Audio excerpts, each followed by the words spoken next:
Miracle Doctor Wild Empress, Genius Summoner Chapter 644 to Chapter 726. Immediately after, a rain of blood blossomed on Tortoise Blade's chest like a strange demonic flower. Tortoise Blade's eyeballs gradually turned grayish-white. His vitality left his body bit by bit as the rain of blood spurted out. On the side, Lu Qingqing had yet to recover from her shock. Her opponent was a mage. How could he use a close-range attack that only warriors could use? Even the Emperor had a look of disbelief in her eyes when she had succeeded. Even though Yan had already repeatedly deployed the strategy for tonight's match before the match. That was to kill Tortoise Blade at the start of the match. In the spectator stands, the spectators who had been screaming incessantly stopped in an instant, as if an invisible hand was choking their throats. On the field, only Yan remained calm from start to finish. She had to remain calm because the slightest surprise in the arena meant death. Whether it was in the Heaven's Wings arena or the Boundless Continent, every contestant believed that victory depended on strength. Strength was king. However, Yan did not think so. In a match, especially one where life and death could be decided in an instant, using one's brain was more useful than using one's fists. After analyzing Willowblade's battle pattern for a few matches, Yan keenly discovered that once Tortoise Blade's defense was activated, there was no suspense in the match. Tortoise Blade's defense was almost invulnerable, but for nearly a minute after his defense was activated, he was practically defenseless. At that time, Lu Qingqing was also accumulating energy to unleash her combat skills. That was the best time to kill Tortoise Blade. Once Tortoise Blade died, Lu Qingqing's defense became her biggest flaw. Tortoise Blade's chanting time was actually not much different from Huang's, who had undergone dark gold training. In terms of chanting, Huang was no match for Tortoise Blade. However, Yan was different. Her chanting time was twice as fast as Tortoise Blade's. Therefore, the moment Kong Fei announced the start of the match on the field, Yan had already finished chanting. She released her first wind-type spell, helping Yan get close to Tortoise Blade in one fell swoop. Thunder Dragon Flash, with its astonishing attack power, succeeded in one hit, just as Yan had expected. Tortoise Blade. Lu Qingqing looked at her companion. Tortoise Blade, who was already dead, crashed to the ground like a collapsing wall, dying on the arena. Yan's attack was very fatal. At this moment, the results of the Dark Gold Instructor's training were obvious. He didn't want to waste any extra MP. Yan's attack had hit Tortoise Blade's heart. Tortoise Blade couldn't be more dead. I'm going to kill all of you. Lu Qingqing's eyes were filled with killing intent and rage. At this moment, she had already finished channeling her Do Qi. Her originally slender and tall body emitted bursts of popping sounds.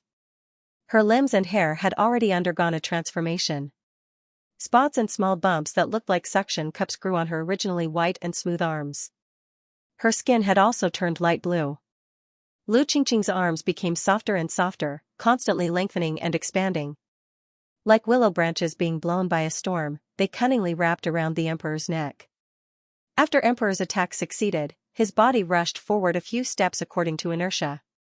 He was about to collide with Lu Qingqing's mutated tentacles. Return. A few wisps of wind wrapped around the Emperor's waist. When he was about to approach Lu Qingqing, his body was pulled back. You want to escape? In your dreams. Xiao Qingqing's Do Qi surged. Countless hairs swarmed out, like seaweed dancing on the bottom of the sea, constantly climbing on the arena. In a flash, the hairs had surrounded the entire arena. As a veteran, Xiao Qingqing experienced a brief moment of surprise when her partner was killed in an instant. Her mentality immediately adjusted. Lu Qingqing thought that Emperor had used 2 spells at once. Right now, she must have consumed a lot of MP, and it was impossible for her to cast a 3rd spell. But Xiao Qingqing was wrong again.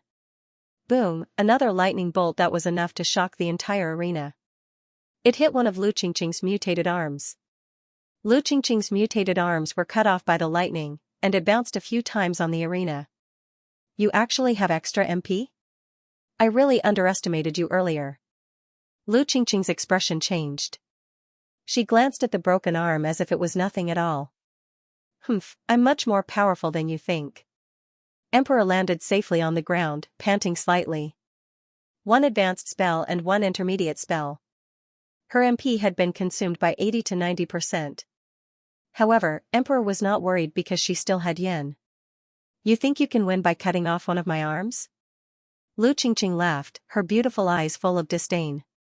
She was careless today and lost a comrade. But, it was fine. She alone was enough for this competition, glory would only belong to her. Lu Qingqing breathed slowly. A ball of blue light flashed on the arm that was hit by the lightning bolt. This is...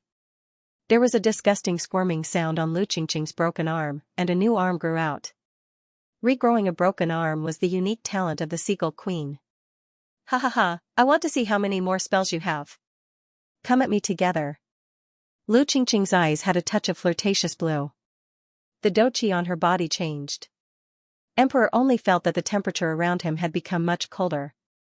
Near the arena, the small bumps on Lu Qingqing's mutated tentacles changed and turned into poison sacs. Pa-2 mutated tentacles moved at the same time, attacking Yan and Emperor. There was a touch of surprise in Emperor's eyes. In the previous competition, Lu Qingqing did not have time to shapeshift. But this time, the shapeshifting ability she displayed caught Emperor off guard. The terrifying healing and regenerative ability. Was this the terrifying effect of the Seagull Queen's Soul Stone? Countless tentacles rushed towards the Flame Emperor without any blind spots. The small arena was instantly filled with those tentacles. The audience could not even see the situation in the arena clearly. The tentacles of the Seagull Queen were stained with paralyzing poison. Once touched, it would slow down one's movements and paralyze one's body. The audience seemed to have seen the scene of Emperor being torn apart by the tentacles. In the audience stands, Qiyu stood up with a bang. His heart felt like it was going to jump out of his chest. Long Tu was anxious. He hurriedly squeezed out and sent a message to Yi Baiming. But just as the tentacles were about to swallow the two of them, Lu Qingqing let out a shrill cry. Fire!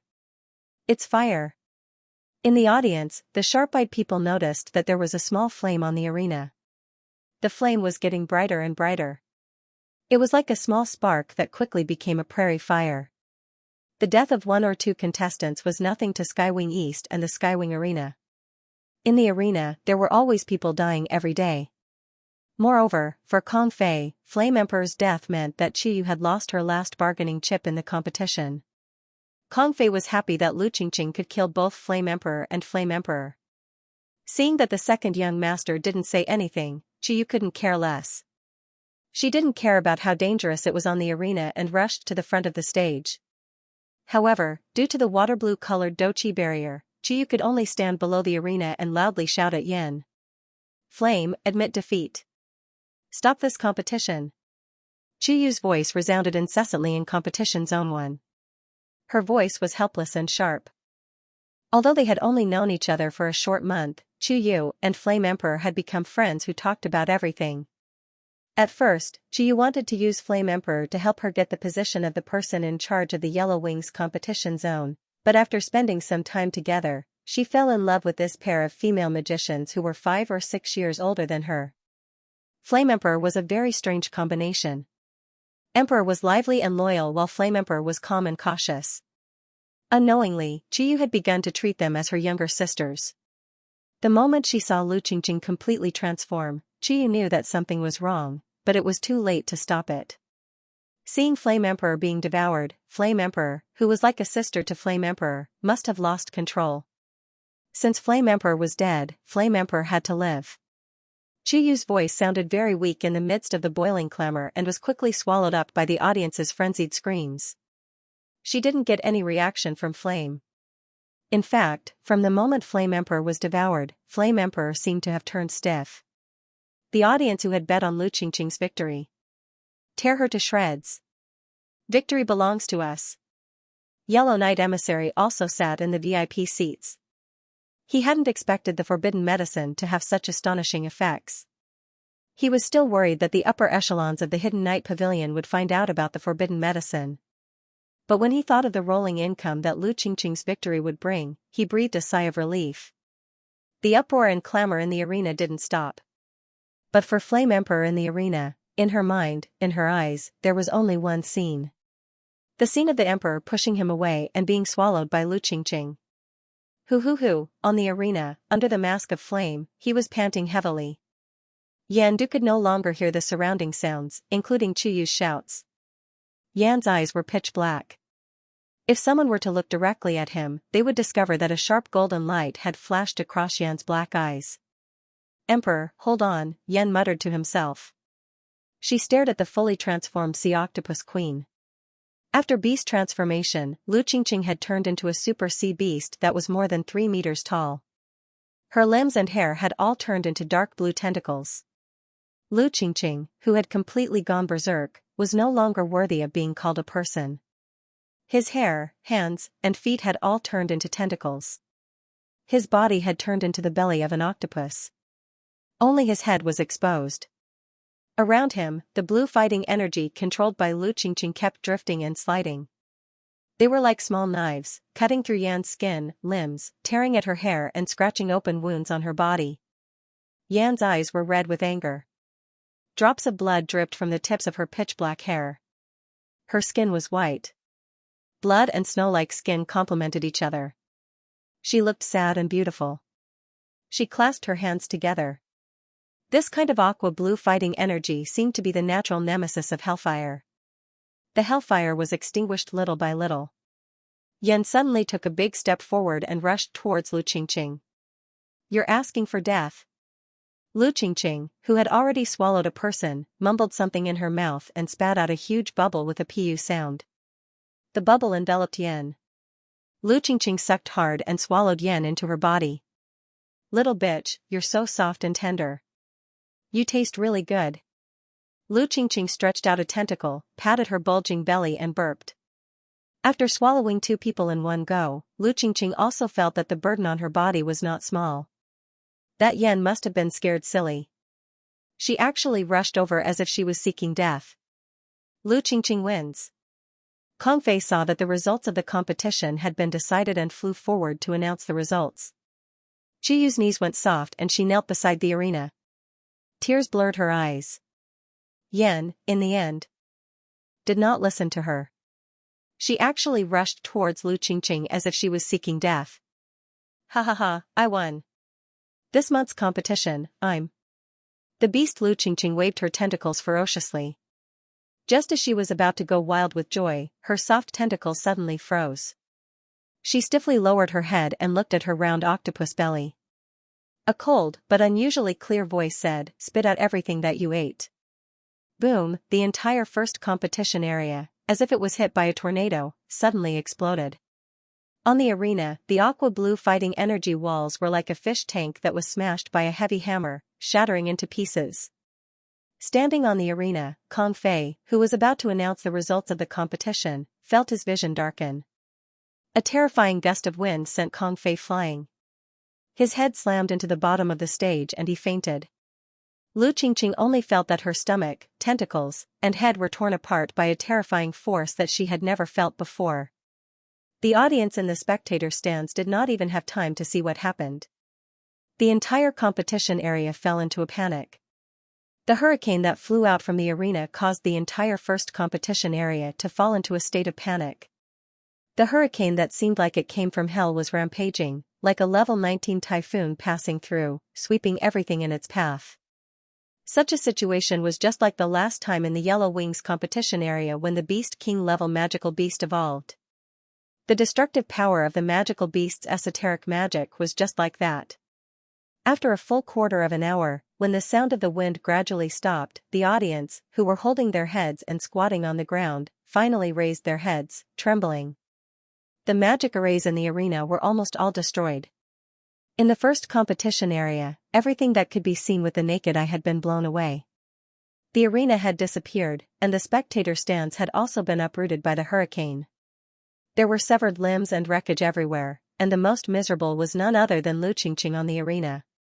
The body of the huge sea beast that had completely turned into a beast had already been torn into pieces. The severed head and tentacles had long since disappeared without a trace. She had actually died without an intact corpse, and even her bones could not be seen. Heaven's Wing East jumped down from the spectator stands. His eyebrows twitched, and he cursed inwardly, Motherf***cur. The first competition area was completely destroyed. Heaven's Wing Arena would have to pay for this loss. This time, he had really suffered a terrible loss. What happened? What happened just now? What was that? What a strong wind. Those spectators who were lucky enough not to be injured by the broken arms and wreckage all buried their heads, not daring to make a sound. Qiyu was also thrown to the ground by that terrifying power. As for Kong Fei, his whereabouts were unknown long ago. Qiyu followed the dust and smoke that had yet to completely disperse and looked towards the arena where the hurricane had been generated. Just now, in that thrilling moment, only Qiyu was closest to the arena. And only she could clearly see that the shockingly powerful hurricane had come from Lu Qingqing's stomach. As the smoke gradually dispersed, Qiyu's eyes suddenly widened and she covered her mouth in disbelief. Yan. Emperor. In the center of the arena that had already been razed to the ground, there were two more people. No, to be exact, there was a person standing there, and that person was supporting another person. Yan was supporting Emperor. Emperor's hand was still tightly clutching an empty bottle. Cough, cough. Emperor raised his head with difficulty, his voice weak. Did we win? We won. There was a trace of sobbing in Yan's voice. Witnessing this scene, the entire arena was dead silent. Yellow Knight Emissary, who was lying on the ground with his head in his hands, pointed at the arena as if he was mute, unable to utter a single word. Lost. Lu Qingqing, who had taken a forbidden medicine and completely transformed into a beast, was actually defeated. Just now, what had happened, a hurricane of that scale must have been caused by an extremely powerful magic tool, which was a powerful spell of high-level magic or above. Hadn't Lu Qingqing already devoured Yan Emperor? How could she have been killed in an instant? This was simply a shocking reversal. Qiyu rubbed her eyes and walked to the side of the dumbstruck Tianyi Dong.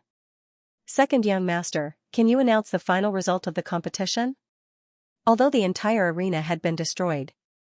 But Lu Qingqing had already been killed by an unknown spell, and Yan Emperor was unharmed. This, of course. In the Yellow Wings division, the first place of the finals of the two-person competition in August is the Yan Emperor combination. Tianyi Dong looked everywhere for Kong Fei, but he couldn't find any trace of him. Tianyi Dong reluctantly announced the result of the competition. As soon as the result of the match was announced, Qiyu dashed towards Flame Emperor like an arrow. The moment he saw Qiyu, Yan's body collapsed without any warning. Qiyu hurriedly took Yan and Huang and sent them to the VIP resting area. As soon as he was sent into the resting area, Qiyu immediately ordered people to seal off the resting area. She checked Yan's body again and discovered that the magic power in Yan's body had been completely depleted, not even a bit was left. This was probably related to the last spell she had just released. Qiyu had been a referee for many years, and she had observed a few matches between sky magicians and above in the Skywings division, but she had never seen anyone use a spell like flame. Just what kind of magic was that? It was actually able to create such a terrifying hurricane from the body of a peak 9th rank sea beast.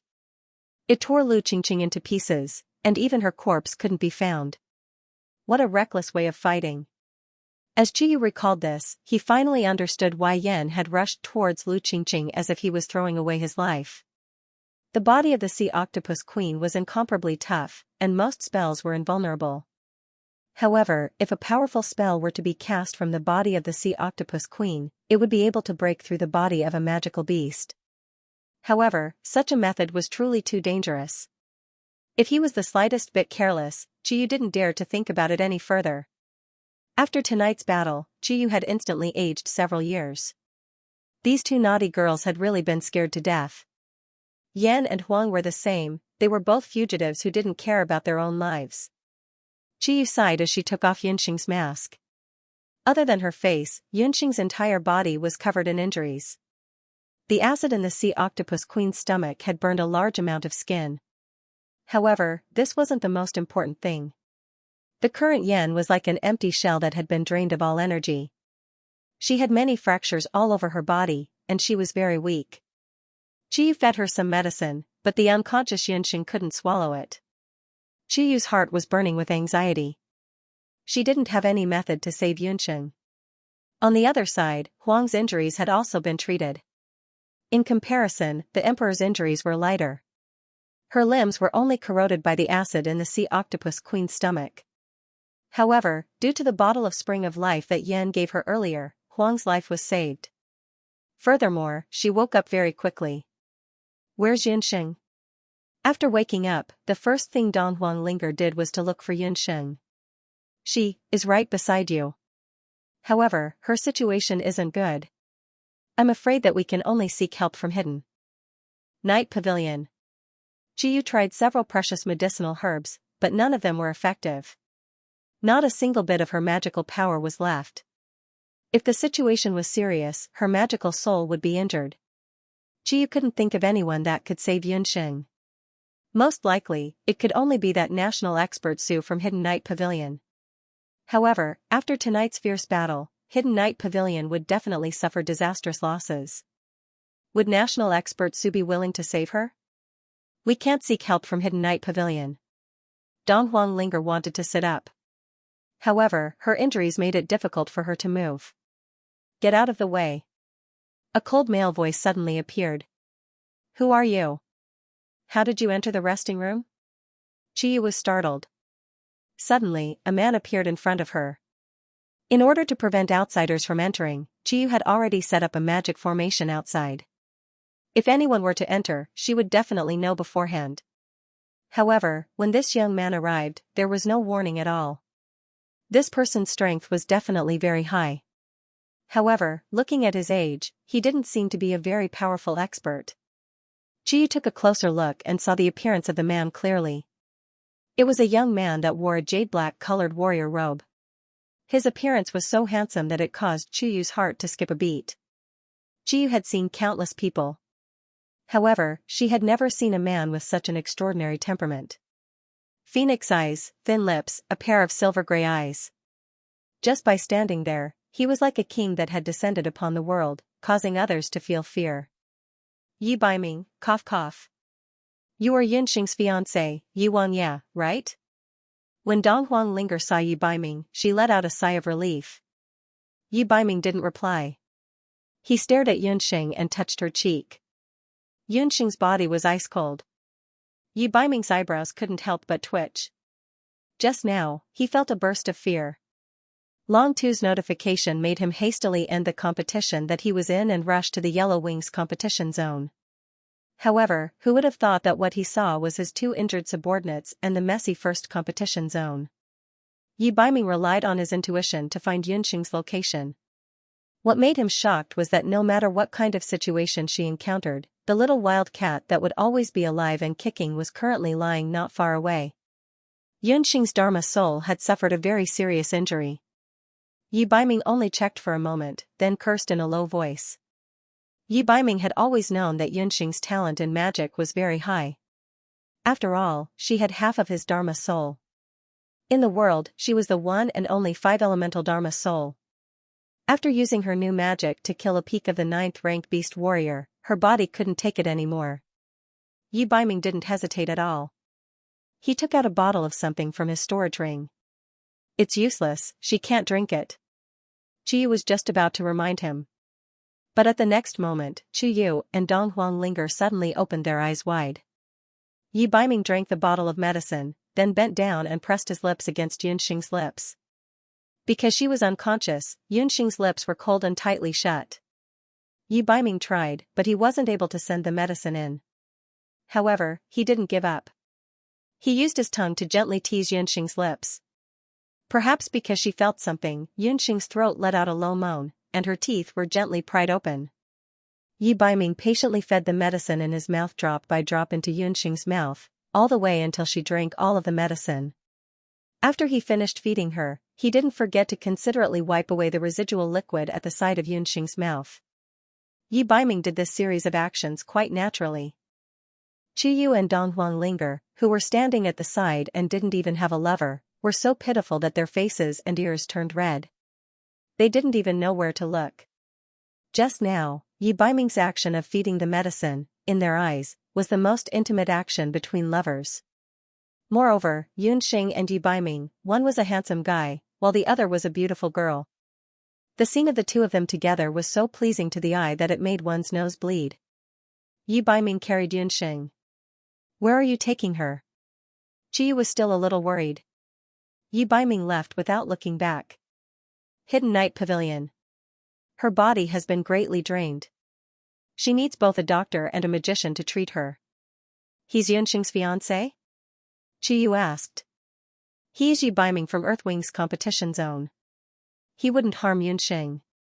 Dong Huanglinger was having a headache right now. She didn't know how to tell Qi and Gu Feng that Yunxing was taken away by Yi Baiming. Especially abandon his feelings for Yunxing. Earlier on, when Yunxing brought up the topic of marriage, Dong Huanglinger was very against it. As such, Dong Huanglinger thought that the marriage between Yi Baiming and Yunxing was arranged by their parents. But today, after seeing Yi Baiming's actions, Dong Huanglinger realized that this person who was usually as cold as ice, when he met Yunxing, he would become as gentle as a puddle of water. Even a blind person could tell that Yi Baiming was sincere towards Yunxing. Moreover, his feelings for her were very deep. Just that, Yunxing, that stupid person, didn't know why, but for some reason, she just couldn't accept it. Sigh, let's not think too much about it. This kind of relationship is the most troublesome. Oh right, big sister Qiyu, what happened to that Lu Qingqing? Linger understood that Yi Baiming wouldn't let anything happen to Yunxing. Dong Huanglinger rested for a moment and recovered some of her strength. The effect of the water of life was truly amazing.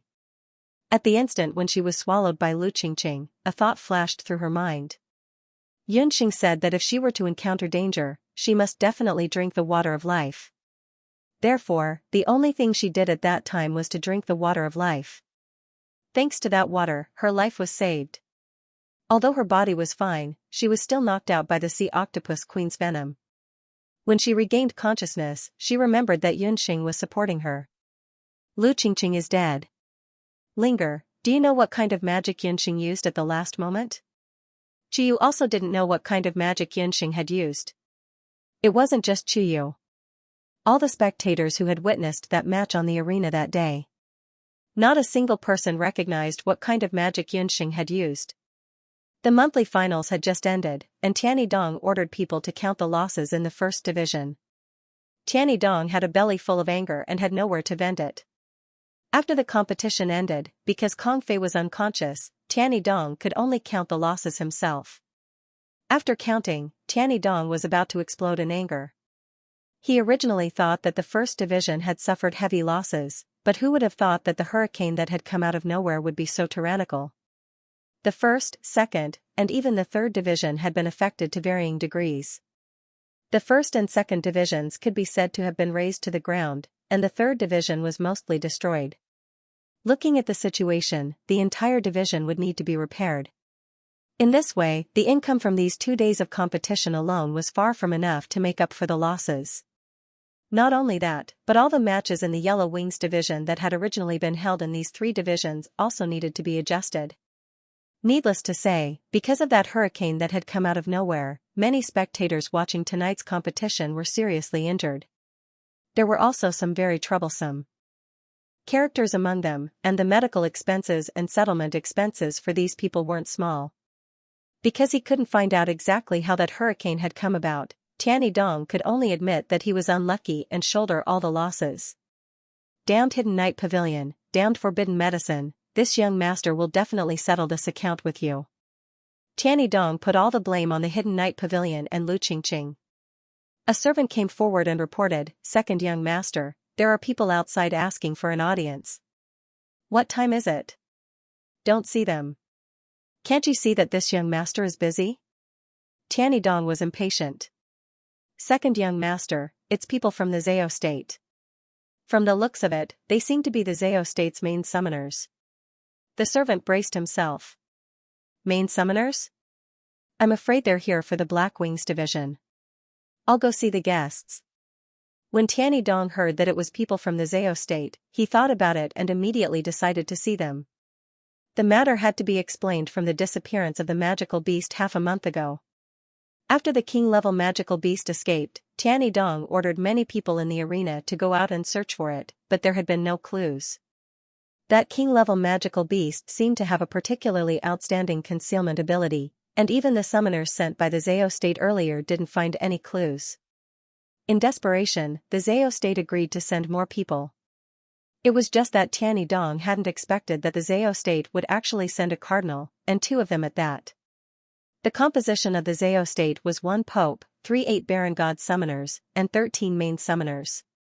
Tianyi Dong hurriedly straightened his clothes, then led a group of high-ranking people from the Zhao state out of the Yellow Wings division and went to the outside of the Skywing arena to welcome the 2 distinguished guests from the Zhao state. Tianyi Dong still attached enough importance to the Zhao state. After all, nearly a month had passed since the magical beast escaped, and there was still no news. His elder brother, Tianyi Dong, had laughed at him for this matter. Seeing that his father, the Lord of Skywing City, was about to return from his travels, Tianyi Dong was also a little anxious. Outside the Skywing arena, 2 summoners of different stature were waiting outside. Both of them were sitting on flying magical beasts. Both of them were wearing the summoner's robes. Under the night wind, their loose robes fluttered in the wind. One of them was a man in his 50s, and the other was wearing a mask, so her appearance could not be seen clearly. It could only be seen from her appearance and the way she walked that she was a woman. That female summoner had just raised her head and was sizing up the Skywing arena. In the darkness of the night, the arena that would cause the entire continent to tremble was less noisy and more peaceful than it was during the day. In the night, the entire arena was like a dormant beast of the night. The female summoner looked at the 2 word Skywings and felt an inexplicable feeling in her heart. Welcome, welcome. I've kept you 2 waiting. Tianyi Dong saw the masked female summoner and frowned. This woman's mask was very similar to the mask of the Flame Emperor group. They were both ferocious masks that looked like harpies. Were all women wearing those things these days? Tianyi Dong was very unhappy and easily associated it with that competition that had caused him to suffer heavy losses. I'm very grateful that the 2 bishops have come in person. Tianyi Dong secretly probed the cultivation of the 2 bishops, but who would have thought that he could not see through their specific cultivation at a glance? He could not help but be shocked. His father had once said that the Zhao state was the most unfathomable existence on the continent, especially that masked bishop whose age and appearance were unknown. Tianyi Dong felt a chill all over his body as soon as he got close to her. Second young master is too courteous. His Holiness the Pope and the Skywing City Lord are close friends. His Holiness had originally wanted to come in person after such a major incident in the Skywings arena, but due to his busy schedule, he specially entrusted me and the 9th bishop to come in person, the man in his 50s said politely. The middle-aged summoner began to exchange pleasantries, and after his explanation, Tianyi Dong knew that the middle-aged man in front of him was the 4th bishop of the Zhao state, and the masked female bishop was the 9th bishop. Both of them had come on the orders of the Emperor Zhao in red to search for clues about a king-level magical beast. This time, the appearance of a king-level magical beast in Skywing City was still very important to the Zhao state. Are you done talking? Let's get down to business. The 4th bishop and Tianyi Dong were still exchanging pleasantries, but the 9th bishop on the side had already retracted his gaze. He suddenly interrupted the conversation between Tianyi Dong and the 3rd bishop. Tianyi Dong furrowed his brows very unhappily. This woman was a little too unreasonable. The 4th bishop, on the other hand, had a good temper and said, "Second young noble, there's no need to be so formal. The 9th bishop has always been like this. She has no ill intentions. It's getting late. Why don't we go to the Xianxia competition zone to take a look?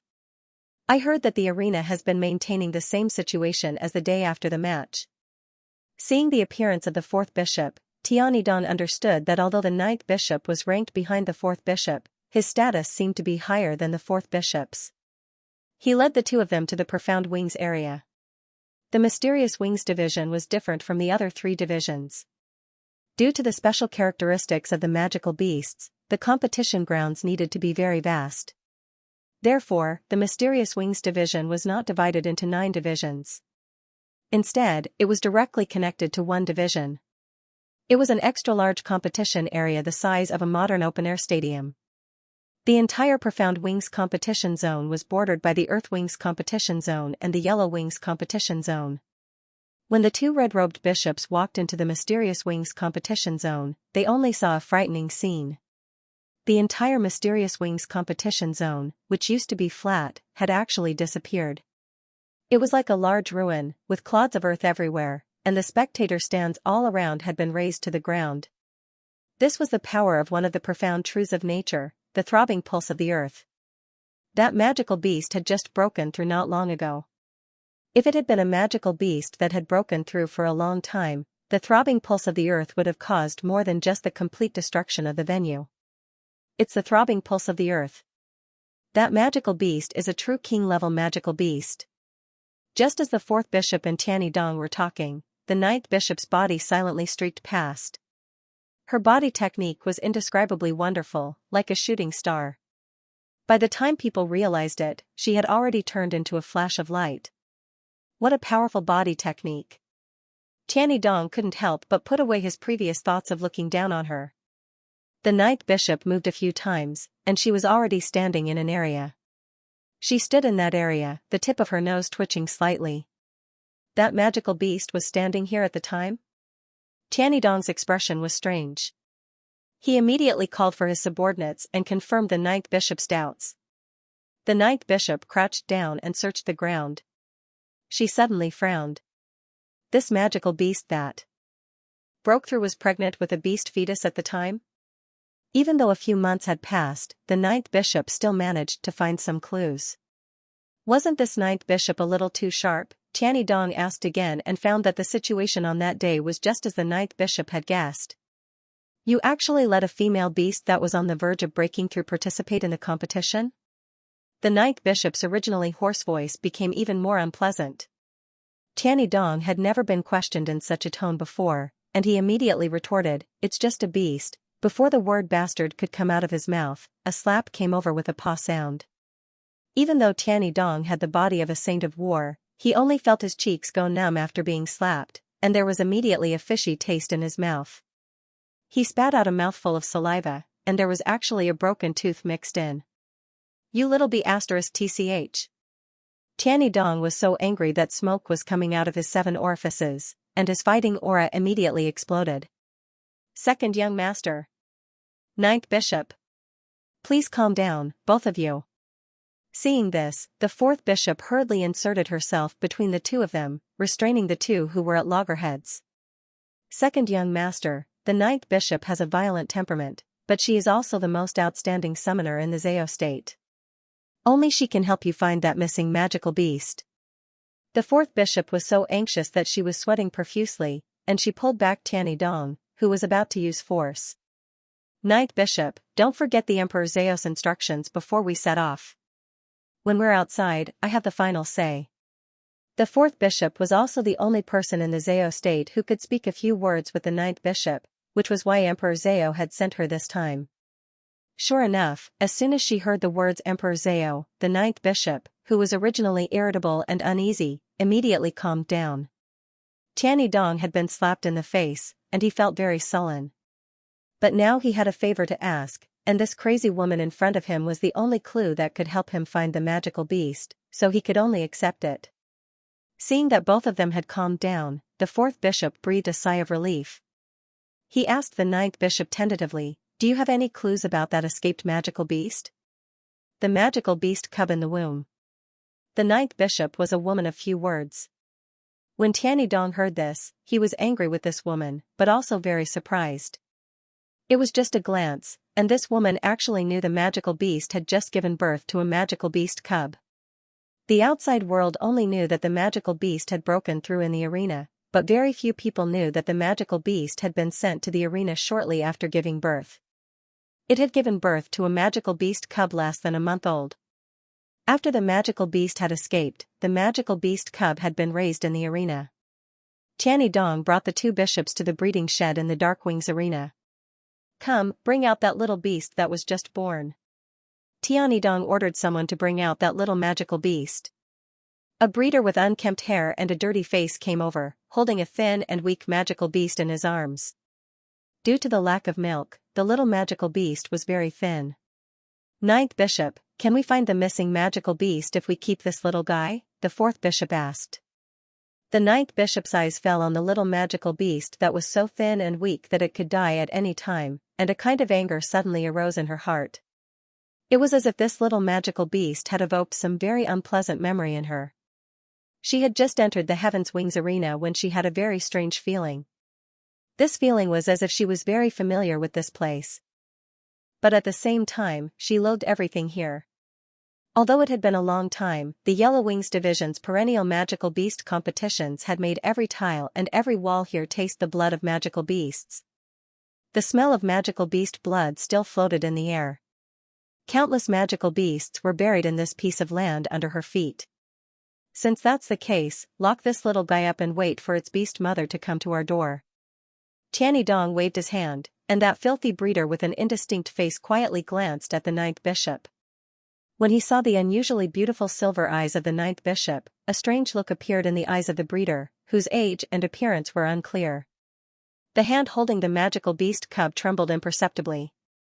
But in the end, he still suppressed his emotions and left with the little magical beast in his arms.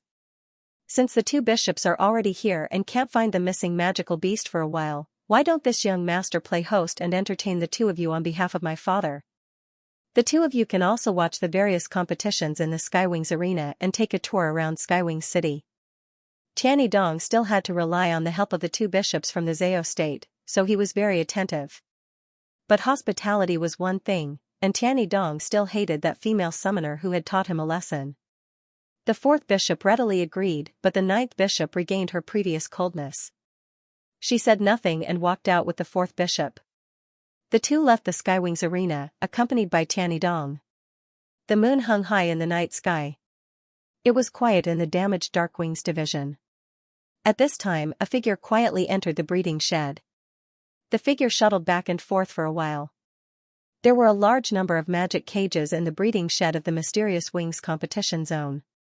Magical beasts of different grades and some newborn magical beasts were imprisoned in them.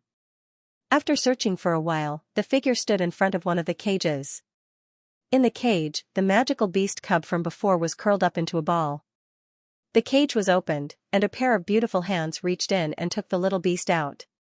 The ninth bishop had a complicated expression under her mask. She stroked the little beast, her movements very gentle. But suddenly, her fingers tightened around the little beast's neck. Sensing the danger, the little beast began to tremble. Keeping you will only be a burden. Her fingers tightened, and the little beast's struggles became smaller and smaller. If you kill it, you will never be able to see what it looks like when it grows up. The ninth bishop's beautiful eyes narrowed, and she noticed that there was another person standing in the corner. It was that dirty breeder. The ninth bishop had not noticed him standing there. Shocked, the ninth bishop closed in on the breeder in the next moment. She raised her hand and grabbed at the breeder's throat. Sharp nails flashed on her 5 fingers, and she wanted to take his life with a claw. The man didn't dodge or dodge. A cynical smile appeared on his filthy face that couldn't be seen clearly. The handsome smile that suddenly appeared on that weathered face was so dazzling. The ninth bishop had the illusion that her eyes were burned. Like a flash of lightning, it tore apart the quiet night. A vague but clear smile appeared in the ninth bishop's mind. Who was he? Why did she have such a familiar feeling? In a moment, the ninth bishop's hand did not fall. She slowly withdrew her hand. It is too weak, it must die. If it doesn't die, its mother will die because of it one day. The ninth bishop did not know why she had to explain to a person she had only met twice. She did not want this person to misunderstand her as a cold-blooded and heartless person. Even though she had always been so cold-blooded and heartless in the Zhao state. In general, parents are always willing to sacrifice for their children. The man's words fell clearly into the ninth bishop's ears. Her heart suddenly tightened. The ninth bishop staggered a few steps away.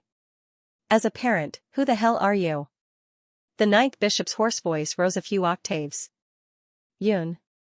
Before the breeder could finish, the ninth bishop suddenly covered her ears, as if she was afraid to hear that person's name. She panicked and disappeared in an instant. Jiuxing, you really don't remember me. The breeder, who was also Yun Songhai in disguise, sighed. He recognized Hu Jiuxing at first glance. After Yun Songhai and his daughter Hu Jiuxing left without saying goodbye, Yun Songhai searched everywhere for information about the Zhao state's bishop. Although the Zhao state kept a low profile, Yun Songhai did not spend too much effort to find out about Hu Jiuxing. Because in the past 10 years, the Zhao state had only one new bishop, and that was the ninth bishop. The rumors about this bishop were very mysterious. Her name was unknown, her age was unknown, and even her country of origin was unknown. The only thing that was known was that she was a woman, and her summoning ability was very strong. Preliminary estimates suggested that she could at least compete with a king-tier magical beast. This was also why the Zhao state had sent the ninth bishop to deal with the Skywings arena this time. Yun Songhai had not originally planned to come to Skywing City. He had planned to sneak into Punlai. But when he first entered Punlai, he learned a piece of news. There was a king-tier magical beast riot in Skywing City. The whole continent was shocked, and it was said that the Zhao state had already sent people there. Yun Songhai immediately thought that Emperor Zhao could not go to Skywing City in person. Then, in the Zhao state, there was only one person who had the ability to tame a king-tier magical beast, the ninth bishop. After Yun Songhai thought about it, he immediately changed his mind and went to Skywing City to infiltrate the Yellow Wings area. It just so happened that the Yellow Wings area of the Skywings arena was missing a breeder, so Yun Songhai changed his name, hid his face, and infiltrated. After waiting for half a month, Hu Jiuxing finally appeared. However, Hu Jiuxing did not recognize him. Not only that, but Hu Jiuxing seemed to be very repulsed by him. She did not even want to hear his name. Yun Songhai could not help but suspect that something had happened to Hu Jiuxing. However, he could not immediately tell Hu Jiuxing. He had to find the reason why Hu Jiuxing had forgotten everything. Yun Songhai sighed inwardly. He looked at the little beast in the magic cage and said softly, "Jiuxing, do you know that our daughter was once like the little beast in this cage? But now, she has grown into a peerless talent that makes you and me sigh." In Skywing City, Yi Baiming carried Yunxing and went to the stronghold of the Hidden Night Pavilion alone. At this time, the 4 night emissaries were all gathered in one place in the Hidden Night Pavilion. "Emissary Huang, how do you explain today's matter?" The highest commander of the Hidden Night Pavilion was a national expert with the surname Su. This person had excellent medical skills and was famous in the medical world. At this time, he was so angry that smoke almost came out of his head. Today, Lu Qingqing's competition had shaken the entire Skywing City. The Hidden Night Pavilion had suffered heavy losses. Not only that, but the rumors of the Hidden Night Pavilion using forbidden medicine had also spread like wildfire. The second young master, Tiani Dong, had already sent someone to question and warn the Hidden Night Pavilion that if they dared to act recklessly in the arena in the future, they would be banned from practicing medicine in the arena. Emissary Huang knelt on the ground. He no longer had his usual arrogant appearance. His face was covered in cold sweat. All his hopes were completely shattered after witnessing Lu Qingqing being torn to pieces and disappearing without a trace. Using forbidden drugs wasn't a big deal, but using forbidden drugs and losing the competition was fatal to the Hidden Night Pavilion. I also don't know why Lu Qingqing would have such a forbidden medicine. Emissary Huang was completely defeated this time. He originally thought that Lu Qingqing's victory was in the bag, but who knew that at the last moment, there was actually a miraculous reversal. However, that Yan is almost done for. Looking at her current state, she definitely won't be able to participate in any other competitions in the future. Huang Yesher wiped off his cold sweat. This time, he had won and lost millions of gold coins. The entire income of the Yellow Wings competition zone this year was completely gone. To the Pavilion of Hidden Night, this was without a doubt a heavy loss. It was equivalent to losing 1/5 of their annual income. Su Dogwa's anger was not small. He still had to eliminate the impact of this forbidden drug crisis. "Great Master of the Nation, there's someone called Yi Baiming outside who wants to see you." He also brought the monthly champion of the Yellow Wings division, Yan, along with him. "Great national expert Su, it's that woman who caused us to lose so badly." Yellow Knight Emissary was feeling apprehensive, not knowing what kind of punishment he would receive. Yi Baiming? He was the player with the best results in the Earthwings competition zone. Emissary Chenyi? Since Su Dogwa was overseeing Skywing City, his considerations would definitely be more thorough than Emissary Huang's. He had some impression of Yi Baiming. About a few months ago, Emissary Chenyi from the Earthwings competition zone had recruited Yi Baiming. He was invincible and could be said to be invincible in the Earthwings competition zone. Great national expert Su could not afford to offend such a person. Let him in. Su Dogwood gestured for someone to bring Yi Baiming in. Yi Baiming walked in under the gazes of all the emissaries. He was still carrying Yan in his arms. He was dressed in a black robe. His silver eyes were like the sharpest blade. When he swept his gaze across everyone present, everyone felt their scalps go numb. It was as if a knife had slid across their throats. This was a cold and bloodthirsty man. Although he now belonged to the Pavilion of Hidden Night, no one had enslaved him. Great national expert Su sucked in a breath of cold air. Save her.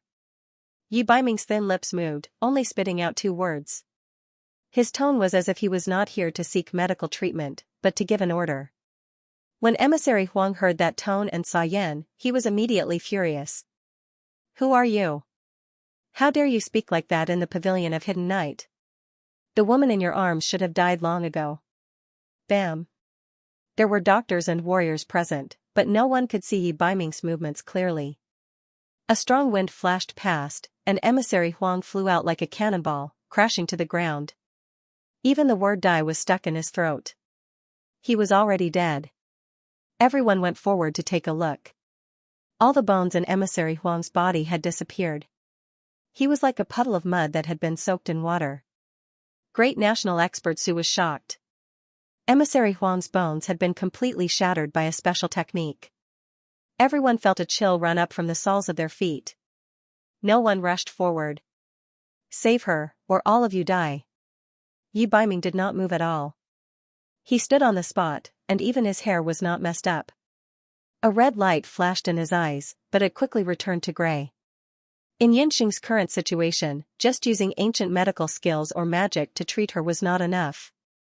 She had to be treated with the most brilliant ancient medical skills and light magic. In Skywing City, only the Pavilion of Hidden Night had such treatment conditions. Yi Baiming did not look sideways.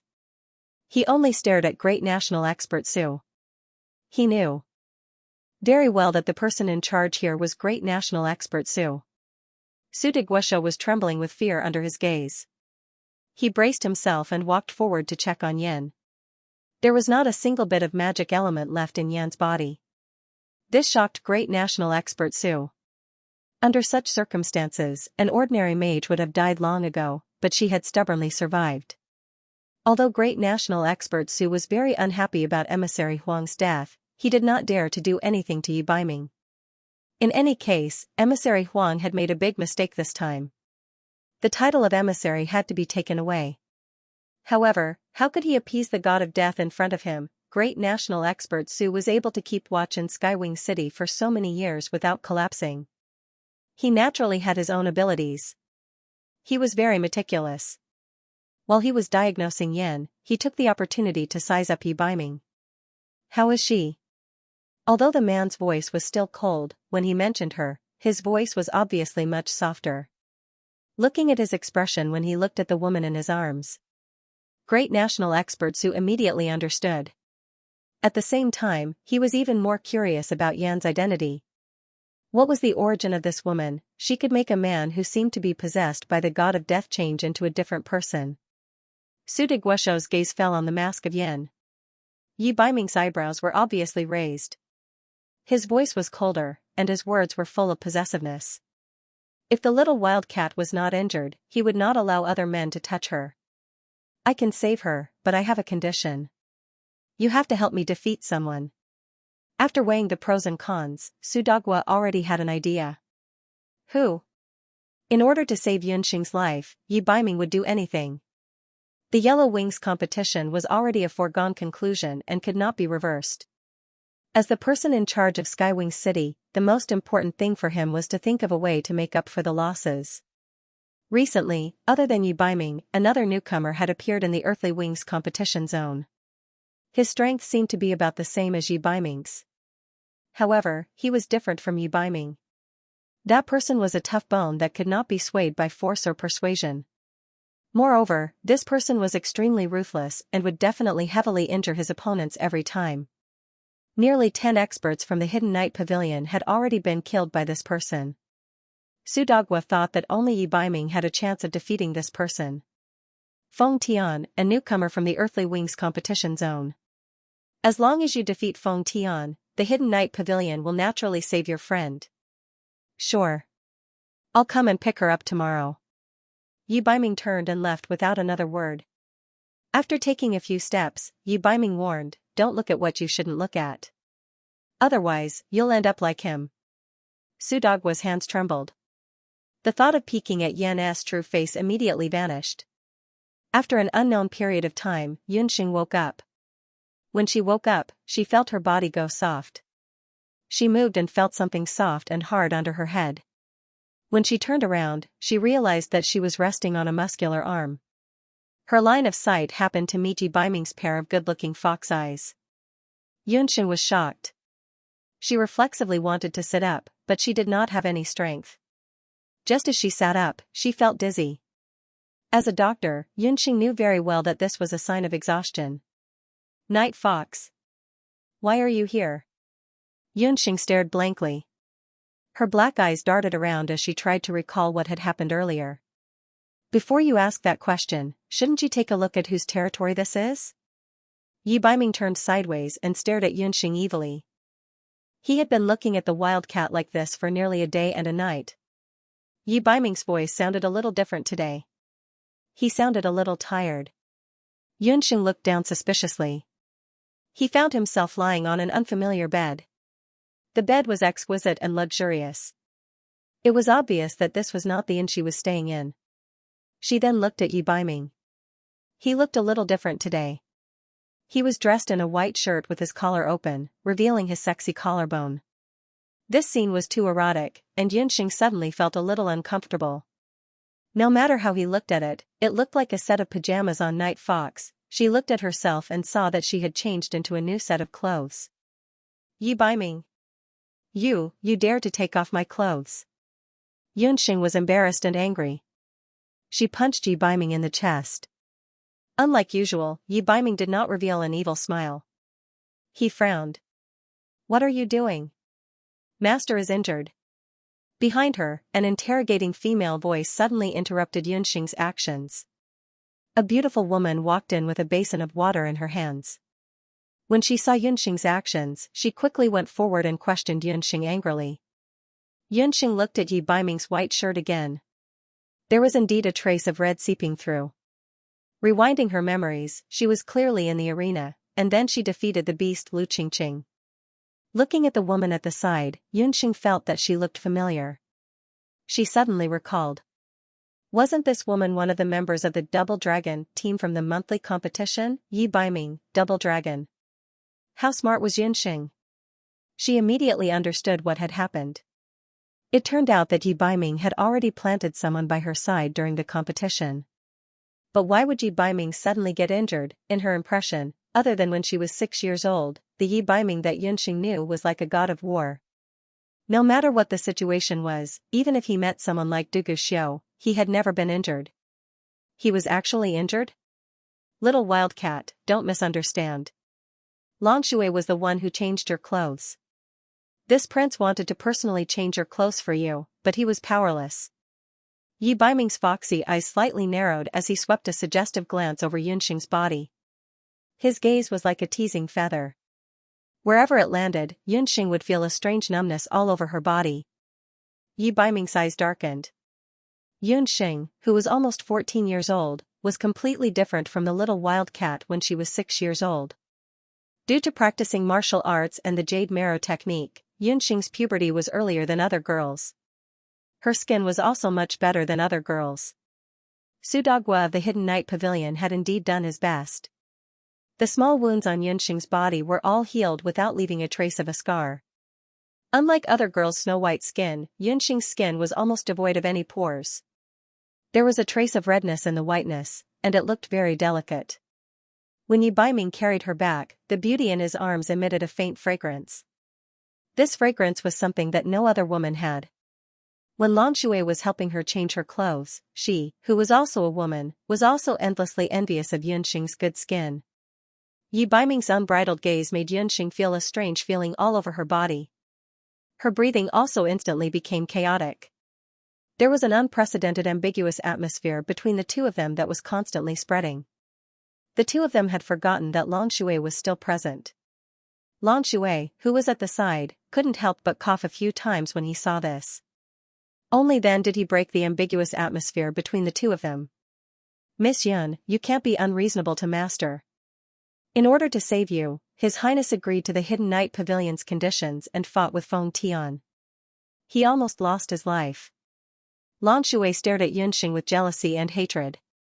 Fought with Feng Tian, the injuries on his body were caused by Feng Tian. He, as proud as he was, he actually went to beg others. What exactly happened when she was unconscious? Yunxing vaguely remembered what happened in the arena. In order to kill Lu Qingqing and save Dong Huangling, she pretended to be swallowed by the Seaborn Queen. In the Seaborn Queen's stomach, she released the dark gale that she had just comprehended. The gale's power was astonishing. When it tore the Seaborn Queen's body apart, it also almost exhausted all of Yunxing's magic power. Yunxing still felt a lingering fear from the exhaustion of her magic power. It was just that she didn't have time to think about the consequences at that time. The only people who could save her in that state were the great masters of the Hidden Night Pavilion and the magicians. Yunxing had thousands of words in her heart that she wanted to say, but when the words reached her mouth, they became, "Night Fox, I really underestimated you. Just one Feng Tian actually made you like this?" Yunxing really wanted to bite her tongue. Why did the words change the moment they came out of her mouth? Asterisk asterisk, you have a baby wants a hot scene, either or asterisk asterisk Yunxing. Don't be so shameless. Before Yi Baiming could get angry, Long Shui couldn't stand it anymore. Shut up. I'm talking to your master. Why are you interrupting? Yunxing was unhappy. What was wrong with this woman? She was talking to Night Fox. Why was she interfering? Long Shui, go down and receive your punishment. In the future, you are not allowed to enter without my summons. Yi Baiming's eyes turned cold. Long Shui had crossed the line. Long Guasha's powdered face turned white. Her master was angry. She didn't dare to say more and quickly left. The room regained its peace and quiet. Little wildcat, can you stop saying things that you don't mean? Yi Baiming sighed and reached out his hand to caress Yunxing's cheek. Yunxing's eyelashes trembled and a trace of embarrassment flashed across her eyes. He saw through her again. This man damned understood her. He understood that she was acting out of spite and was saying those words out of concern. Although she was both embarrassed and angry, a certain part of Yunxing's heart had become very soft. For a moment, the two of them had nothing to say. The silent atmosphere made Yunxing's mouth dry and her heart beat faster. Let me take a look at your wound. Yunxing could only use the excuse of looking at his wound to resolve her embarrassment. She ignored Yi Baiming and opened Yi Baiming's wound. She found a near-fatal wound on his chest. Judging from the wound, it was an attack that was enough to penetrate his heart. In fact, the situation at that time was much more dangerous than Yunxing had imagined. Feng Tian was the second accident in Yi Baiming's 17 years. As for the first accident, it was the little wild cat in front of him. Yi Baiming had never thought that there would be such an important person in his life. She was so important that he could even abandon his own life. That day, after the Hidden Night Pavilion made their offer, in order for the Hidden Night Pavilion to save Yunxing as soon as possible. The next day, Yi Baiming fought Feng Tian under the arrangement of the Hidden Night Pavilion. This was the most intense battle that the Earthwings competition zone had ever seen since it had been established. Even Elder Yu and Elder Halian had specially rushed over to show their support. In that match, Yi Baiming and Feng Tian both revealed a side of themselves that no one knew about. Yi Baiming did not say anything, and Yunxing did not ask either. Yunxing only saw Yi Baiming's wound. It wasn't hard for her to imagine the tragic situation at that time. His fingers couldn't help but tremble. This injury had been healed by magic, which showed how dangerous the situation was at that time. Feng Tian was actually powerful to such an extent. Feng Tian is not as simple as you think. He comprehended profound magic. This is the wound from the match. Yi Baiming pulled Yunxing's hand over and placed her soft and cold hand on his burning chest. The wound was very painful, but Yunxing's hand made his wound much more comfortable. Yunxing retracted her hand. She wanted to withdraw her hand, but Yi Baiming's hand firmly grasped hers, making her unable to resist at all. No matter what, he still lost in the end. Yi Baiming, are you a cockroach? You can even escape unscathed after encountering such a strong opponent. Yunxing slapped Yi Baiming's hand away, her cheeks flushed. A trace of ridicule flashed across Yi Baiming's eyes. The little wild kitten's duplicity made him unexpectedly moved. You know you're seriously injured. Why don't you have a good rest? Yunxing noticed that Yi Baiming had obvious dark circles under his eyes. Yi Baiming just smiled and didn't explain further. He had always been a light sleeper and had never laid on the bed with anyone. After the match that day, he was seriously injured. Although Silong wanted to escort him back immediately, Yi Baiming still insisted on going to the Hidden Night Pavilion in person to take Yunxing back from the Hidden Night Pavilion. After seeing that Yunxing was almost recovered, Yi Baiming carried her back to the stronghold regardless of his injuries. However, when he was about to put Yunxing down, the little wild kitten refused to let go for some reason and hugged him tightly. He had no choice but to ask Long Shui to change the little wild kitten's clothes and let Yunxing rest on his arm. After a full day and night, the little wild kitten woke up. This was the reason why Yunxing saw Yi Baiming when she opened her eyes later. His arm was still numb at this moment. I'll take a dose of sleeping medicine for you. Although your physique is good, you're seriously injured this time and need at least half a month to rest. Yunxing looked at the wound. Yi Baiming's wound was well treated. She glanced at Yi Baiming's open lapel and found that there was a suspicious puddle of unknown substance on Yi Baiming's white lapel. It seemed to be her saliva. Yunxing's ears burned for a while. She was so embarrassed that she quickly prescribed a dose of medicine and ordered someone to decoct it. Since the punishment incident, she found that the atmosphere between her and Yi Baiming was different. There seemed to be a trace of strangeness, but she couldn't tell exactly what was wrong. The medicine was quickly decocted. After Long Shui was sent away, a simple and honest-looking man delivered the medicine. Yunxing looked at him and recognized that he was one of the double dragons from before. Long Tuesday. Seeing the steaming medicine, Yi Baiming's good-looking eyebrows wrinkled. However, the little wild kitten was watching covetously from the side. Yi Baiming had to bite the bullet and drink a few mouthfuls. When it entered his mouth, he found that the medicine was not bitter. It had a sweet taste and there was a trace of joy between his eyebrows. Yunxing saw it clearly from the side. She secretly despised him in her heart. How old was he? Still afraid of bitterness. In her mind, she couldn't help but recall the scene when Yi Baiming refused to take the medicine when he was 6 years old. As the memory jumped into her mind, Yunxing's heart skipped a beat. When did she start to silently remember Yi Baiming's preferences? After drinking the medicine, Yi Baiming fell into a deep sleep as expected. Yunxing had woken up. He could finally sleep in peace. After tucking Yi Baiming in, Yunxing didn't feel sleepy and simply walked out.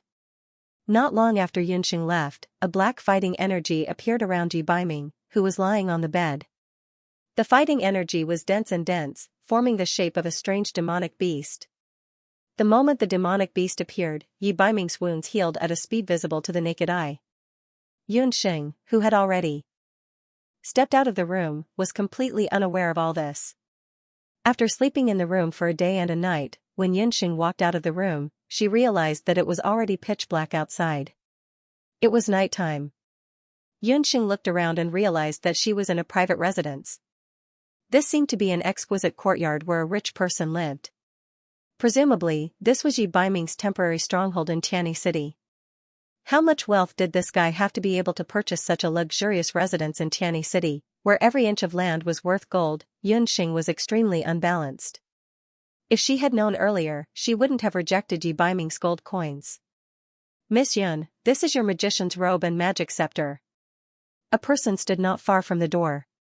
Longhua of Wandong Gambling House was still holding a clean set of elf mage robes. Actually, Longhua had already secretly checked the situation in the room just now.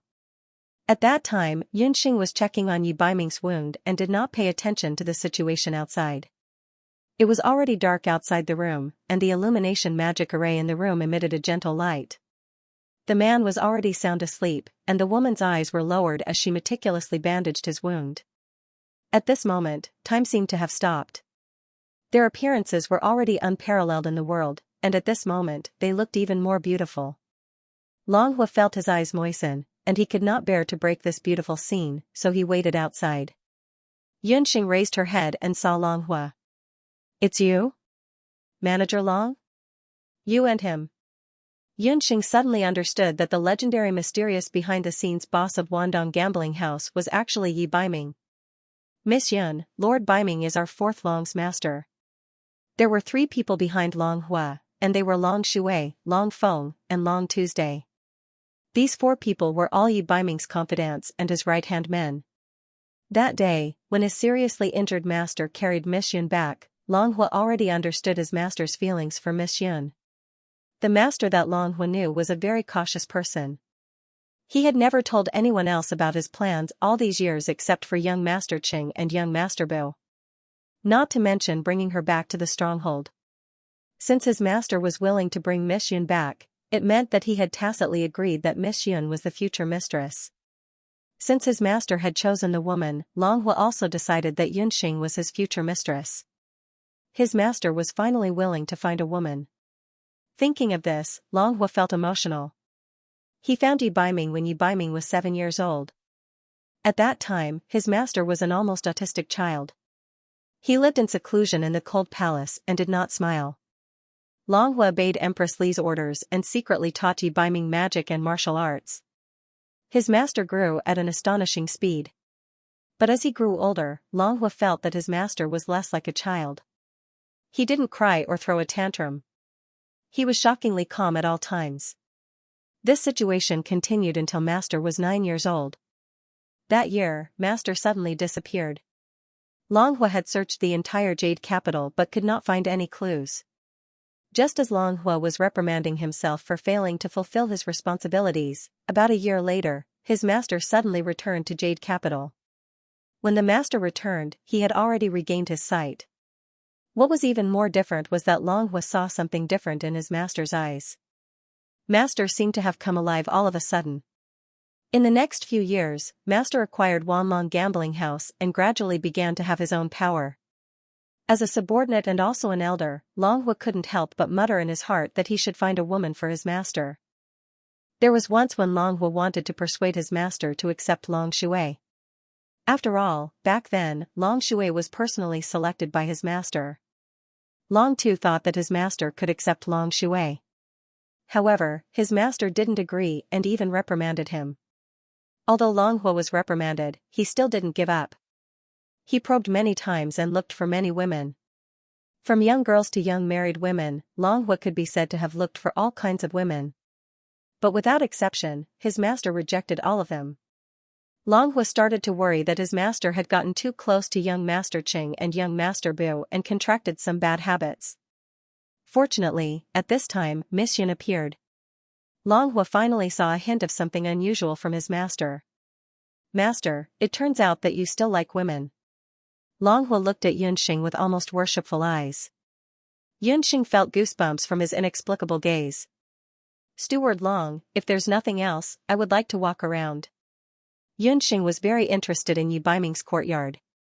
The Yun residence had already moved, and Yunxing was also considering purchasing a new residence.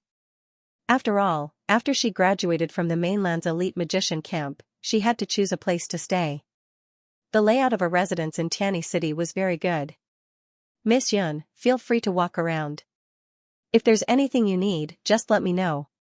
Long Hua was very tactful and immediately retreated. The night was just right. Yunxing walked around the courtyard and carefully observed her surroundings. She discovered that there was a secret hidden in this courtyard, and there were large numbers of soldiers lying in ambush everywhere. The magic array here was also set up very cleverly. Yunxing suddenly noticed a very unfriendly gaze. Long Shui was staring at Yunxing. "You'd better stay away from Master." Yunxing frowned. This wasn't the first time Long Shui had provoked her. "You should say this to your master." Yunxing had a look of ignorance. "You're not worthy of Master." Long Shui stopped Yunxing. She didn't know what Long Hua and the others were thinking, but Long Shui would never acknowledge Yunxing's identity. What mistress? As long as Master didn't marry, Long Shui would never acknowledge any woman. Get out of the way. Yunxing was also annoyed. Long Shui pulled out her magic scepter and aimed it at Yunxing. But the moment she was about to pull out the magic scepter, Yunxing's hand grabbed Long Shui's hand with incomparable precision. Long Shui was about to resist, but she found that her wrist was numb, and there was a pain between her thumb and index finger. The magic scepter was snatched away. Yunxing was playing with Long Shui's magic scepter in her hand. The whole process was like a magic trick. Yunxing didn't ignore Long Shui's unharmed hand. If she remembered correctly, the reason why the two dragons withdrew was because Long Shui was attacked. It seemed that Long Shui had already developed disloyalty and betrayed Yi Baiming. Yunxing didn't mind helping Yi Baiming teach his disloyal subordinate a lesson. You're called Long Shui, right? Don't forget, if I can kill Lu Qingqing, I can kill you. Long Shui's heart turned cold. She didn't forget that when Long Tu came back, she smacked her lips. Long Shui, who had never been good with words, danced with joy as she recounted the results of the finals in August. Yan Emperor killed Lu Dao. The tyrannical Lu Dao, both of them died. Lu Qingqing's corpse couldn't even be found. All the rumors about the Yan Emperor from before were self-destructed. What Yan Emperor? The Emperor was the main force, and Yan was just a mage in charge of defense. It was all nonsense, all lies made up by this seemingly harmless woman in front of her. After understanding this point, Long Shui shuddered. It turned out that all of this was planned by Yunxing. She was probably pretending to be a pig to eat a tiger from the beginning. What water elven mage, it was all a pretense. Whether it was Lu Qingqing or her, they were all deceived.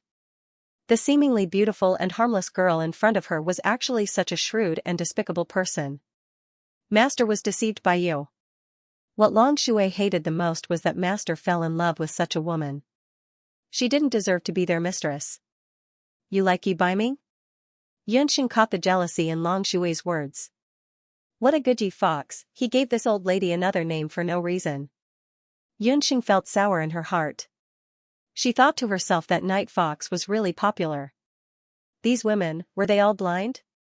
What was so good about that guy? Since young, he was a cunning and black-bellied person, and he killed without blinking.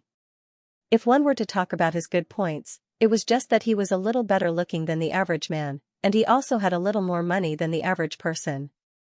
One Chen Lianer was not enough, and there was also Long Shui. The female students of the elite camp all liked him like ants seeing honey. Yunxing was sour, but in terms of words, she was not at a disadvantage. His taste is really heavy. That master of yours, there are not many women in the world who can stand him. Yunxing let go of Long Shui. You are not allowed to speak ill of Master. Master is the best man in the world. Long Shui bit her lips.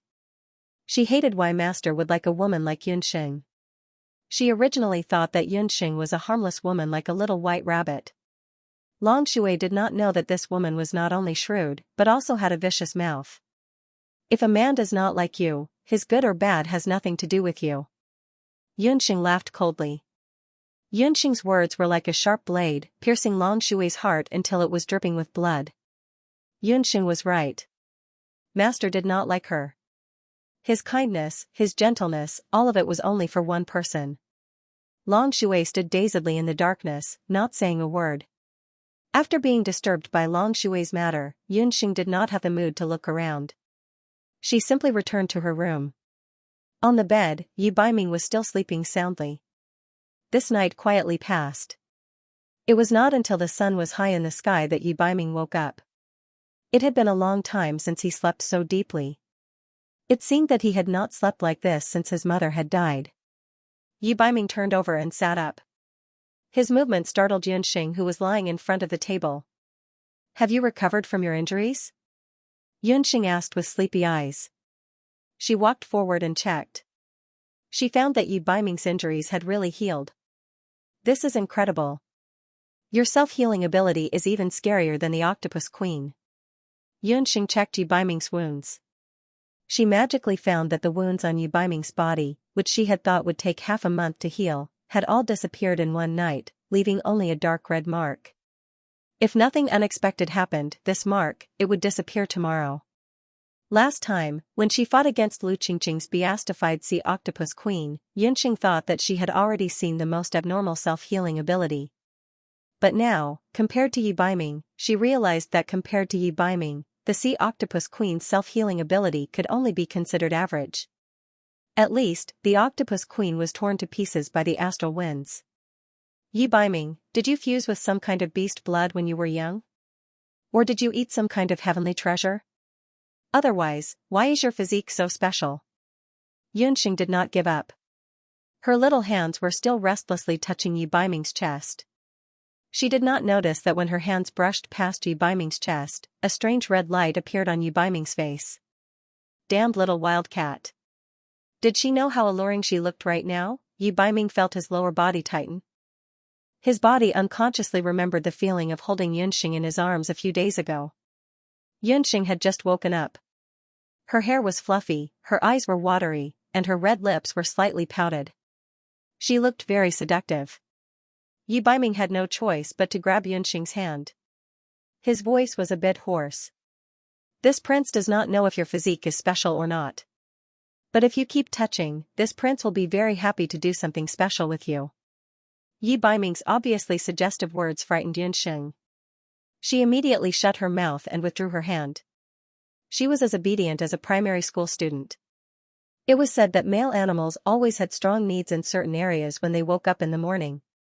Yunxing did not dare to put it into practice. She was really useless. She couldn't even handle a 17-year-old boy. Yunxing despised herself in her heart. Something appeared in her hand. Yunxing took a look and saw that Yi Baiming had stuffed something into her hand. It was a piece of water blue, crystal-like soul stone. This stone contained unprecedented magic power from the sea. You were holding this stone in your hand when you were unconscious. If I'm not wrong, it should be a soul stone. Yi Baiming handed Yunxing the soul stone that Yunxing had obtained from Qiu Qingqing's stomach during their fierce battle earlier. Qiu Qingqing had obtained this dissimulation soul stone back then, which was why she had such a special physique. The soul stone of the Seagull Queen, Yunxing's heart skipped a beat. She remembered that the little water sprite queen did not have her own magic scepter so far.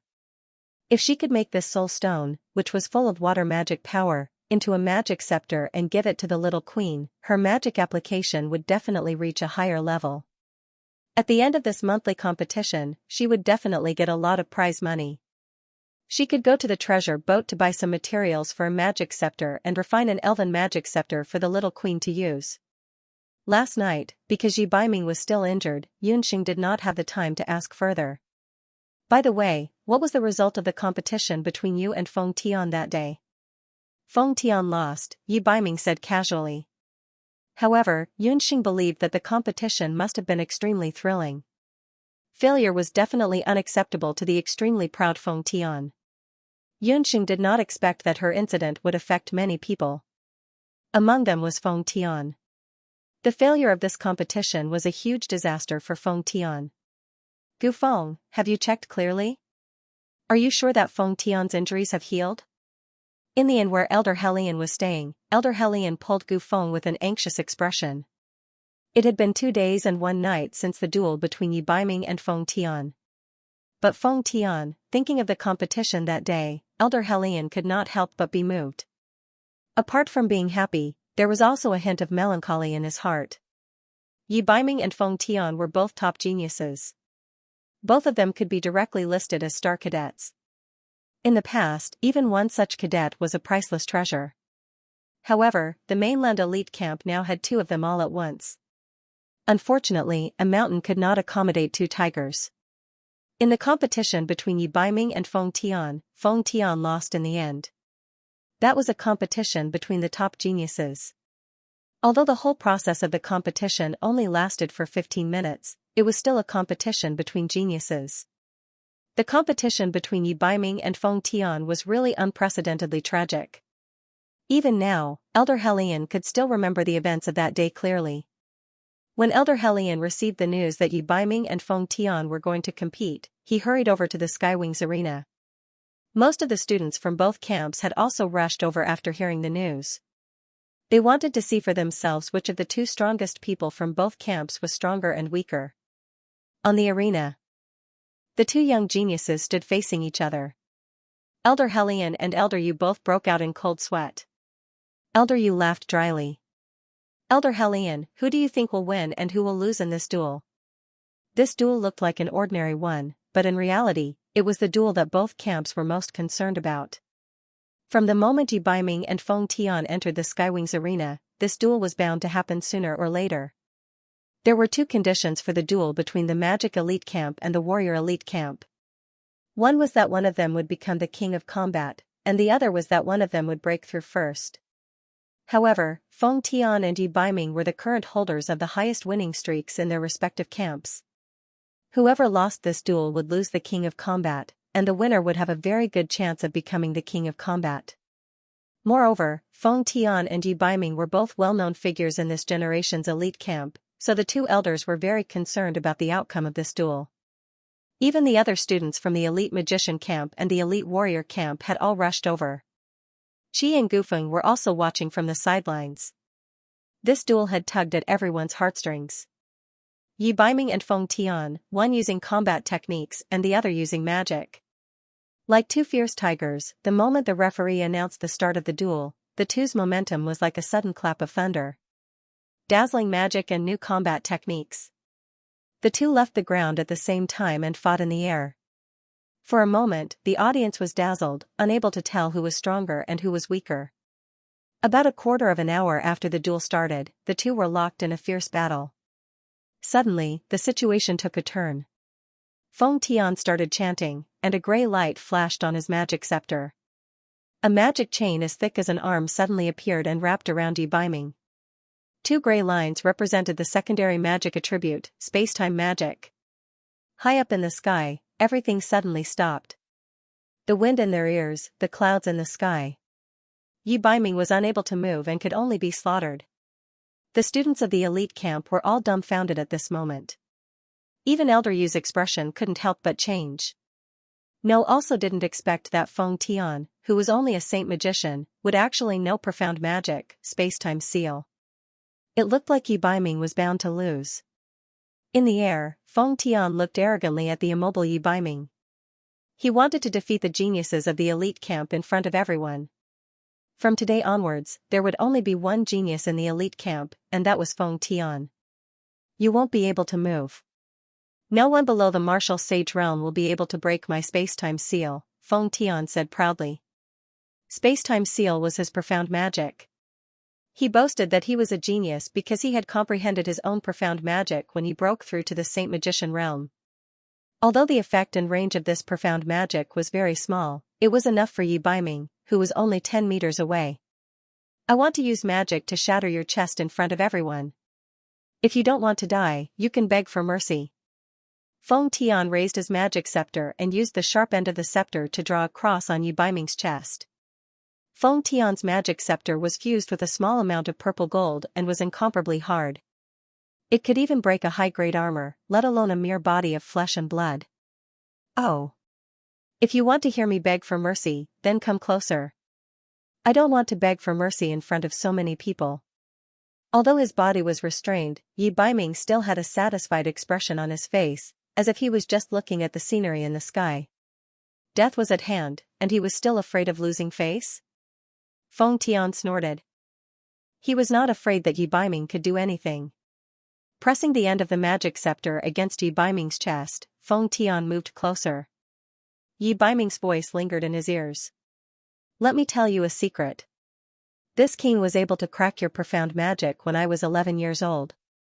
Feng Tian was shocked, and the magic scepter in his hand pierced Yi Baiming's chest. He did not believe that it was impossible for someone to break through the space-time seal. There was a distortion in the air, and the magic chains on Yi Baiming's body all shattered with a bang. He was not afraid of Feng Tian's magic scepter and took a step forward. A beast-like light flashed in his eyes as he walked forward step by step. Feng Tian seemed to have seen the most unbelievable thing. At that moment, Yi Baiming was like a terrifying magical beast, completely unafraid of pain. It was as if he was already a sky magician. However, Feng Tian realized that his feet suddenly could not move. This feeling was as if someone had cast a space-time seal on him instead. Impossible, this was absolutely impossible. For the first time, fear surged in Feng Tian's heart. However, from the eyes of the spectators in the spectator seats, they did not notice anything strange about Feng Tian at all.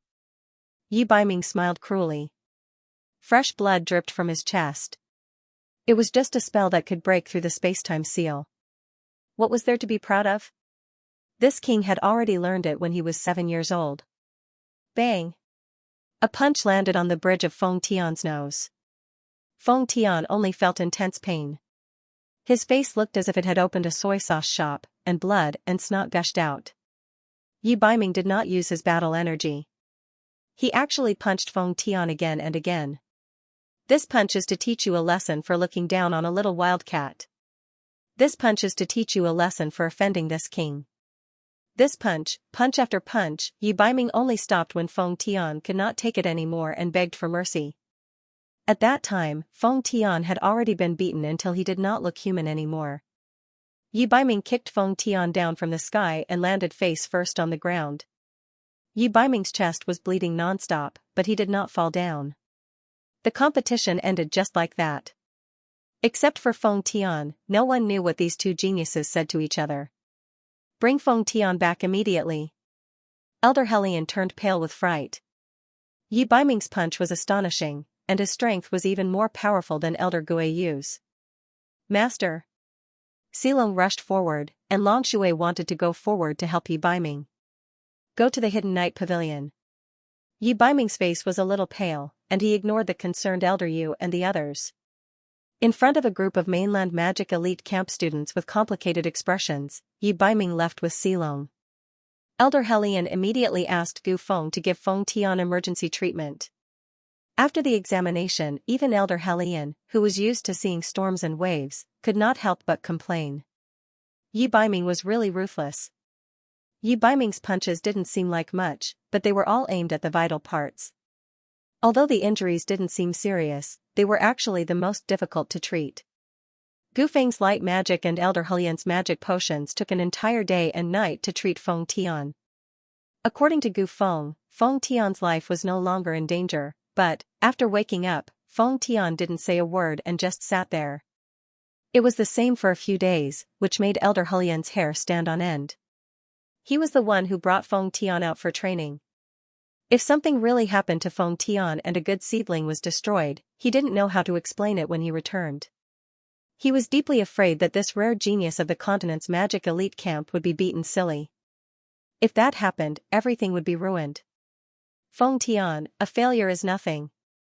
Only by intervening and facing failure directly can one become a true powerhouse. Elder Hellion advised earnestly and nagged Feng Tian every day. However, Feng Tian didn't listen to a single word he said. Elder, he's really fine. At most, he can't forcefully use magic for these few days. Everything else is fine. Gu Feng was also in a terrible fix. These few days, things really kept happening. Not only Feng Tian, but even Yunxing was missing. When he asked Dong Huanglinger, she only said that Yunxing met an acquaintance and had something to do at the last minute, so she couldn't come back. She looked very worried. Gu Feng was also worried. However, Dong Huanglinger refused to say where Yunxing had gone. Elder Hellion even asked him to face Feng Tian's weird temper every few days. Gu Feng felt vexed just thinking about it. After being urged by Elder Hellion, Gu Feng had no choice but to follow Elder Hellion to check Feng Tian again. When the two entered the room, they found that there was no one in the room. Where did Feng Tian go? Gu Feng and Elder Hellion looked at each other. Feng Tian was wandering aimlessly in Skywing City. He lost. Since he was a child, he had never lost. But this time, he had completely lost. He had lost to Yi Baiming in front of everyone. Feng Tian couldn't accept all of this. Every day when he closed his eyes, he would remember the scene of his defeat. Yi Baiming's words were like a shadow that couldn't be driven away. When he was 11 years old, he was already able to break the space-time seal. How could that be? That was his profound magic, the profound magic that he was so proud of. But in front of Yi Baiming, it was worthless. It turned out that there was such a huge gap between him and Yi Baiming. Who is this? Isn't he the #1 genius of the magic elite camp, Feng Tian? Feng Tian passed by a restaurant. A few people walked out from inside. Leading the group was Chen Lianer and a few female magicians. Feng Tian ignored him and walked over. Feng Tian, stop right there. Chen Lianer was in a bad mood. For that stone, she had been dealing with Tianidong for a long time. That lecherous pervert had been using all sorts of excuses to invite her out recently. Whenever they met, he would try to get his hands on her. Chen Lianer could only be perfunctory for the sake of his power. Today, it was the same again. Tianidong asked her out for a meal and took advantage of the alcohol to grope her. Chen Lianer only left after getting him drunk. Coincidentally, she met Feng Tian at this time. Chen Lianer and Feng Tian. Speaking of which, Chen Lianer's seniority was 3 years earlier than Feng Tian's. According to normal seniority, Feng Tian had to respectfully address Chen Lianer as senior sister. However, because Feng Tian's strength was outstanding, he had never looked at the senior sisters and senior brothers of the continent's elite camp. Previously, he was strong, so everyone tolerated it. But recently, he had been defeated by Yi Baiming. The students of the continent's magic elite camp began to talk behind his back. Moreover, Feng Tian had recklessly injured Yi Baiming. Chen Lianer had long wanted to teach him a lesson. Now that she had the opportunity, she naturally wouldn't miss it. As long as she suppressed Feng Tian, she would be the #1 person in the continent's magic elite camp in the future. She winked at the female magicians on both sides. The 2 female magicians understood and blocked Feng Tian's path.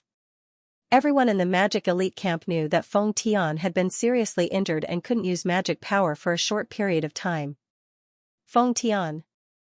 How dare you ignore senior apprentice Sister Chen when she calls you? We've wanted to teach you a lesson for a long time. You're just a newcomer. What are you so arrogant for? The 2 female magicians, one on the left and one on the right, provoked Feng Tian verbally. Feng Tian was still expressionless, as if he couldn't see or hear at all. Seeing that Feng Tian was indifferent, one of the 2 grabbed Feng Tian's magic scepter and handed it to Chen Lianer. You're just a piece of trash. Why do you need a magic scepter? Chen Lianer looked at the 4 soul stones on Feng Tian's magic scepter and mocked. Take it back. Feng Tian lowered his head, and his voice was terrifyingly low. Come and take it if you have the ability. Chen Lianer was full of confidence with the bracelet in her hand. Moreover, Feng Tian couldn't use magic power at all. Chen Lianer mocked and released a wind sickle. The wind sickle scraped across Feng Tian's cheek, and a scar immediately appeared on his face. Feng Tian's head was still lowered. He clenched his fists, but he couldn't gather any magic power in his body. Restrain him. Chen Lianer ordered the 2 female magicians to restrain Feng Tian and forcefully drag him into an alley behind the restaurant. She played with Feng Tian's magic scepter and pressed the body of the scepter against Feng Tian's chest. Her beautiful face was full of resentment. Feng Tian, you can only blame yourself for hurting Yi Baiming. That man isn't someone you can touch. In Skywing City, apart from the Skywing Arena, one couldn't kill people at will. However, Chen Lianer was confident that she had Skywing East support and wasn't afraid of killing someone. She wanted to make Feng Tian disappear completely before he recovered. Feng Tian snorted. I heard that man was once your fiancé? It's a pity that you broke off the engagement at the last minute. Shut up. Chen Lianer hated it the most when people mentioned her marriage with Yi Baiming. It's not up to you to lecture me on my matters. Chen Lianer had already regretted countless times. Back then, she was young and insensible and coveted the position of crown prince consort, which was why she gave up on Yi Baiming. Chen Lianer also attributed Yi Baiming's indifference to her breaking off the engagement back then. Chen Lianer believed that Yi Baiming still had feelings for her. It was only because of that little b*tch Xianxing's seduction that Yi Baiming was distant and cold to her. Feng Tian had touched her taboo. She was furious and ruthlessly stabbed the magic scepter into Feng Tian's chest. The scepter pierced through Feng Tian's chest without any resistance. Feng Tian was only a mage, and his physique couldn't compare to Yi Baiming's monstrous physique at all. Chen Lianer's stab was clearly to kill Feng Tian. Once Feng Tian died, the continent's elite magic camp would probably put the blame on the continent's elite warrior camp and Yi Baiming. A special event in the small theater, In the dead of night, Night Fox looked at a certain wildcat affectionately. "Little wildcat, it's late at night. Everyone's rolling in the sheets. Should we also do something special? For example, canvassing for votes for Big Fuzzy. Lian, did you hit him too hard? He seems to be dead." The female sorcerers on both sides were a little afraid when they saw Feng Tian fall to the ground. Usually, they would ostracize the newcomers at most, but they had never killed their colleagues with their own hands. If the elders found out about this, they would probably be expelled from the mainland's elite sorcerer camp. What's there to be afraid of? Feng Tian offended many people. It's not a big deal that he was assassinated on the streets. Chen Lianer did not care. Feng Tian was arrogant. When he was competing in the arena, his attacks were also extremely vicious. He had injured many opponents early on, so it was not rare for him to be killed. She carefully pulled out Feng Tian's magic scepter and wiped the blood off it. Then, she checked Feng Tian's breath and confirmed that he was dead. She then left the scene calmly with the two girls. What Chen Lianer did not know was that her earlier actions had all been seen by a certain person in a certain room of the restaurant. That person was sitting by the window and holding a wine cup in his hand. He was a middle-aged man in his 40s with a beautiful beard. He was neither tall nor thin, and his eyes were majestic. Sitting opposite him was Steward Chu. "There's actually such a murder in Tianyi City?" The middle-aged man looked at Feng Tian, who was lying on the ground. Blood was still seeping out from under Feng Tian's body. Soon, he would lose too much blood. At that time, even the divine medicine would not be able to save him. He had some appreciation for the young man. Just now, at the critical moment of life and death, the young man did not have the slightest intention of begging for mercy. That woman is from the mainland's elite sorcerer camp. It must be an internal struggle. Steward Chu frowned unhappily. She also recognized Chen Lianer as the woman who had appeared in the treasure boat earlier. She just did not expect that she would act so delicate in front of the eldest young master, but she was such a ruthless person behind the scenes. If such a person really married into the city lord's mansion, the city lord's mansion would probably be in chaos in the future. Steward Chu was already thinking in her heart that no matter what, she could not let Chen Lianer cheat that stone from the eldest young master. "Fine, since we've seen it, let's go save that young man's life." The middle-aged man's figure flashed. It was unknown what kind of movement technique he used, but he had already moved from the 3rd floor to the dark alley in an instant. So this is what death feels like. When Chen Lianer stabbed the magic scepter into Feng Tian's chest, he could feel his life force slowly draining away. When he completely fell into darkness, Feng Tian felt a chill around his body. However, just as Feng Tian thought that he would lose his life on the streets today, a strong doqi entered his body. His heart, which had stopped beating, started beating again. When Feng Tian woke up, he saw two unfamiliar faces. This man and woman were obviously not ordinary people. Feng Tian could not recall when he had met such people. One of the middle-aged men had just retracted his palm from his body. Just now, the one who had sent internal energy into his body was this man. "Why did you save me?" Feng Tian's first sentence was not gratitude. Instead, it had a hint of resentment. He had been defeated by Yi Baiming in front of countless people. Feng Tian only felt that he had lost all his face and did not want to live in this world anymore. Otherwise, even if he had lost all his magical power, Chen Lianer would not have been able to succeed so easily. The beautiful woman at the side was displeased. "What kind of tone is that? The city lord personally saved you, and you actually dare to question him?" In Skywing City, only the city lord of Skywing City could be addressed as the city lord. Feng Tian could not help but look sideways. "You're the city lord of Skywing City, Skywing Venerable?" The city lord of Skywing City was very famous on the continent.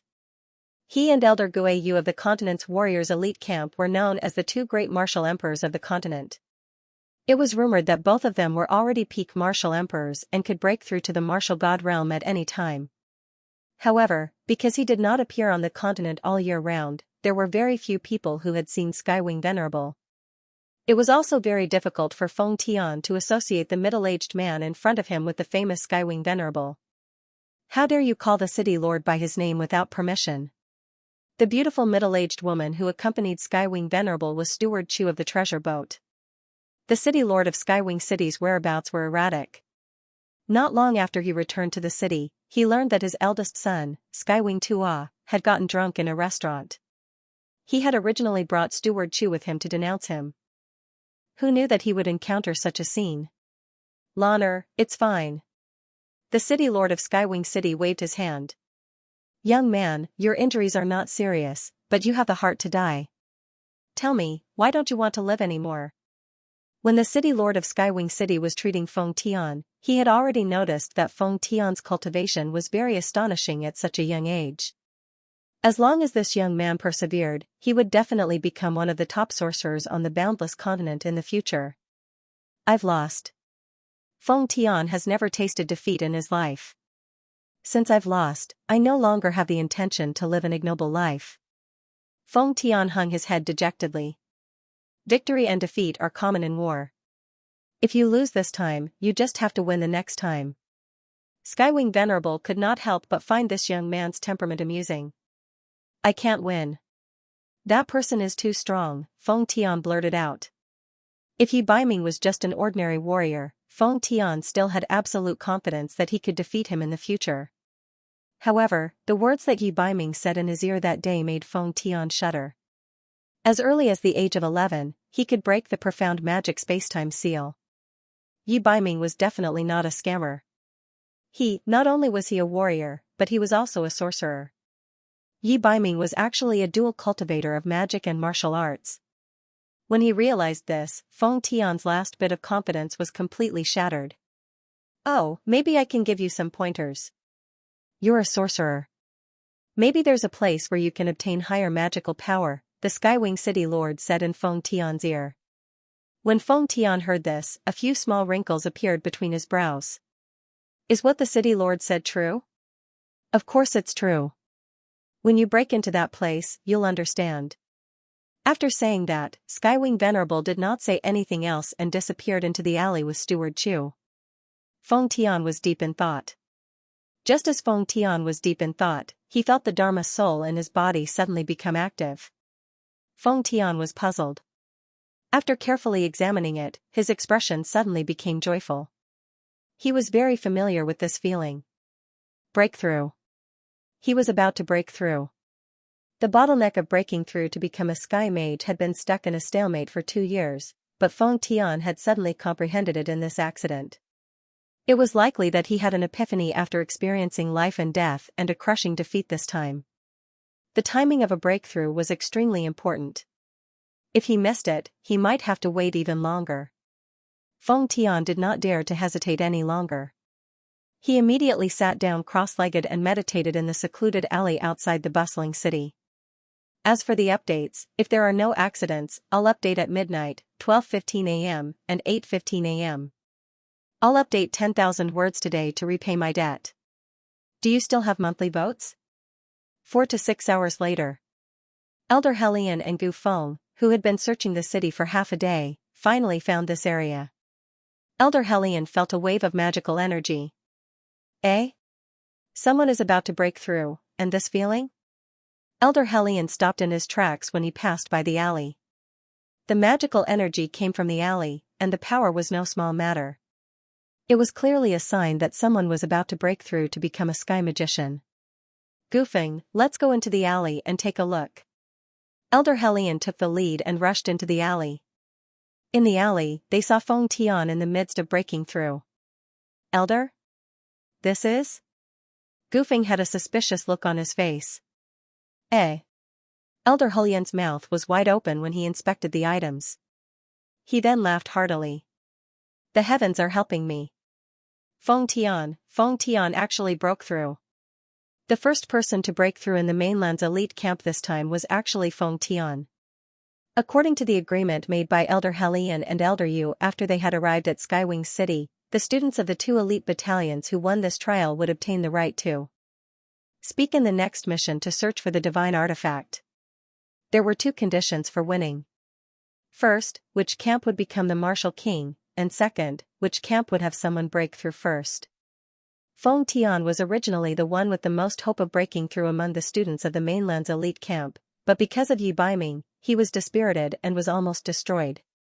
Elder Hellion originally thought that he would definitely lose this time, but who knew? It was really a blessing in disguise, a blessing in disguise. Elder Hellion laughed heartily and hurriedly ordered Gufeng to wait at the side. This time, Feng Tian broke through from the evening to the morning of the second day. When the rooster crowed, a ray of light appeared above Feng Tian's head. The Dharma soul in his body shone brightly. Feng Tian had successfully broken through to become a sky magician. Feng Tian, good job. Elder Hellion had been waiting anxiously for a long time. Seeing Feng Tian break through, he was so happy that he danced with joy. He could already foresee the beautiful scene of Elder Yu humbly becoming his subordinate. Second Elder, Feng Tian intends to give up on the competition in the Earthwings competition zone and enter the Skywings competition zone. After Feng Tian's breakthrough, his entire temperament was slightly different. There was less arrogance in his eyes and more steadiness. It looked like he had gained enlightenment overnight. Feng Tian's first sentence after breaking through shocked Elder Hellion. He had just broken through, and he wanted to join the Skywings division? Feng Tian, don't force yourself. The experts in the Skywings competition zone are much stronger than those in the Earthly Wings competition zone. Even Yi Baiming might not be able to gain much of an advantage in the Skywings competition zone, Elder Hellion advised. Feng Tian has already decided. Feng Tian recalled the place that Venerable Skywing had mentioned. Only by experiencing a life-and-death struggle in the Skywings competition zone would he be able to go to that place. Only by going to that place would he be able to obtain enough strength to defeat Yi Baiming. But to enter that place, just as the Venerable Skywing had said, he had to be able to fight against a Beast King-level magical beast. Feng Tian still has one more request. Feng Tian doesn't want anyone to know about his breakthrough for the time being, including the other students of the continent's magic elite camp. It was just that Feng Tian refused to listen to him no matter what. In the end, Elder Hellion had no choice but to agree to Feng Tian's request. After that day, Feng Tian seemed to have become a different person, and he was completely focused on the competition in the Skywings competition zone. Chen Lian and the others were shocked to see that Feng Tian was not dead. It was just that Feng Tian did not seem to remember what had happened in the alley, nor did he look for them to settle the score. This made Chen Lian and the others breathe a sigh of relief. After staying in Yi Baiming's courtyard for a few days, Yunxing's body had basically recovered. During this time, Yunxing had also refined the Sea Octopus Queen's soul stone that she had obtained from Lu Qingqing's body. Unlike the soul stones that had just fallen off the body of a magical beast, a soul stone that had already recognized its master had a very strong magical repulsive force and could not be used lightly. Fortunately, Yunxing had the unique elven hellfire, which quickly washed away the repulsive force of the soul stone. The Sea Octopus Queen's soul stone, a peak rank 9 sea beast.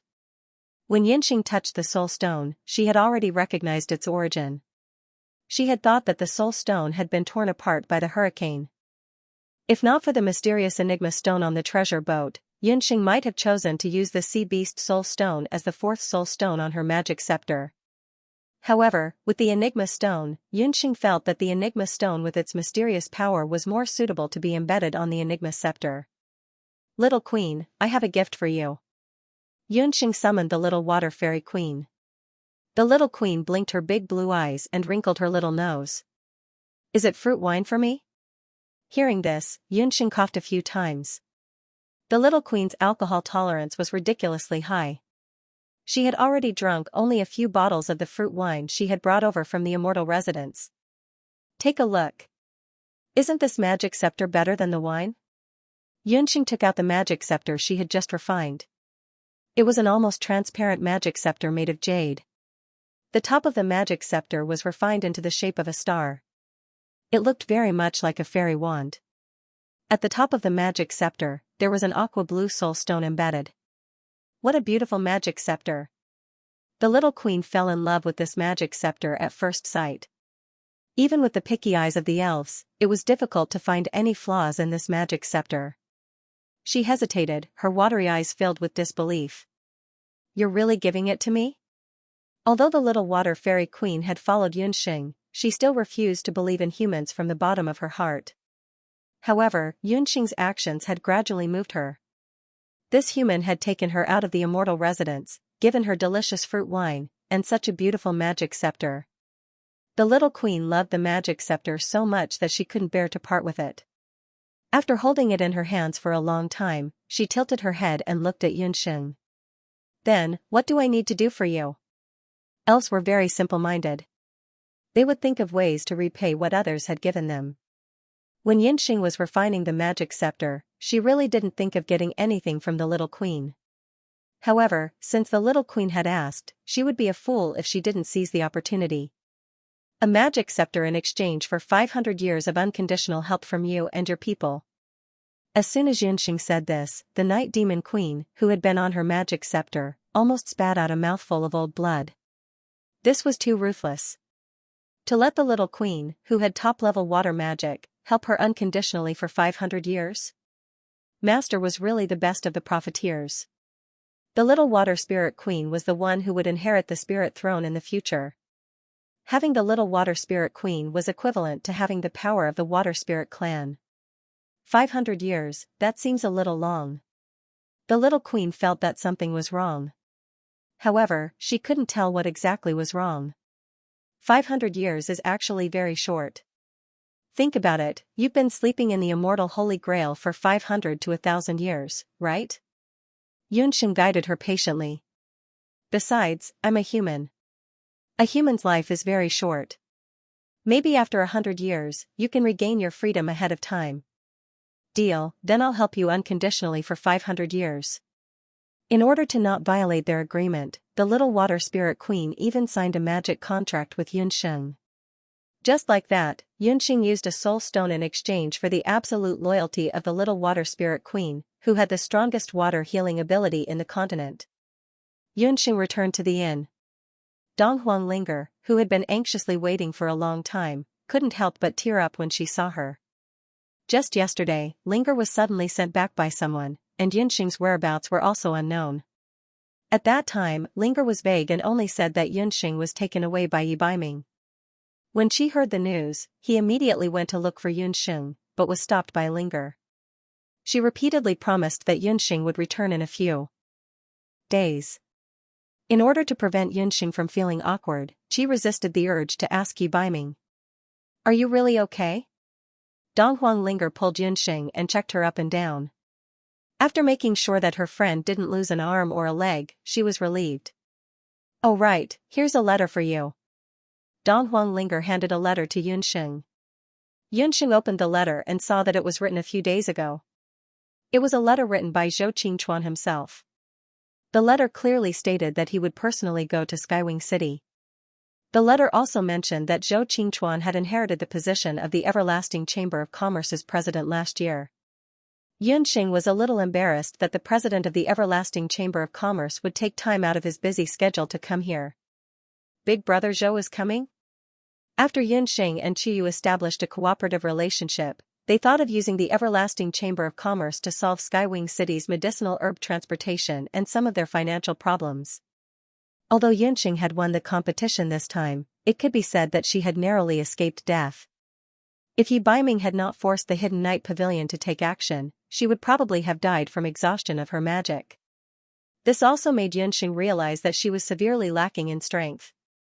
In the past, Yunxing's life had always been smooth sailing because she had the help of the summoning hand and a bunch of magical beasts.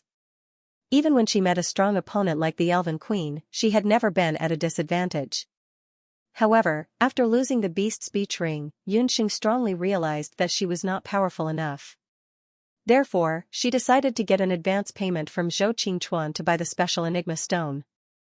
A few days later, an unfamiliar empty ship was sailing in the sky, riding the wind and breaking the waves. The sharp, blade-like bow of the ship cut through the clouds in the sky. On the empty ship, the flag of a chamber of commerce was fluttering in the wind. The two words everlasting were very eye-catching. On the deck of the empty ship, the wind was very strong. Zhou Qingchuan, the youngest president of a chamber of commerce on the continent, faced the wind and looked into the distance. Inside the cabin, several stewards of the Everlasting Chamber of Commerce were looking at President Zhou with reverence. Zhou Qingchuan had risen to prominence 4 years ago.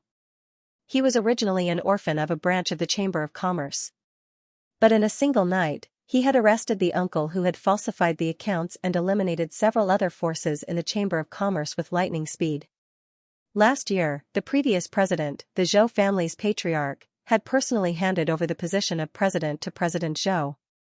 After that, he had passed away. Today, President Zhou's words were everything in the everlasting Chamber of Commerce. After President Zhou took office, he wantonly expanded the scope of business. Under his leadership, the everlasting Chamber of Commerce had become even more powerful than before. This made the stewards, who were originally unconvinced by him, no longer dare to say anything.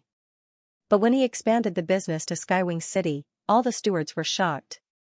The reason why President Zhou made this decision was because of a letter he had received half a month ago. At this moment, the letter was in President Zhou's hands. It had been nearly 4 years since he had seen Yunxing. Zhou Qingchuan's gaze retracted from the boundless sea of clouds and fell on the letter. Yunxing's handwriting was very clear on the letter. In his mind, the scene of the last time the two of them had met appeared. I wonder what Yunxing looks like after not seeing her for 4 years. Zhou Qingchuan's mouth revealed a long-lost smile. Ever since he had returned to the everlasting Chamber of Commerce, he had not smiled for a long time. When the stewards in the cabin saw this scene, they all clicked their tongues in wonder. Reporting to the president, Skywing City is just ahead. Good. Zhou Qingchuan put away the letter. His heart could not help but beat faster. Soon, he would be able to see the person that he had been yearning for day and night. In the inn, Yunxing put down the letter and hurriedly said goodbye to Dong Huangling. She then went to the city gate to welcome Zhou Qingchuan. Counting the days, the letter said that Big Brother Zhou would arrive in Skywing City this afternoon. The news of the everlasting Chamber of Commerce's airship arriving in the sky above Skywing City immediately reached Steward Chu's ears. Steward Chu? Skywing City and Skywing City have never interacted before. Do we need to inform the City Lord's mansion about the everlasting Chamber of Commerce's arrival? No need. The City Lord has just returned, so not many people know about it. The everlasting Chamber of Commerce is the continent's #1 Chamber of Commerce. We must not neglect them since they have come to Skywing City. Steward Chu brought along a few capable assistants and walked towards Skywing City's gate. As the airship landed, Zhou Qingchuan's footsteps could be heard. Just as he landed, he heard a pleasant greeting. Big Brother Zhou, why have you come personally? Yunxing quickly found Zhou Qingchuan in the crowd. After not seeing him for 4 years, Zhou Qingchuan looked the same as before. He had a warm smile on his face, making people easily have a good impression of him. Zhou Qingchuan's current status was completely different from when Yunxing had first met him. He was no longer the descendant of a branch family who was bullied in the family. In just 4 years, he had already taken control of more than half of the everlasting Chamber of Commerce's businesses. He had already grown into the #1 figure in the family, second only to the patriarch. Yunxing did not know that a large part of the reason for Zhou Qingchuan's change was because of Yunxing. He had fallen in love with Yunxing at first sight. However, he knew in his heart that as a merchant, he was not worthy of Yunxing. Therefore, in the past 4 years, he had grown rapidly. Now, Zhou Qingchuan's eyes and actions carried the boldness of a tycoon. In the 3 years that Yunxing had been missing, Zhou Qingchuan had not been able to eat or sleep in peace. This was the first time he had received a letter from Yunxing after nearly 4 years. Therefore, when he received the letter, he was wild with joy. Regardless of the many matters at hand, he personally escorted this batch of medicinal herbs to Skywing City. When he heard Yunxing's voice, Zhou Qingchuan hurriedly turned his head. Under the sunlight, a white-clothed girl was smiling at him. Tall and charming figure, jet black hair, mischievous eyes, and 2 small dimples when she smiled. The girl was Yunxing, not Yunxing. When the sunlight met her, it seemed to dim a lot. After not seeing each other for 4 years, Zhou Qingchuan had dreamed of Yunxing countless times in his sleep. However, he had never dreamt of such a realistic person before. Yunxing was more charming than he had imagined. A look and a smile could captivate people's souls. Zhou Qingchuan was even reluctant to blink. He was afraid that if he blinked, Yunxing would disappear. Big Brother Zhou, why are you dumbfounded? Only when a faint fragrance came over did Zhou Qingchuan come back to his senses. He coughed a few times. "I've let you see a joke. I haven't seen you for so long that I couldn't recognize you for a while." Yunxing didn't notice his gaffe. She went to check the medicinal herbs and elixirs that Zhou Qingchuan had brought this time. As expected of the everlasting Chamber of Commerce, the scale of the empty ship was 10 times larger than Elder Hulian's. The elixirs that Zhou Qingchuan had brought this time were all from the little Xianxia. After checking, Yunxing confirmed that the elixirs on this ship could at least offset the consumption of the Skywings arena for more than a month. This time, she must catch the Hidden Night Pavilion unprepared. Yunxing had already inquired. The competition between her and Lu Qingqing had caused the Hidden Night Pavilion to suffer heavy losses. Yellow Knight Emissary himself had also disappeared. Right now, the Yellow Wings arena was like a no-man's land. It was the best time for Yunxing to infiltrate. After checking, Yunxing walked out of the empty ship. She saw that there were a few more people where Zhou Qingchuan was standing. The leader was Steward Chu. "Is this President Zhou of the Everlasting Chamber of Commerce?" Steward Chu came with a group of assistants. When he saw the unprecedented scale of the empty ship loaded with a large amount of goods and medicinal herbs, his eyes couldn't help but light up. As the most capable assistant of the Skywing City Lord, Steward Chu had been vexed over how to control the transportation of goods in Skywing City for many years. Although Skywing City was wealthy, there weren't many empty ships for the transportation of goods. If they could establish a cooperative relationship with the continent's #1 Everlasting Chamber of Commerce, the prices of goods and the lives of the people in Skywing City would be greatly improved. "Big Brother Zhou, Steward Chu." Yunxing walked forward. Seeing that Yunxing and Zhou Qingchuan were very familiar with each other, Steward Chu was shocked. She had long guessed that Yunxing's background was not simple. Ever since Lu Qingqing was defeated by Flame Emperor Dai, Steward Chu thought that Yunxing must be from a magic family. But today, it seemed that she also had a close relationship with the Everlasting Chamber of Commerce. She was just a little girl in her teens. How could she be so capable? Manager Chu was shocked, but he didn't dare to underestimate Yunxing. Zhou Qingchuan was indeed a businessman. He chatted with Steward Chu for a while and also discussed Yunxing's intention to sell medicine in the city. "I have long heard about the Hidden Night Pavilion raising the price of elixirs and controlling the contestants in the arena. Miss Yun can first experiment in the Yellow Wings competition zone.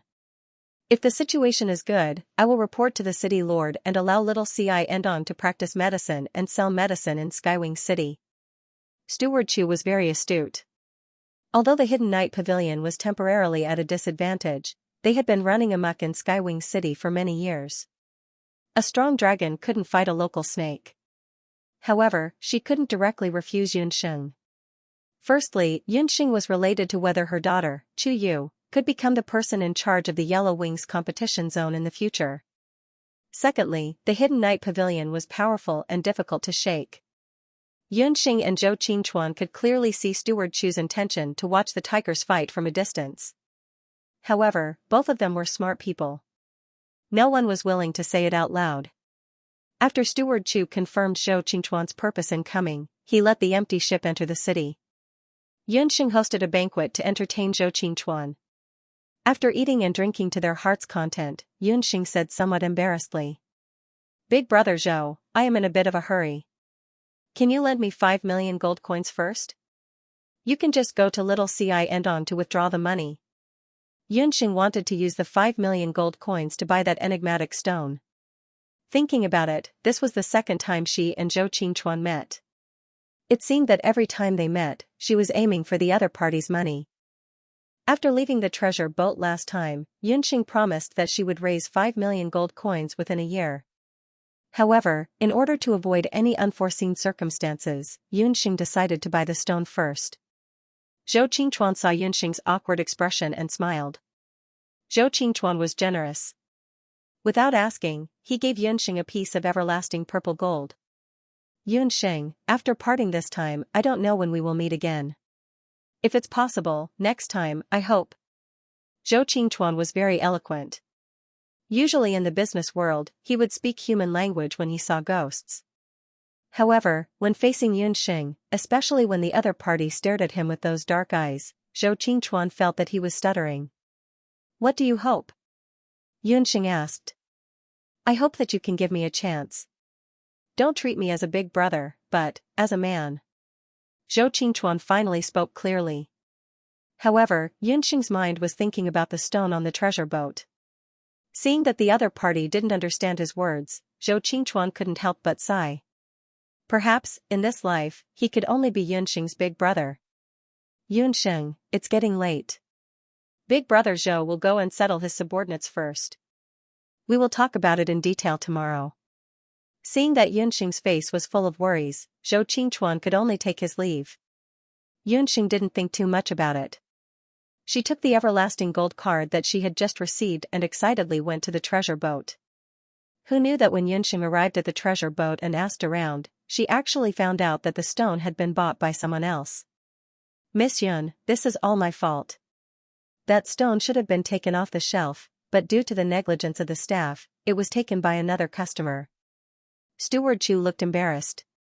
She gave him a brief account of what had happened. When Yunxing heard this, she knew that this matter couldn't be blamed on the treasure boat. Skywing Tuo was the eldest son of the Skywing City Lord. After all, Steward Chu was only a servant of the City Lord's residence. Since the stone had been taken away by force, she had no other choice. It's just that I don't know if the eldest son gave the stone to that lady after the incident. If he did, you can only look for that lady. Steward Chu's face was full of regret. Can you tell me the name of that lady? That stone is very important to me. The thing that Yunxing was most worried about had indeed happened. She suspected that the other party wasn't an ordinary person. It was very likely that the other party had also discovered the uniqueness of that stone. I found it. The lady who visited that day is called Chen Lianer. Steward Chu checked the records and found Chen Lianer. Yunxing frowned. It was actually her, could it be? Yunxing remembered that the magical wave on Chen Lianer's body was very similar to the magical wave on the stone that she had seen earlier. Miss Yun, are you going to find that lady? Manager Chu saw that Yunxing's face was still cloudy. Yunxing smiled bitterly. If it were someone else, she might have a way, but the stone was in Chen Lianer's hands. Chen Lianer hated Yunxing the most. Yunxing was a little unhappy that she didn't buy the stone. At this time, Chiyu walked in. When she saw Yunxing's ugly expression, she asked about what had happened. Skywing expansion? Him again. When Chiyu heard this name, a layer of sullen anger appeared on her face. It was my carelessness. If I had known, I would have left a deposit. Yunxing just didn't expect that there would be people fighting over such an unremarkable stone. If an ordinary person heard that a stone was worth 5 million gold coins, they would probably explode on the spot. No, since my mother promised you, she will definitely do it. Don't worry, I will take care of this matter. Chiyu was very loyal. I know where Skywing expansion is. Wait here, I'll go find Skywing expansion and get the stone back. Chiyu didn't say anything else and turned to walk out. Yunxing couldn't even stop her. Sigh, this child still has that temper. Manager Chu looked worried. Miss Yun, I have important matters to attend to right now and can't chase after you. Go stop her. Once elder sister Yu goes over, she'll be like a lamb entering a tiger's den. Manager Chu had an anxious look on his face. When Yunxing asked, she found out that Skywing expansion was the eldest son of the Skywing City Lord. This person was about 30 years old and was a famous playboy. When they were in the City Lord's residence, he had always tried to take advantage of Chiyu. In order to avoid Skywing expansion, Chiyu left the City Lord's residence and took the initiative to ask to join the Skywing arena as a referee. I'll go stop her. Yunxing immediately went out. Yunxing's footsteps were fast, but Chiyu's footsteps were even faster. In the blink of an eye, she disappeared. Yunxing's face was filled with anxiety. She could only ask the staff on the treasure boat. However, no one knew where Chiyu had gone to look for her. After Chiyu left the treasure boat, she went to several restaurants and tea houses in the city and asked door to door. Skywing Tower, that silk pants, only knew how to fool around in these few places all day long. Chiyu asked around and indeed found out that Skywing Tower had opened a small private room in one of the restaurants. Right now, he was waiting for someone. Heaven's Wing Tower, hand over that stone. Chiyu kicked open the door. Heavenly Wing Tua had an appointment with Xianxia today and was waiting for the little beauty to come.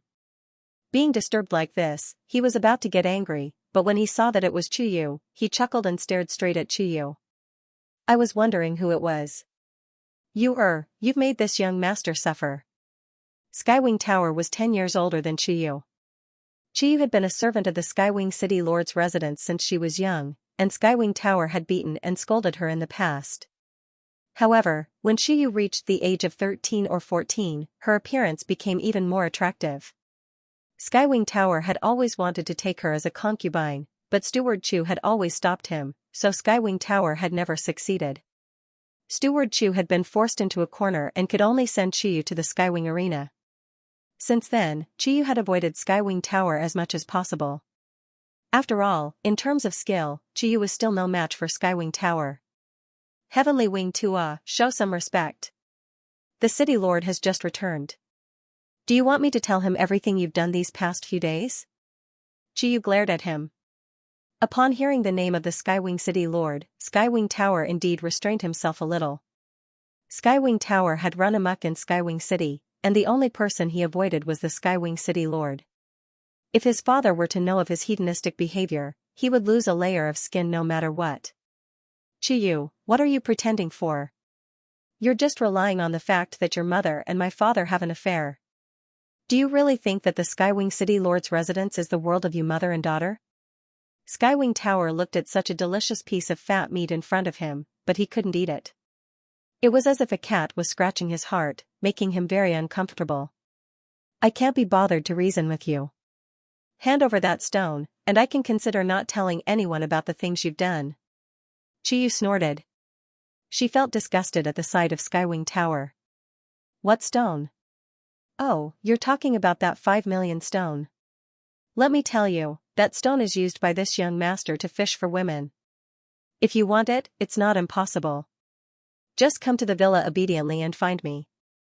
Skywing Tower had a salivating smile on his face as he sized up Chiyu. In order to play with women and not let his tigress know, Skywing Tower had secretly built a villa in the city. Every time there was a new product, he would bring it to the villa. Fang Bainian, Chiyu, and Qin Lianer were completely different types. Qin Lianer was a typical well-bred young lady. She looked delicate and made people want to love her tenderly.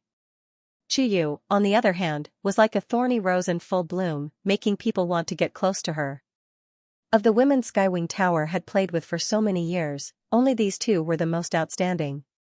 He even had crooked thoughts of taking these two beauties into his pocket. When the time came, he could play with them left and right.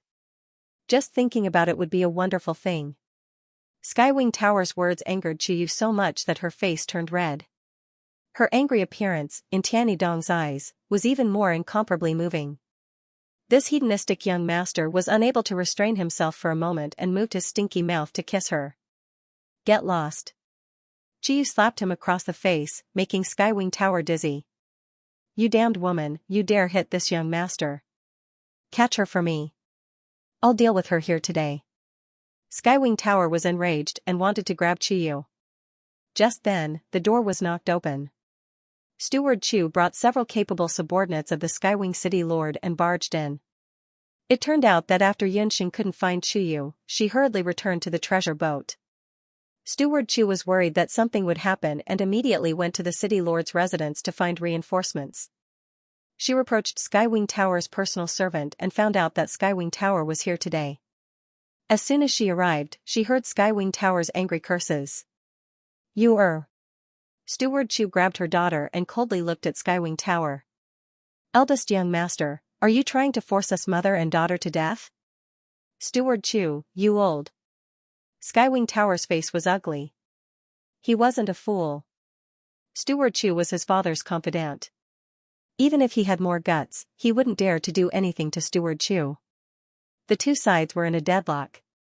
Suddenly, a delicate voice probed from the side. Eldest young master, what's wrong with you? Qin Lianer walked in. Seeing Skywing Tower's appearance, she hurried forward and comforted him in a soft voice. Steward Chu saw this and slightly frowned. He took the opportunity to pull Qiyu away. Skywing Tower was in a fit of anger. Chen Lian observed his expression and secretly sneered in her heart. Just now, she had already been in the corridor. When she saw Qiyu angrily charge in, she didn't rush in. Instead, she went to the side room next door to sit and watch the show. Chen Lian had been in the hallway for a long time. When she saw Qiyu angrily charge in, she didn't rush in. Instead, she went to the adjacent room to watch the show. Hearing that the other party had also come for the stone, Chen Lian couldn't help but be on guard. After comforting Skywing Tower with a few words, his mood was clearly much better. Eldest young master, who was that mother and daughter just now? How dare they behave so atrociously in front of you? Chen Lian asked. They're just a pair of servants from the Skywing City Lord's residence.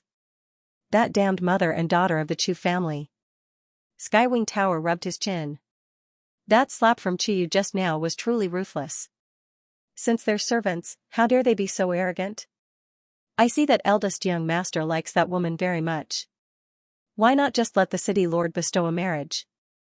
That old woman, Steward Chu, would never agree. She and my father have a close relationship. My father listens to her very much.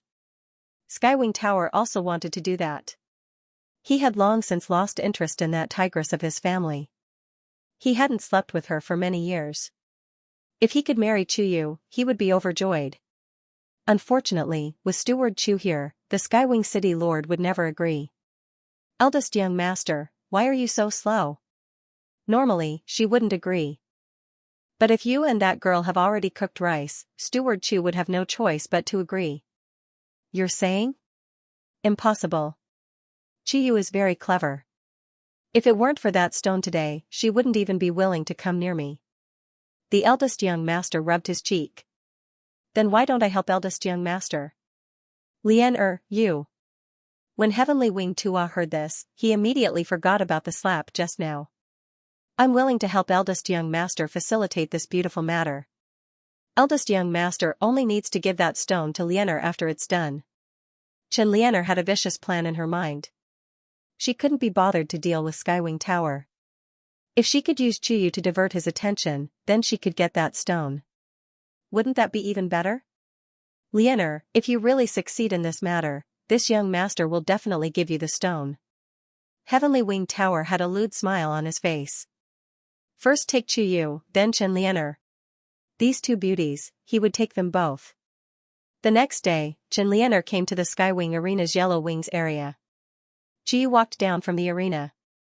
Lady Chu, Chen Lian walked over with a smile. You are?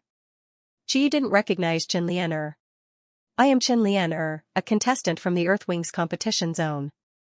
Chen Lian looked at the situation in the Yellow Wings competition zone. At first glance, she was quite surprised. When she had first arrived at the Heaven's Wings arena, someone had said that the Yellow Wings division was the least valued of the 4 divisions, but today, she found that the Yellow Wings division was very lively. The number of spectators was no less than that of the Earth Wings competition zone. The contestants from the 2 divisions can't overlap. If you want to participate in the Yellow Wings division's competition, you'll have to go to the Earth Wings division to cancel your contestant qualifications, Qiyu said in a businesslike tone. I didn't come because of the competition. I heard that Miss Chu wants the stone in eldest young master's hand. Chen Lian smiled. Do you know the whereabouts of that stone? Qiyu was still fretting over how to get that stone back. Her mother had already warned her not to provoke Heaven's Wings, but she still wanted that stone back. I know where Heaven's Wings hid the stone, but it's not convenient to talk here.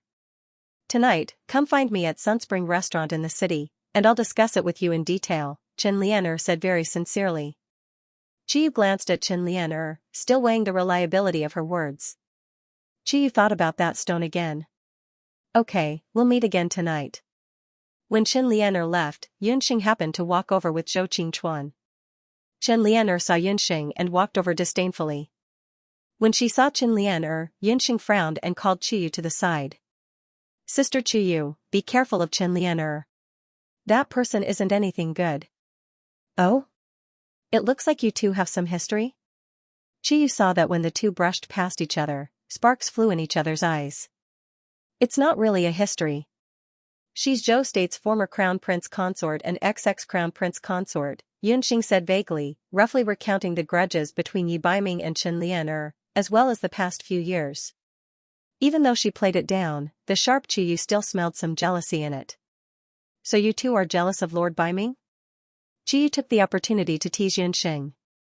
Yunxing scolded and pretended to be angry. Who has time to care about his business? He's just a promiscuous fox who flirts everywhere. One Chen Lian, one Long Shui, each of them extremely charming, and there were also those women in the elite camp who adored him. Yunxing's heart was filled with anger when she heard this. It was rare for Qiyu to see Yunxing's feminine side, and she was secretly amused.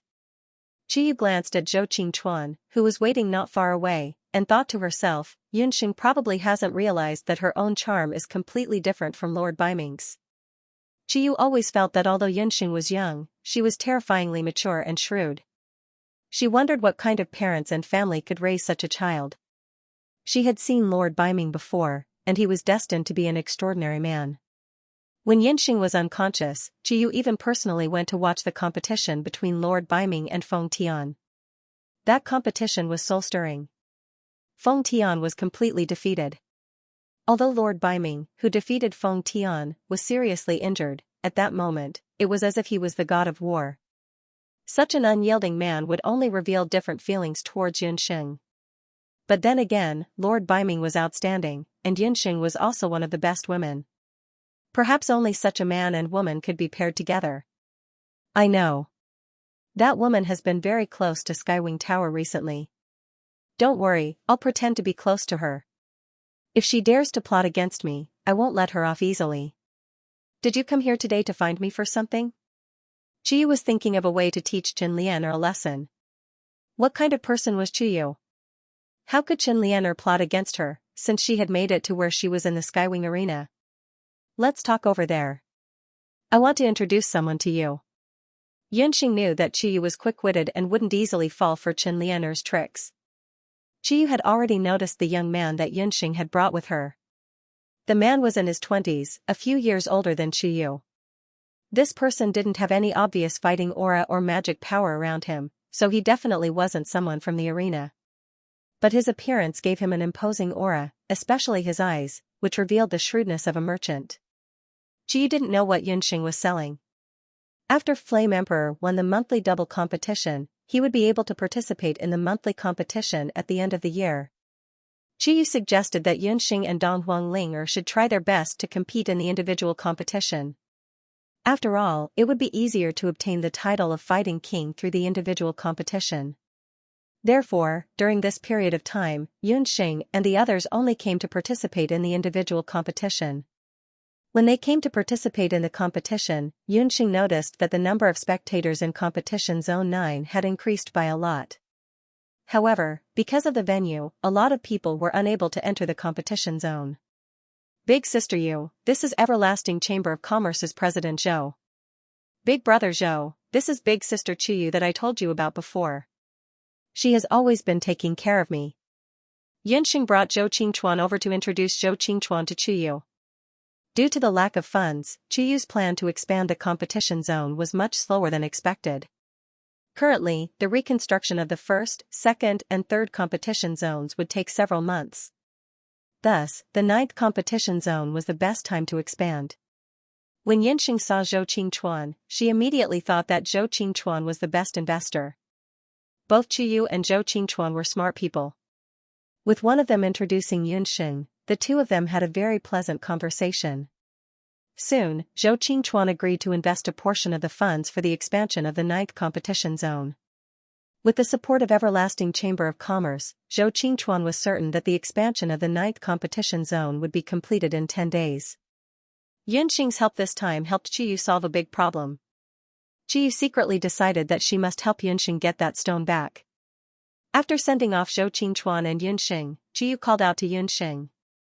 Big Sister Yu, what do you need that medicine for? Yunxing had a curious expression on her face. Just give it to me. I have my own uses for it. Qiyu smiled and didn't say anything. Yunxing quickly found the medicine and gave it to Qiyu. At night, Qiyu arrived at the restaurant early as per her promise with Qin Lianer.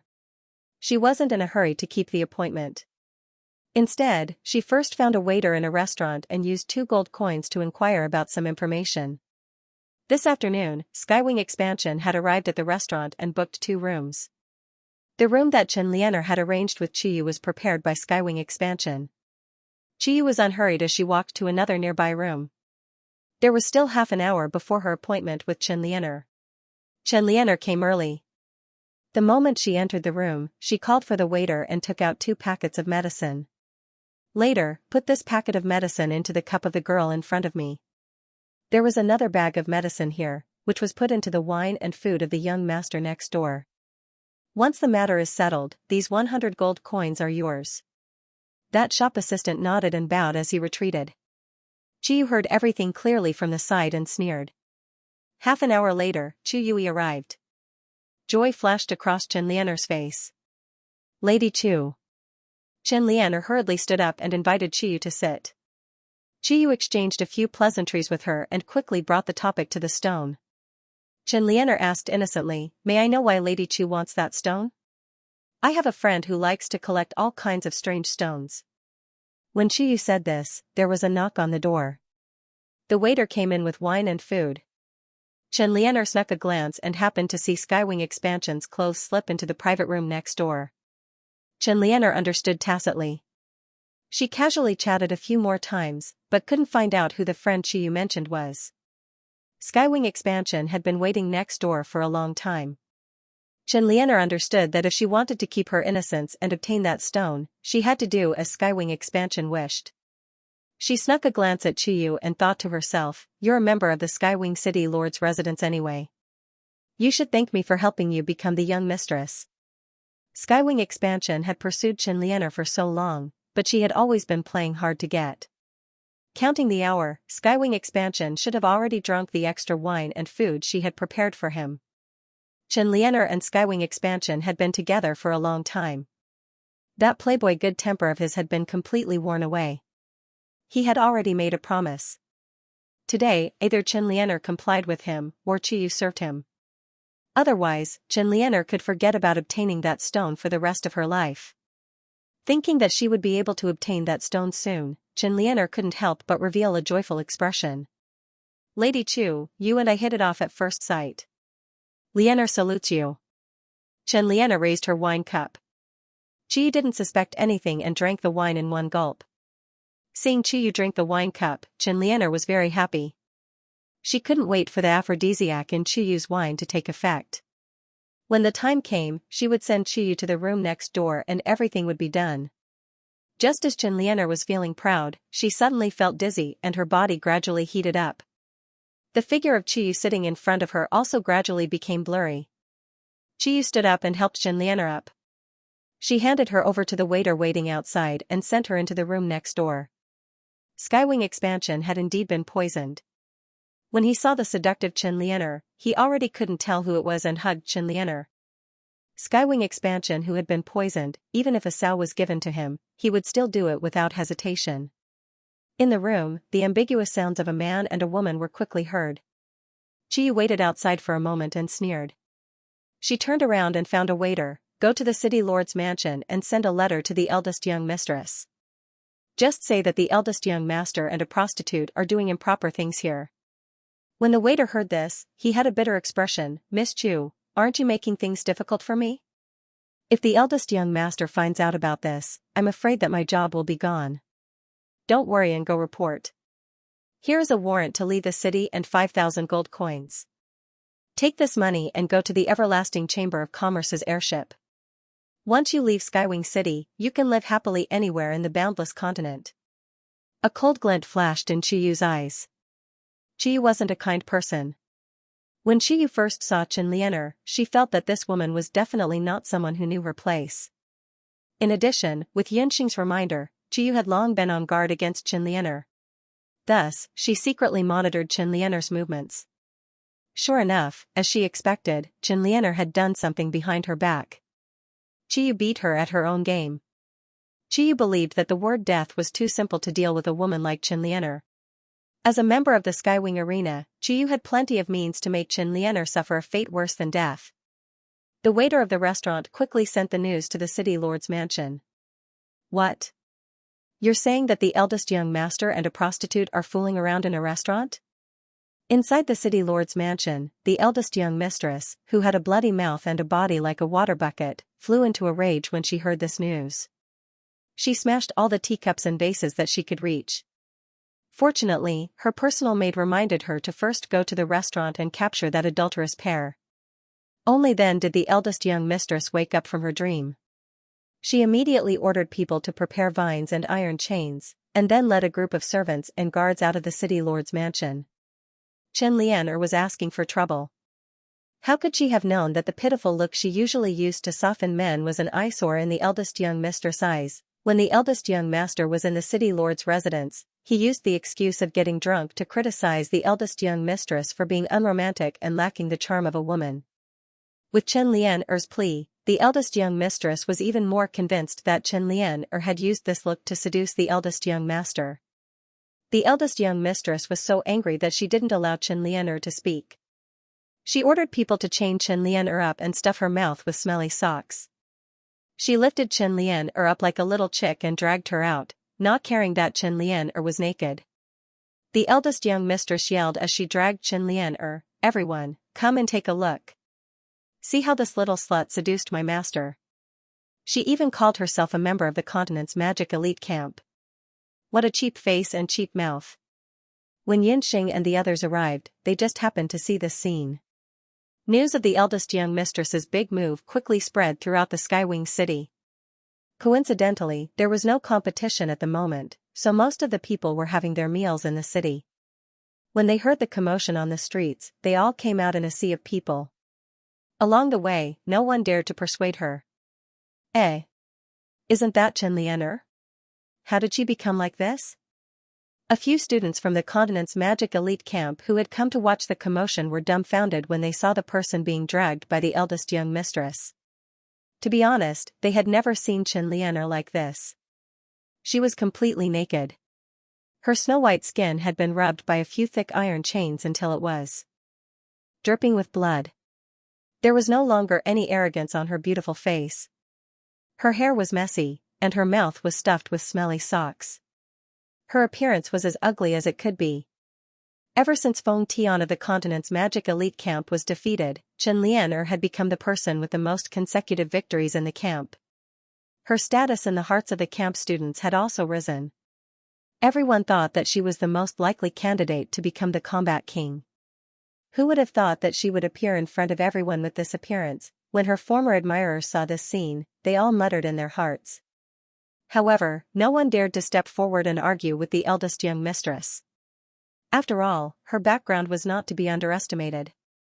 In Skywing City, the people from the city lord's residence were like local tyrants. One of the students went to look for Elder Hellion in a panic. Chen Lianer was gagged and could not struggle. She was dragged to the city gate. Eldest young mistress did as she said. Ignoring Chen Lianer's cries and pleas, she hung the naked Chen Lianer up like a white chicken and hung her at the city gate for everyone to see. The eldest young mistress even found someone to watch over Chen Lianer and forbade anyone from saving her.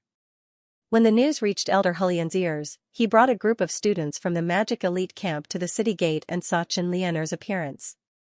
After recognizing Chen Lianer, Elder Hullion's expression turned ugly. He ordered someone to go up and negotiate, stating his identity as an elder of the continent's magic elite camp. Only then did the other party go to the city lord's mansion and inform eldest young mistress. Only then did eldest young mistress know that the girl who had hooked up with Skywing's tower was actually a student from the continent's magic elite camp. A well-nourished student from the continent's magic elite camp actually hooked up with someone else's husband. How could eldest young mistress let Chen Lianer off so easily? Eldest young mistress, I will definitely get to the bottom of this matter. If what you said is true, I will definitely not let this student off so easily. Elder Hellion suppressed his grievances and begged in a low voice. Seeing that the other party had already given in, eldest young mistress hesitated. Although Skywing City was famous for its military prowess, the continent's magic elite camp was not to be trifled with. Just then, Steward Chu sent someone to deliver a message. The message was from the city lord. The city lord's meaning was that this matter had already been stirred up and the punishment that should have been taught had already been taught. He asked eldest young mistress not to completely fall out with them. Eldest young mistress weighed the pros and cons before ordering someone to abandon Xianxia. Once the stinky sock was thrown out of her mouth, Xianxia could not stop crying. She wept as she explained. At this moment, she also understood that she must have fallen into Chuyu's trap, but she could not figure out how Chuyu had guessed that she would drug the tea.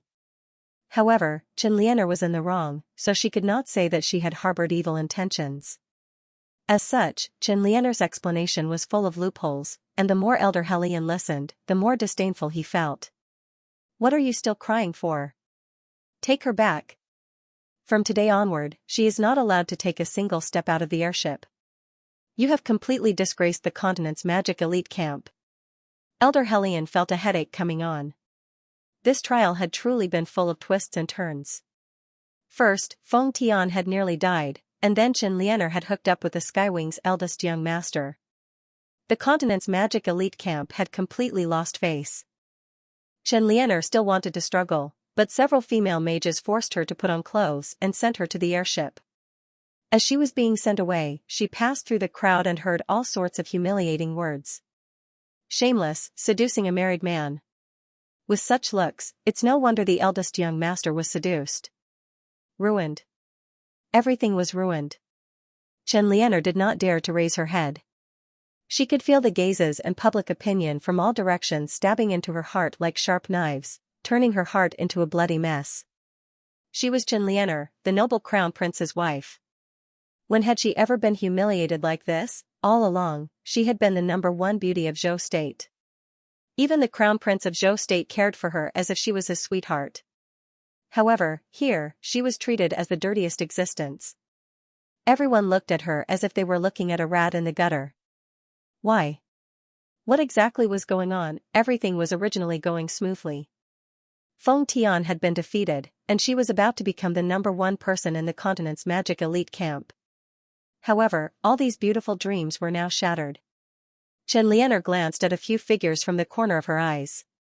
Her eyes narrowed as she saw Yunxing, Dong Huanglinger, and Chuyu. The three ladies with the same otherworldly appearance and temperament stood together, dazzling Xianxia. At the same time, her heart went crazy. She finally understood that the friend Chuyu was talking about was most likely Yunxing. Liking to collect strange stones was clearly an excuse. This matter was all a scam. She had fallen into Yunxing's trap from the start. Xianxia understood that it must be Yunxing.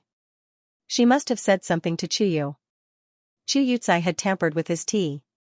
At this moment, Xianxia's heart was filled with regret. She had placed all the blame on Yunxing, but it was all too late. At this moment, Xianxia's heart was filled with regret and hatred. She placed all the blame on Yunxing.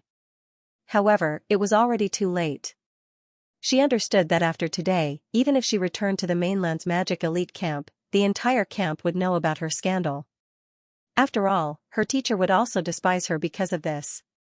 She would no longer be able to be the high and mighty cherry blossom beauty in the mainland's magic elite camp.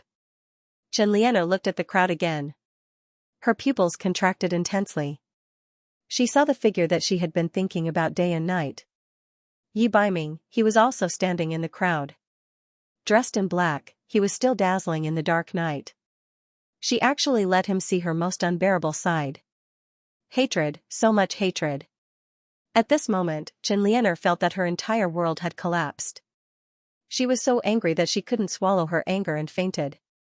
At the moment before she fainted, a thought flashed across Xianxia's mind. No matter who it was, those who harmed her must all die. Yunxing, Chuyu, Tianyi Tua, eldest young mistress, all of them must pay the price. Seeing that Xianxia had fallen to the ground, Elder Hellion had no choice but to order Yunxing to go forward and check on her. Yunxing, quickly come and take a look. Elder Hellion was also furious. He had already seen that Elder Yu was also watching the show from the side. Xianxia was usually smart, but why was she so unrestrained this time around? This time, when I return to the mainland's magic elite camp, I must definitely punish her severely. Also, her teacher, Xiao, how did she discipline her disciple? Yunxing went forward and took a look. She discovered that Qianlianer was only lacking in blood and qi and was overly frightened. The few female mages sent Qianlianer away. Dong Huanglinger, who had been watching the show from the side, saw that everyone had left. She couldn't help but shout, "Evil really has its retribution. This woman, let's see how arrogant she will be in the future." "Big sister Yu, was it you who did it?" Yunxing only remembered that she reminded Qiyu to be wary of Qianlianer. Why did Qiyu teach Qianlianer a lesson the moment she reincarnated? The evils we bring upon ourselves are the hardest to bear. She only has herself to blame. Unfortunately, we didn't manage to obtain that stone. Qiyu told them the whole story. Qiyu originally wanted to find the whereabouts of the stone while Skywing Tua and Qianlianer were in a state of delirium. Unfortunately, after searching through Skywing Tua's clothes, she did not find the maze stone. It seemed that Heavenly Winged Tower still had some brains and did not bring that stone everywhere. Qiyu had no choice but to think of other ways. After hearing what Qiyu said, Dong Huanglinger was filled with admiration and anger at the same time. When she saw Qianlianer's appearance just now, she had some sympathy for her. So this woman had only herself to blame. Truly too vicious. Big sister Yu, you are too brilliant. However, how did Qianlianer get together with the eldest young master of Skywing City? Dong Huanglinger had a gossipy expression on her face. Then we should ask the first young master himself. I'm afraid he won't be having a good time now. Qiyu also found it funny. Eldest young mistress had caused such a huge commotion this time. The news had probably already spread to the city lord's mansion.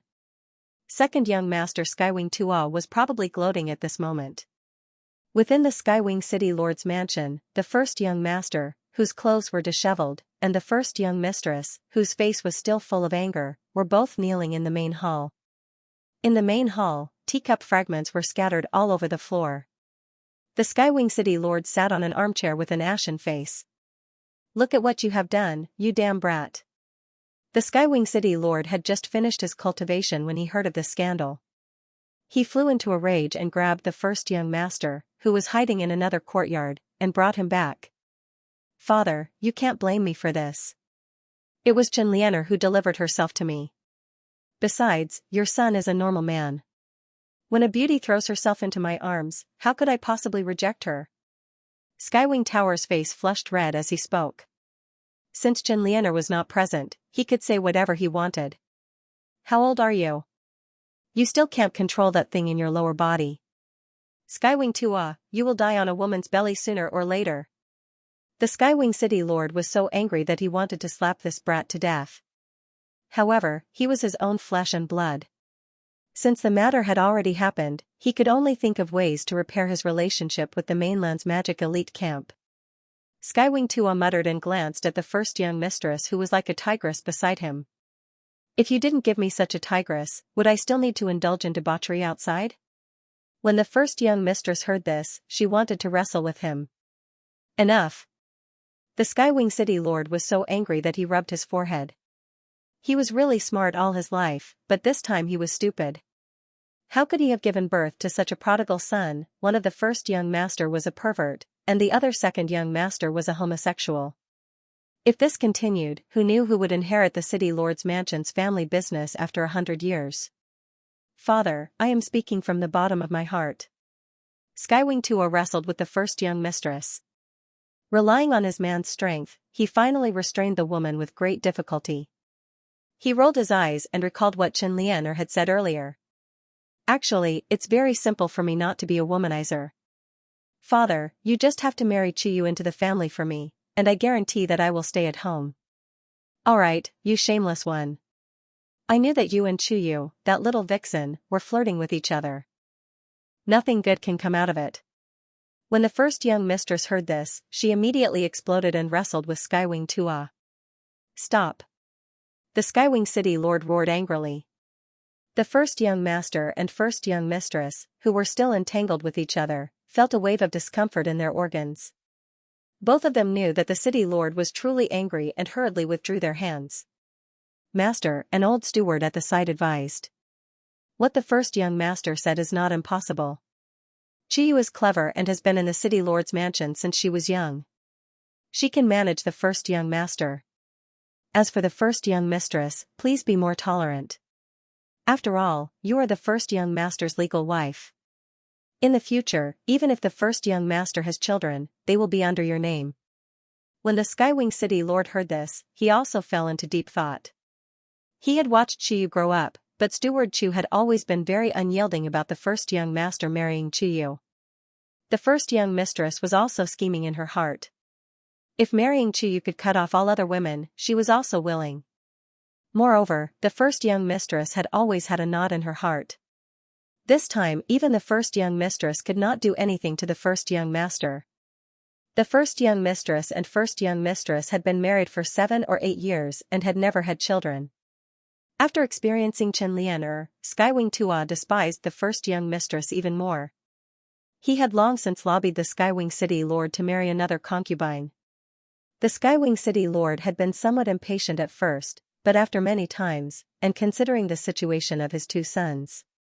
The eldest son was dissolute by nature, and he had long since separated from his daughter-in-law.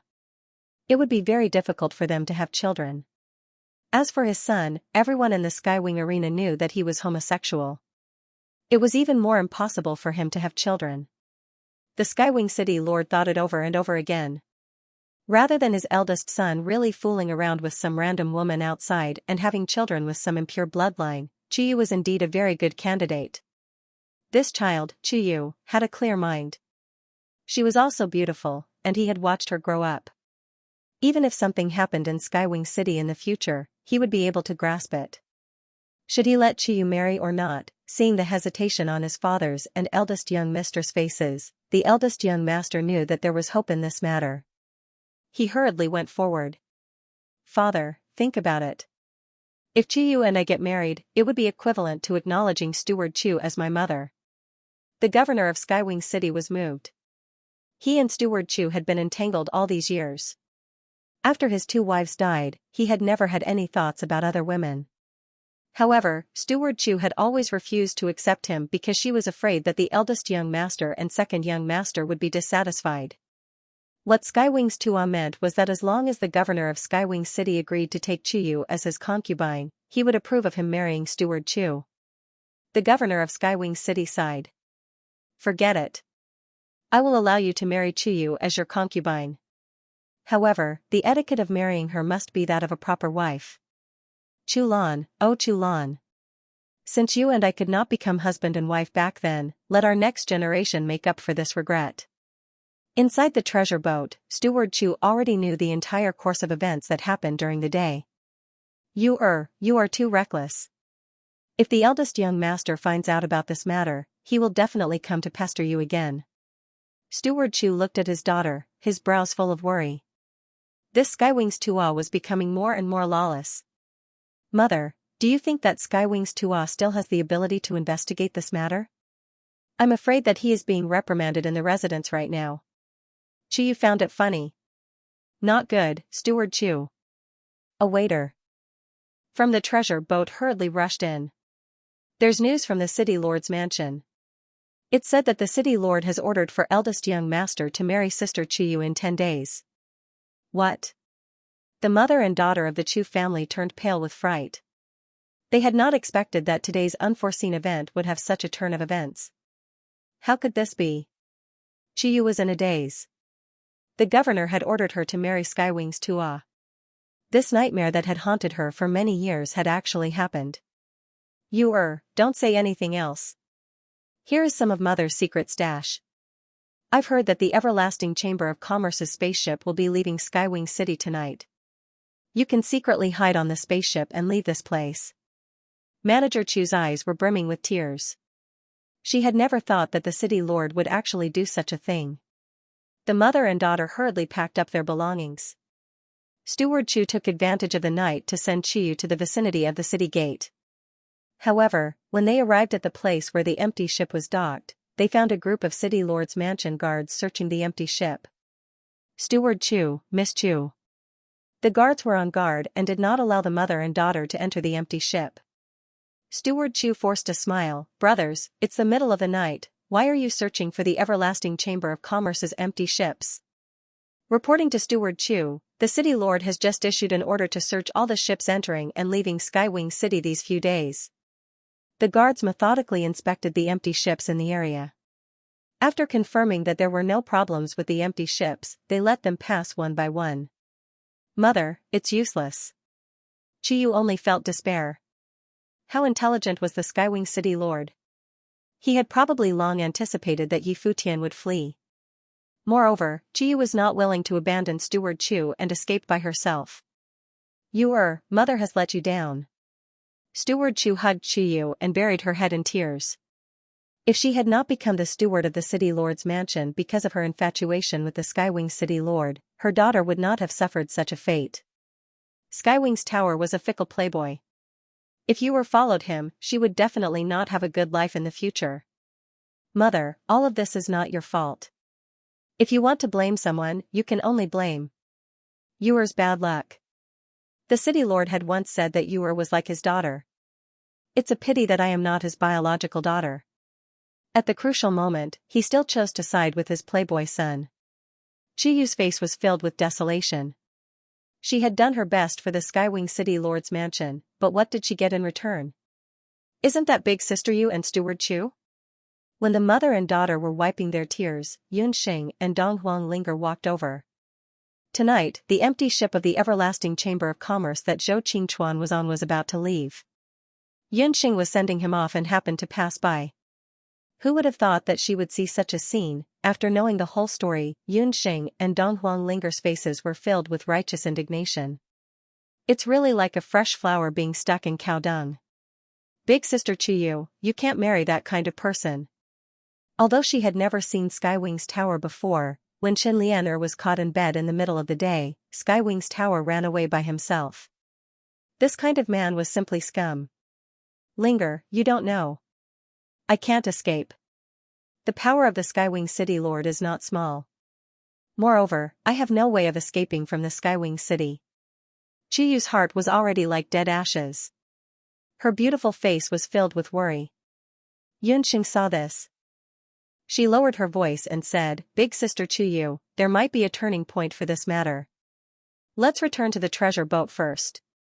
When Yunxing said this, Qiyu and her mother, who were originally in despair, looked as if they had seen a life-saving straw.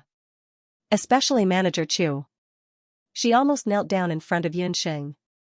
Big sister Qiyu, persuade Manager Chu first. Let's return to the treasure boat first and discuss this matter. It's not good to talk about it here.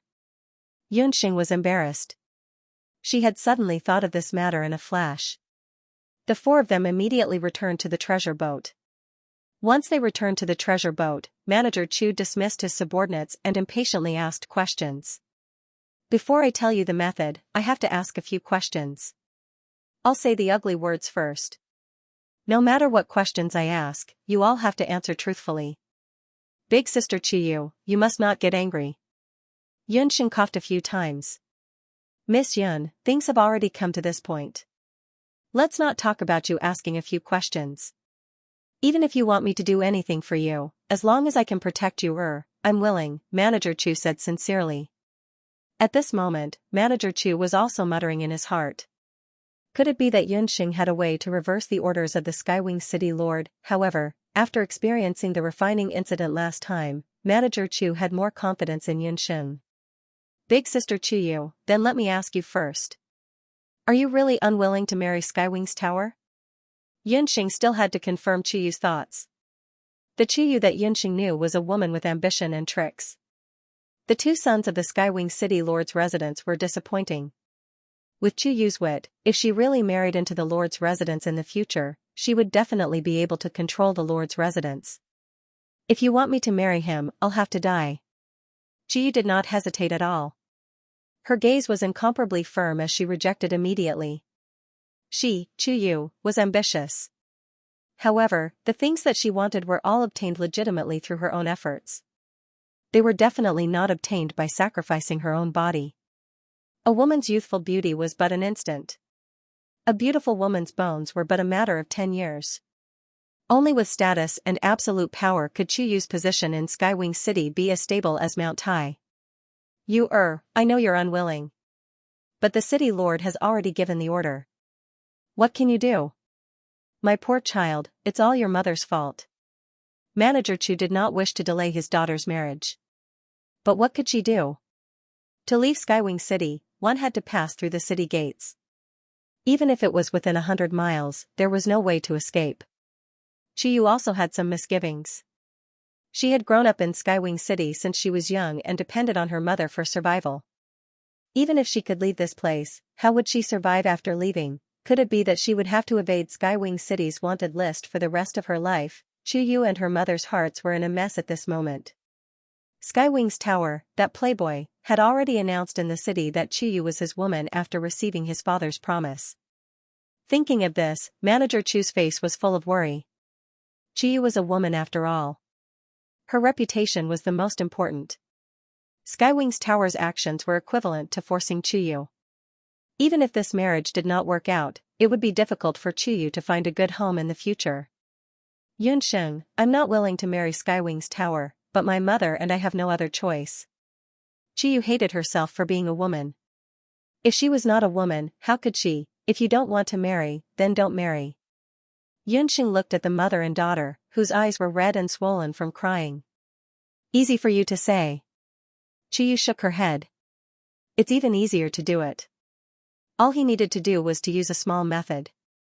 But before that, I need to ask Manager Chu a very personal question. Yunsheng coughed. Manager Chu was an elder. Yunsheng was really embarrassed to ask that question. Miss Yun, please ask. As long as it can help you or escape from the evil claws of that bastard Skywing's tower, even if I die, I'm willing, Manager Chu hurriedly asked. How could it be so serious?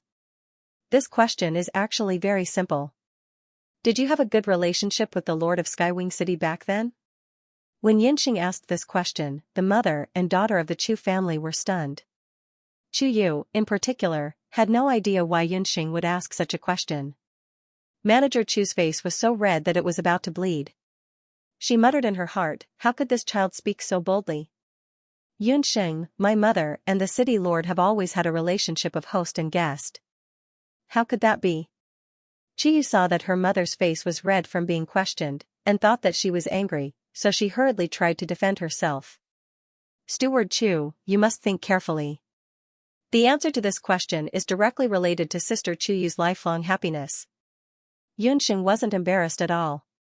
She was a doctor and had asked all kinds of questions before. Seeing that Steward Chu still did not answer, she asked again, Steward Chu, let me ask you. Back then, did you and the Skywing City Lord have a relationship that went beyond a master-servant relationship? Like the relationship between a man and a woman? Dong Huangling or who was at the side became anxious. Manager Chu, answer me. This concerns Big Sister Chuyu's happiness. You too. Sigh, back then, I did have a relationship with the Skywing City Lord. Furthermore, he was my first man. After Steward Chu finished speaking, her face was extremely red. Chiyu was dumbfounded. She had never heard her mother mention that she and the city lord actually had a relationship. Yunsheng remembered that Chiyu had once said that her father was a guard in the city lord's residence and died not long after she was born. Yunsheng had long suspected that just by looking at Chuyu's appearance, she knew that Steward Chu must have been a devastatingly beautiful woman when she was young. Even now, Steward Chu was still a beautiful middle-aged woman who still retained her charm. A woman who had accompanied the Skywing City Lord since she was in her teens. Furthermore, the two of them were both upright and young at that time. How could there not be any sparks between them? Therefore, Yunsheng deliberately confirmed that Steward Chu must have had an ambiguous relationship with the Skywing City Lord. Now that she asked this question today, it was indeed true. A beautiful woman in the prime of her youth who had just lost her husband and had a brave and mighty city lord by her side, Yunsheng did not need to think too much about what happened next. She could already fantasize about it for a long time. Mother, sigh, Yunsheng, today's matter is my own matter. You don't need to ask any more. Chiyu saw that her mother was extremely embarrassed and stomped her feet, wanting to stop Yunsheng from asking any further. Then, Steward Chu, until when did the relationship between the two of you end? Yunsheng continued to ask. Steward Chu even had the heart to die. She still had to say such an unruly thing in front of her own daughter. But when she thought that this matter might really be related to her daughter's happiness, Steward Chu suppressed her embarrassment and anger. It didn't break. It didn't break? Yunxing was stunned. Needless to say, Chiyu was even more so. What did it mean that it didn't break? Did it mean that from that time until now, they had been inseparable?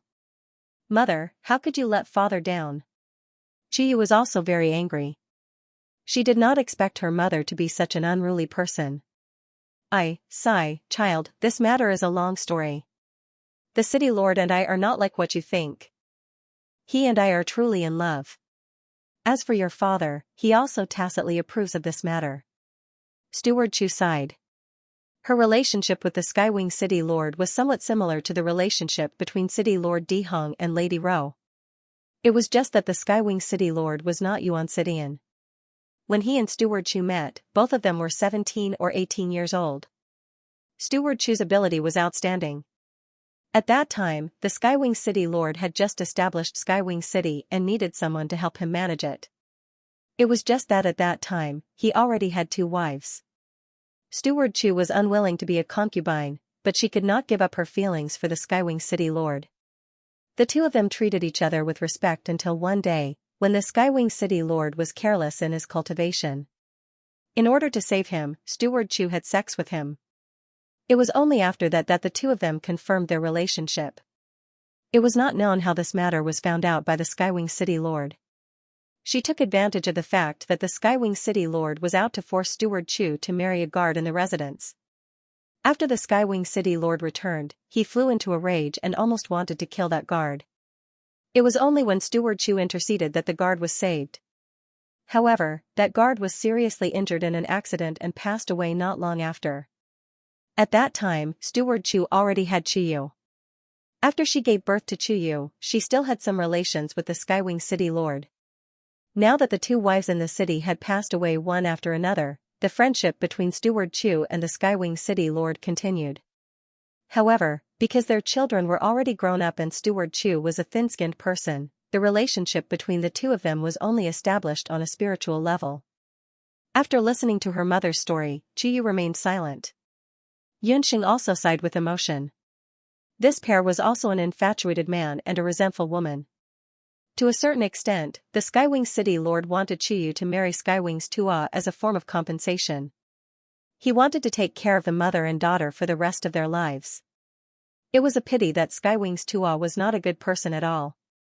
From the incident with Chen Liano last time, it was obvious that this man was not a good person.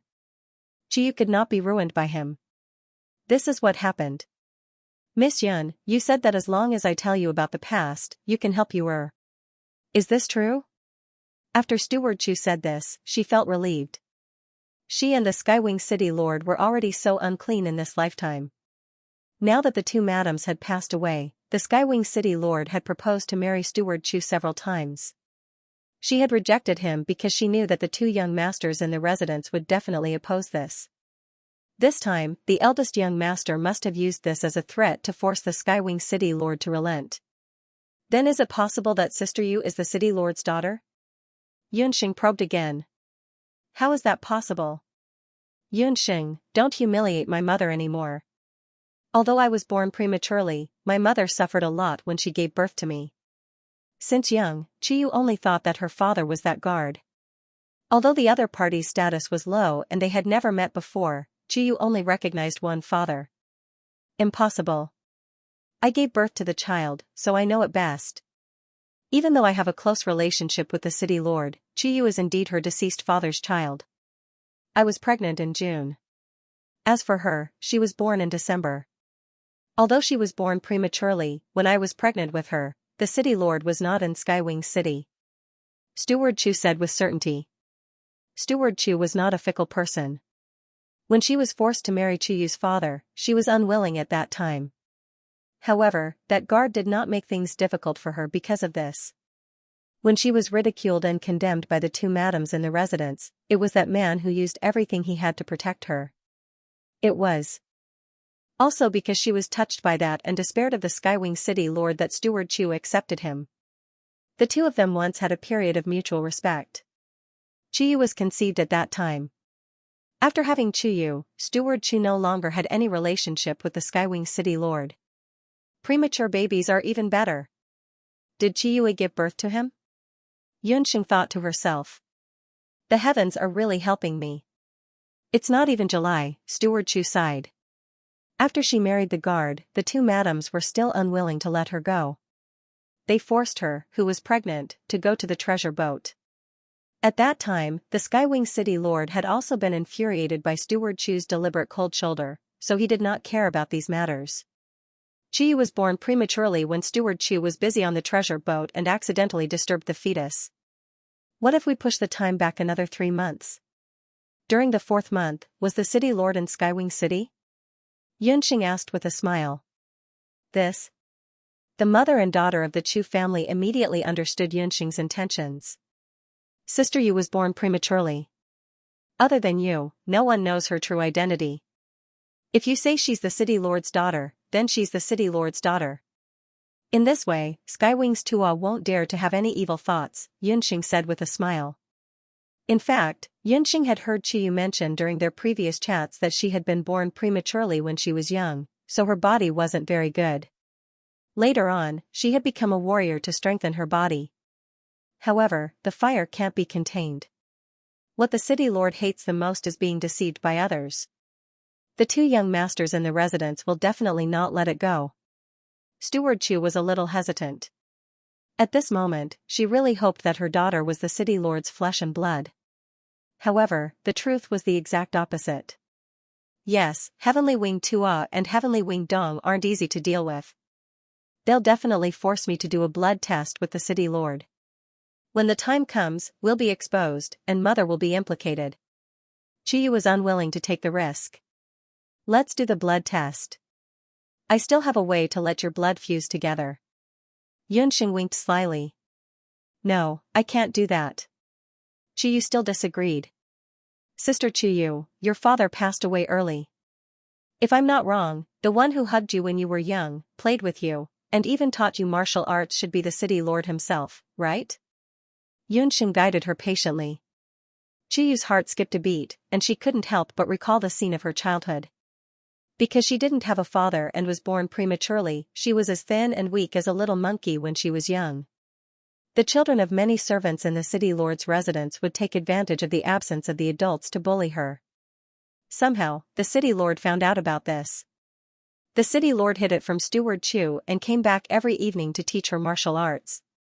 Chiyu's heart warmed every time she thought of the scene of the two of them practicing martial arts and playing under the setting sun like father and daughter. The strict City Lord was the only person in Chiyu's childhood memories who was comparable to her father. It was only when she became an adult that she found out that the City Lord of Skywing's castle was not related to her by blood. Considering the rumors in the City Lord's residence, she gradually distanced herself from him. If she really became the City Lord's daughter, then her mother would have fewer misgivings. Chi didn't say a word, and Steward Chu also frowned. Yunxing took the opportunity to whisper a few words into Chiyu's ear.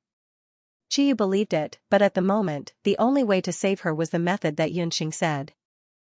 Early the next morning, Chiyu and her mother immediately arrived at the City Lord's residence of Skywing's castle. Oh, isn't this Chiyu? The two had just entered the City Lord's residence when they heard Skywing's tower's eccentric voice. Skywing's tower had a smug look on his face. I told you long ago that you would be this young master's woman sooner or later. Eldest young master, show some respect. I'm here to find the City Lord. Chiyu's face was frosty. It's useless to find my father. You will be this young master's concubine in the future. The eldest young master reached out to touch Chiyu's face. Impudent. Eldest young master, you're doing something worse than a beast. I'll make it clear today. You is your biological sister, the City Lord's biological daughter. Steward Chu's stern eyes narrowed as he reprimanded. Skywing's tower's hand stiffened, and his face turned to stone. When the servants of the City Lord's residence heard the news, they immediately relayed the news to the City Lord of Skywing's castle. When Skywing's supremacy heard the news, he was extremely agitated. He gathered his two sons in the main hall, and even the eldest young mistress hurried over. How can Chiyu be our sister? Steward Chu, you can't speak carelessly. After hearing the news, Skywings Tower and Skywings East had looks of disbelief. Almost 20 years had passed, and a sister had suddenly popped out of nowhere. Skywings Tower gritted his teeth. Chuyu, that little girl, must be lying. In order to avoid the marriage with him, she came up with such a rotten idea. Father, please be careful about this matter. Father, Chuyu must be talking nonsense because she wants to break off the marriage. Neither of the two brothers was willing to admit Chuyu's identity. At this moment, the city lord of Skywings Castle, Skywings Supremacy's thoughts were also a mess. He looked at Steward Chu with a complicated expression. The Skywing City Lord wanted to find some clues from the stupefied Steward Chu. He had been in a relationship with Steward Chu for many years. It could be said that he had been in love with Steward Chu for the longest time. In his life, the only person he had been moved by was Chu Lan. The marriage that year had caused the Skywing City Lord to feel bitter and hateful. He had regretted it for many years. When Chuyu was born, due to her premature birth, the Skywing City Lord still had a sliver of doubt about Chuyu's background. He even thickened his skin and personally went to ask Steward Chu, but Steward Chu insisted that Chuyu was the daughter of her short-lived husband. He had no choice but to give up. He had wanted to facilitate the marriage between his son and Chuyu, but who knew that after so many years, the mother and daughter would suddenly change their minds. This matter was too coincidental, and it happened after he had ordered Chuyu to marry his eldest son. He could not help but be suspicious. Chu Lan, if this matter is true, why did you deny it back then? The Skywings Honorable sighed. He did have feelings for Steward Chu. She had silently accompanied him for so many years, and their friendship was deeper than his two deceased wives. City Lord, if I had acknowledged that child's identity back then, I'm afraid that mother and daughter would not have been able to live in this world. Moreover, my late husband had passed away early, and there was no bloodline in his family, so I wanted to leave an heir for him, Steward Chu said as she pretended to wipe her tears. Steward Chu, you're really full of nonsense. You had concerns back then and could not say it. Then why are you willing to say it now? The Skywings Honorable jumped out. If not for the eldest young master forcing me into a corner this time, I would not have told the truth even if I died.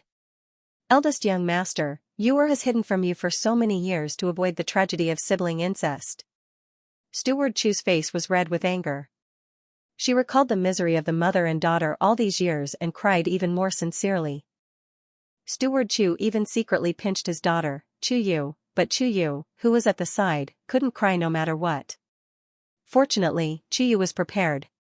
She pulled up her sleeves and fiercely wiped her eyes a few times.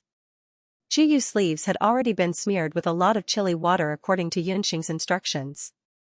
As soon as the chilly water entered her eyes, Chuyu's tears immediately fell. The mother and daughter hugged each other and cried together. It was a miserable scene. After hearing the mother and daughter's words, those who were slightly soft-hearted felt their noses sour. Those servants, maids, and some old stewards all wiped away their tears. The two young masters and eldest young mistress were the only ones who didn't believe him. Even the ambitious and ruthless Skywing City Lord couldn't help but feel sorrow in his heart. He held Steward Chu in one hand and Chuyu in the other, feeling deeply moved. Don't cry. It's been hard on you and your daughter all these years. I'm not in the city most of the time. Don't worry, as long as I'm here, I won't let anyone bully the two of you. Let's just forget about Yuer's marriage. The Skywing City Lord felt his heart ache when he saw this, and he was about to step forward to console the mother and daughter. At this point, the Skywing City Lord was already 70 to 80% convinced. Wait, father, don't be blinded by the tears of these two women. Whether this was true or not still needed to be verified. Whether or not she's father's flesh and blood, a drop of blood will be enough. Second young master Skywing saw that the situation wasn't right and stepped forward to stop him. He was a homosexual and was most disdainful of these women's tricks. He was different from Skywing Tower. If Chuyu really returned to the family, Skywing Tower would just lose a plaything. Chuyu had originally been his subordinate. If she really turned into his younger sister, then who would have the final say in the Skywings arena in the future? Moreover, Kong Fei was clamoring to be the person in charge of the Yellow Wings division. If Chiyu returned to the family, the qualifications to be the person in charge of the Yellow Wings division would belong to none other than her. After she became the person in charge, if the Yellow Wings division became a manager, the upper echelons of the Skywing arena would view Chiyu in a new light. If this continued, Chiyu would very likely replace him as the new steward of the Skywing arena. Furthermore, given Skywing Lord Skywing's trust in Steward Chiyu's status would surely rise in the future. He would never allow another person to compete with him for the family property. That's right. A drop of blood will be used. At worst, second brother and I will also drop our blood. If the results are the same, Chiyu will be the true descendant of our Skywing clan. Skywing Tower was also unwilling. What sister or not? If he, Skywing Tower, took a fancy to her, even if she was his sister, he would still eat her up. This was already a fat piece of meat on the side. How could he just watch and throw it away? The two Skywing brothers were in agreement for the first time. Skywing Tower swore to eat the swan meat that was Chiyu, while Skywing Tower did not want his power to be seized by others.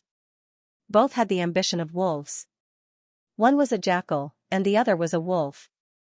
Neither was good. Chiyu and her mother saw this and hated it in their hearts.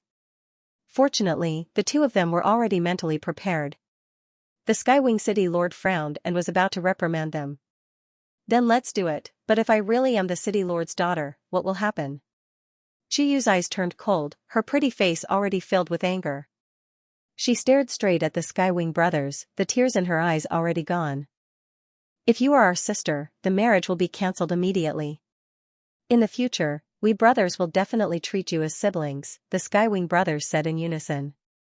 If little sister Chiyu really is the flesh and blood of the Skywing clan, as her sister-in-law, I will also treat her with courtesy. The eldest young mistress patted her chest and promised. The three of them naturally believed that Chiyu would not dare to do a blood test. Who would have thought that after Chiyu heard their promises, her lips would curl, her eyes brimming with confidence as she agreed. When the Skywing City Lord saw this, he was somewhat puzzled. He looked at Steward Chiyu, who gave him a firm nod. The Skywing City Lord understood tacitly at this moment, and he was even more certain that Chiyu was his flesh and blood.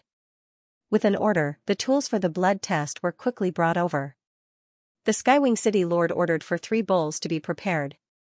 He poured a portion of clear water into each of the bowls, and dripped his finger blood into each of the bowls.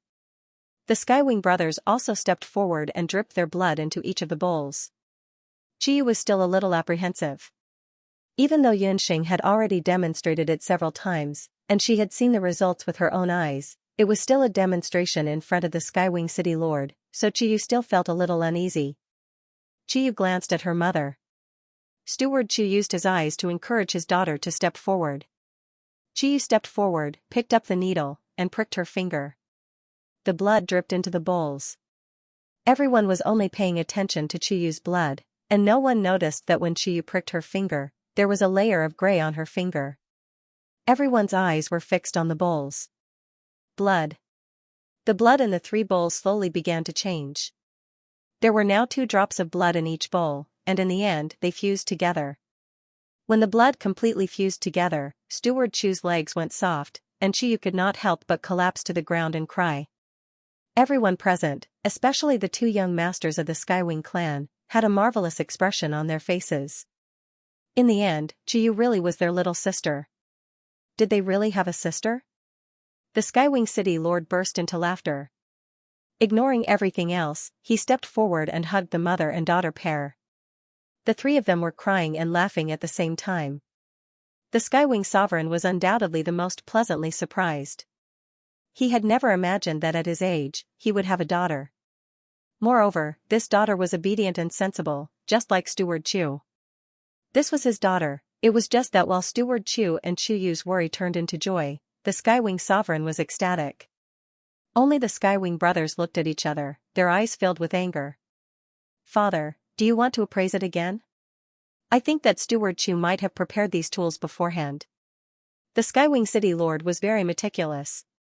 He suspected that Steward Chiyu was the one who had set up today's scheme. That's right, Father.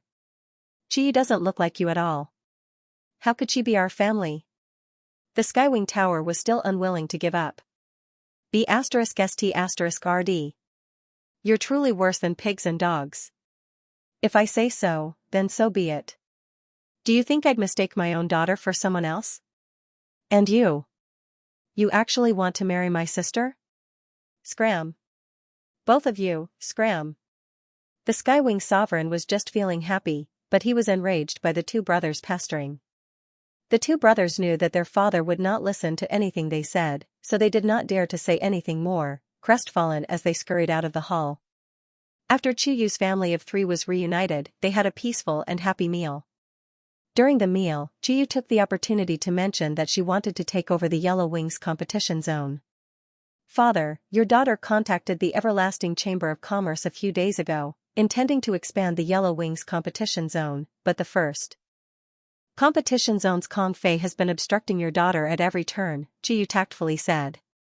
With the investment and craftsmen from the Everlasting Chamber of Commerce, Chiyu's expansion should have progressed very quickly.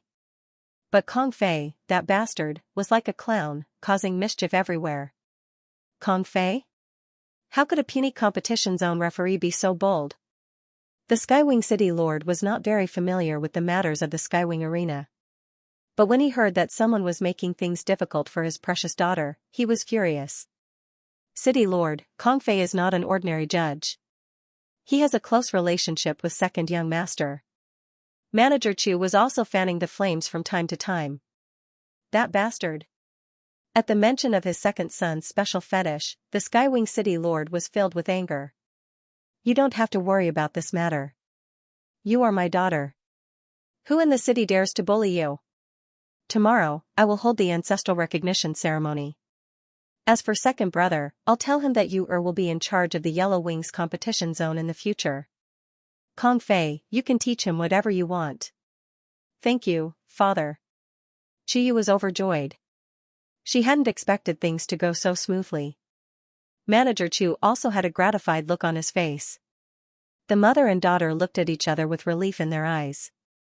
Both of them said in their hearts that it was all thanks to Yunxing.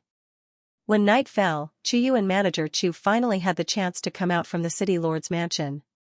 They found Yunxing and Dong Linger, who were in the inn, and told them about what happened during the day. Sister Chiyu, from today onwards, you are the daughter of the Skywing City Lord?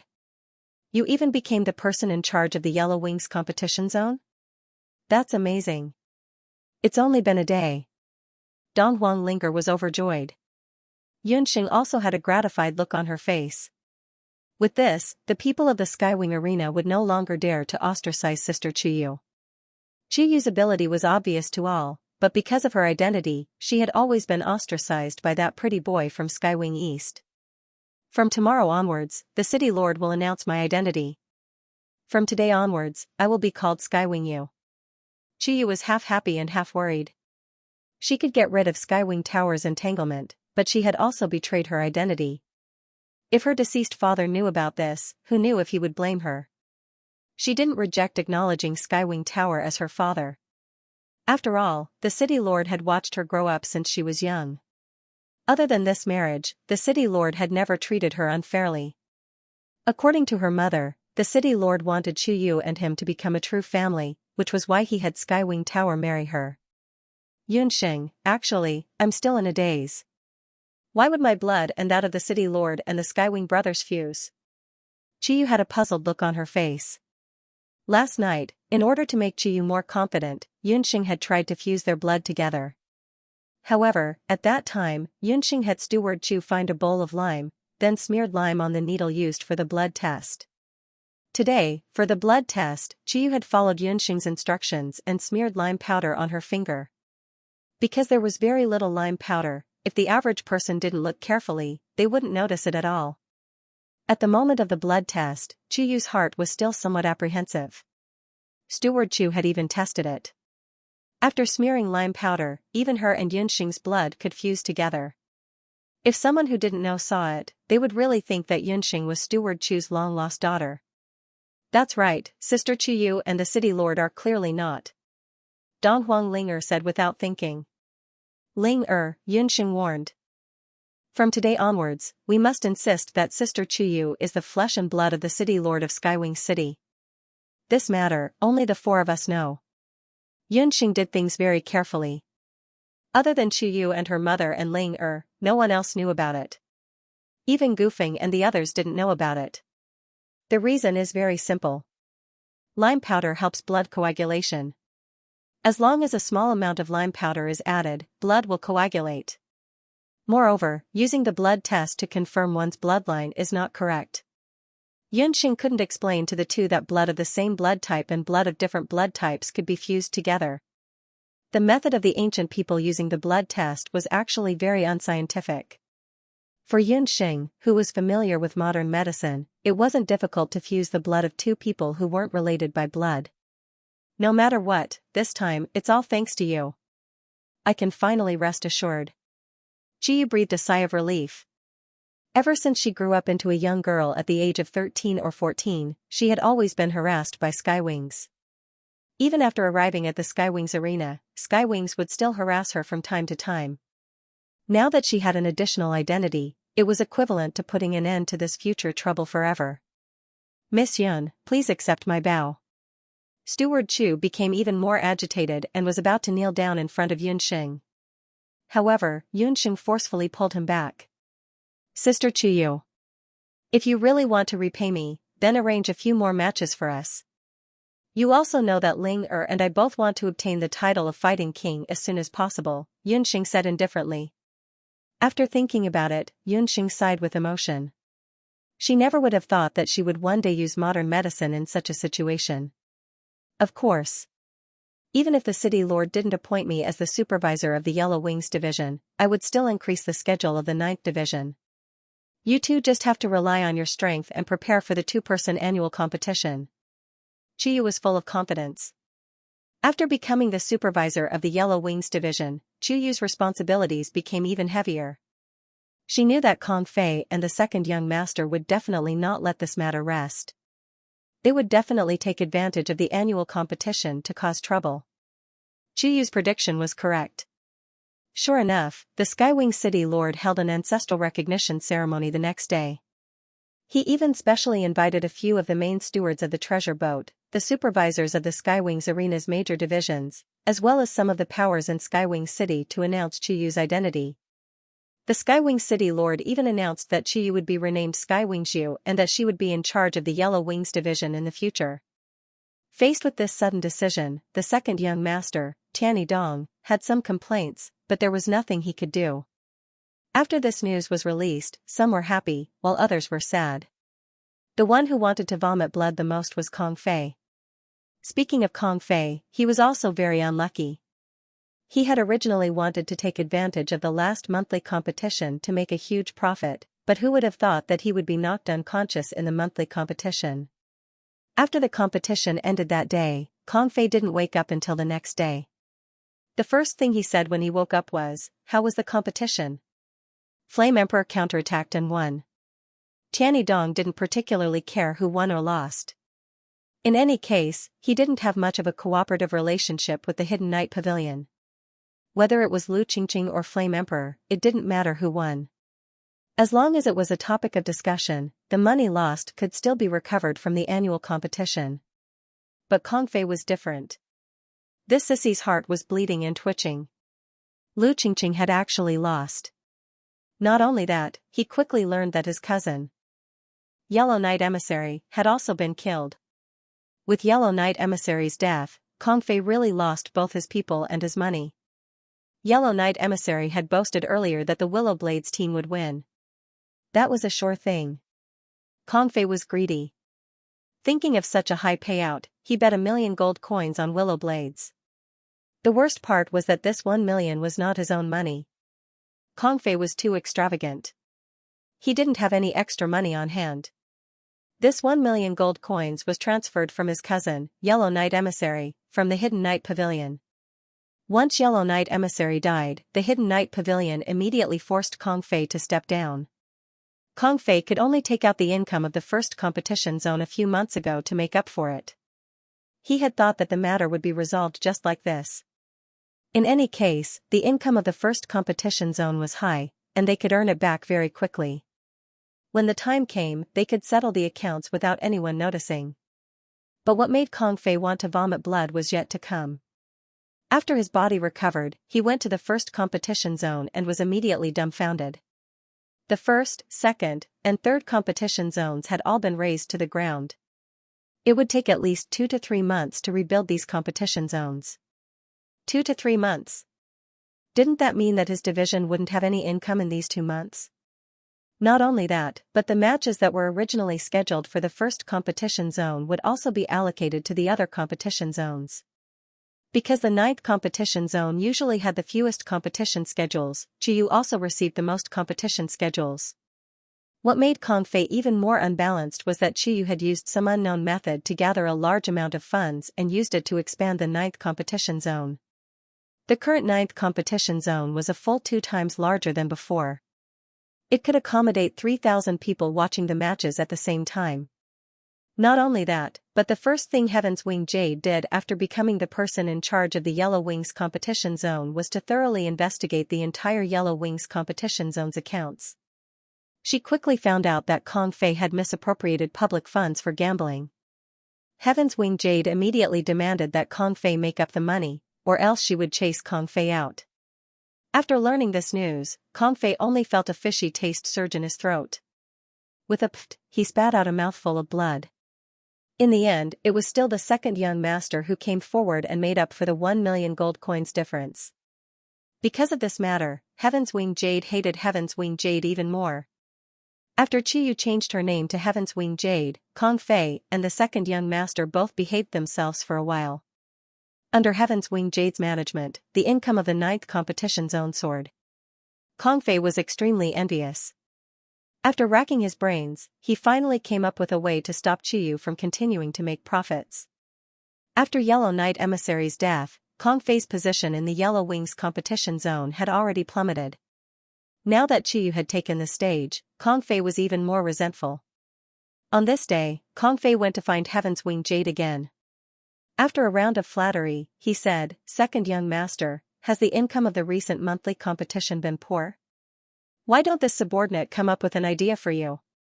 Heaven's Wing Jade was indeed worried about the arena's declining income. Of the Heaven's Wings arena's 4 main competition zones, the performance of the Heaven and Earth divisions was about the same as in previous years. However, the Black Wings competition zone had been forced to close for reorganization due to the escape of the Profound Beasts. As for the monthly competition in the Yellow Wings competition zone, aside from the Flame Emperor match in August, which had seen a spurt of growth, the monthly competitions in September and October were not as good as before, whether it was the number of people entering or the audience's reaction. Only the competition zone where Heaven's Wing Jade was outshone. In the final analysis, it was still because the match between Flame Emperor and Willow Saber that day had been too exciting. Without the excitement of that match in the future competitions, the people's enthusiasm had waned. Seeing that the end of the year was approaching, the Lord of Heaven's Wing City would have his 2 sons hand over their respective accounts books at the end of each year. He would compare the results of the Treasure Boat and the Heaven's Wings Arena. In previous years, the Treasure Boat and the Heaven's Wings Arena could be considered to have both won and lost. Heaven's Wing Jade originally didn't take it to heart, but a while ago, he had received news that the Treasure Boat had helped someone refine a Saint-grade saber a few months earlier. Not only that, but the Treasure Boat also seemed to have invited a master artificer. In this period of time, they had launched a large number of artifacts and weapons that were very unfamiliar in appearance and grade. Thanks to these things, the Treasure Boat's business had improved considerably. Heaven's Wing Jade had been the subject of Heaven's Wing Jade for a while, but when he saw the Treasure Boat's performance, his mood immediately turned sunny. He would sit in the main hall every evening and calculate how much money the Treasure Boat had earned each day with great relish. Even the city lord, who had always been very disdainful of Heaven's Wing Jade, had opened his mouth to praise Heaven's Wing Jade a few times. There had even begun to be rumors in the streets that the city lord of Heaven's Wing City intended to pass the position of city lord to Heaven's Wing Jade. Thus, the pressure on Heaven's Wing Jade came, and he had no choice but to shift his focus to the arena's performance. "Oh, what good idea do you have? Let's hear it." Tianidong was curious. "It's actually very simple. Those spectators can't be bothered to watch the competition because it's too monotonous. If you can add some interest, it might be different," Kong Fei muttered in Tianidong's ear. Tianyi Dong immediately perked up when he heard this. Good. That's really an exciting idea. I'll give the order for the Yellow Wings and Profound Wings divisions to prepare well. After hearing Kong Fei's proposal, the second young master pondered it and felt that it was a good idea. The next day, Tianyi Dong summoned the people in charge of the 4 divisions and announced a new decision. Due to the continuous decline in the performance of the arena, the end of the year is drawing near, and the annual competition is about to begin. This young master has thought it over and decided to adopt a completely new format for this year's annual competition. Tianyi Dong deliberately kept them in suspense. What? Letting the Profound Wings and Yellow Wings divisions hold the annual competition together? That's too ridiculous.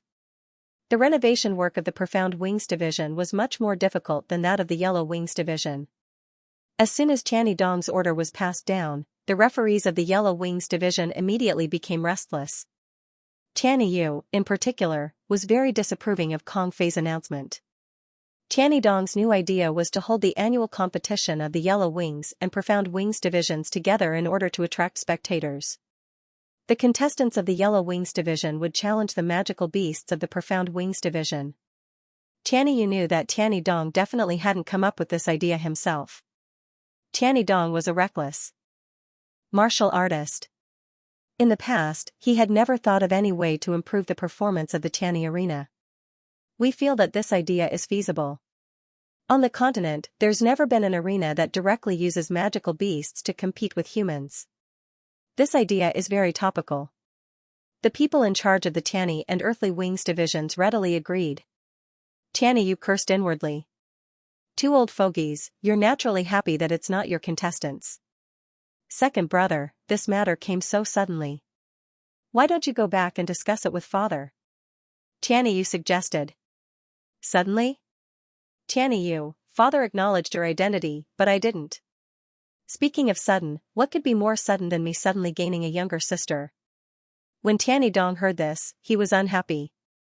After Heaven's Wing Jade returned to the clan, her father doted on her a lot. Even the annual funding for the Yellow Wings division was directly given to Heaven's Wing Jade for her own use. The mother and son of the Chu family were about to seize all the properties of the Skywing City Lord's mansion. Don't say that I'm autocratic. I'll give you all a chance. Of the 5 of us here, we'll each vote, and the side with the majority will have the final say, Tianyi Dong said impatiently. Very quickly, the results of the vote were out. The Yellow Wings competition zone and the Earth Profound Wings competition zone would be held together this year. The decision was immediately announced in the form of an announcement. Most of the contestants didn't care too much about this announcement. Only the contestants from the Yellow Wings zone who were participating in the annual competition had a lot of opinions. Yunxing and Donghuang Linger also saw the announcement. In the Skywings arena, cross-level competition had happened before, but that was a special situation that would only happen when the contestants of a division were on the verge of a breakthrough in strength. Flame Emperor was the champion of August's monthly competition. According to the rules, he would fight against the champion of August's magical beast competition zone. It was fine to fight against a human, but it was hard to say when fighting against a magical beast.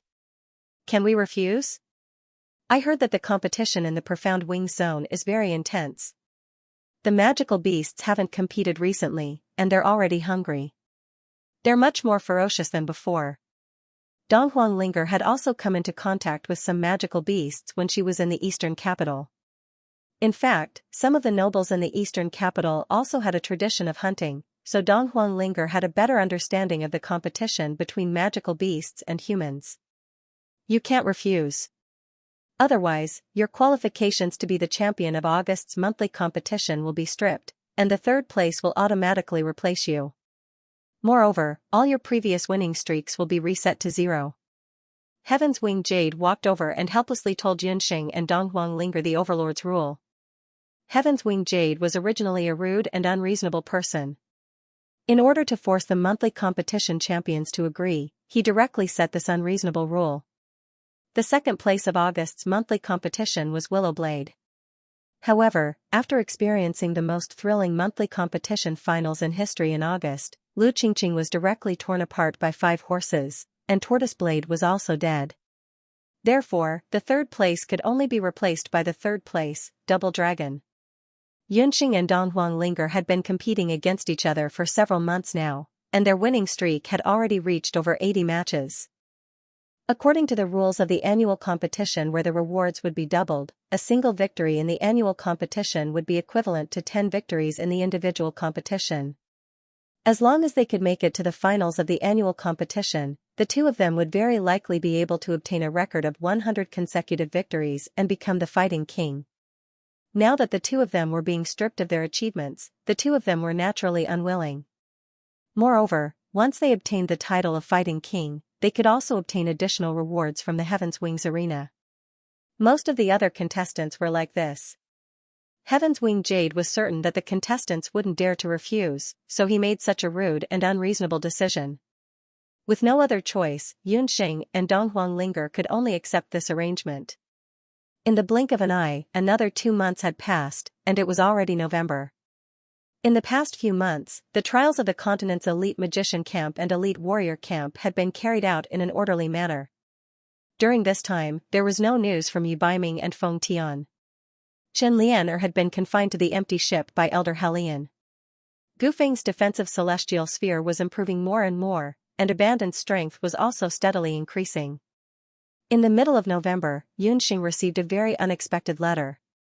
Yunxing looked at the letter and immediately revealed a brilliant smile. She happily said to Dong Huanglinger, "My second uncle and the brothers of the hunting corps are here."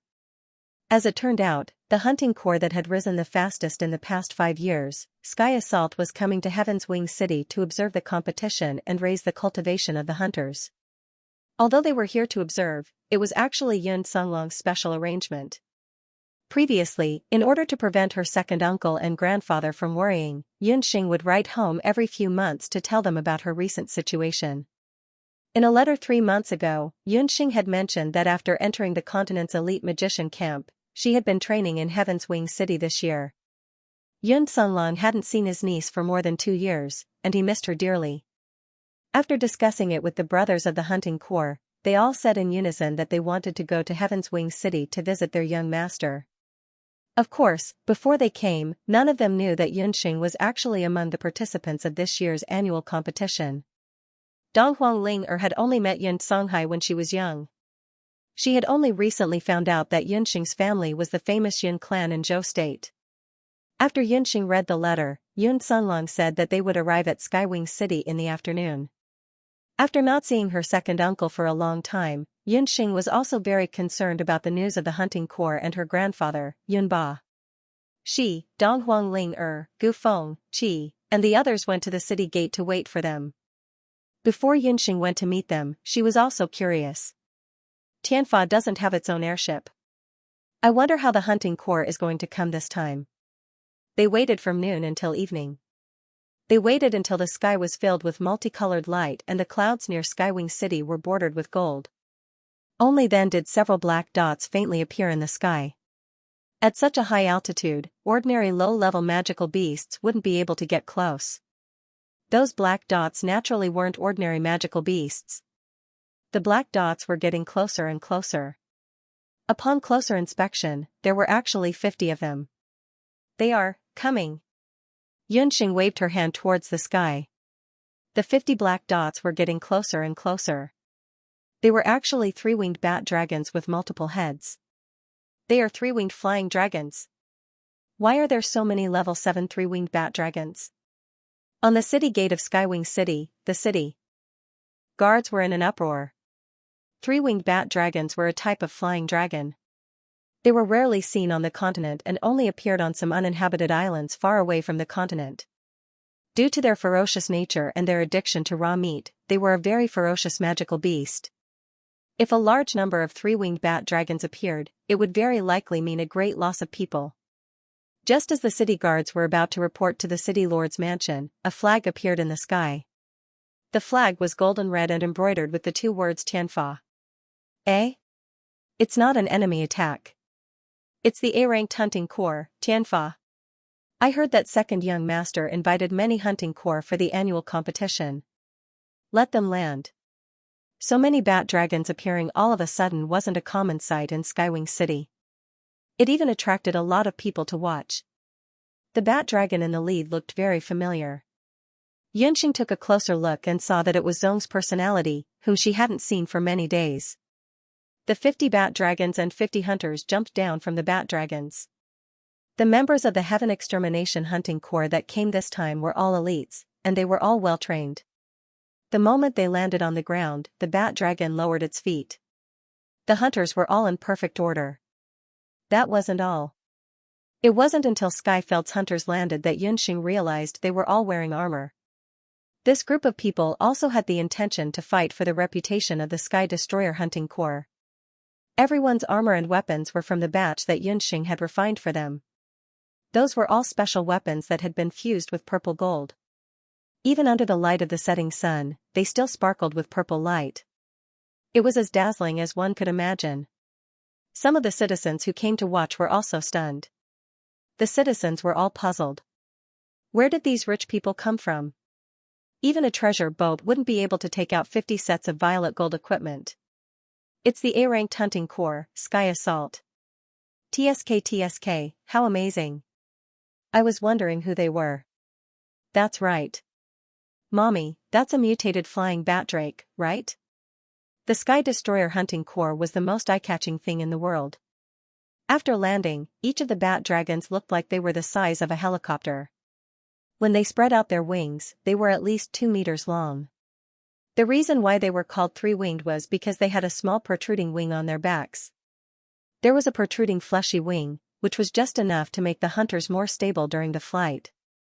Zhou Quan, who was the first to jump down, heard the discussions of the crowd and was very pleased. He even deliberately said, "See, this is the benefit of joining the Sky Destroyer Hunting Corps. Violet gold armor and mutated bat dragons. If you join, you'll get a share.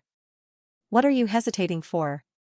Hurry up and join the Sky Destroyer Hunting Corps."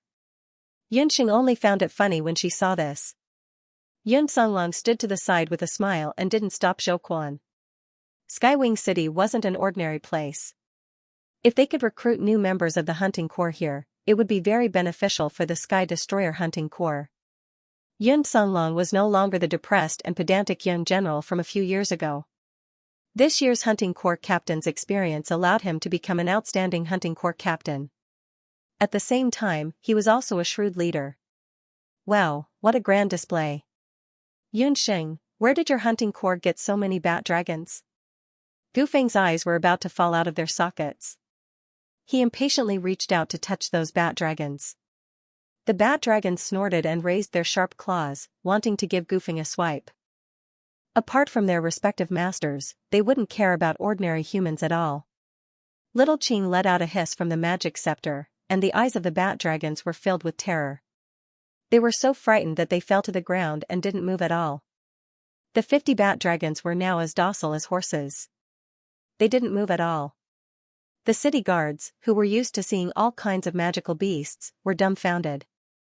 They looked at the Sky Destroyer Hunting Corps as if they were looking at monsters. It was true that the Sky Destroyer Hunting Corps was strong, but they were actually strong enough to control such fierce three-winged bat dragons. Could it be that these 50 people were all summoners? Under everyone's astonished gazes, Yunxing and Yun Songlong chatted and laughed as they led the Hunting Corps to an inn in the city. Only then did Yun Songlong tell Yunxing about the origin of these bat dragons. This matter was related to a small episode before Yunxing went to the immortal abode. Back then, after Yuan Shahua killed Xian Wuji's blood cloud crocodile became an ownerless item. Yunxing followed her family's beast speech ring and refined an imitation. Beast speech ring. When Yunxing was refining it, she didn't think too much. She just wanted to customize it for Yun Songlong. After Yun Songlong had that imitation beast speech ring, he would be able to control the peak 9th rank blood cloud crocodile in the imitation beast speech ring. His strength would increase greatly. This was also the reason why the Sky Destroyer Hunting Corps could become the strongest in the continent in a short 5 years. That ring was accidentally discovered by Zhong Yi. Zhong Yi was very curious as to why Yun Songlong, who wasn't a summoner, could control magical beasts. He thickened his skin and asked for the ring from Yun Songlong. Zhong Yi experimented with it in private. In the end, he also refined many beast speech rings. But because there were no suitable magical beasts in Zhou state, those imitations. Thus, the beast speech ring became a decoration. After that, several years passed. During that time, Yunxing went missing and her whereabouts were unknown. But even during that period, Zhongyi didn't leave the Sky Destroyer hunting corps. He was already used to the days with the group of hotheads in the hunting corps. When Yunxing had subdued Zhongyi was still thinking about how to break the master-servant relationship with Yunxing. But after that, Yunxing's strength and ability made Zhongyi very convinced. After Yunxing went missing, Zhongyi voluntarily guarded the Jade Capital. When he had nothing to do, he would help little Ci Endong and the Sky Destroyer hunting corps. These bat dragons were found by him. The Zhong personality himself was a powerful summoner and refiner. Even though he was undisciplined, he valued his trust. Since he had recognized Yunxing as his master, it meant that he had recognized her as his master. About 2 years ago, he happened to be escorting a batch of herbs from a magical herb farm back to the Jade Capital. On an isolated island, he discovered a violent level 7 bat dragon. Relying on Zhongshi's ability as a holy beast summoner and the commander-level bat dragon king, Zhongshi easily reprimanded that group of big fellows. He simply made use of the beast language ring to equip many of the hunters in the Heaven Expedition hunting troop with flying magical beasts. This was the origin of this batch of 50 flying magical beasts. However, little master, the ring that you gave to our leader is much stronger than the one that I made. Those hunters can only control flying magical beasts. It is still impossible for them to reach the level of a summoner. Zhongshi spent a lot of effort but was still unable to create a ring that was exactly the same as Yunxing's beast language ring. Unlike Yin Songlong, who could use the blood cloud crocodiles to assist in battle, the other hunters could only control the bat dragons to fly. They could not do it in individual battles. Master Zhongshi, thank you for your hard work. These 50 bat dragons are enough to scare people to death just by standing there. Yunxing smiled but did not say anything. The beast language ring that she made for second uncle was a complete replica of the beast language ring that her mother had left behind. Even the internal structure was 80 to 90% similar.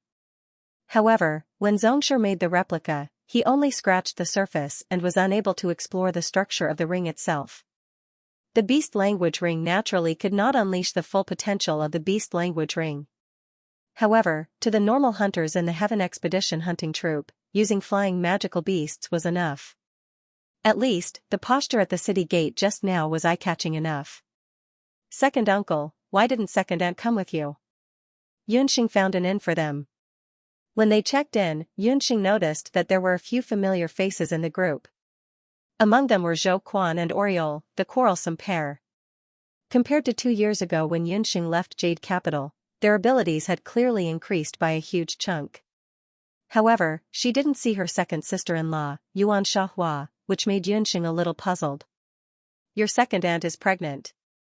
The imperial physician has seen her and said that she is pregnant with twins. She is already 6 months pregnant and it is inconvenient for her to move around. She missed you a lot and wanted to come along, but it was inconvenient for her, so I didn't let her come. At the mention of his wife, Yuan Shahua, Yun Songlong's iron-like heart revealed a trace of tenderness. The marriage between Yun Songlong and Yunxing had gone through many twists and turns. After the two got married, they happened to encounter the disappearance of Yunxing and the decline of the Yun residence. Because of this, Yun Songlong was so busy that he didn't have the time to take care of his wife. It wasn't easy for them to wait until the Heavenly Hunting Corps was in a better state. Only then did the two of them begin to raise their children. Haha, second uncle, you are so capable. You got 2 children at once. Yunxing was also very happy. She was really happy for her second uncle. Sigh, young Master Yun, don't talk so much to the commander. Our brothers are dying of exhaustion and hunger. Quickly find a place to rest and eat. I can't wait to go to the city. It was Zhou Quan's first time in Heavenly Wing City. The moment he landed, his mouth opened wide as he looked around. It was a pity that the commander had ordered that before they found a place to stay, they couldn't split up. Master, Heavenly Wing City is really impressive. It is indeed the #1 city in the world. It is already the 12th month of winter in Jade Capital, but it is still like spring here. Oriol rolled her eyes at Zhou Quan. She hadn't seen Yunxing for a long time and missed her master very much. What Oriole said was also what the other hunters were curious about. Although this group of people were martial arts practitioners and didn't fear the cold, they were still stunned when they arrived at Heavenly Wings City. This place was filled with flowers and greenery everywhere. It was completely different from the mainland. Below Heavenly Wings City, there is a huge magic array. That magic array not only allows the entire city to float in the sky, but also keeps the city warm all year round. The scenery in this city is very beautiful. When we are free tomorrow, I will bring everyone around for a walk, Yunxing explained. This matter was told to her by Heavenly Wings Jade. Although there was a magic array, no one knew the exact location of the magic array because of the clouds. Heavenly Wings City is really a good place. When Kei and I get married, we will buy a house here and raise a group of children. Zhou Quan chuckled. Who is getting married to you? Who is having a group of children with you? How long has it been since I last saw Master? You are so shameless the moment you see her. Aren't you afraid that everyone will laugh at you? Oriole was very anxious when she heard this. She didn't care that there were people around and pinched Zhou Quan hard. Zhou Quan cried out in pain. These two buffoons would usually quarrel like this in the campsite. Fortunately, their relationship was getting better day by day. Everyone just laughed and didn't say anything. When Yunxing saw this, she couldn't stop laughing. She wondered when she should ask her second uncle to be the matchmaker and have these two settle this matter. Dong Huanglinger looked at the members of the hunting corps. They were getting along as if they were a big family. She felt both emotional and envious. She was truly envious of Yunxing.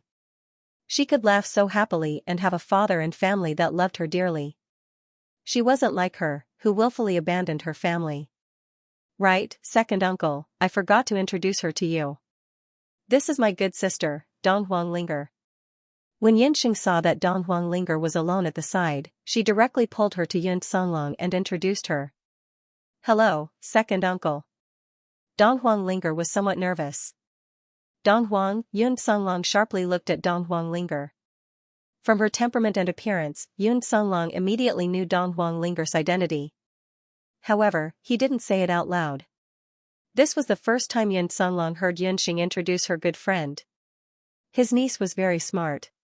Regardless of the background of the friends she chose, he would support them. Miss Dong Huang, I'll have to trouble you to take care of Xing'er. Yun Songlong's face was amiable. Dong Huanglinger couldn't help but heave a sigh of relief. On the other side, Huang Kei-er pinched Zhou Quan, and Huang Kei-er went to the side to get angry. Zhou Quan begged a few times, but all failed. He hurriedly ran over while shouting, Young Master Yun, Kei-er is angry. Quickly think of a way to make her happy. Zhou Quan, you're the one who caused this trouble. Besides, how can I make Kei-er happy? Yunxing found it funny. Zhou Quan scratched his head. Right, young Master Yun, you've been in the Heaven's Wings arena for so long. Do you have any way to find out what's going on in the arena? If you can't find out, can you help me get a ticket to the annual tournament? Sigh, no, I need 2 tickets. The Skywings arena is so big, what do you want to know? Yunxing was also curious. It should be Zhou Quan's first time in Skywing City. What did he want to know, or did he know someone who was competing in the arena? I want to know about the Flame Emperor battle team. It's a 2-man battle team formed by 2 Rakshasa masked contestants. It's also the team that won the thrilling monthly competition in August. Kei-er likes the Flame Emperor battle team the most. Huh, Flame Emperor? Yunxing and Dong Huanglinger were both shocked. Yunxing and Dong Huanglinger did not expect that the masked battle team they formed had already gained some fame in the entire continent, especially in the arena and among the hunters. Even though Flame Emperor was only a contestant from the Yellow Wings region, and their cultivation was said to be below Sky Magicians. However, to the majority of the middle and lower-ranked hunters, Flame Emperor was the model of a counterattack. As newcomers, they defeated a veteran battle team and became famous overnight. They did not have any background, yet they were able to step onto the stage of the Skywings arena. Their role models were even greater than the contestants from the Skywings and Earthwings regions, and they became the idols of the newcomers and young hunters. Especially for new female hunters like Oriole, Flame Emperor was the idol of idols. didn't I offend the Oriole? As long as I can buy the tickets to the Flame Emperor Battle Team's annual competition, Kair will definitely forgive me. Zhou Quan scratched his head foolishly. Flame Emperor, Yunxing and Dong Huanglinger both had awkward expressions on their faces. After a while, Yunxing had a strange expression on her face. The tickets are still okay. I'll send them to you in a few days. It should be easy to get some tickets through the Heaven's Wings Jade. Yunxing's strange expression fell into Yun Songlong's eyes. After settling down the other hunters, Yun Songlong went to find Yunxing. Yunxing hesitated for a while, but still decided to tell Yun Songlong the whole story. What? So you and Miss Dong Huang are the Flame Emperors? Previously, Yun Songlong had been curious about the results of Yunxing's trial in Skywing City. Who would have known that Yunxing was actually a member of the most popular contestant group, Flame Emperor? Second uncle, you mustn't tell anyone else about this matter. Ling and I plan to announce this news last. Both Yunxing and Dong Ling decided that after leaving Skywing City, they would see if they should announce the secret or not. The two of you are too willful. The magical beasts of the Skywing Arena's mysterious feather zone aren't as simple as you think. Yun Songlong rubbed his forehead. He had fought on the battlefield for many years and was now the commander of a regiment. He knew very well how powerful high-level or even commander-level magical beasts were. Battling a commander-level magical beast is no small matter. You must remember to be careful. In the next month, come and spar with second uncle a few times to gain some experience.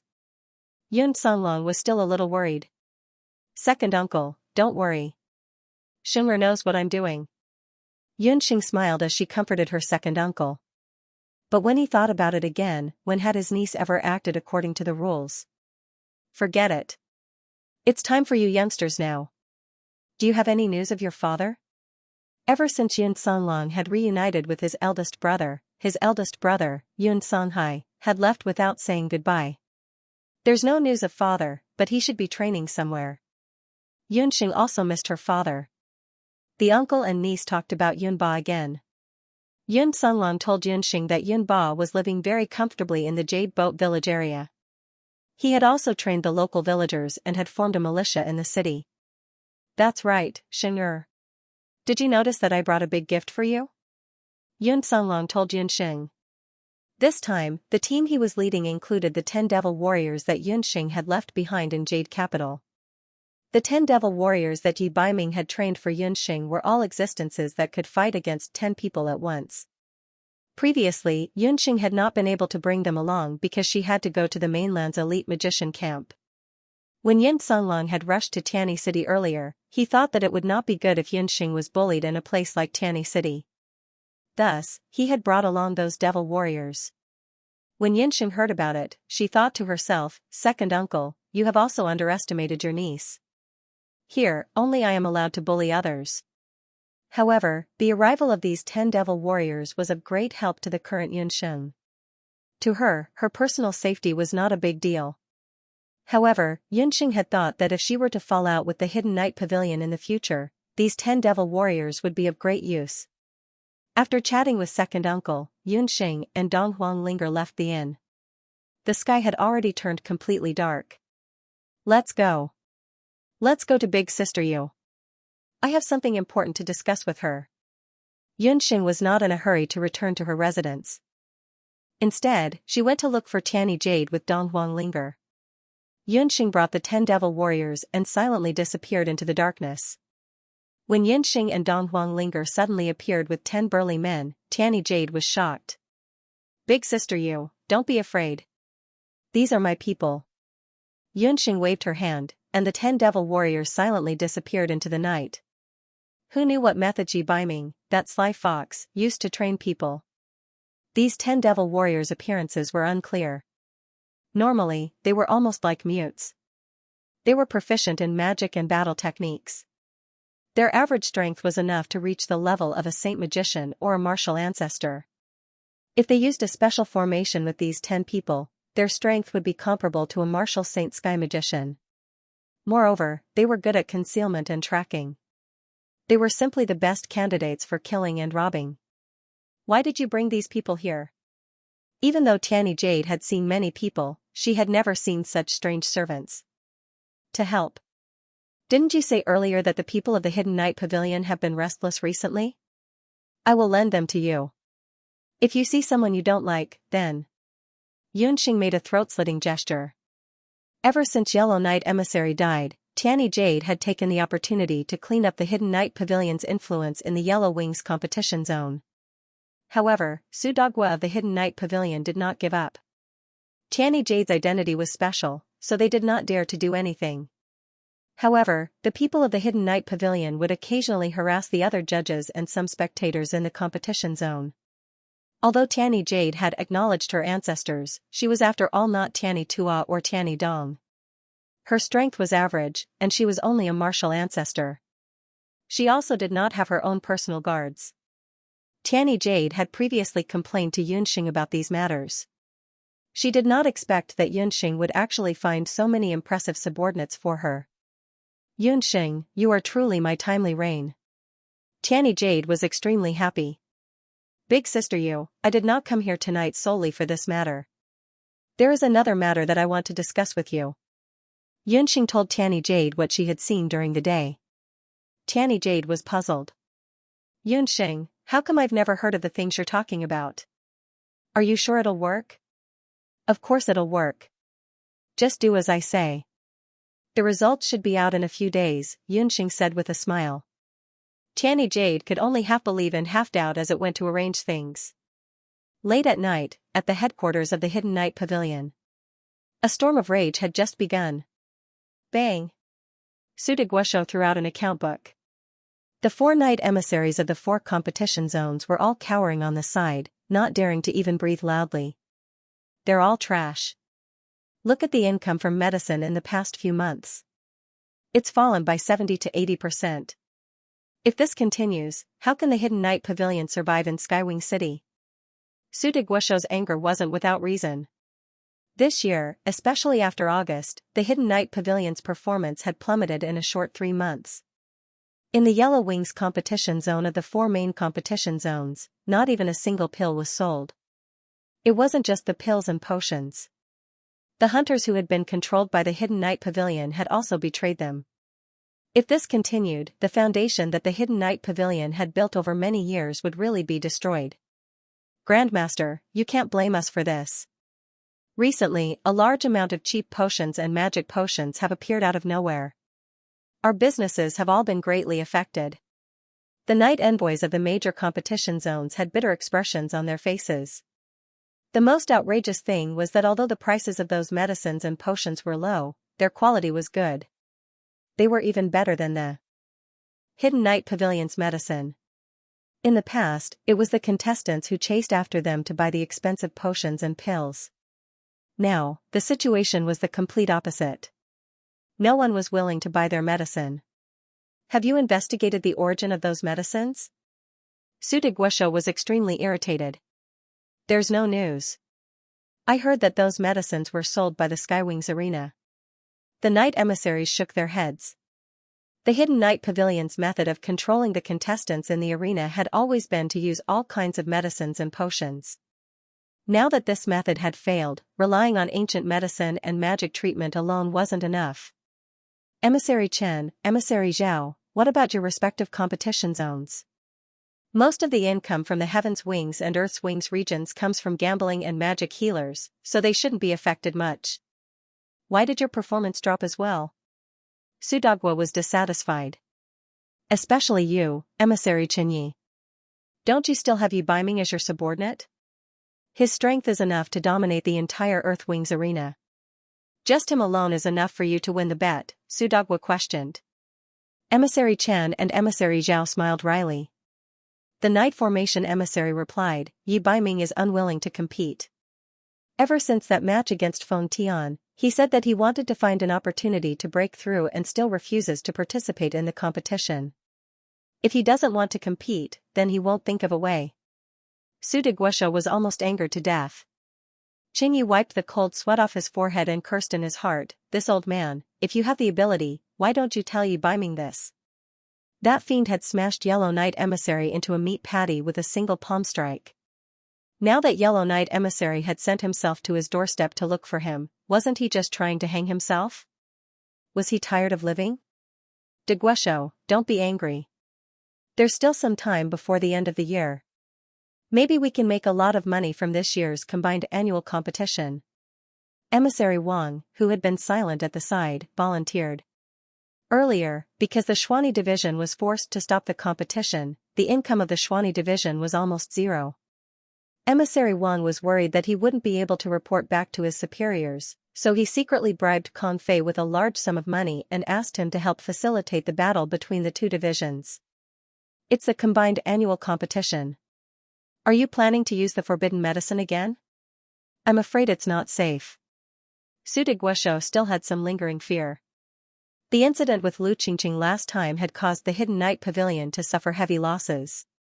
Don't worry, de Guesho. This time there will be no mistakes. I've already ordered my pharmacists to improve the prescription. Emissary Wang was full of confidence. I've already ordered people to add a new forbidden medicine to the food of the participating magical beasts. After eating this forbidden medicine, individual magical beasts can even display strength exceeding that of a commander-level magical beast. Emissary Wang said with ill intentions. Magical beasts exceeding the commander level, in other words, were king-level magical beasts. Even if only one king-level magical beast appeared, it would be enough for the 24 contestants to fight to the death. Needless to say, there were only 4 contestants. In this way, the scales of victory were completely tilted to the magical beast's side. But this fact was only known to the Hidden Night Pavilion. Very good. Whether the Hidden Night Pavilion can survive this year will depend on this year's annual competition. I will invest more than half of the Hidden Night Pavilion's funds. Su de Guesho was relieved. De Guesho, what about the Yellow Wings Division? The newly arrived Knight Emissary of the Yellow Wings Division couldn't wait to ask. As usual, I will send more people to you. I want to let that woman, Tianyi Yu, know that Tianyi City is a man's territory. As a woman, she can't be independent at all. Su de Guesho said arrogantly. It was also time to let those people see the true strength of the Hidden Night Pavilion. Su de Guesho dismissed the 4 knight emissaries and returned to his residence. After a day of fatigue, he quickly fell asleep. In the middle of the night, Su de Guesho was in a daze when he felt a warm current flowing past his neck. The pillow was wet, like he smelled a strange smell. Su de Guesho touched it with his hand, and then put it to the tip of his nose and sniffed. Ah, Su de Guesho's voice echoed throughout the Hidden Night Pavilion. The 3 knight emissaries of the Yellow Wings Division hurried over without even putting on their shoes. Su de Guesho's face was ashen, his hair disheveled. On his bed, the mattress was already blood-red, and there were bloodstains everywhere. In the position of the pillow, there was a human head. The head belonged to the new knight emissary of the Yellow Wings Division who was still alive. De Guesho, are you okay? The several knight emissaries saw such a tragic situation, and felt a chill on their necks. No one spoke, but everyone's heart was as clear as snow. This was a warning Su de Guesho. Since they could kill the new knight emissary without anyone noticing, then next time, they will most likely come back to take Su de Guesho's head. Su de Guesho's heart was also trembling with fear. He was secretly guessing who had done it. Under Tianyi Yu, there was obviously no one with such skills who could sneak into the Hidden Night Pavilion without anyone noticing. Could it be the Lord of Tianyi City? But the Lord of Tianyi City would not do that, unless he went against the agreement with that lord. Su de Guesho's mind was in a mess. First, stop all actions against the Yellow Wings Division. Su de Guesho's spirit was dispirited after the scare. For the first time, he found that his opponent was much more powerful than he had imagined. However, Su de Guesho was not a person who easily admitted defeat. He still pinned his hopes on this year's annual competition. As long as he won a big victory in this year's annual competition, the economy of Tianyi City would certainly suffer a heavy blow. At that time, whether it was Tianyi Yu or the Lord of Tianyi City, he would no longer put them in his eyes. 2 days later, at dawn, Zhou Quan went to knock on the Oriole's door excitedly. Due to what happened a few days ago, the Oriole was still angry with Zhou Quan. What are you doing? Don't bother me, the Oriole said angrily. Oriole, don't be angry. Look, I bought something good for you, Zhou Quan couldn't wait to take out a set of things. What is this? The Oriole took a glance and found that Zhou Quan was holding a few pieces of paper that looked like cards. This is called the 12 Saint Seiya card. It has your favorite Flame Emperor battle team on it. This card is very beautiful. Zhou Quan took it out as if he was presenting a treasure. What? Flame Emperor? When the Oriole heard this, it completely forgot that it was still angry and immediately snatched the card. The Oriole liked Flame Emperor very much, but the origin of Flame Emperor was too mysterious. As a young girl, she was always interested in mysterious things. The more this was the case, the more supporters of Flame Emperor would have. The Oriole inquired for a long time, but did not find any news about Flame Emperor. Zhou Quan's 12 Saint Seiya card really caught the Oriole's appetite. The so-called 12 Saint Seiya card was actually a special magic card. It had illustrations of the 12 champions of this year's monthly competition and a brief introduction. The magic card was made of beast skin and was specially drawn with beast blood. Compared to ordinary cards, the characters on this special magic card could move.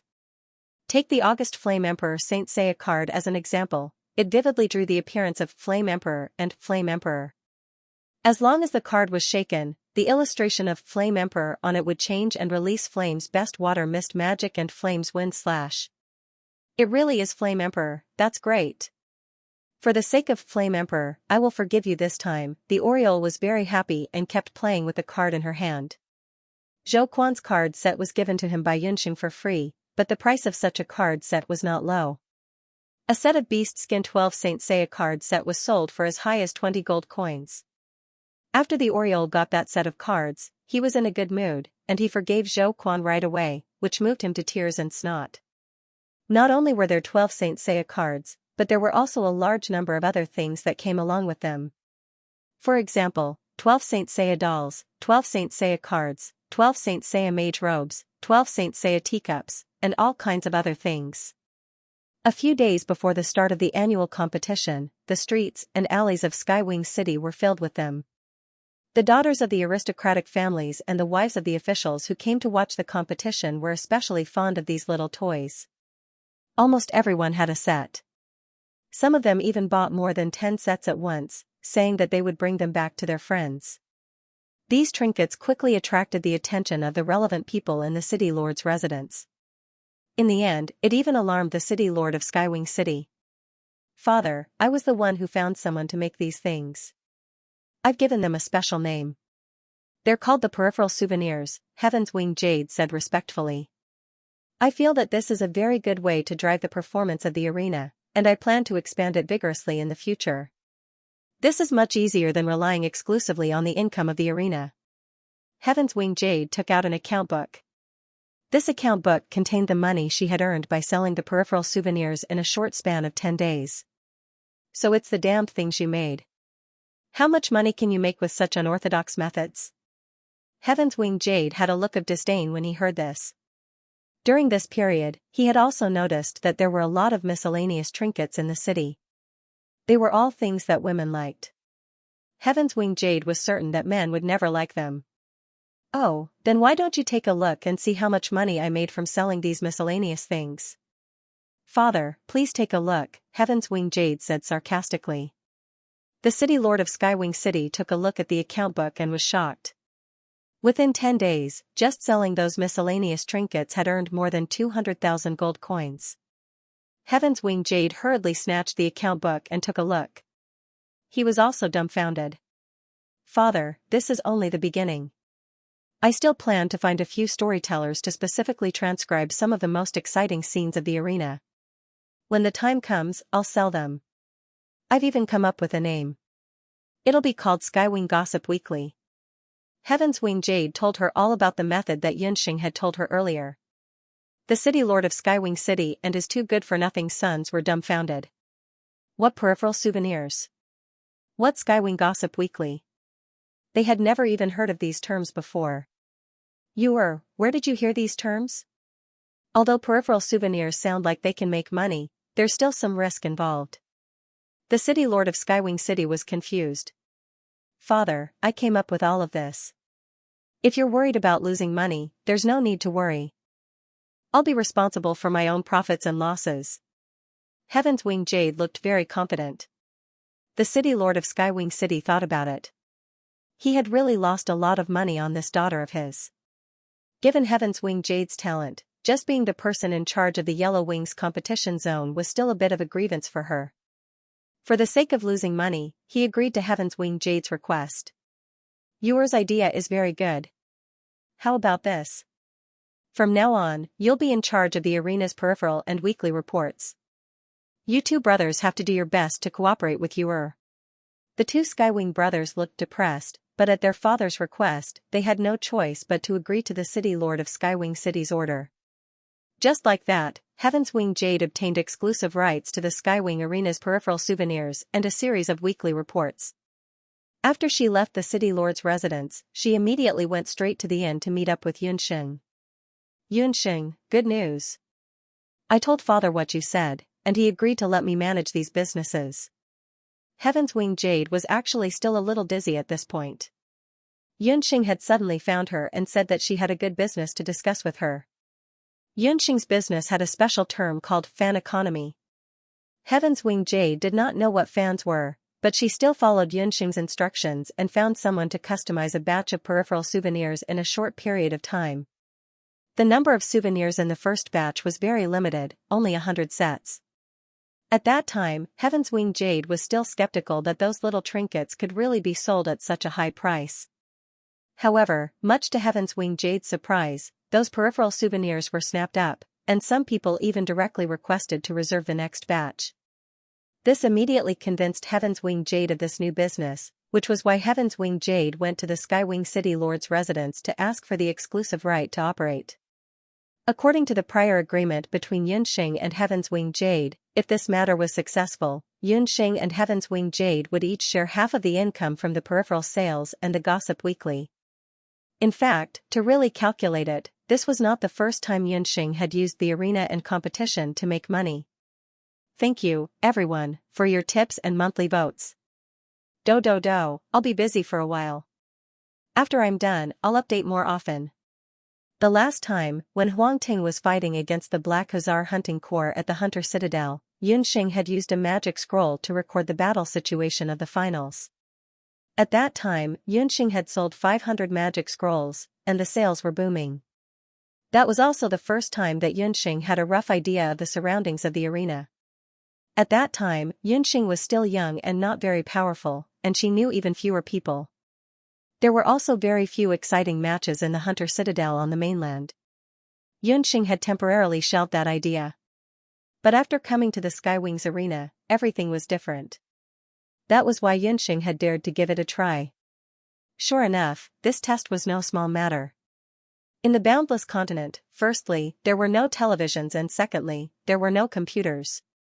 People's daily entertainment was very limited. At most, it was daily entertainment like blowing on candles, warming the bed, and giving birth to children. Xianxia's fan economy was really a great creation.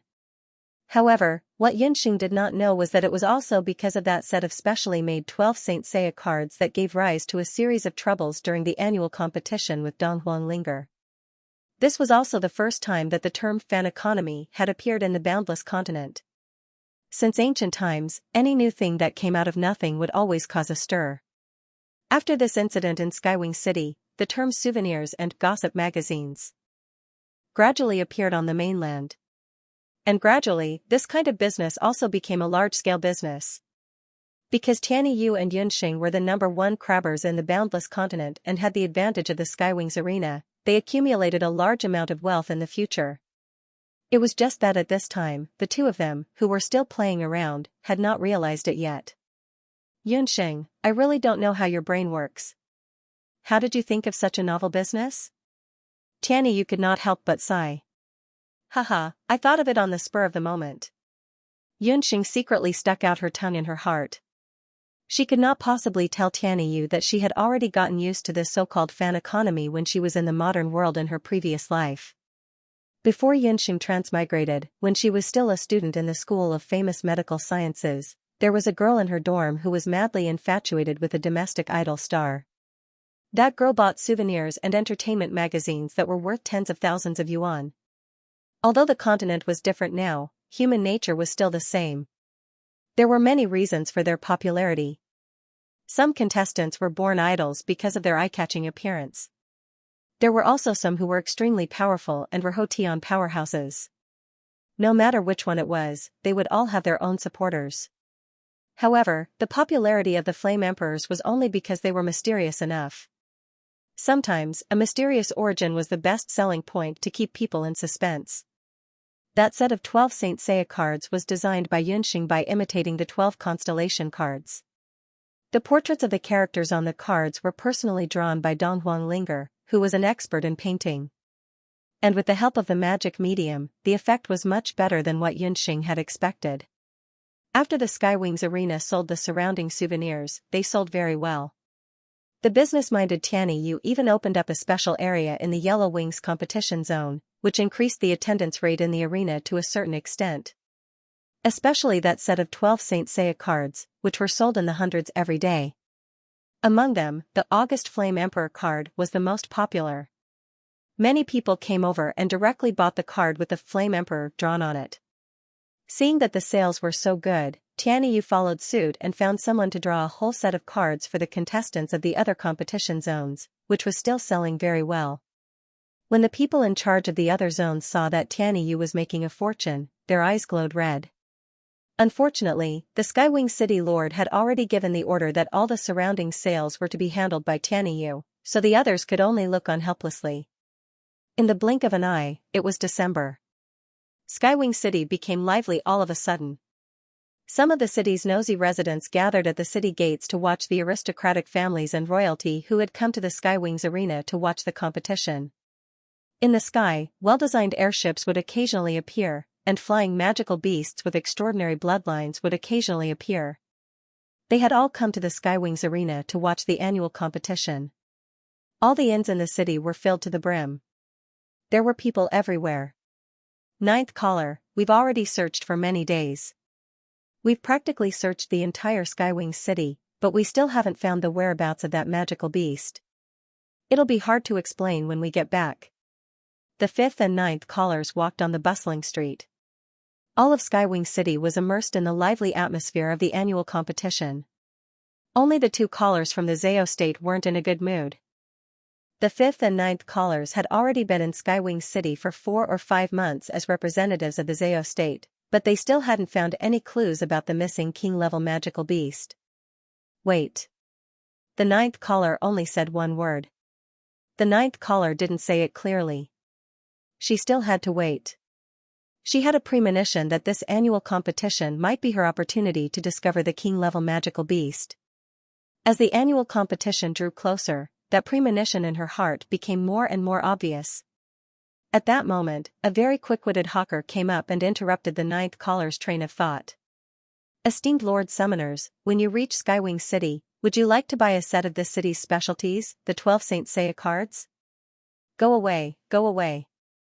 Can't you see we're busy?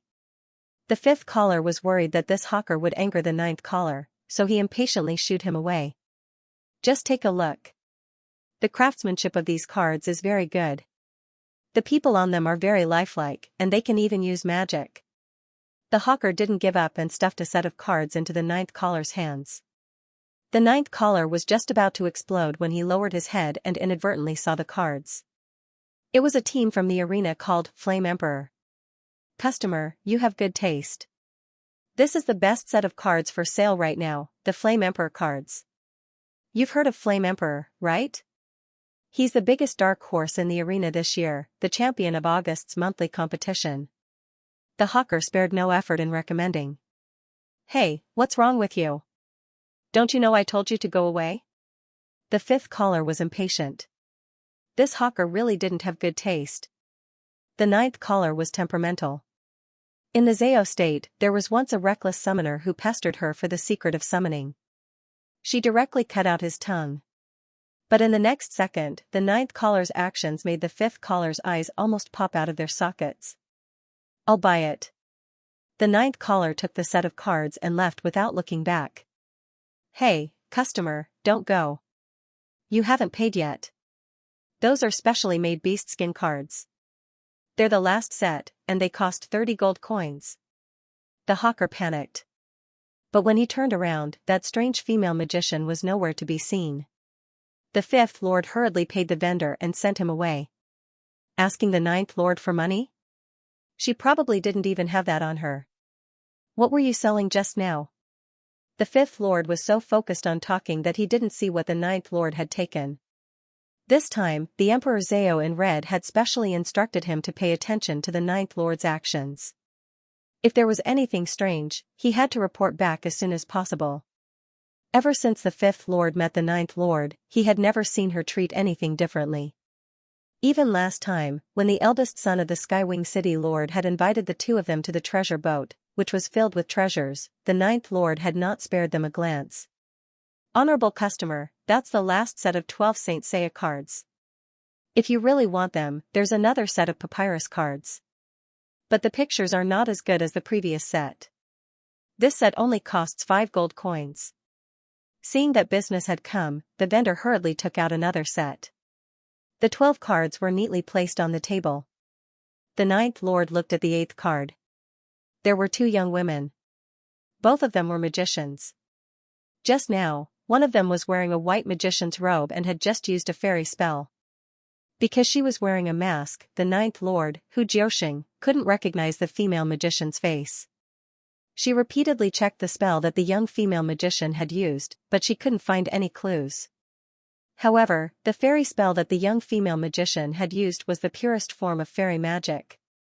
Perhaps only a real fairy magician could use it. Could it be her? The ninth lord muttered to herself. Just now, when she accidentally saw the champion of August's monthly tournament, Flame Emperor, especially the female magician in white, her chest tightened. The ninth lord stared at the card in a daze. Ever since she parted ways with Yunxing in the Immortal Ju Nation 5 years ago, she realized that she was a little different. That's impossible. She should still be in the immortal residence. The elf queen would never let a human girl leave the elf kingdom. Hu Jiuxing pushed the set of cards away in annoyance. Coincidentally, the fifth lord walked in. He pretended not to see the messy cards, walked forward, and handed over an invitation card. The 9th main summon is an invitation from second young master Tianyi Dong. He said that he's inviting us to watch the annual competition in the Skywings Arena's black and yellow divisions in 3 days. After the 2 main summons from the Zhao state had come to Skywing City, Tianyi Dong had been thinking of ways to rope them in. Alas, the 9th lord hated Tianyi Dong and kept rejecting his invitations. The 5th lord thought that the 9th lord would reject him again. Unexpectedly, the 9th lord glanced at the invitation and said indifferently, "All right. Then I'll decline." Huh? You want to watch the annual competition? But haven't you always hated hunting magic beasts? The 5th summoner was surprised. The 9th summoner had been a little too abnormal recently. Who said that it has to be humans hunting magical beasts? Recalling the magical beast she had seen in the breeding shed that day, the 9th summoner pursed her lips into a thin line under her mask. This time, Tianyi Dong had really prepared an astonishing competition that would shake the entire continent for everyone. She was actually looking forward to it. 3 days before the start of the annual competition, Yunxing and Dong Huanglinger received a notice from the Skywings Arena. The two had to go to the Skywings Arena and participate in the drawing of lots to determine their team. Tianyi Jade had already informed them of this when the news of the annual competition had spread. Flame Emperor. Yunxing and Dong Huanglinger put on their masks and headed to the Skywings Arena. In the freshly decorated annual competition lounge, several team members were already seated. As representatives of the Skywings Arena, the top-level annual competition, those who could enter this lounge were all the most outstanding contestants of the Yellow Wings division. Apart from being strong, these people had one thing in common, and that was pride. Among them, there was a pair of golden-haired male and female contestants who were the most eye-catching. This was a pair of contestants with very eye-catching appearances. The man and woman both had long blonde hair. The man was tall, handsome, and well-built, but he didn't have the kind of frightening physique that was full of muscles. The woman had long wavy hair and a charming appearance. Her figure was tall and curvy, and she had a pair of enchanting red eyes that emitted a flirtatious light. She was like a human-shaped Barbie doll. This team was the champion of the May monthly competition, Xianxia and Huang Fushi of the Lionheart Battle team. The two were both comrades and lovers. Whether it was in the arena or anywhere else, the two were the indisputable center of attention. Although there were other team members in the lounge, the two didn't pay any attention to them at all. Xianxia was still holding a set of cards in her hand. When she flipped to the August Saint, Flame Emperor card, she pouted and a fireball appeared in her hand, burning the card clean. Just two ugly people wearing masks. What right do they have to become the most popular team in this year's annual competition? What made Xianxia unhappy was the souvenirs that had suddenly become popular in Skywing City recently. Originally, when she saw that the Lionheart Battle team had been drawn into the May Saint card, she had been happy for a while. Who knew that when she found out that Flame Emperor's card was the best-selling card, she was filled with anger. Needless to say, when she found out that the Flame Emperor had become the most popular team before the start of the annual competition, Xianxia couldn't hold it in anymore. She even directly criticized the person who had drawn the 12th Saint Seiya card, deliberately favoring the Flame Emperor. This was because she thought that the two Flame Emperor and Flame Emperor, who didn't dare to show their real faces, had drawn their legs longer than hers and their breasts bigger than hers. Xianxia, don't worry too much. They are the most popular team, but we are the team with the most potential. This is publicly acknowledged. Huang Fushi comforted his female companion. The Lionheart Battle team was indeed strong. In May, they had swept all their opponents and reached the top. Even Lu Qingqing and Gui Dao had lost to the two of them in the individual competition before they formed Willowblade. Moreover, the two members of the Lionheart Battle team easily defeated Lu Qingqing and Gui Dao. Comparatively, although the Flame Emperor won against Willowblade, the two of them almost lost their lives at the last moment. This was an indisputable fact. What's more, when she won in the end, no one saw clearly how Lu Qingqing lost. Therefore, when the officials of the arena ranked Lionheart's potential, they placed him at the top of the list. Later, don't let me meet the Flame Emperor. Otherwise, I won't be nice to them. Xianxia was as proud as a princess. Yes, it's time to show them who's boss and let them know that the annual competition isn't something that the monthly competition can compare to. Huang Fushi agreed. At this moment, Yun Xing and Dong Huang who had disguised themselves as the Flame Emperor, had just entered the new competition zone. As all the preparations for the annual competition were carried out in secret, this was the first time Yun Xing stepped into the newly renovated competition zone after a few months. The arena could not be seen for the time being, but the lounge was much better than before. It was comparable to a 5-star lounge. You're quite arrogant, making so many of us wait for the two of you. A mocking voice was heard as soon as she entered the lounge. Flame, those two have been staring at us. It looks like they're not very satisfied with us. We didn't provoke them, right? Flame keenly captured the source of the voice.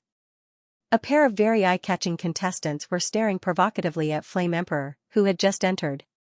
As Flame Emperor was not familiar with the new competition zone, the two of them took some time to find a place and arrived later than the other 11 teams.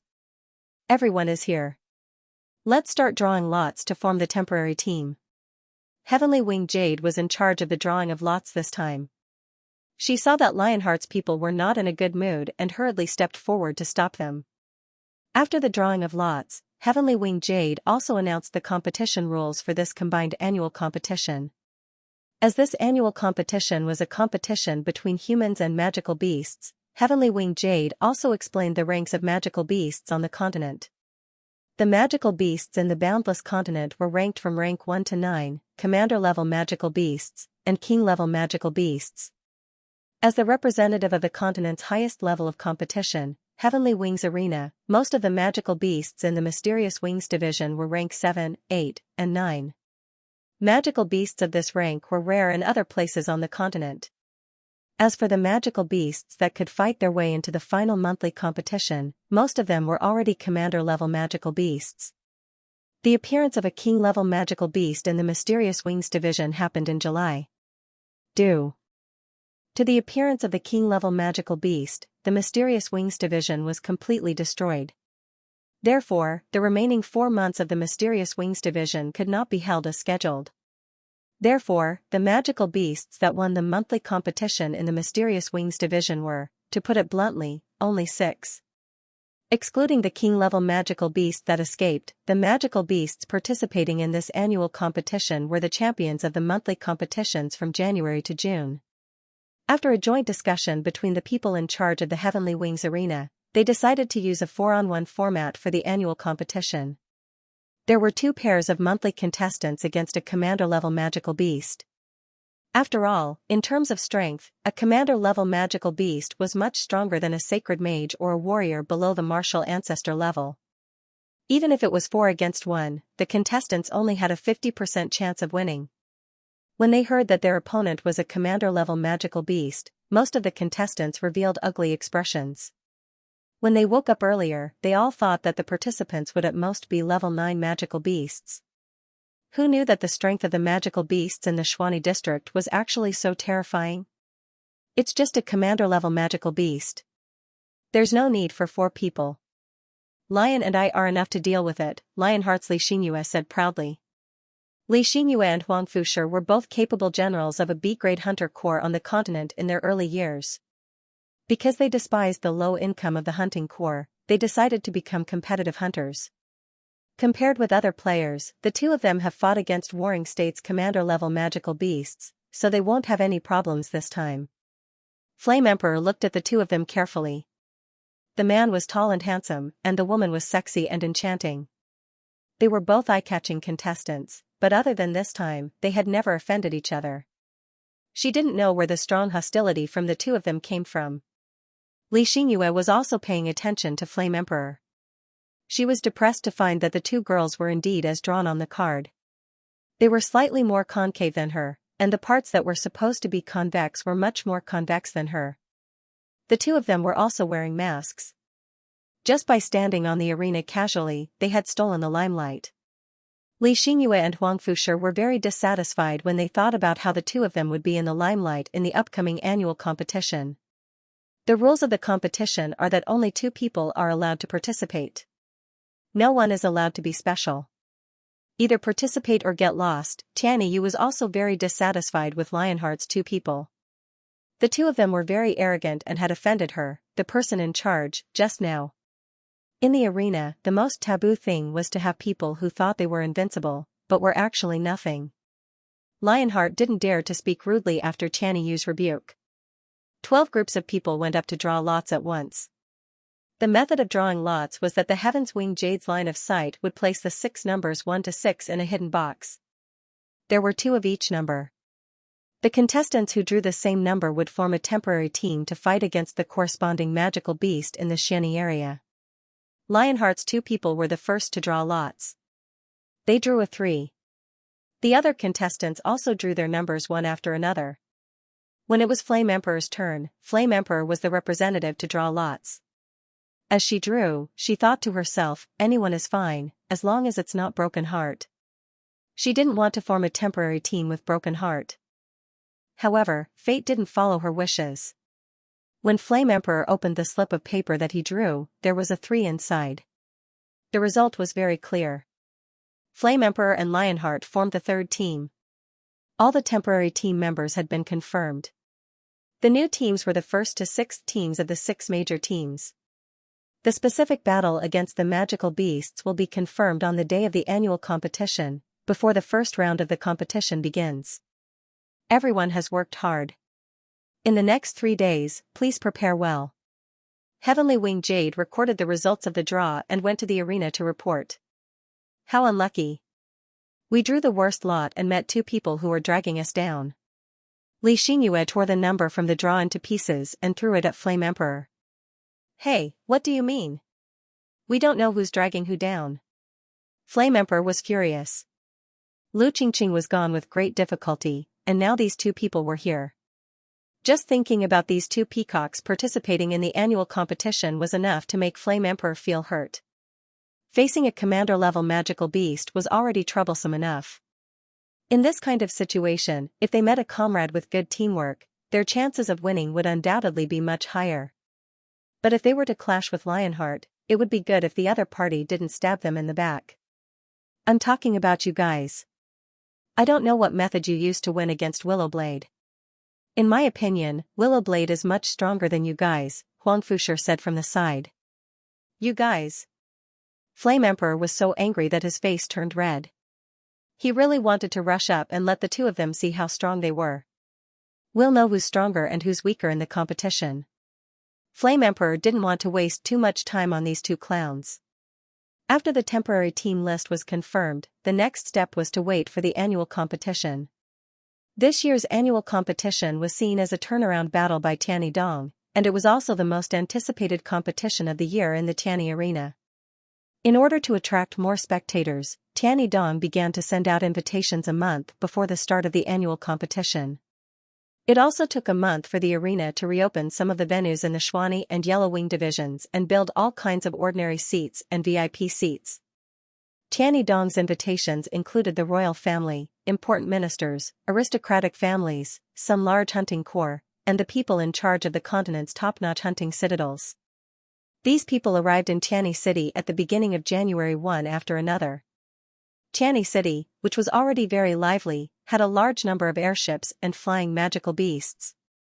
The day before the annual competition, Tiannidong brought a few subordinates to the city gate to welcome a luxurious airship that had just descended from the sky. A pot-bellied middle-aged man came down from the airship. He spoke with a thick Eastern capital accent, and when he saw Tiannidong, he cupped his hands familiarly. Brother Dong, I haven't seen you in 3 years, and your cultivation has improved. Left Minister is too polite. Did the East Emperor and the Empress Dowager not come together? Tiannidong asked respectfully. This time, he even asked someone to deliver the invitation to the Eastern capital. Although the East capital existed in name only on the boundless continent, the East capital's heir apparent was still the one and only emperor on the continent. No matter how strong the rulers of the other 5 countries were, they could only be called emperors. Her Highness the Princess has been ill for a long time. The Emperor and the Empress Dowager were worried about her condition and didn't dare to leave, so they sent me to watch the competition. Although the left minister of the East capital was a civil official, he was very familiar with Tianni City. The left minister had a luxurious courtyard in the East capital. A few years ago, when the East capital was still stable, the left minister would often bring a few beautiful concubines to Tianni City to avoid the summer and winter. What, only second young master is here today? Why is Su de Guisho nowhere to be seen? Seeing that there were only people from Tiannidong around the airship, the left minister was a little curious. The minister of the left was also a top-notch figure. He was well-versed in politics, and not only did he have connections with the arena's Skywing Dong and the treasure boat Skywing Tua, he even had some friendly relations with the Hidden Night Pavilion Sudagwa. Great National Master Su's situation this year is not very good. A few days ago, I heard that he was frightened and is recuperating in the pavilion. You're already so old, so the shock can be big or small, the eastern half of the Skywing Wings mocked. The Hidden Night Pavilion had caused quite a commotion recently, and it was rare for them to settle down. Oh, that's a pity. Prime ministers will look regretful. In the past, when he came, Su de Guisho would find some fresh chicks for him to try. Haha, I've already prepared what left Prime Minister wants. Come, let's go this way. Tell me about the latest news on the continent. Tiannidong already knew this old lecher's taste. He pulled the left Prime Minister into the city. Recently, the most important thing in the eastern capital is the princess's marriage. Prime ministers will look worried. Are you talking about the marriage between later Qin's Crown Prince Du Guxiu and Princess Donghuang? Hasn't this matter already been decided? Tiannidong also knew a little about the continent's affairs. It has been decided. Crown Prince Du Guxiu has already ordered people to urge him several times. Because of this matter, the Crown Prince even refused your invitation. Prime ministers sighed. It's a pity that the princess's illness has not improved. I came to Tianni City this time to ask Great National Master Su to come with me. Perhaps he can treat the princess's illness. The marriage between later Qin and the eastern capital had been facilitated by Prime Minister Zhua. However, he was somewhat regretful that later Qin's crown prince could not come. He had heard that later Qin's crown prince Du Guxiu's strength was outstanding, so he wanted to use this opportunity to compare notes. Isn't that simple? Once the annual competition is over, you can ask Great National Master Su to go to the eastern capital. Tianyi Dong did not have much interest in this kind of marriage between the imperial family. That's right. When the time comes, just ask Great National Master Su. Second young master, I heard that the Tianyi Arena has been renovated. This year's annual competition will definitely be very exciting.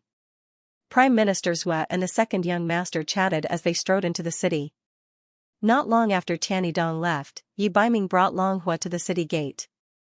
There was no superfluous expression on his face. After a while, a very ordinary-looking merchant ship docked. 4 or 5 people came down from the ship. Leading them was a boy around 6 or 7 years old. The boy had red lips, white teeth, and a pair of light brown eyes.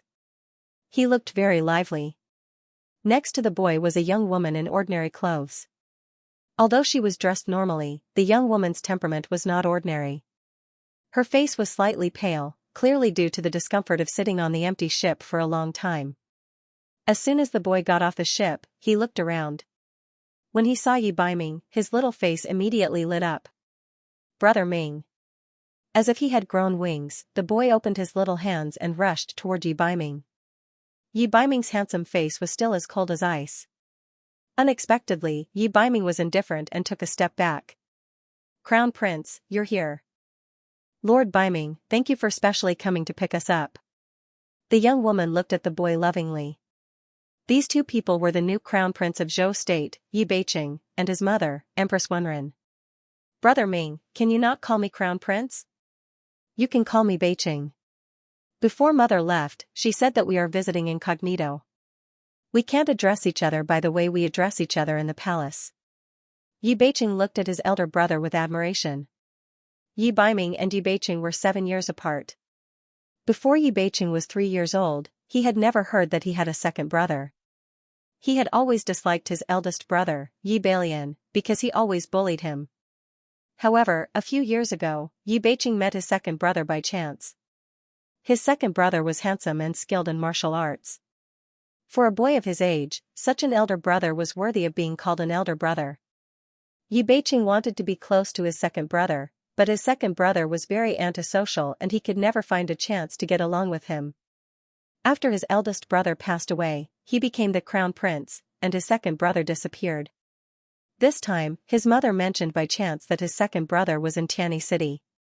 Coincidentally, the second son of Tianyi City's lord, Tianyi Dong, sent an invitation. Yi Di of Zhou State thought that at Yi Beiqing's age, it was time to broaden his horizons.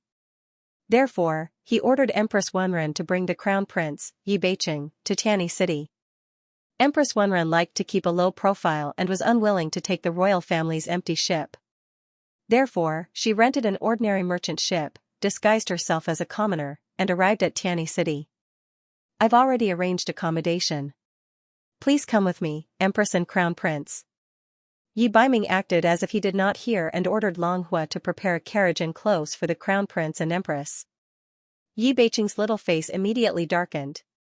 Empress Wenren's eyes also dimmed. There was no kinship in the royal family.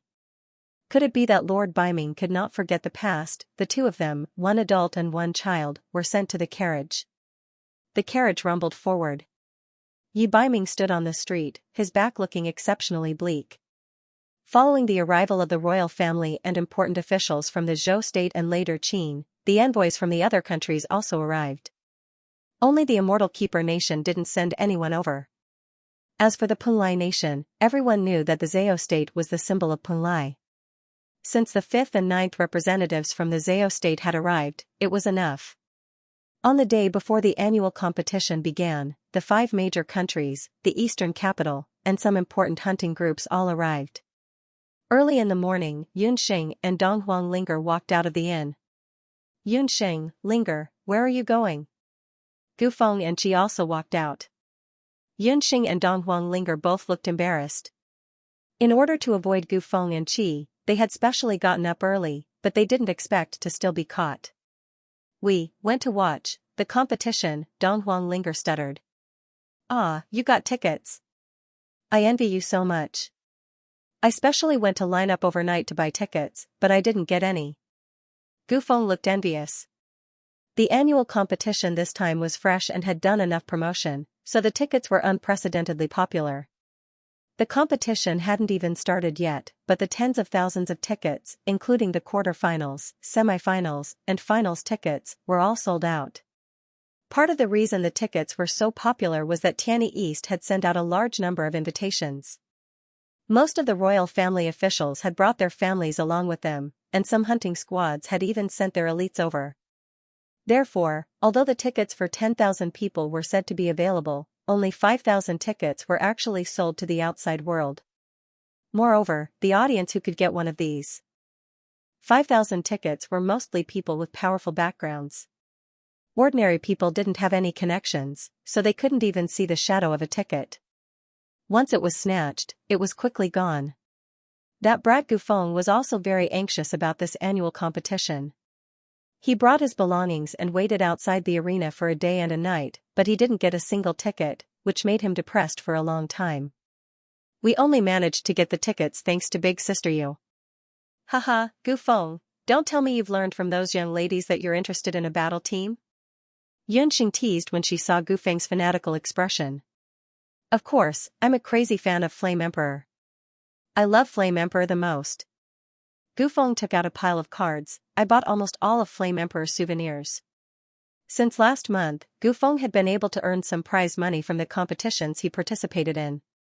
Moreover, the competition zone had relaxed the restrictions on magic healers, so Gufeng had a lot of money to spend. However, this guy actually squandered all his money on souvenirs. Yunxing and Dong Huanglinger secretly rolled their eyes. However, Gufeng still liked the Flame Emperor even though he didn't know the true identity of the Flame Emperor. This was really an ill-fated relationship. Dong Huanglinger's expression was also unfathomable. Hee, we will definitely tell you the highlights of the competition. It's getting late, we have to quickly enter the arena. Yunxing was worried that if Dong Huanglinger continued to speak, she would reveal a flaw. Thus, the two immediately slipped away. Hey, come back early. You have to tell me the situation of Flame Emperor's competition. I'll be waiting for you guys. Gufeng didn't give up and shouted a few times from behind. Looking at Yunxing's back, Qifeng had an indescribable strange feeling in his heart. It seems like something is wrong. A quarter of an hour later, the Flame Emperor arrived at the Skywing Arena. Due to the special arrangement of the competition zone, all the contestants would only know about it at the very end. When the two walked into the arena, their first reaction was that it was huge.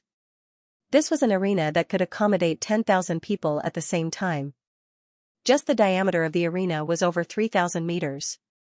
The entire arena, aside from the audience seats, was open air. At night, one could clearly see the stars and the moon. If a person were to walk into the arena, the first feeling they would have would be insignificant. It was said that such a design was made with demonic beasts in mind. The running and galloping speed of demonic beasts was much faster than that of humans. At the moment before the start of the competition, Flame Emperor and the other 11 groups of contestants didn't know the origin of the demonic beasts they would be facing. The competition officially began in the afternoon. There were people all around. The 10,000-seat arena was designed in a trapezoidal shape. The first row was a purple and gold seat, and those seated were all royalty and aristocratic dignitaries of various countries.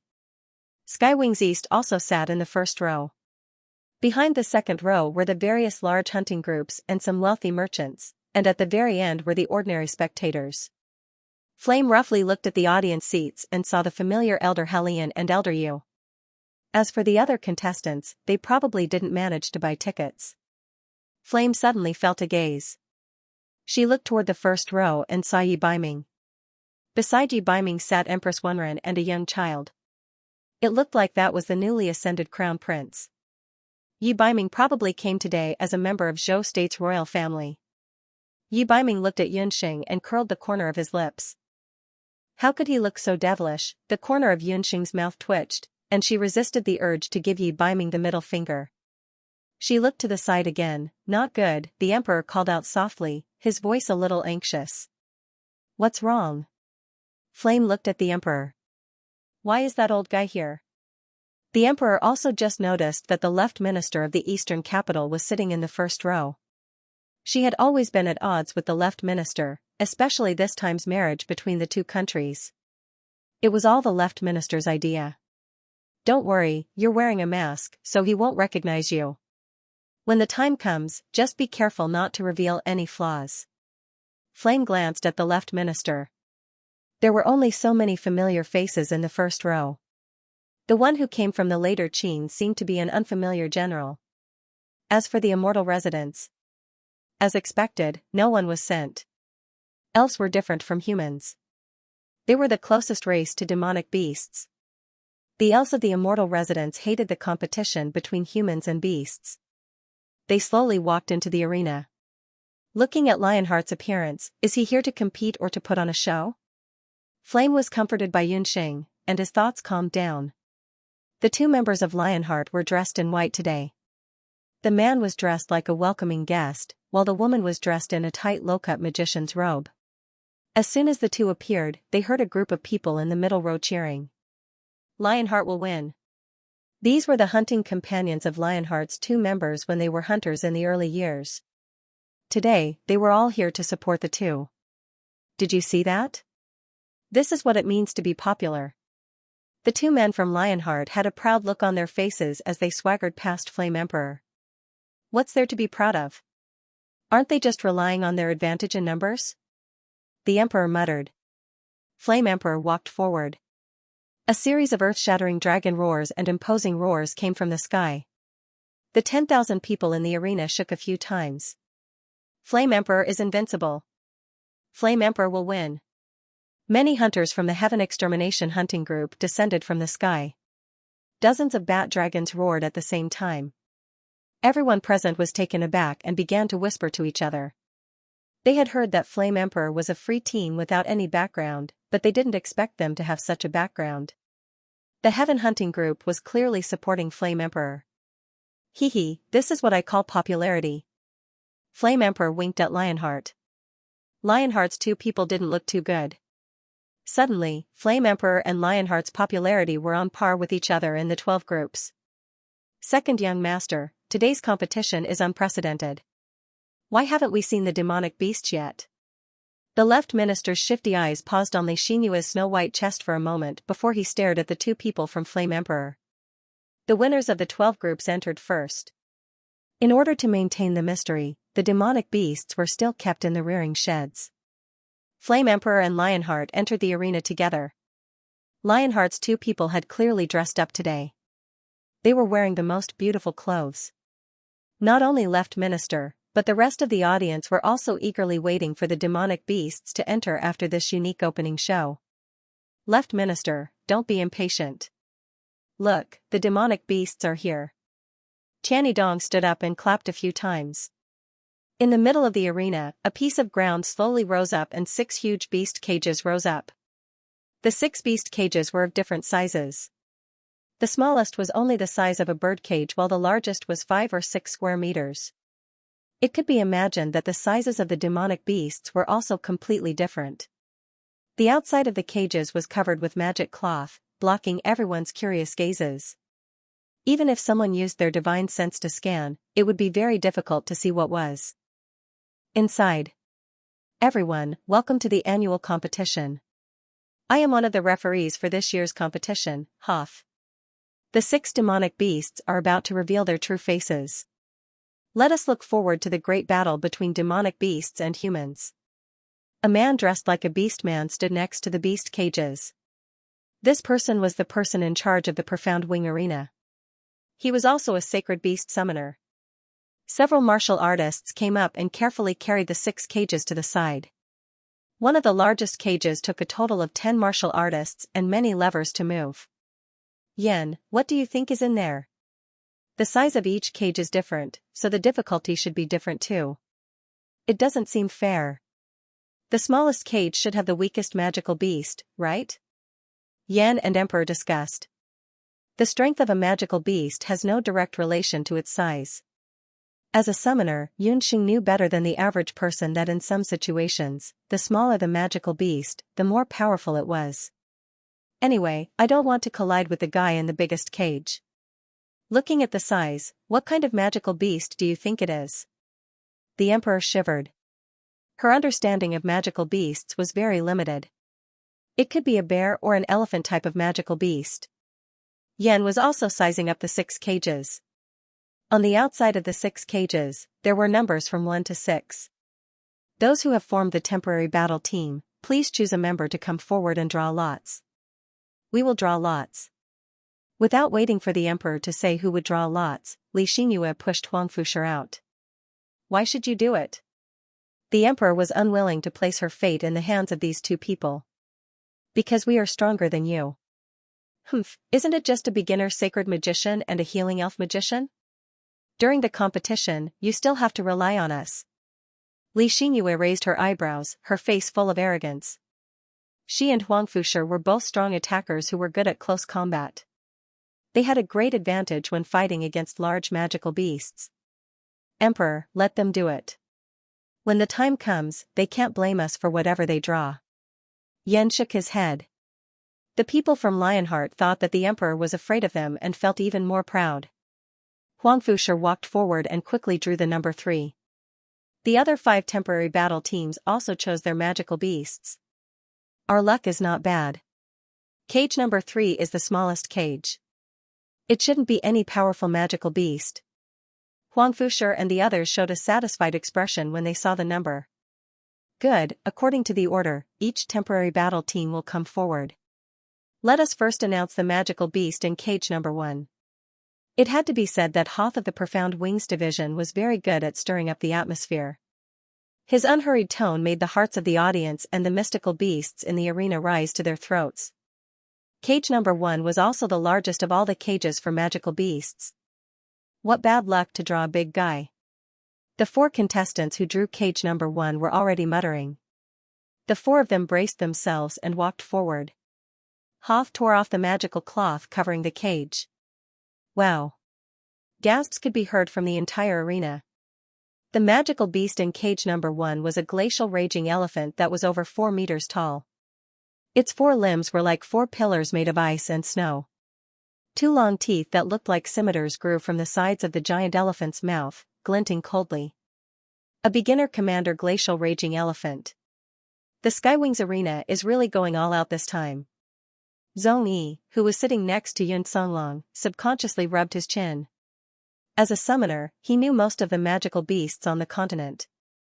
Some high-level magical beasts were almost extinct on the continent. Even if they occasionally encountered a natural high-level magical beast, most of them had already been captured by the Zao state. This was just the first cage, and such a huge monster had already appeared. Who knew what kind of magical beasts would appear in the next 5 cages? To be able to see a rare commander-level magical beast in the Xianhuan Division's annual combined tournament, just this point alone was worth the price of the ticket. Master Zhong Yi, is this magical beast very powerful? Oriole couldn't help but ask. She only hoped that the most powerful magical beasts would be drawn away as soon as possible. That way, Flame Emperor would have a much higher chance of winning. The giant elephant's body was like a moving wall. When they saw that giant elephant, the contestants of the first team all cursed in their hearts, F***ck. On the other hand, the other contestants all breathed a sigh of relief. They all took it for granted that the largest cage had already been chosen, so the following commander-level magical beasts would presumably be much safer. Actually, this raging elephant is just a facade. If I'm not wrong, it should be the weakest of the 6 magical beasts. Zhong Yi's gaze swept across the 6 cages. His gaze was fixed on the smallest cage and the medium-sized cages. Among magical beasts, the larger ones had a natural advantage, but correspondingly, they were less talented in certain aspects. The glacier raging elephant belonged to the latter category. Then isn't Flame Emperor in trouble? Master Zhongren, tell us, what's so powerful about this raging elephant? Oriole asked anxiously. She was blindly fond of Flame Emperor and her mind was filled with thoughts of their victory. This type of magical beast has a heavy body. However, when it runs, it can activate a group attack spell called Glacier Roar. However, this type of spell requires some time to activate. As long as the opponent can control the spell, it will be fine. Zhongren's analysis was clear and logical. As he spoke, another magical beast cage was opened. Within the second magical beast cage was a raging flame lizard. This was also a type of magic beast that was at the level of a beginner commander. It was most proficient in spitting out magic thorns that contained poisonous gas. The fire thorns would explode in the air and no target within 100 meters would survive. The weakness of this type of magical beast was even more obvious. One only needed to attack it from 100 meters away. The second group heaved a sigh of relief. They had 2 magicians who were good at long-range magic attacks. It's our turn, cage number 3. Flame Emperor and Lionheart's people's hearts raced. Everyone, I don't know if I should congratulate you or, you have drawn the most beautiful magical beast. At the same time, it's also an extremely troublesome one.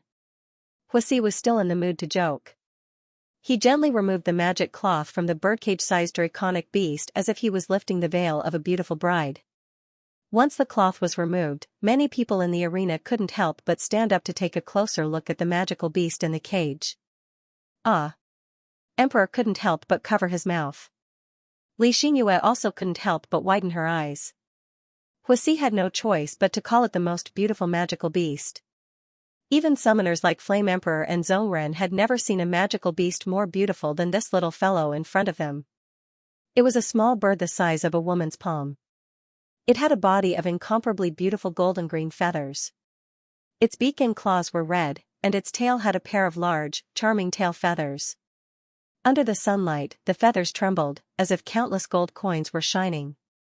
When the blue paradise bird courted a mate, it would either raise its head and arch its back, raising the golden feathers on both sides of its body, or it would hang upside down from a tree branch, shaking out its beautiful brocade feathers to attract a female bird.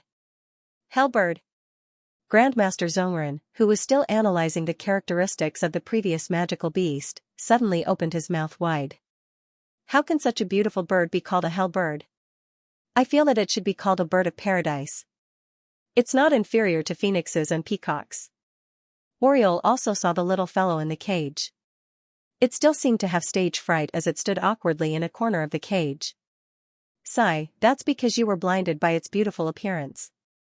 It was such a small hell bird that had once killed 1,000-man hunting squad. Do you still think it should be called a bird of paradise? Zhongyi shook his head. Speaking of the hell bird, this bird wasn't originally called that. It was originally called the 7-colored lyrebird. Because of its beautiful voice, it belonged to a very special type of magical beast. But most of these lyrebirds have gone extinct. They rarely appeared on the continent. Because of this, some noble girls and women liked to raise these birds as a form of pride. About 200 years ago, one of the favored concubines of the later Qin Emperor was determined to catch a 7-colored lyrebird. Later Qin Emperor sent a 1,000-man army to an otherworldly forest to capture it. However, after entering the forest, the capture army, which was made up of mid-level warriors and several magicians, was strangely annihilated. When the army went to search for it, they only found a few beautiful birds flying among the mountains of corpses. Those birds were the hell birds of today. Yan Emperor and Lionheart's luck wasn't very good. Although the hell bird was the smallest of the 3 magic beasts announced earlier, it was undoubtedly the most threatening one out of the 3. If they didn't find a way to win, Yan Emperor and Lionheart's group would probably perish under the wings of the hell bird. However, not everyone knew the origin of the hell bird. At the very least, Lionheart and Lionheart thought that they had drawn the best lot. Yan Emperor thought so too. She even pulled Yan Emperor and said, "Are we really going to compete with that bird later? It's so beautiful that I can't bear to kill it. A dog that barks doesn't bite.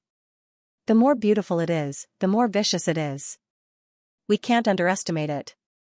Although Yan Emperor didn't know the origin of the hell bird, it must have some ability to be called a hell bird. Yan Emperor didn't let down his guard. Even with his eyesight, he couldn't tell the strength of this magical beast. It seemed that this little fella's strength was more profound than the others. "Lionheart, that magical beast is too beautiful. After killing it, I'm going to use its feathers to decorate my magician's robe." Xianxia pointed at the caged bird arrogantly. "Everyone, this beautiful bird has a name that doesn't match its appearance. It's called the hell bird." Just when everyone was immersed in the beauty of the hell bird, Huasi, who was standing at the side, couldn't hide the slyness in his eyes. Apart from a few people, no one noticed the gloating look in Huasi's eyes. Anyone who underestimated the hell bird and tried to obtain its beautiful feathers would have to pay the price in blood. After the announcement of the magical beast in cage number 3, the magical beasts in cages 4 and 5 were also revealed. It was a mid-level commander magical beast, the three-headed hound. When he saw the three-headed hound, Yan Emperor couldn't help but think of Xiaohe from the beast language ring. However, compared to the three-headed hound, Xiaohe was taller and had a more frightening aura. The three-headed hound was also the only dark magical beast among all the magical beasts. It had the speed of the wind. The one in cage number 5 was a thunder wolf. It could spit out lightning bolts that were no less than a few thousand volts.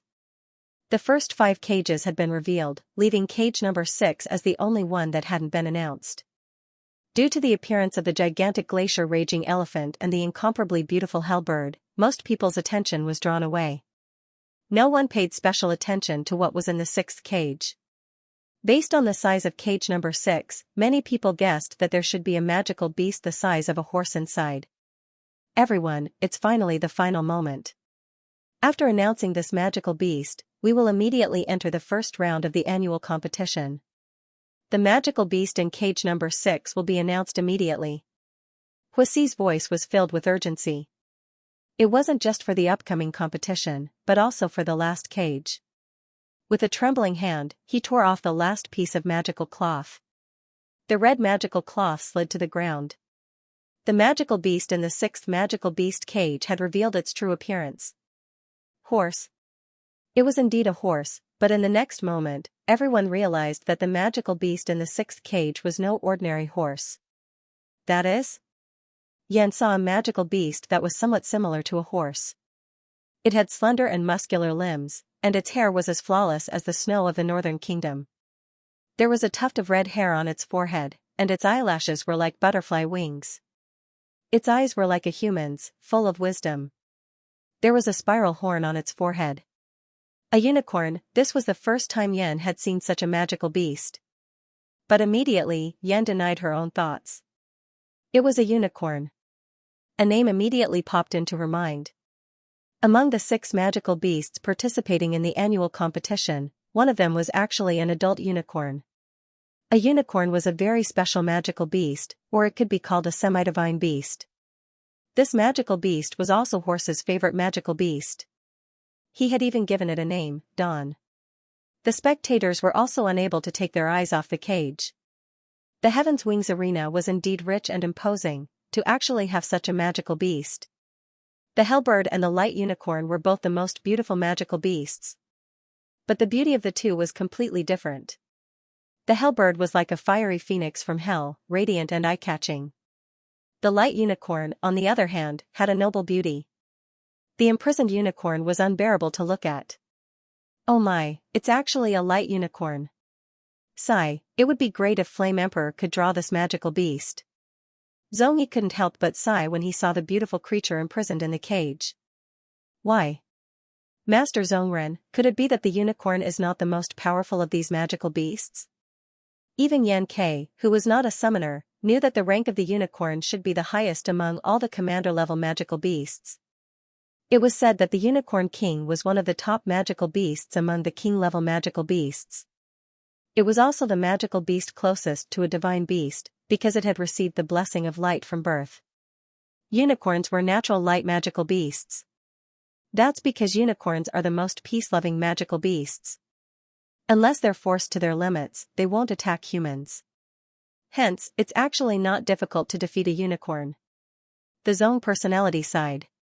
Compared to the other 5 magic beasts in the cages, this unicorn looked the most dazzling, and its grade was also the highest. However, Zhongyi was certain that this unicorn was the most harmless. The 6 magical beasts had revealed their true appearances. They were the first glacial raging elephant, the 2nd lava lizard, the 3rd hellbird, the 4th three-headed hound, the 5th thunder wolf, and the 6th radiant unicorn. After seeing their opponents in the first round, most of the contestants had different expressions. Hoth stepped forward and removed the magic restriction on the cages. In order to prevent the magical beasts from being frightened, every cage was enchanted with a special spell before being transported out. As soon as the restriction was lifted, the cage door opened. With a glacial raging elephant was the first to show its might. Its long trunk, which was as flexible as an arm, tore the cage apart and ran out. The elephant's size and weight were equally shocking. With every step it took, the whole arena shook non-stop. Following that, the remaining few magical beasts also came out of their cages.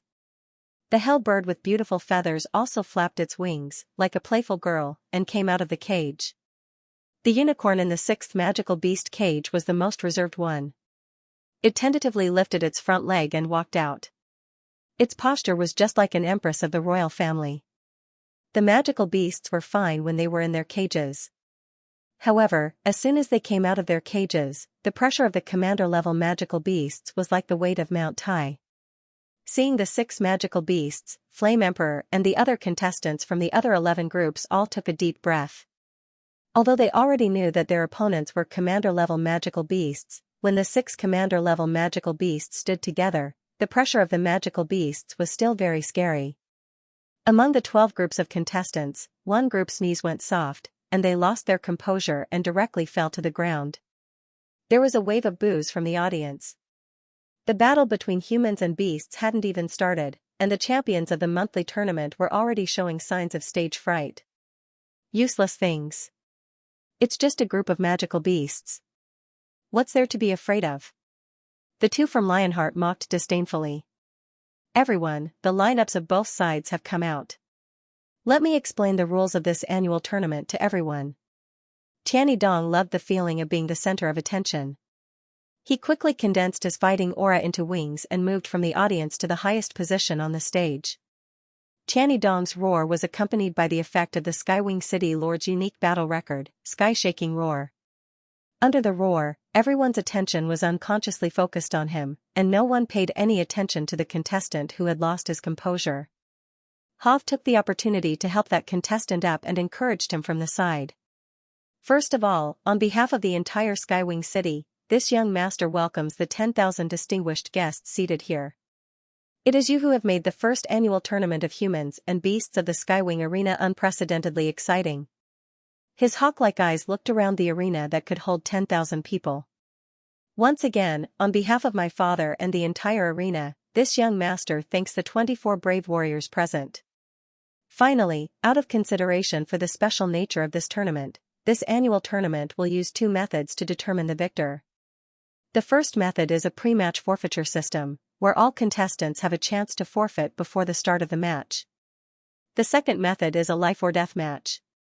Once the match begins, no person or magical beast can withdraw midway. It will be a fight to the death. What? Tianyi Dong's words had a completely different flavor in the ears of the contestants and the audience. The audience was naturally happy to see this. A life-or-death match, a fight to the death, was a rare opportunity, and the battle was bound to be very intense. They had come to the Skywing Arena to see something different, and the more bloody and violent, the better. The other arenas on the continent all used the rules of stopping when it came to a point. But it was different for the contestants. There was only one chance to forfeit, which meant that after one forfeit, the following match would be a fight to the death. This was clearly different from the rules of the Skywing Arena.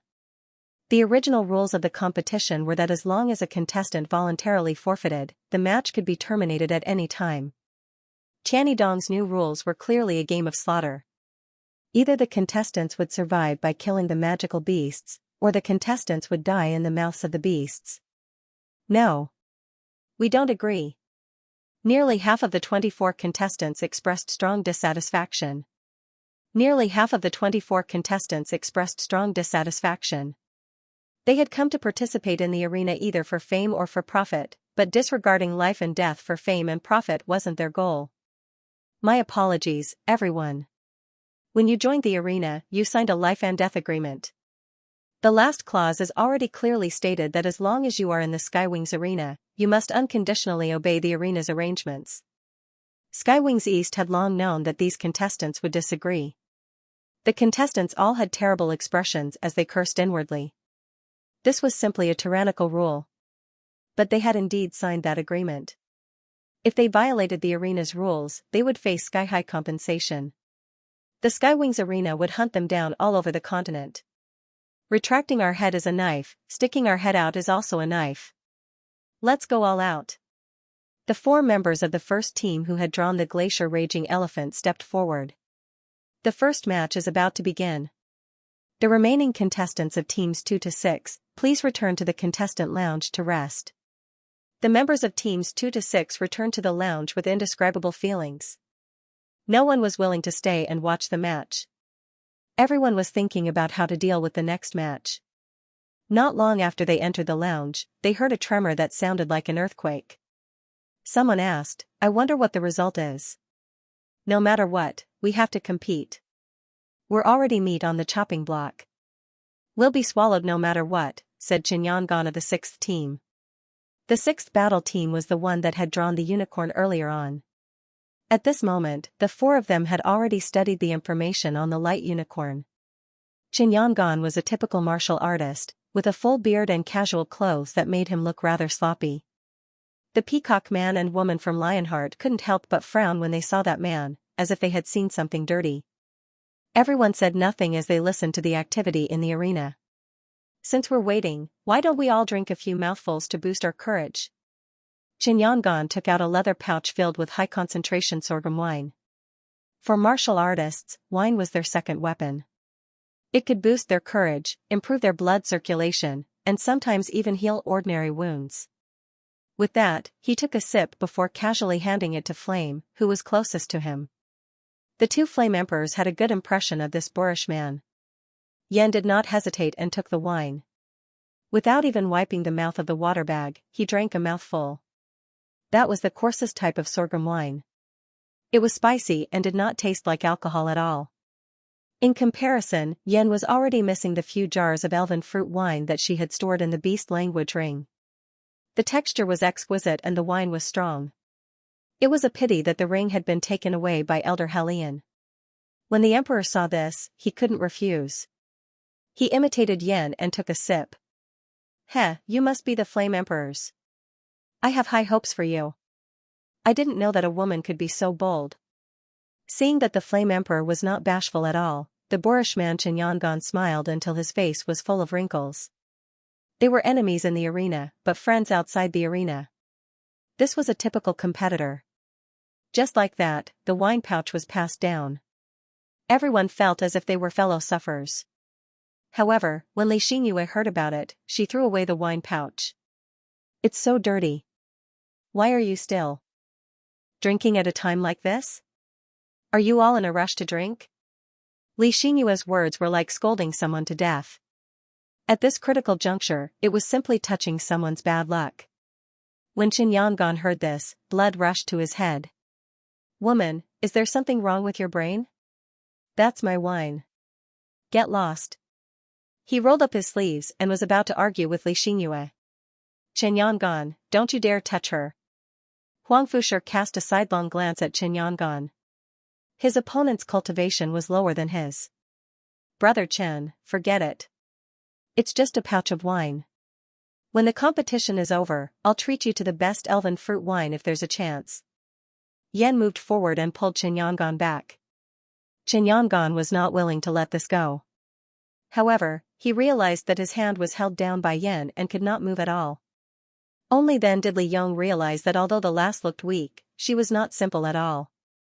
It was said that the Flame Emperor was just a name. It seemed that it was just a rumor. To be able to participate in the annual competition, none of them were weak. Li Yong looked rough, but there was a finesse in his roughness. He had a good eye for people. "Elven fruit wine? Then I'll let it go for your sake. I'll wait for that cup of wine." Li Yong chuckled, giving Yen face. "Let's talk about it later if you're alive to drink that cup of wine." Xianxia interrupted. "Woman, I dare you to say that again." Xianxia's anger was stirred up again. Fortunately, the first round of the competition was over. The first round of the competition is over. The second round of the competition is about to begin. Team 2, please come out. A staff member of the arena walked in. As soon as he came in, the other contestants immediately surrounded him. "Who won?" Huangfusher asked anxiously. The glacier wild elephant was killed. However, among the 4 members of Team 1, 1 is dead, 1 is injured, and 2 are alive. The person who was injured at the last moment was trampled by the berserk wild ice elephant and had his spine crushed.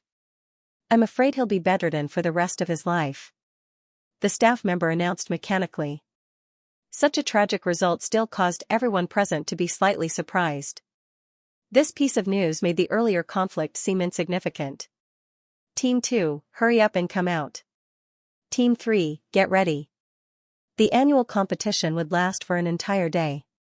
The duration of the competition depended on the strength of the magical beasts and the contestants. The first round of the competition lasted for less than an hour. According to this calculation, it would soon be the third round of the competition. The third round of the competition would be between Team 3 and the Hellbirds. However, before the second round of the competition ended, there was another piece of news. The first round of the competition had a direct impact. After the news of Team 1's death spread, the odds of the betting tables controlled by the Hidden Night Pavilion suddenly skyrocketed. The odds, which were originally in favor of the contestants, suddenly changed. When the second round of the competition began, the odds had changed from the initial 1-1 to 3-1. In this round, several teams couldn't hold back anymore. Li Yong and the others went out to watch the competition.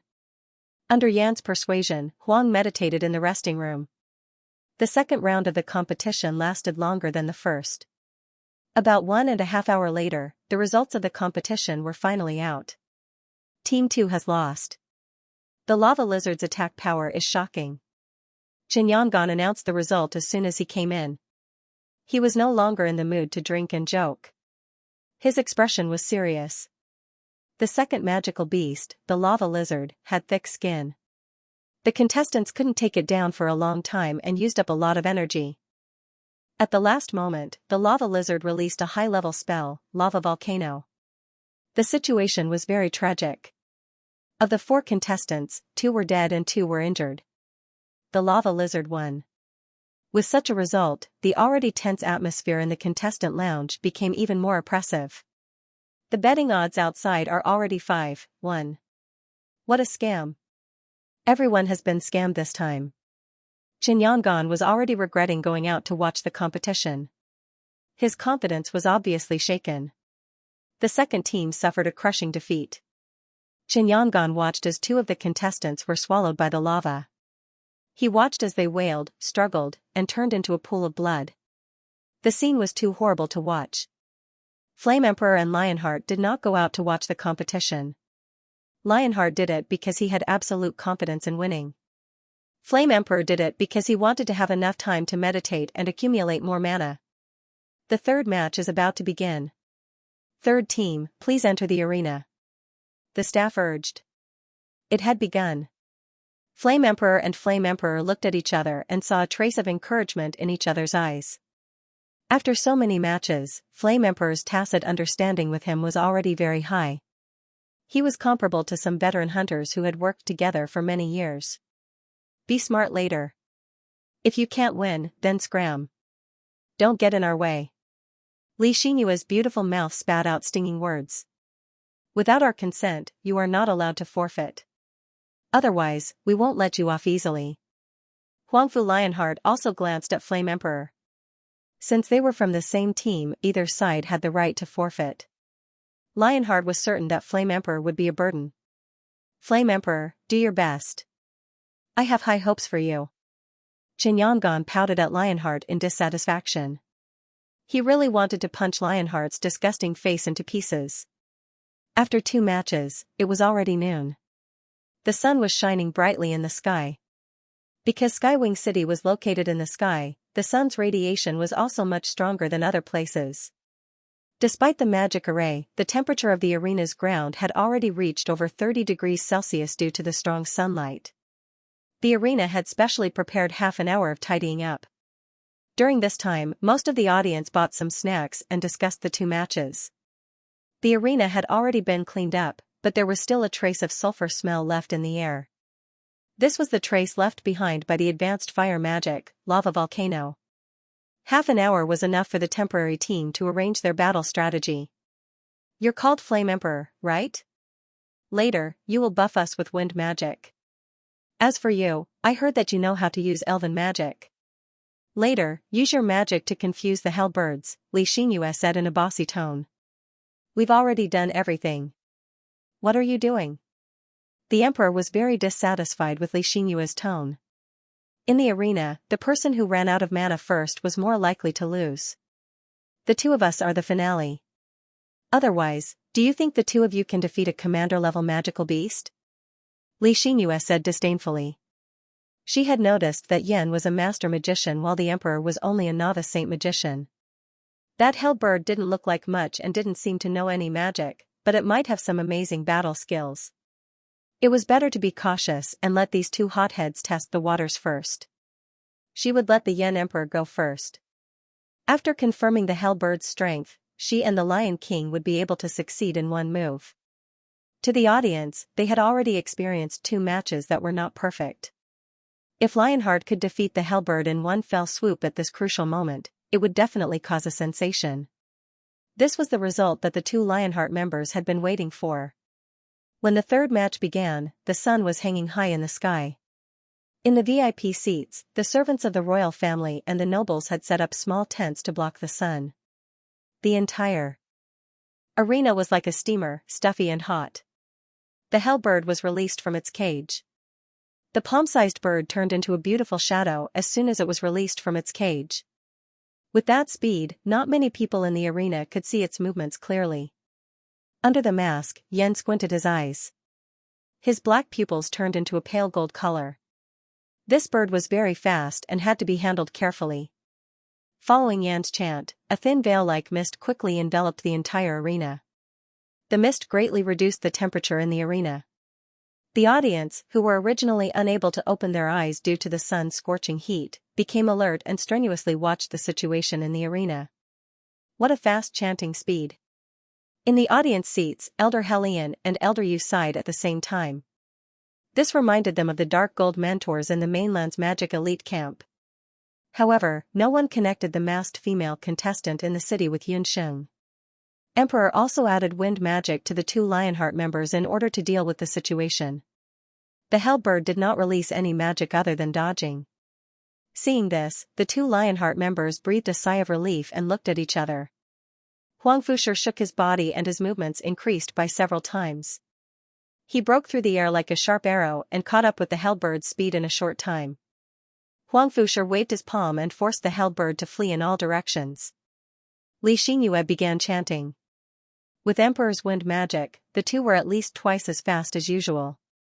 Fireballs danced on Xianxia's magic scepter like a snake dance.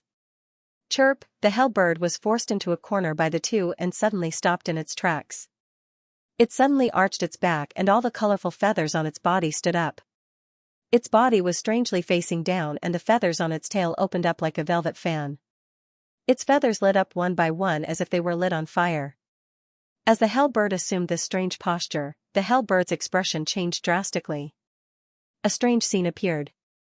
Under the thin fog, the shadows of birds appeared in the sky. At first, there was only one. Then, there were 3, 4, and more. In less than a minute, hundreds of Hellbirds appeared in the sky above the arena. These Hellbirds were exactly the same in appearance, size, and even their cries. Even their posture was exactly the same as the original Hellbird. They all began to chirp. In an instant, the arena seemed to have turned into a forest with birds everywhere. The two Lionheart members were also stunned by this scene. How can this be? What kind of combat skill is this? Facing so many Hellbirds, anyone would be scared witless. Huang Fushi waved his palm at one of the Hellbirds. With a single palm strike, the Hellbird let out a blood-curdling shriek before disappearing into thin air. But soon, 2 more Hellbirds appeared where the original Hellbird had been. They were lifelike and looked exactly like the Hellbirds from before. Impossible, how can there be so many of them? Xianxia released a flame explosion. The flame explosion exploded and the flames engulfed 3 or 4 Hellbirds. But then, double the number of Hellbirds appeared. Yen Emperor had never encountered such a situation. There were hundreds to thousands of Hellbirds. Every time one was killed, there would be double the number of Hellbirds. With a bird chirp, hundreds and thousands of hell birds rushed toward the four of them like bombers. The beaks of the birds were extremely sharp. With one bite, the skin and flesh would be torn open. Among the four members of the third team, the most miserable one was Xianxia. She had worn revealing clothes in order to look good, and now she had become the focus of the birds. Her snow-white skin was immediately covered in blood and flesh. "Don't come over, go away." Xianxia was obsessed with her beauty, and only knew how to frantically wave her magic scepter, continuously releasing magic. "Xianxia, calm down." Huang Fusher was anxious. If Xianxia used up all her magic, it would be troublesome later. In the annual competition, the use of magic potions was strictly prohibited. Fortunately, at this time, the originally thin fog suddenly became much thicker. The arena immediately fell into a hazy fog, and the birds' attacks were greatly reduced due to their vision being obstructed. Taking advantage of the thickening fog, the four people in the arena heaved a sigh of relief. Yan also frowned. The hell birds were indeed worthy of their reputation. Although she did not know whether the hundreds and thousands of birds were real or fake, if this continued, whether it was in terms of magic or mental strength, the four of them would collapse. "Yan, are you okay?" Not far away, the Emperor's concerned voice sounded. "It's nothing, just a small injury." After being reminded by her companions, Yan looked at her hand. Due to the protection of the magic robe, where she was injured, Yan paid attention to her injuries and found that there were a few deep scars left behind. "Eh?" Yan looked at the wounds on her hand strangely. Yan was different from the average person. Because she had the Xianxia medical bracelet, as long as it did not hurt her bones, she could recover in a quarter of an hour. It was just a few pecks, and logically speaking, there should not be such serious wounds. Could it be? Yan's eyes darkened. Those birds and these wounds were just illusions. Magical beasts were different from humans. They had many unique aspects in terms of magic. Some magical beasts were even proficient in illusions. Yan was able to see through the illusions so quickly because she had fought with the Night Demon Queen before. "Emperor, don't be nervous. Try to conserve your magic and pay attention to hiding. Let the two idiots from Lionheart do it." After confirming that the Hellbirds group attack was just for show, Yan calmed down. However, dragging on like this was not a solution. Due to the Hellbirds' special magic, the third round of the competition took longer than the previous two rounds combined. They had to see through the illusion and find the real Hellbird. Only then would they be able to obtain victory. Yan narrowed his eyes. His Xianxia eye stared at the countless bird figures in the fog. She was certain that the Hellbird's magic was not to be underestimated. Even with Xianxia's pupil, it would be difficult for her to see through it. There had to be another way. Yan calmed himself down and thought of a countermeasure. Suddenly, she remembered something. Yes, the dark gold-ranked teacher had said that no matter if it was a mage or a magical beast, as long as they used magic, there would be traces. As long as it's a magical beast, it will have a magical soul, even if it's an illusion. Only a hell bird with magical waves around its body is a real hell bird. Yan suddenly understood. She closed her eyes and used the celestial meditation that her dark gold mentor had taught her.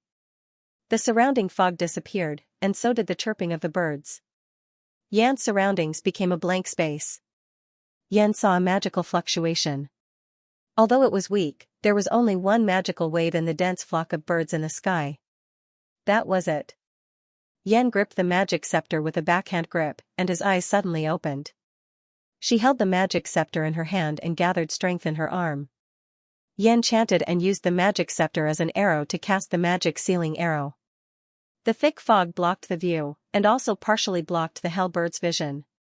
When it realized the danger, the enigmatic scepter hit the Hellbird's chest. The Hellbird fell from the sky. At this moment, the fog in the arena dissipated. What the audience saw was the Hellbird shrieking miserably and falling from the sky. There was a magic scepter that was not much bigger than a thumb in its chest. This? Who could tell them what had happened? No one even knew who had cast the magic scepter. Looking around the arena, only Yan was missing a magic scepter. The other three people in the arena still had lingering fear. The Hellbird was dead, and the damage inflicted on them by the illusion also disappeared. Because of their earlier resistance, the two members of the Lionheart team, who had originally been very elegant, were now all ruined. When Xianxia and Huang Fushi saw that it was Yan who had killed the hell bird, their faces were as black as the bottom of a pot. Referee Horse's lips trembled, and a look of surprise appeared on his face. Horse was one of the few people in the arena who knew about the hell bird's illusion combat skills. He hurriedly went forward to check and found that the hell bird was already dead, and that the magic scepter had a partial magic sealing effect. Horse pulled out the magic scepter with a strange expression. Then, he walked in front of the four people and announced to the entire arena, "The Flaming Lion team wins the third match." This match lasted for a long time, but it ended abnormally quickly. The audience did not expect that the hell bird, which looked extremely powerful and flawless, would be shot to death by a mere magic scepter. After the audience reacted, they immediately began to discuss wildly. "Sigh, this is a loss for me." Prime Minister's face was full of displeasure.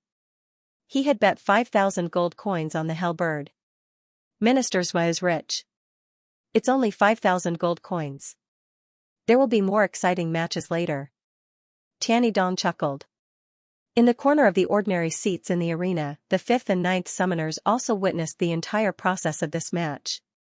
Although they had received Tianyi Dong's invitation, the 9th summoner did not sit in the VIP seats.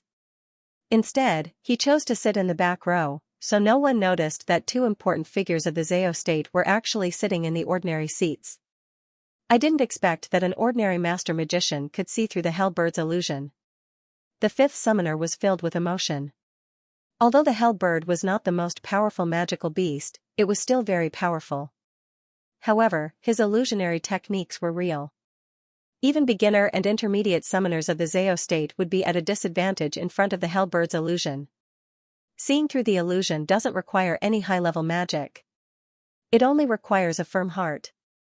The 9th summoner's gaze flickered as he stared at Yan, who was preparing to leave the arena. Was it her? The four people returned to the lounge. "Little girl, you're amazing. How did you know that was the real hell bird?" As soon as he entered the lounge, Yan was surrounded by the remaining contestants. Under the premise of the bad news of the first and second matches, the fact that the Flaming Lion team could preserve all four of their members and win the third match was a shot in the arm for the other Xian beasts. What's so great about that? She was just lucky and randomly shot it. Xianxia saw that everyone was praising Yan, and her mouth was full of jealousy. "Then go shoot it if you have the ability. Who was the one who randomly released magic just now? If it weren't for this lady's agility, I would have been killed by your magic instead of being injured by the hell bird," Emperor sneered at the side. What a joke. Just now, the fog was hazy, and Xianxia randomly released fire explosion. If Dong Huanglinger hadn't dodged quickly, she would have been burned to death. Isn't that so? Some people are very powerful, but when they go on stage, they become cowards. Chen Yangon also took the opportunity to mock. "If you have the ability, let's see who's the real deal in the next round." Xianxia had a stomach full of anger. "No need to be proud. This time, it's your win. However, you won't be so lucky in the next round." Huang Fushi pulled Xianxia away. No matter what, they had already entered the next day's semifinals. Today's matter was a little strange. Huang Fushi was also very doubtful about how Yan had recognized the hell bird's true whereabouts. Could it be that he really had something extraordinary about him? If that was really the case, then he would have to use some underhanded tricks in the next round. The fourth team's match also ended very quickly. In the match with the three-headed demon dog, it was actually a draw. The four team members all lost their ability to fight, and at the same time, the three-headed demon dog also fainted. The battle was unprecedentedly intense, and the audience in the arena was very carefree. Immediately after, the fifth team went on stage and faced the Thunder Wolves. But it was only a quarter of an hour. Sixth team, it's your turn. The third match had just ended. The staff quickly walked in. What's going on? The match ended so quickly? Chen Yangon still wanted to ask Yan for advice on how to deal with a commander-level magical beast. The fifth team forfeited, and the audience is making a ruckus. Second young master wants you to quickly go on stage. The staff looked impatient. The fifth team actually forfeited. This result was very surprising to everyone. According to the rules that Tianyi Dong had announced before the match, there were only two ways to end the match: forfeit before the match or die in the match. However, every team only had one chance to forfeit. The fifth team chose to forfeit. Although they managed to preserve their lives, they had no way out for the rest of the competition. After taking a few steps forward, Chen Yongan suddenly turned around and walked in front of Yen. Then, he pulled out a bag of gold coins. "If I'm not wrong, you should be from the Heaven-Felling Hunting Corps, right?" Just now, when the Flame Emperor appeared, the people from the Heaven-Felling Hunting Corps shouted loudly. Chen Yongan saw that Yan's style of doing things was very heroic, and he could tell that he had been in the Hunting Corps before. Yan did not deny it. Even though she was no longer in the Hunter Corps, she was still a hunter. As a hunter, he should not refuse a mission under any circumstances. Seeing that Yan did not deny it, Chen Yongan was even more relieved. He entrusted Yan with a mission at the last minute. Over the years, he had gone through life and death in the Skywing Arena, saving up 100,000 gold coins, which was 10,000 purple coins. He used 1,000 gold coins to pay Yan Dang's commission fee. If he could return after the competition, Yan would keep the gold coins for him temporarily. If he met with an accident in the arena, he hoped that Yan Dang could collect his corpse.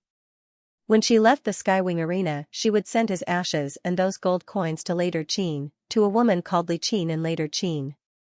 "I'm not at ease leaving it to others, so I'll leave it to you." Chen Yongan smiled foolishly.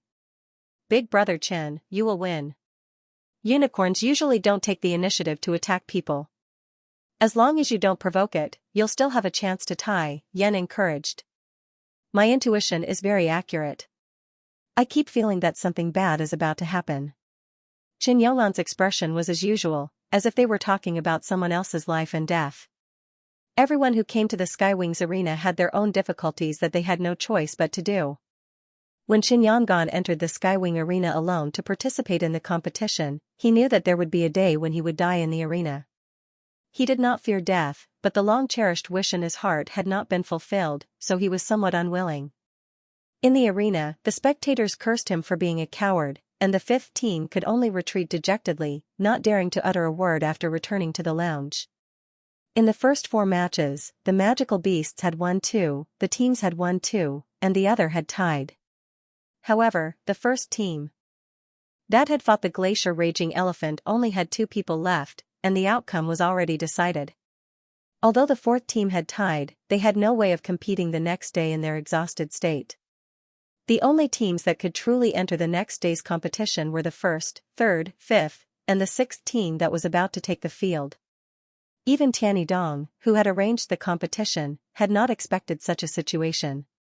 It was already dark, and before the start of the last match, Tianyi Dong called Tianyi Yu over, accompanied by Kong Fei. "What's going on? Look at the contestants of the Yellow Wings division. How could they be so weak?" Tianyi Dong called Tianyi Yu over and fiercely reprimanded her. "These contestants have all been through hundreds of battles and are definitely not weak." Tianyi Yu cast a sidelong glance at Kong Fei. "I feel that there's something wrong with the magical beasts in the division." She had noticed earlier that this time, the magical beasts could be said to have performed exceptionally well. Especially in the arena, they were incomparably ferocious. What problem can there be? The Yellow Wings division has never been strong. Second young master, you don't have to worry.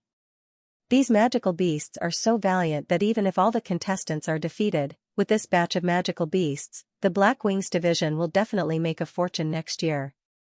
Kong Fei gloated. Today's competition is almost over. We can only check the situation of the magical beasts tomorrow. Tianyi Dong looked at the restless spectators and felt a headache coming on. After Chen Yongan's warning, he strode out with several comrades. "Let's go out and take a look," the emperor suggested. In any case, today's competition was already over, and the 2 from Lionheart followed him out. In the arena, the light unicorn still maintained its original form, its posture graceful. The members of the 6th team walked into the arena. "Refund! Refund!" Due to the forfeiture incident in the previous round, many spectators were clamoring for a refund. Everyone. At the critical moment, Judge Huasi waved his hand, a meaningful smile on his lips. Huasi is willing to guarantee with his life that the next round will definitely be more exciting than the previous ones. Yan, aren't unicorns the most peaceful magical beasts? Why does that judge mean that there's going to be a tough battle next? The emperor tugged at Yan. The legend of unicorns had a long history on the continent. It's hard to say. The hellbird earlier also looked harmless. If I'm not wrong, the lower the serial number, the stronger the magical beast. Yan also stared at the unicorn. The competition has officially begun. Huasi's voice fell. That seemingly peaceful unicorn suddenly raised its front legs and leaped high into the air. Its horn and the moon in the sky merged into one, reflecting a dazzling ray of light. It actually released a magic beast battle technique the moment it entered the arena. Hu, the light unicorn, let out a long neigh. A magical ripple spread out rapidly from the center of the arena. The 5th, 9th, and Zong personalities' eyebrows twitched. They couldn't help but look at the ring in their hands. Yan's hand tightened and he blurted out, "Summon." Any summoner would have felt the wave of magical wave emitted from the unicorn at that moment. That was a special magical wave that only a summoner would emit. This light unicorn was actually a magic beast that could be summoned. A black fog appeared in the arena. The fog was getting thicker and thicker. From within, a tall and strong pure black unicorn galloped out. It had a red mane, bright red eyes, and a streamlined body. It was a rarely seen dark unicorn. Not good. It's a red blood unicorn. The red blood unicorn was also known as an anomaly among the unicorns. Only one red blood unicorn would appear in 1,000 unicorns. Red blood unicorns were different from other unicorns. They were cruel by nature. They used blood as water and flesh to survive. Once a red blood unicorn appeared, it meant death and disaster. The 4 contestants also realized what kind of demon they were facing. Qin Yonglan's voice was hoarse as he clenched his fist. "Brothers, life and death and glory are at this moment. We can't retreat." The remaining 3 contestants were also hot-blooded. They shouted in unison, "Kill." 2 martial artists rushed forward. The remaining 2 mages also started chanting at the same time. Their battle techniques attacked the 2 unicorns like a swarm of bees. The light unicorn let out a long neigh and a ray of light shone. When the 2 mages chanting met the ray of light, it was like fire meeting water, unable to condense. This was magic immunity. Everyone's heart suddenly stopped beating. In the arena, the red blood unicorn was as fast as lightning.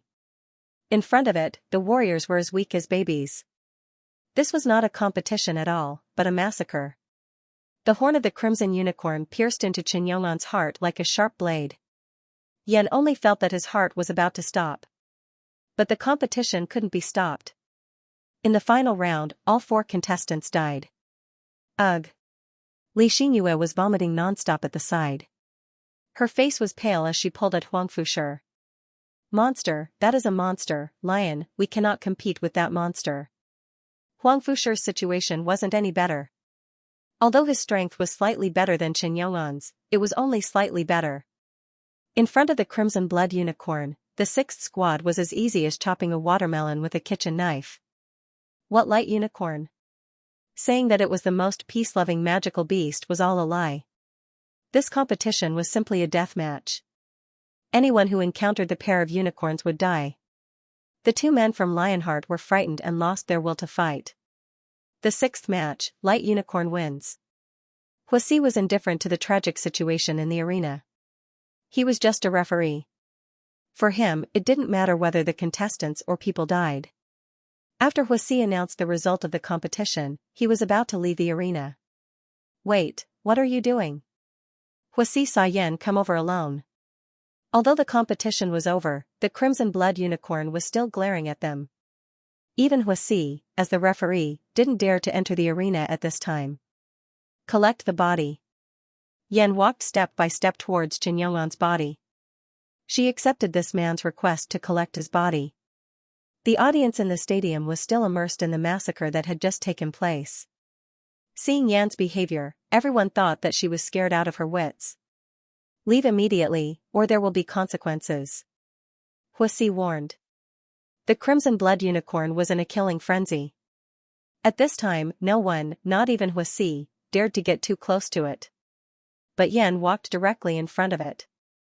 No one could guarantee that the crimson blood unicorn wouldn't do anything. Yan walked forward as if he didn't hear anything. About 100 steps away, Xianxia was lying on the ground. This was a straightforward man. Just a moment ago, he had invited her to drink. She had promised to treat him and the else to fruit wine. But now, he would stay on this land forever. She was afraid that she would have to toast him in front of his grave. The crimson blood unicorn also noticed this reckless human. Its front hooves were slightly bent, ready to pierce Yan's chest at any time. It stared at Yan, its horn glaring coldly, as if it wanted to intimidate this reckless man. A wave of pressure surged over. The crimson blood unicorn paused, a trace of confusion in its blood-red eyes. This kind of pressure. A human-like fear flashed through the crimson blood unicorn's red eyes. It turned its head and saw a black-clothed man staring at it from the spectator seats not far away. Even in the eyes of magical beasts, humans were divided into different classes. Cowards, courting death, and the strong. That man was a powerhouse among humans. The pressure was coming from the man. It was as if the crimson blood unicorn had violated his territory. At this moment, the ninth caller sharply raised her eyebrows and searched the audience. Just now, she seemed to have smelled a familiar yet strange pressure.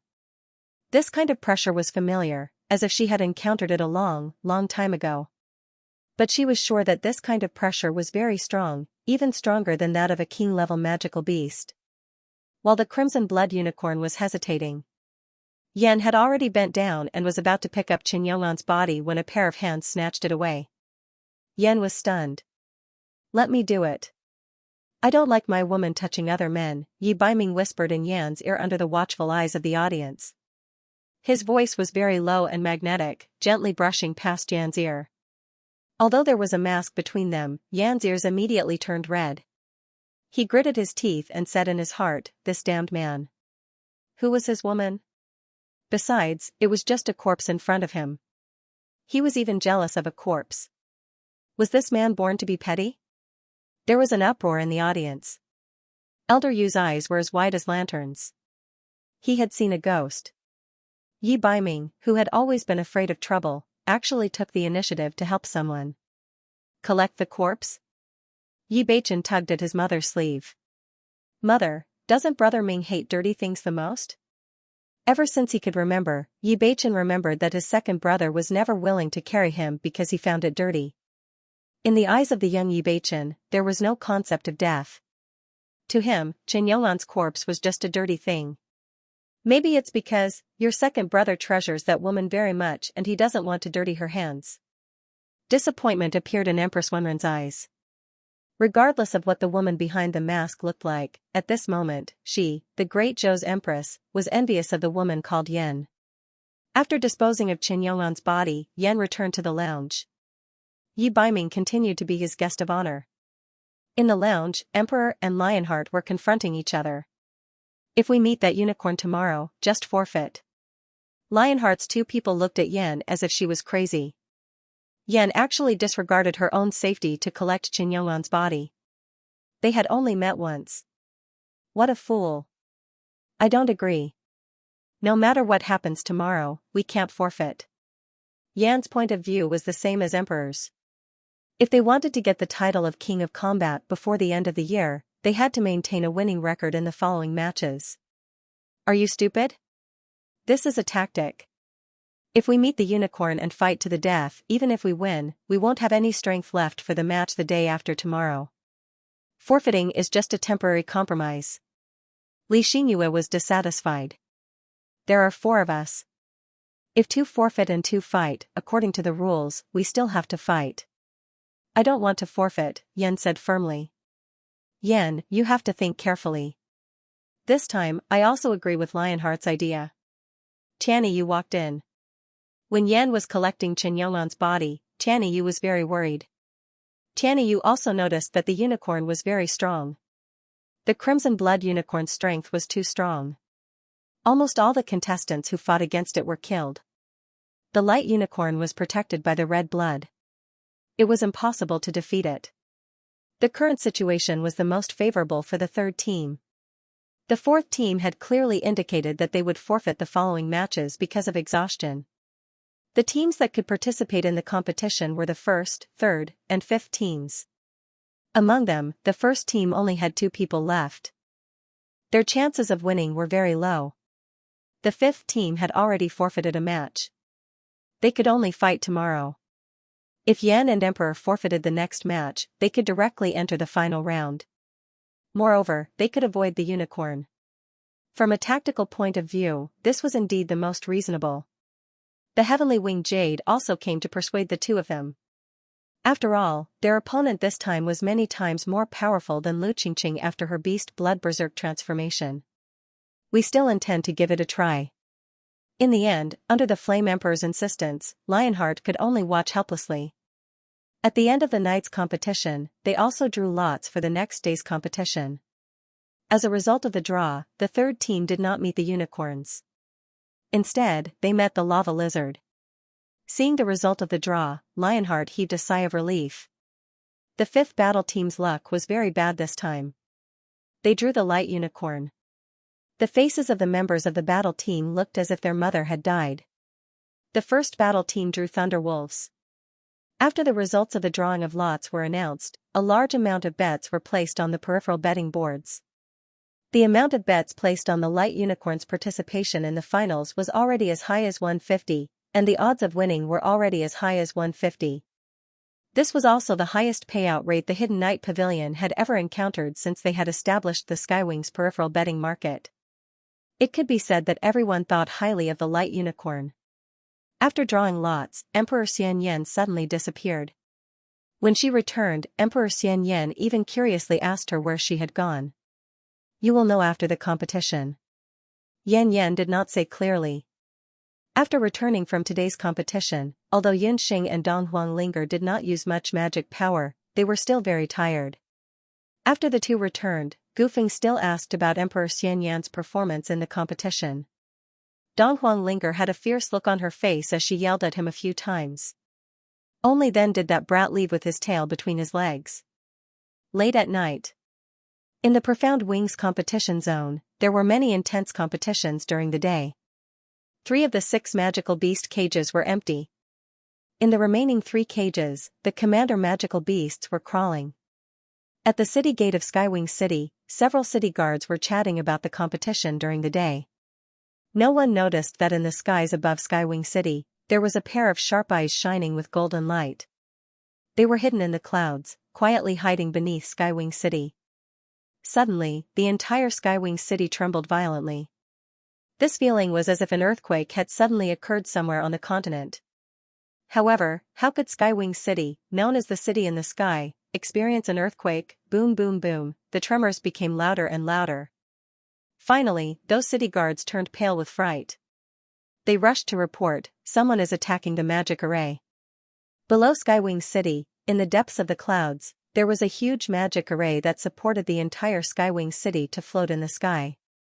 In the City Lord's mansion, the Skywing City Lord and the others had already rushed over after hearing the commotion. In the inn, Yunxing and the others were also awakened by the commotion. Yunxing, it's Elder Hulian's communication firework. Dong Huanglinger did not know what had happened. She pushed open the window and happened to see a firework that symbolized the signal of the magic elite camp rising rapidly in the sky not far away. Yunxing and the other 3 immediately rushed to Elder Hulian's location. When they rushed onto the street, they discovered that the street was already filled with people. Most of the people were still asleep and were awakened by the strange tremors. Ah! It's collapsing! The ground is collapsing! A series of frightened cries sounded. In the middle of the street, a 5 to 6 meter wide hole suddenly appeared. At least 4 or 5 people fell into the hole in an instant. Yunxing and Dong Huanglinger did not dare to act rashly. Dong Huanglinger cast wind magic on the 4 of them and rushed in Elder Hulian's direction. When they arrived, almost everyone from the magic elite camp was already there. Even Elder Yu was there. Everyone from the warrior elite camp was also present. Yi Baiming was also standing in the crowd. We just received news that the magical beasts in the Skywings arena have gone on a rampage. Just half an hour ago, several commander-level magical beasts killed many keepers and fled to the south of the city. Elder Hulian's hair was still disheveled, and his face was red. I'm afraid that it's the work of that king-level magical beast. The magic array below Skywing City is under attack. If it's not handled properly, the entire city might collapse. Elder Yu's expression was grave. The two elders did not expect that they would encounter such a thing during this training. At first, the escape of the king-level magical beast seemed to be a coincidence. But now, it seemed that everything, including the escape of the commander-level magical beast, was premeditated. In just a quarter of an hour, Skywing City had already descended into chaos. There were people crying everywhere. From time to time, the streets and city walls would collapse. Countless people were crushed to death and fell into the holes. This feeling was very similar to the scenes in the apocalyptic movies that Xianxia had seen in her previous life. At this time, Elder Helian and Elder Yu had also buried the hatchet and stopped fighting. The two immediately decided to let all the students board the empty ship and think of a way to leave Skywing City. One king-level magical beast and several commander-level magical beasts. Although there were not many of them, each of them was not to be underestimated. Most of the people already knew about this terrible news. The first thought of those who owned airships and flying magical beasts was to escape from Skywing City immediately. Everyone boarded the airship. At this time, an airship became extremely precious. As soon as the elite camp members boarded the airship, a large number of warriors and mages who did not own airships wanted to climb on board. Elder Hulian's airship was not big and could only accommodate 50 people at most. There were also reserves on board. If there were more people, it would not be able to fly. Helplessly, Elder Helian could only take action and kill a few people. Only then did the airship successfully take off. In the air, many airships quickly flew forward together. But at this time, the airship flying at the front suddenly smashed into pieces in mid-air. Wait. Elder Yu took the lead and transformed his fighting energy into wings. He went forward to explore the path ahead.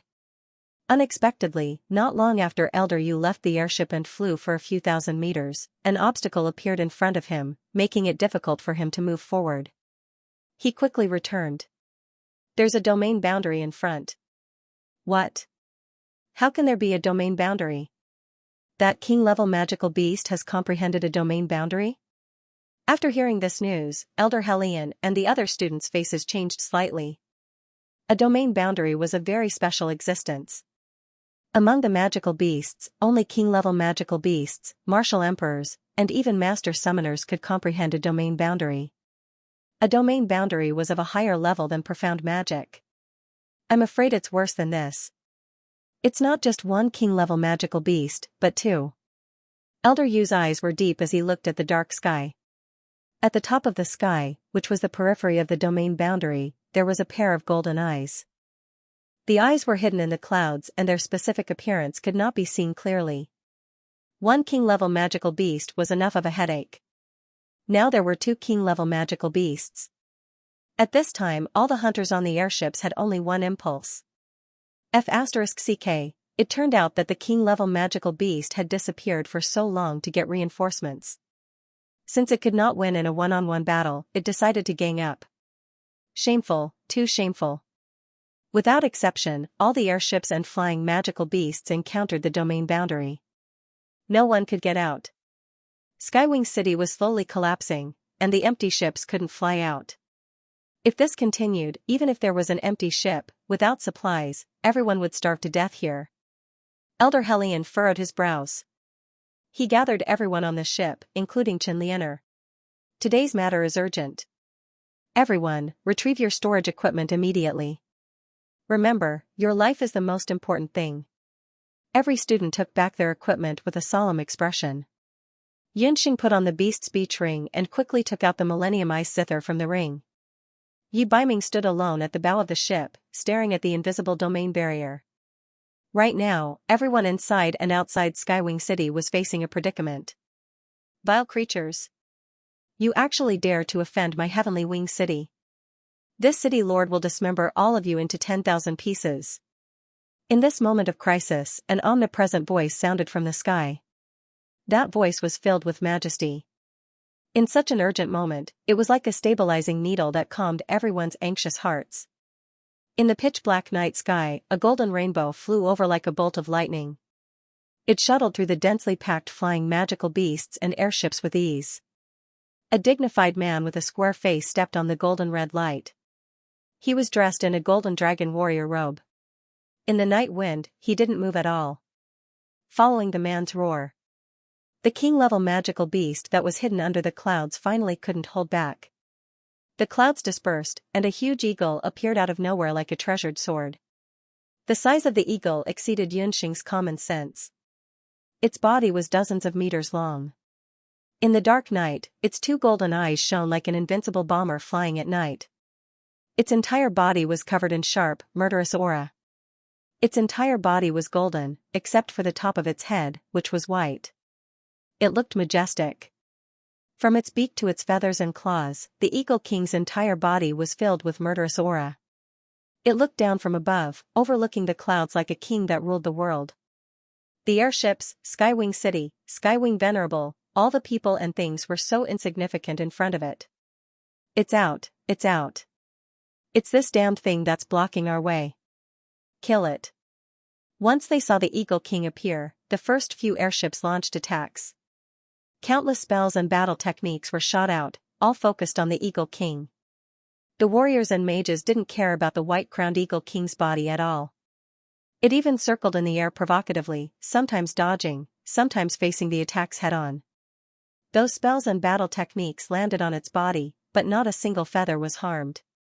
When the Skywing City Lord saw this, the golden rainbow beneath his feet suddenly soared into the sky and turned into a streak of light as fast as the wind.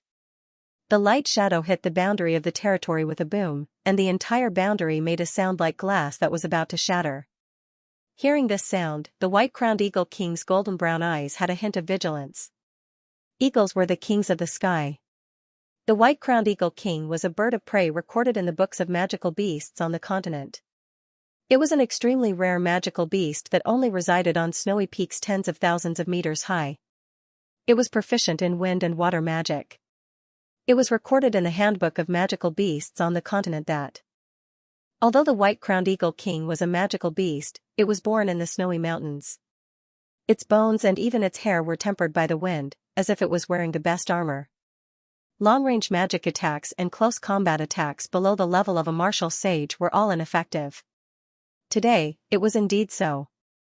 The Eagle King was extremely fast, and ordinary airships were no match for it. It seemed to have been angered by the Skywing Venerable's words. "Pah!"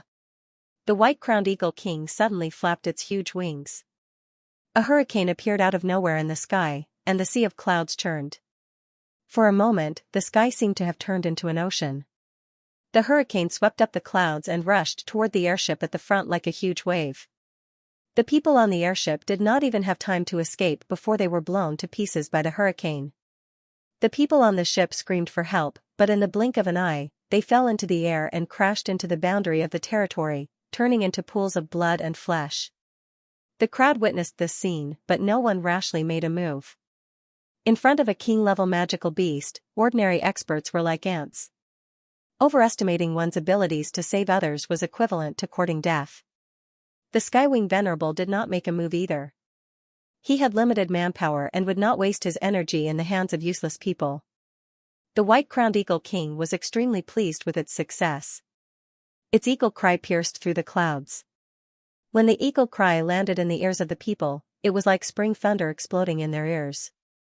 Xianxia only felt a buzzing pain in her bones. Some people could not bear it and pressed their ears. This was followed by another series of collisions. The enraged Condor King flapped its wings a few more times. Before it could truly unleash its power, it had already affected many empty ships. The Condor King spread its wings and flew across the sky like a bomber. It was as fast as lightning. The clouds were smashed apart as if a layer of fog had suddenly appeared. Another hurricane swept towards the Skywing Lord. The Skywing Lord did not dodge. He stood in the air and with a shake of his right hand, the wind from his palm collided with the hurricane. His fighting aura and magic power immediately dissipated. Seeing the Skywing Lord's bravery, the originally frightened and uneasy people began to calm down.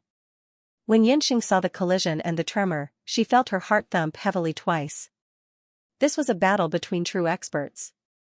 It was so soul-stirring. The Skywing Lord and the Condor King were both the top experts of the continent. Top experts. So there is still such a big gap between me and them. The experience in the Skywings arena had made Xianxia somewhat complacent for a time. But after seeing it today, she realized that only a true expert could stand tall between heaven and earth. One day, she would definitely be like the Skywing Lord, stopping a king-level magical beast and breaking the boundary of a domain. Neither the unicorn nor the white-crowned Condor King in front of her could stop her. At this moment, Xianxia was on the empty ship, the blood in her body surging. So strong. On the empty ship of the elite camp, the students had all seen the scene up close.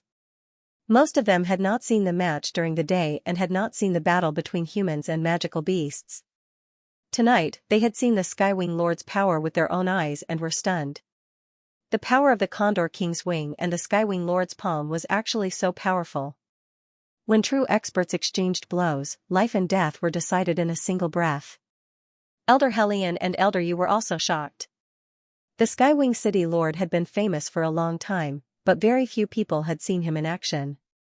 Today, they saw that the Skywing City Lord's strength was probably comparable to the two great elders of the elite camp. The Skywing Lord did not back down in the slightest when facing the Condor King. On the contrary, his eyes shone with excitement. This king-level demonic beast was not weak and could be his opponent. But just as the Skywing City Lord and the Condor King were locked in a stalemate, an even greater tremor came from the depths of the clouds. As the tremors continued, Skywing City was on the verge of collapse. Not good, I almost messed up the important matter. The Skywing City Lord secretly cried out in alarm. He had nearly fallen for the demonic beast's trick of luring the tiger away from the mountain. With this demonic beast king pestering him, the king-class demonic beast that had escaped earlier had most likely already entered the depths of the Sea of Clouds, searching for the magic array that supported Skywing City. There were also the numerous commander-grade magical beasts that had escaped from the Skywings arena.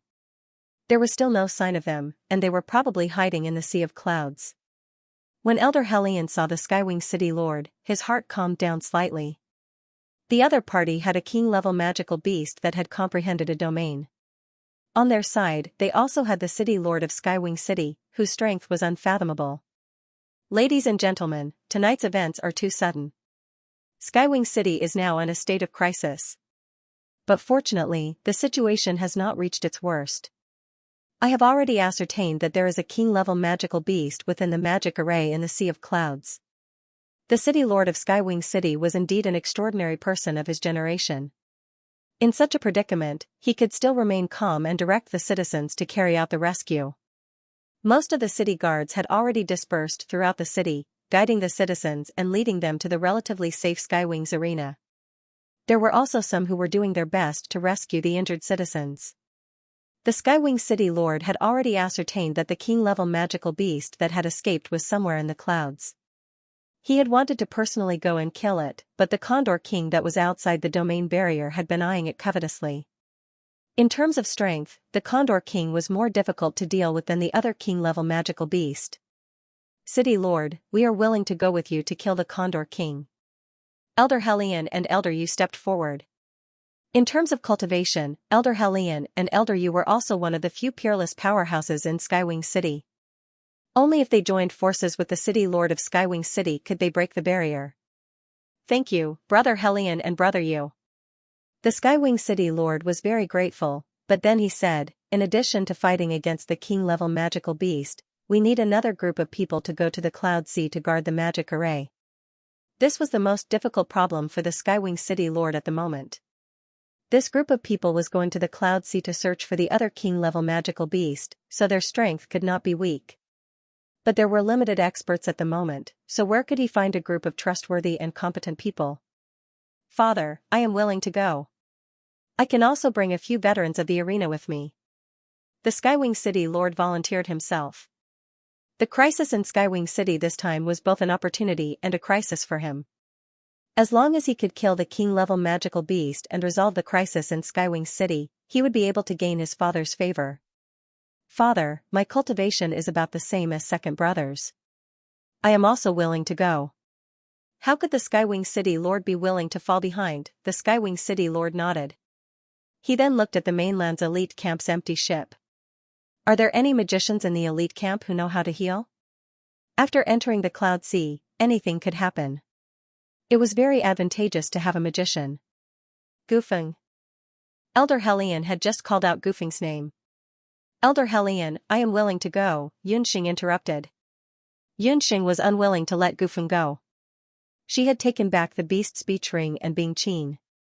Even if they encountered the king-level magical beast, they could still put up a fight. Your disciple is also willing to go. As soon as Yunxing finished speaking, Yi Baiming unhurriedly followed up. Elder, your disciple also wants to go and redeem himself. Chen Lianer, who had been cowering at the side and not speaking, was unwilling to see Yi Baiming and Yunxing together. She hurriedly pleaded. That's good. All of you have to be careful. Elder Helion thought about it. Yunxing was much smarter than Gufeng. Her elven magic was also very outstanding, and she was also a doctor. She was more suitable than Gufeng to go and help. The Skywing City Lord immediately decided on the candidates for the Cloud Sea Search team. The Skywing City Lord and his brother selected a few more people.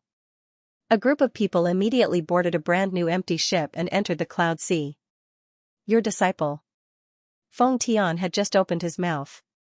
Feng Tian, our empty ship still needs people to guard it. You lead a group of brothers and sisters to guard here, Elder Helion hurriedly advised. He did not want Feng Tian to meet Yi Baiming again. Feng Tian's eyes darkened, and he did not speak again. Once they boarded the empty ship, Yunxing saw a few familiar faces. Chen Lianer's expression changed slightly. Skywing Jade and eldest young mistress were also on the ship. The Skywing brothers had already gone out, so Skywing Jade could only participate in order to avoid arousing suspicion. As for eldest young mistress, she immediately followed after hearing that Chen Lianer was also on the empty ship. Skywing Jade's matter had just stopped a while ago, and she did not want another vixen to hook up with eldest young master. Eldest young master could not help but smile when he saw Chen Lianer. However, Chen Lianer's face was wooden and looked serious. Everyone on the ship had their own thoughts as they headed towards the Cloud Sea. In the Skywing City Beast Riot this time, the magical beasts in the Skywing and Darkwing districts had fled.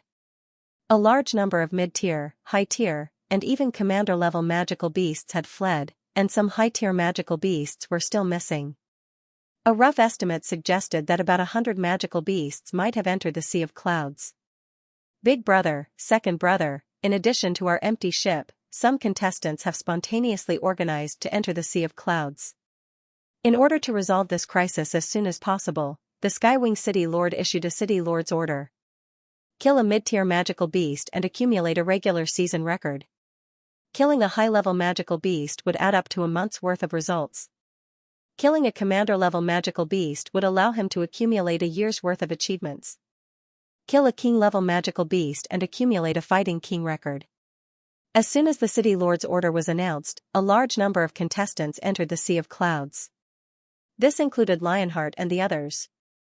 The empty ship left Skywing City and kept sinking. After boarding the ship, Yunxing listened to Tianyi Yu roughly describe the current situation in the lower city. The situation isn't good. My mother has already ordered people to move the items in the treasure boat. The city is now in chaos, and many buildings have been damaged. Tianyi Yu told Yunxing about the city's situation. Everyone, the empty ship is about to enter the maze of clouds. Everyone, please pay attention, Tianyi Dong reminded. The empty ship's speed suddenly increased. A large sea of clouds appeared in front of him. It was only today that Yunxing learned that there was a maze of clouds below Skywing City. This sea of clouds was very unique. The clouds outside the sea of clouds were like smoke, without a physical body. However, the clouds in the Sea of Clouds were all physical and were also called Cloud Islands, where empty ships and the like could be birthed. The magic array was located at the northernmost part of the Sea of Clouds. Everyone, the Sea of Clouds is ahead. After entering the Sea of Clouds, Because there are many cloud islands and they will drift with the wind. For safety reasons, those who can't fly can only ride flying magical beasts or wait on the empty ship, Tianyi Dong said. Taking advantage of everyone's attention focused on the sea of clouds, Yunxing suddenly whispered in Tianyi Yu's ear, "Sister Yu, try to guard the entrance to the sea of clouds later. I'll think of a way to finish off the Skywing brothers in the sea of clouds." Tianyi Yu was slightly startled and thought to herself, how did Yunxing know what she was thinking? The reason why the heavenly winged jade had come along was because it already had a plan in mind. Unexpectedly, the two of them looked at each other and saw the admiration in each other's eyes. Just as Tianyi Dong ordered the empty ship to stop at the nearest cloud island. Before the empty ship came to a stop, it suddenly heard a low beast roar from the clouds. Everyone on the empty ship was shocked. Not good, there are magic beasts lurking under the clouds. Tianyi Dong discovered it too late. The originally tranquil cloud island suddenly began to tumble. A terrifying eyeless magical beast emerged from the clouds. It crashed into the empty ship. The entire empty ship was instantly pierced through. The people on the empty ship were caught off guard and fell one after another. At the moment of falling, Yunxing did not hesitate to use the transformation spell. She immediately merged with the Bobo egg and summoned Tycoon Gold. Yunxing pulled Chuyu, who was the closest to her. With Yi Baiming's cultivation, there was no way he would be in any danger. "Yunxing, what are you?" Tianyi Yu was shocked. She had never seen Yunxing like this. "Sister Yu, the Sea of Clouds is very dangerous. I've already ordered people to come and get you." After Yunxing warned her, she released a signal into the Sea of Clouds. Soon, a group of giant winged bat dragons flew over, with Oriole and 10 magic warriors sitting on them. Tianyi Yu could not help but be stunned when she saw who it was. Oriole saw Tianyi Yu and did not immediately speak. "Sister Yu is one of us. Just say it." Yunxing nodded. "Deputy Commander, everything is proceeding smoothly according to your orders." As soon as Tianyi City received the emergency signal, Yun Sunlong immediately contacted Yunxing. Yunxing and second uncle discussed briefly before following on to the empty ship. "The 4 night emissaries of the Hidden Night Pavilion have been killed by Commander and the others. Our brothers have already entered the Hidden Night Pavilion. We've already confiscated the doctors, magicians, and some medicinal herbs and pills." Hidden Night Pavilion. When Tianyi Yu heard this, she could not help but look at Yunxing. Wasn't this clearly taking advantage of the situation? At present, Tianyi City was in chaos, and everyone was only concerned with running for their lives. Who would have thought that Yunxing would choose this time to clear out the Hidden Night Pavilion? However, this was indeed Yunxing's way of doing things. In Yunxing's philosophy of life, one who did not take advantage of the situation was a fool. However, we did not find Sudagwa of the Hidden Night Pavilion. He also took away a batch of precious medicinal herbs and dozens of doctors and magicians. We searched in private but did not find him. According to the people of the Hidden Night Pavilion, he might have entered the Sea of Clouds. It's not a problem. We can hide for a while, but we can't hide forever. Sister Yu, go back with Oriole. First. I'll take care of the rest. With 10 devil martial artists by her side, Yunxing was very confident about the next operation. Tianyi Yu had many questions. She had previously thought that Yunxing was a young lady from a large family on the continent. Who would have thought that she was actually the deputy leader of a super hunting corps like the Heaven Expedition Hunting Corps? There was also the group of martial artists with strange masks that Oriole had brought. Their doqi and magic power were very strong. Yunxing could actually command this group of strange guys by herself. It was too terrifying. Was this really an ability that a teenage girl should have? Tianyi Yu did not ask any more questions. She understood very well that this time, whether it was for Yunxing or her, it was a chance for them to rise up. Once Tianyi Yu and Oriole left, Yunxing and more than 10 devil martial artists entered the Sea of Clouds together. The king-level magic beast that had smashed through the airship quickly disappeared after its attack. There was no longer its aura in the surroundings. Yunxing's target today was that king-level devil beast in the Sea of Clouds. She was about to break through, and that king-level devil beast's soul stone could be used to inlay her magic scepter. From time to time, mid- and high-level devil beasts would appear in the surroundings, sniping and killing the martial artists and mages who had fallen from the void ship. Fragments of the void ship were everywhere. The moment the void ship was pierced, Yi Baiming immediately began to search for Yunxing's traces. But to his surprise, not only did he find Yunxing's aura, but he also found the aura of 10 devil martial artists at the same time. Yunxing's devil martial artists were trained by Yi Baiming, so he was very clear about their strength. It seemed that the little wildcat was going to do something big this time. If he intervened, she would probably be so anxious that she would stomp her feet. He was sure that Yunxing had the ability to protect herself. Yi Baiming immediately dodged into the clouds. After he transformed his chi into wings and flew for a while, suddenly, a terrified cry came from ahead. In front of him, a small piece of the wreckage of the void ship appeared. There were 2 people on it. Kong Fei, who was lying on his stomach, and Tianyi Dong, who was standing. Second young master, save me. Not far away, that crimson unicorn's eyes were red and murderous. As the person in charge of the Tianyi Dong arena, the devil beasts had long hated him to the bone. When Tianyi Dong was on the void ship just now, he had been accidentally injured by that king-level devil beast's magic, and now he had to drag Kong Fei down. Scram. Tianyi Dong was unwilling to face this unicorn directly. He kicked Kong Fei away, transforming his battle chi into wings as he fled. Kong Fei was badly frightened. Seeing Tianyi Dong flee, his face was ashen. Suddenly, a figure appeared in front of him. As if he had seen his savior, Kong Fei hugged the person's leg. Second young master, I knew you wouldn't be so heartless. I've followed you for so long. Only then did Kong Fei see clearly that the person who had come was not Tianyi Dong. What a handsome man.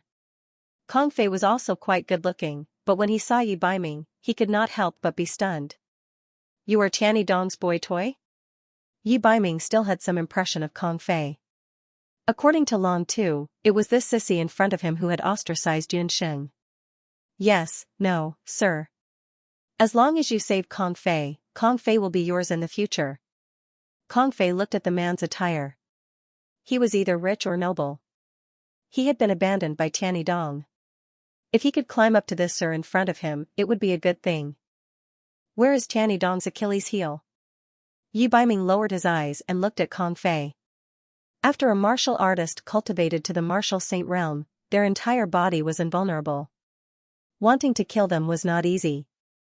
But as long as he had not broken through to martial emperor, there would definitely be an Achilles heel on his entire body.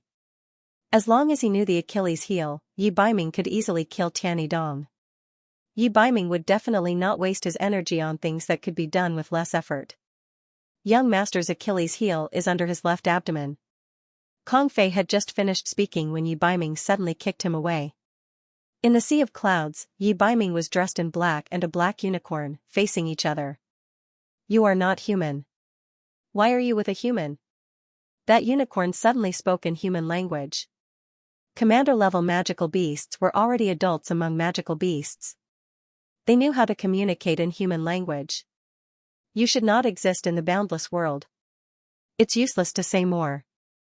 I need your Dharma soul. Yi Baiming's body quietly changed. In an instant, his arms were covered with scales. There was a trace of fear in the crimson unicorn's eyes. The fist had already pierced through its chest. That was, in Yi Baiming's hand, a magical soul as pure as a black gemstone appeared. His Dharma soul gradually fused into Yi Baiming's body. Yi Baiming's 5 elemental Dharma spirits immediately grew in size. If Yunxing saw Yi Baiming's special cultivation method, she would definitely be shocked. No wonder Yi Baiming's cultivation speed was so heaven-defying. His method of cultivating magic was to directly devour magic souls.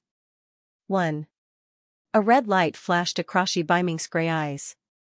He narrowed his eyes and looked around for the second commander-level magical beast. Very quickly, Yi Baiming found the whereabouts of the Thunder Wolf. As long as he devoured the Dharma souls of the commander-level and king-level magical beasts that escaped from the arena, he would be able to break through very quickly. He kept the crimson unicorn's corpse in his storage device. Yi Baiming then looked at the sea of clouds. He revealed a mischievous smile and disappeared into the sea of clouds. Not long after, Yunxing led 10 demon warriors to this area. Yunxing frowned slightly. Strange, just now, she clearly felt that there was a commander-level magical beast nearby. Why did the magical beast's aura disappear without a trace when she arrived? Forget it, she should look for the next one. Yunxing immediately ordered the 10 demon warriors beside her to spread out. Once they found any magical beasts above the commander level, they were to inform her immediately. Not long after Yunxing and the 10 demon warriors separated, the light unicorn appeared in the sea of clouds in front of them. You're the one I'm looking for. Yunxing was secretly delighted, but she was also a little nervous. She was already holding the summoning hand in her hand. When the light unicorn came closer, Yunxing discovered that the light unicorn was seriously injured. Blood had already dyed its pure white for red. It also discovered Yunxing. Under its gentle big eyes, there was endless sorrow. The light unicorn had already sensed the aura of a summoner from Yunxing's body. Human, I will not contract with you. The dignity of the unicorn clan cannot be trampled on. The light unicorn opened its mouth to speak. Was it you who killed my crimson blood? The light unicorn was a female beast. The lover it spoke of was the crimson unicorn. It's dead? Yunxing couldn't help but be surprised. No wonder the female light unicorn was seriously injured. Get out of the way, it's our prey. 2 more voices came from behind. The 2 men from the Lionheart clan each rode a flying demon beast and flanked the light unicorn from the left and right. When the 2 men from the Lionheart clan found out that the city lord had issued the city lord's order, they immediately entered the sea of clouds, wanting to take advantage of the chaos to kill 1 or 2 demon beasts. Who would have thought that they would be lucky enough to encounter a lone light unicorn? After confirming that the crimson unicorn was not around, they launched a frenzied attack on the light unicorn. The light unicorn was no match for them. After being seriously injured, it could only hide in the depths of the sea of clouds. Yunxing was not wearing a mask, so the 2 men from the Lionheart clan did not know that she was Yan. Xianxia saw Yunxing's appearance clearly.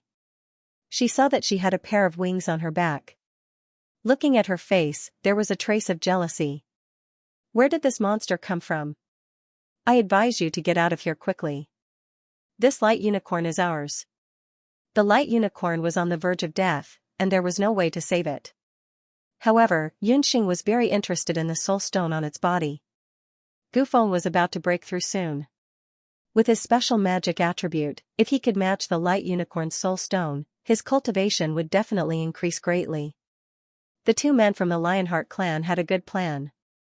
As long as they could kill this light unicorn, they might have a chance to win this year's annual tournament. At that time, Yan Huang would not be able to obtain any glory. That soul stone, I want it. Yunxing did not relent. After hearing Yunxing's voice, Xianxia was like a cat whose tail had been stepped on. She almost jumped off the back of the light unicorn. You're Yan. The 2 men from the Lionheart clan turned pale with fright. They had thought that Yan would at least be a female magician around their age. However, the girl in front of them had tender skin and a pair of black eyes that were like stars. She did not look old at all. You have good eyesight, but you're not very lucky. I am Yan, but I'm not the Yan from the arena. A magic array appeared under Yunxing's feet.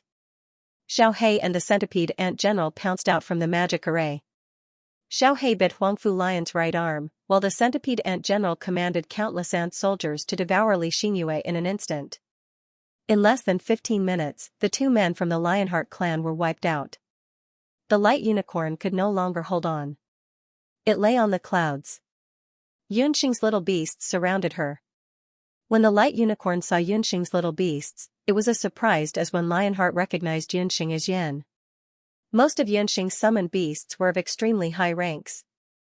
With the exquisite beast pagoda, apart from the puffed egg whose rank was unknown, the other beasts had all broken through to the commander rank.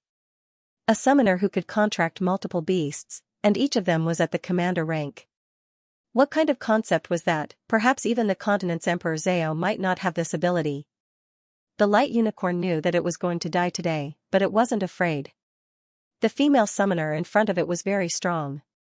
She didn't lack beasts, she only wanted its soul stone. I can give you my soul stone, but I have a wish.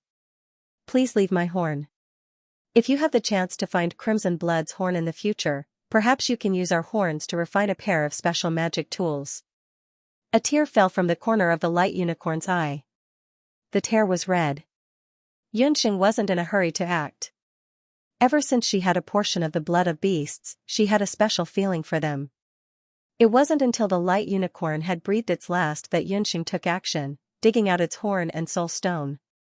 The light unicorn was a very special kind of beast. It could only have one partner in its lifetime. For Crimson Blood, its partner was already dead, and it didn't want to live alone. After receiving its soul stone, Xianxia extracted a part of its memories from the soul stone. The light unicorn was originally a beast that lived in a forest in Penglai.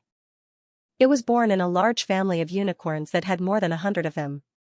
However, it was born at the same time as another pair of unicorn heirs, and that was Crimson Blood. This was because light unicorns had snow-white fur from birth.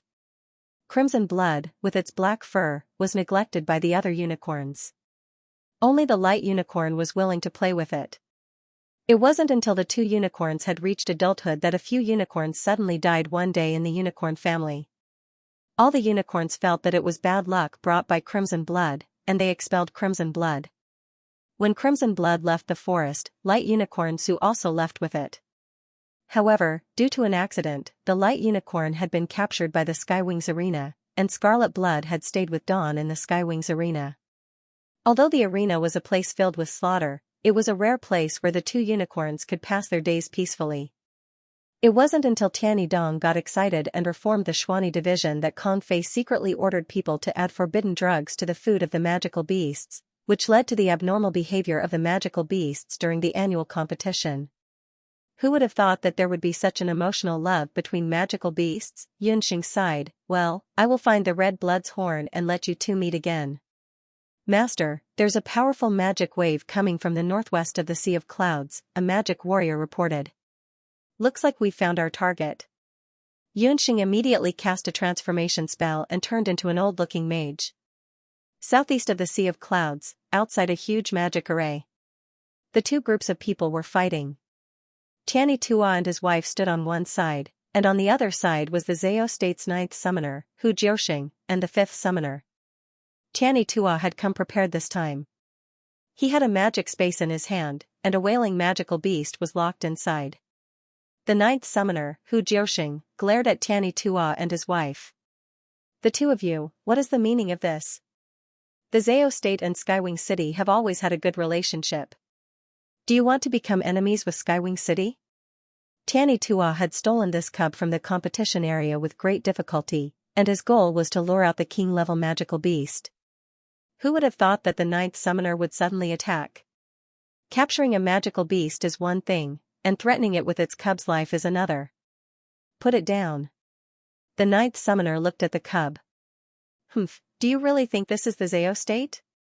Others might be afraid of you, but I'm not. Tianyi Tua also threw a tantrum. He was anxious to make a contribution.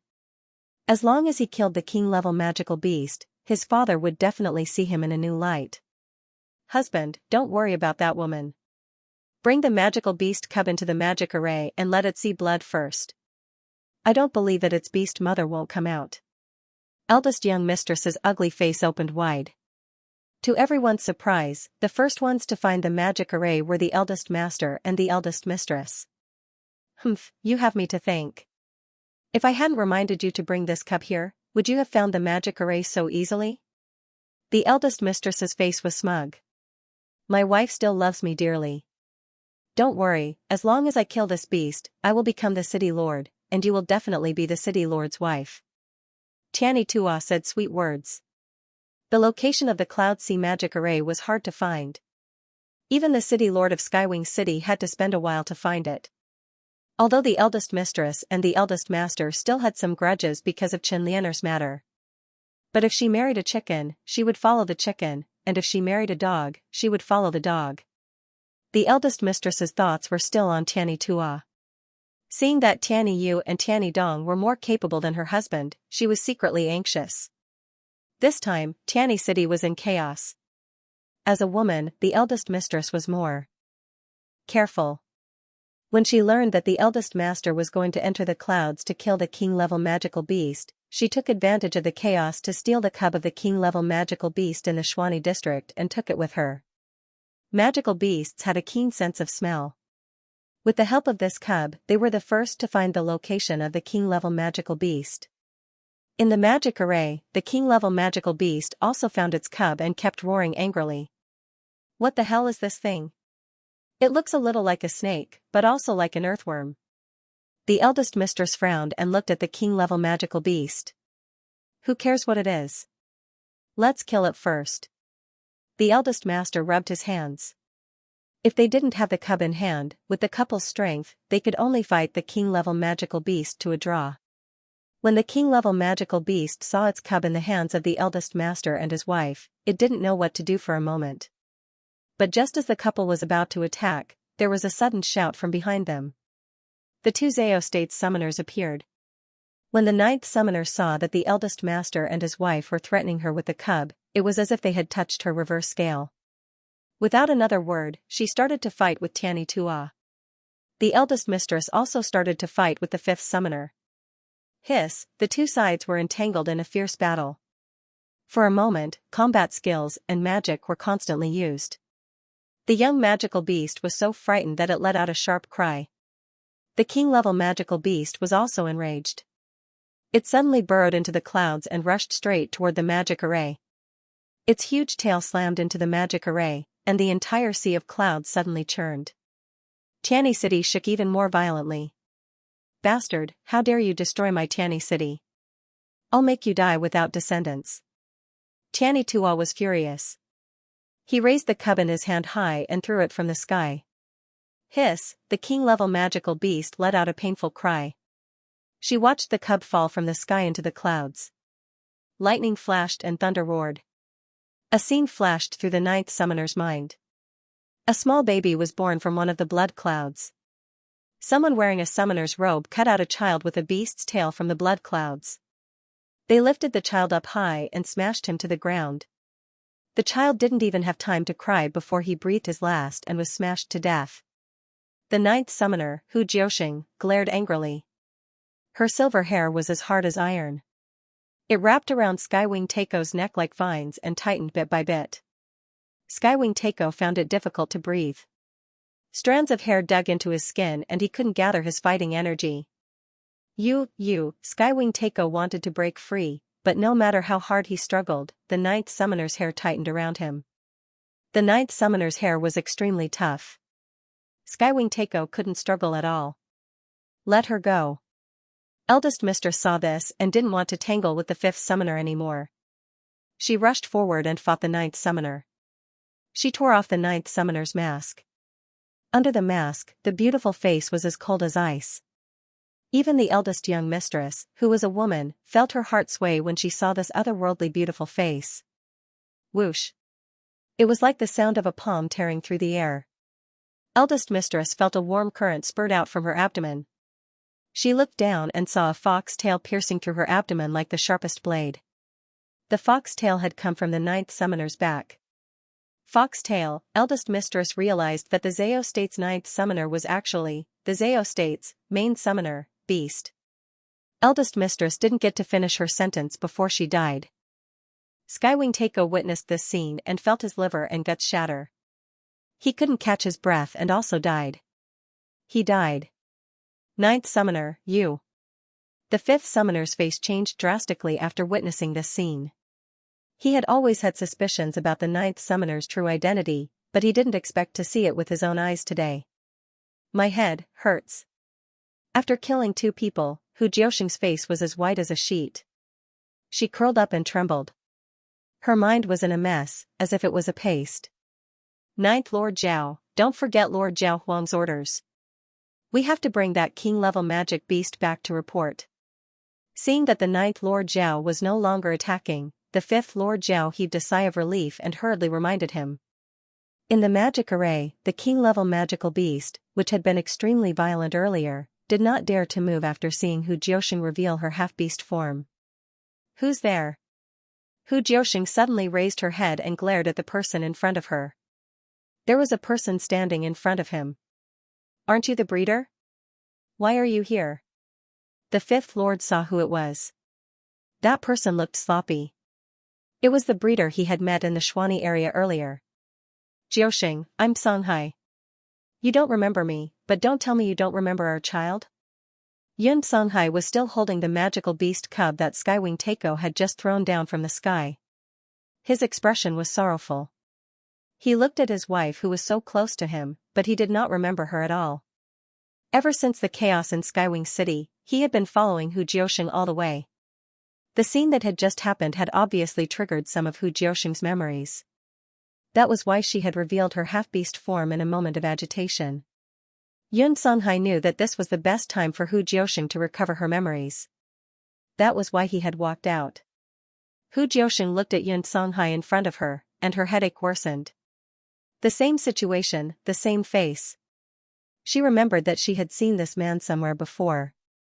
At that time, he was holding, Yun Songhai said as he walked towards Hu Jiuxing. A baby. A baby. A baby that was very important to her. Girl. Hu Jiuxing struggled to spit out a sentence. Hu Jiuxing, the Emperor Zhao is waiting for your report. Just as Hu Jiuxing was about to think of something, the fifth lord beside her suddenly took out a magic crystal. He held the magic crystal high and muttered something. The magic crystal emitted a dazzling light. Hu Jiuxing saw the crystal. Her headache suddenly froze, and the pain and hesitation in her eyes were replaced by a layer of coldness. She quickly put on her mask, as if she had become a different person. She raised her magic scepter, and a summoning array rose under her feet. A huge flood dragon flew out of the summoning array. Kill him. In the blink of an eye, Hu Jiuxing underwent an astonishing change. Jiuxing. Yun Songhai did not expect his wife to suddenly turn hostile. It was all because of the crystal. His wife's temperament suddenly changed after she saw the crystal. He still had a magical beast cub in his hands, and he could not bear to kill his wife. Therefore, in the face of the flood dragon, he could only keep dodging. Soon, he was at a disadvantage. Fifth Lord, catch that king-level magical beast.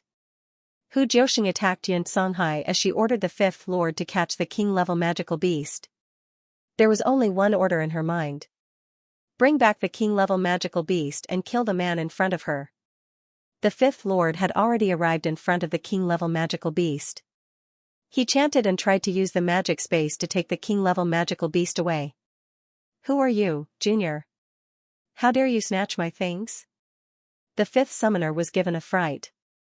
An old man with fluttering white hair suddenly appeared. The old man had a sage-like appearance. His face was old and his eyes were sharp. The most shocking thing was that he had a pair of eagle-like wings on his back. Those were definitely not ordinary magic wings. Was he a human or, the three people present, including Hu Jiuxing, could not help but look askance at him. This white-haired old man who appeared out of thin air exuded a strong magic power. He was a powerful man on the same level as Emperor Zhao. Senior, may I ask where you belong to? We are the main summoners of the Zhao state. We are under the orders of the Emperor Zhao in red to capture this magical beast. The fifth lord had summoned a powerful man on the same level as Emperor Zhao. The fifth lord kept addressing him as senior and his attitude was very humble. There were only a few powerful men on the same level as Emperor Zhao on the mainland. According to the fifth lord's knowledge, most of these people were acquainted with the Emperor Zhao in red. This old man, however, was a stranger. No matter what, he had to be careful. He did not want to offend this man. If he was not careful, he would summon his own magical beast and swallow him whole. T. Since when was it your turn to capture my magical beast? The old man spat and spat on the fifth lord's face. The fifth lord could only stand awkwardly with his face covered in saliva. He did not even have the courage to wipe his face with his sleeve. What? This man said that the king-level magical beast was his? This wasn't easy to handle. According to the rules of the continent, once a magical beast had a master, if it was injured or killed, it would directly become an enemy of the magical beast's master. The Zhao state had promised the Heaven's Wings Arena earlier to come forward and help deal with this magical beast incident, and they had also confirmed that this magical beast was ownerless. It was clearly an ownerless magical beast, and there was no sign of a contract on its body at all. The fifth summoner looked at the king-level magical beast, and no matter how he looked at it, he felt that it was an ownerless magical beast. However, a powerhouse on the level of Emperor Zhao wouldn't go so far as to blackmail him. "Sir, what evidence do you have to say that this magical beast is yours?" The ninth summoner, Hu Jiuxing, rode on the flood dragon. She could also feel the pressure of a powerhouse emanating from the old man, and he was definitely a powerhouse on the level of Emperor Zhao. However, that king-level magical beast was definitely ownerless. "Humph, if this lord dares to say so, I naturally have my evidence." Even if Xianxia had 10 times the courage, she wouldn't dare to call him daddy in front of her mother. This white-haired the Emperor Zhao, needless to say, was Xianxia in disguise. When Xianxia learned that there was a fight in the magic array, she immediately used a transformation spell to change her appearance. However, she didn't expect that her family of 3 would meet in Yunhai ahead of time. Even more unexpected was that her mother actually wanted to kill her father. On the side, Yun Songhai also didn't know where the Emperor Zhao had come from. Just at this time, Yun Songhai discovered that the summoning emperor quickly blinked his eyes at him. He even revealed a kind smile at the corner of his mouth.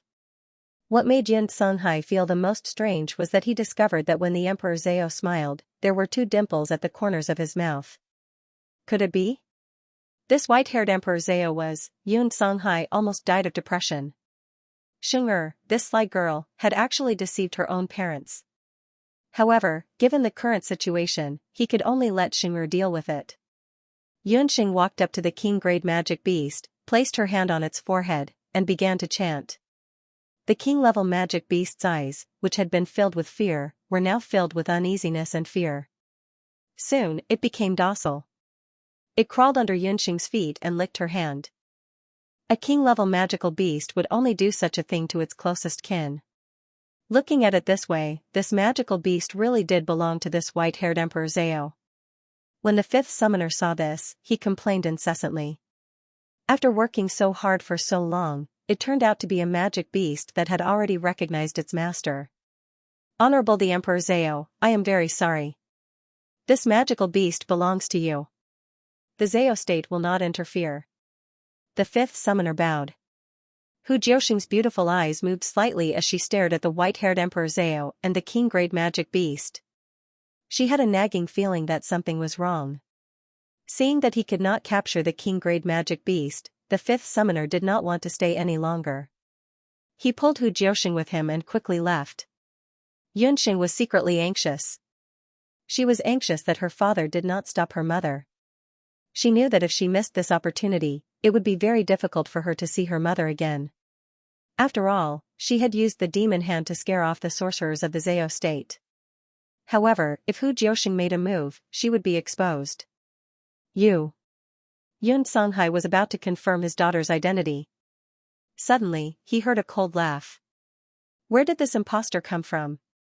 How dare you pretend to be Emperor Zhao? You can fool the people of the Zhao state, but you can't fool me." Tianyi Dong floated in the air. It turned out that he had run into the 5th summoner and the 9th summoner on his way here. The 5th summoner could not help but complain to him about how this magical beast clearly had a master, causing the Zhao state to go through so much trouble and wasting months in Tianyi City. Tianyi Dong finally managed to appease the 5th summoner. He was also very puzzled. Tianyi Dong had personally purchased that king-grade magic beast. Magic beasts that could enter the Tianyi arena had all gone through layers of screening. If the beast had a master, he would definitely know beforehand. Besides, the Lord of Tianyi City had once said that none of the several masters at the level of Emperor Zhao matched the white-haired old man in front of him. Then, there could only be one explanation, and that was that the old man in front of him was an impostor. "You go after her. I'll deal with this." Yunxing was afraid that she would miss the opportunity to reunite with her parents. Yun Songhai was still a little hesitant. "Father-in-law, don't worry. Leave this to your son-in-law." A lazy and somewhat domineering voice was heard at the right time. Tianyi Dong looked over and saw Lord Biming of the Zhao state standing not far away. "Father-in-law?" Yun Songhai looked at Ji Biming and realized that he was the blind boy from Banana Leaf Village.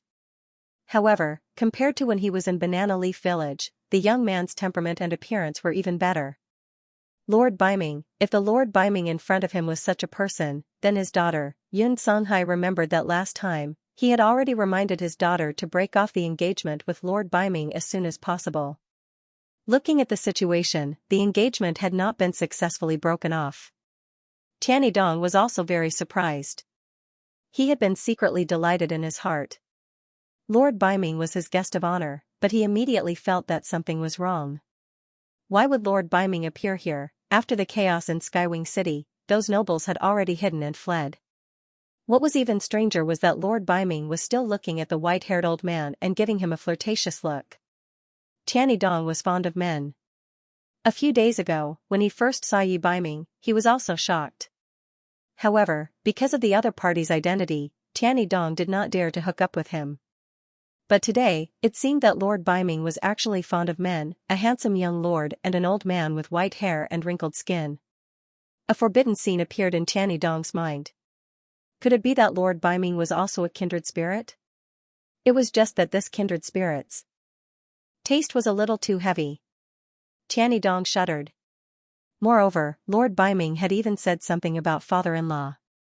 When he said this, the white-haired old man standing opposite Tianidong actually looked as shy as a young girl. Yun Songhai was even more hesitant. He knew that his daughter, Yun Xing, had extraordinary opportunities and carried several precious treasures on her. However, she was still young, and she might be deceived by Lord Biming's flowery words. Seeing that the ninth summon and the others had already disappeared, Yun Xing could not help but feel anxious. If she missed the clue to find her mother's memories this time, she and her father would regret it for the rest of their lives. Tianidong's face turned green and purple. White-haired old man Yun Xing wanted to vomit blood. If not for her father and Tianidong being present, Yun Xing really wanted to strangle Night Fox alive. This guy called him father-in-law so fluently. However, after she changed her appearance, she could not even recognize her own parents at a glance. How could Night Fox recognize her at a glance? Actually, Yi Biming was also very baffled. He was also brought here in a daze. Yi Biming killed the crimson blood summoning beasts along the way and searched the Sea of Clouds for a while. He also dealt with a few domain-level magical beasts, but he still didn't find the whereabouts of the king-level magical beast or the heavenly winged beast. Just as he was about to search for traces of other magical beasts, a strange wave came from his storage belt. That wave came from the horn of the crimson blood unicorn from earlier. Yi Biming was about to take out the horn and take a closer look to see what was going on when a wave of magical waves came from the horn and formed a magic array. Then, he appeared near Yun Xing. Even he didn't realize what had happened. Yun Songhai saw the strange behavior of Yi Biming and Yun Xing. As a father, he looked up and down at Yi Biming and realized that compared to when he was in Banana Leaf Village, the youth had obviously grown a lot. After not seeing him for several years, the silent and almost autistic youth in Banana Leaf Village had grown into a tall and imposing man. Looking at Yi Biming's back, his fighting aura had transformed into wings and flown thousands of miles. His breathing wasn't chaotic, and his cultivation and bearing were dozens of times better than before. If it weren't for the fact that this person was a member of the royal family of Zhou State, he would really be a rare match for his daughter. Yun Songhai sighed in his heart. He looked at his daughter's appearance and expression. Her disguised old face was stiff and motionless, but her eyes were anxious and gloomy. On the other hand, Lord Biming's gray eyes saw Yun Xing, who had changed her appearance, and recognized her with a single glance. Alas, these two people really looked like the situation when he was pursuing Yun Xing's mother. Yun Songhai sighed with emotion. It seemed that he had to think long and hard about letting his daughter break off the engagement with Lord Biming. He was afraid that he would have to deal with this matter as the father. With Yi Biming's help, Yun Songhai weighed the pros and cons and handed the baby magical beast to Yun Xing. Then, he cupped his hands towards Yi Biming. Then I'll have to trouble your highness to take care of her. Done talking, Yun Songhai performed an earth escape, his person already disappearing. What did he mean by taking care of her? Did she need his care? As if to prove that she could completely deal with Tianidong by herself, Yun Xing began to chant. Her summoned beasts immediately appeared. Tianidong took a look and knew that the situation was not good. A poisonous light flashed in his eyes. The cub in Yunxing's hand suddenly let out a strange cry and bit Yunxing's hand. The cub's teeth flashed with a green light. It was obvious that it was poisonous. Be careful. When Yi Baiming saw this, he did not hesitate in the slightest and grabbed the cub with his hand. When the cub bit down, Yi Baiming felt a burst of pain in the web between his thumb and forefinger. After the pain, a scalding sensation instantly attacked his whole body. The blood that flowed out of his wound instantly turned a dark green color. Yi Baiming suddenly felt dizzy. Given his constitution, he still felt this way when facing this poison. It could be seen that this poison was very powerful. Yi Baiming withdrew his long fingers, and the baby magical beast in his hand was immediately strangled to death. It turned out that this cub was a trap set up by Tianyi Dong. As early as after the king-level magical beast escaped, Tianyi Dong secretly ordered that this magical beast cub be fed a forbidden drug of the Hidden Night Pavilion. This forbidden drug would cause magical beasts to gradually lose their consciousness and become Tianyi Dong's tool. Tianyi Dong wanted to use this cub to catch him off guard. Thus, when a beast riot broke out in the Tianyi arena, he deliberately left the cub there.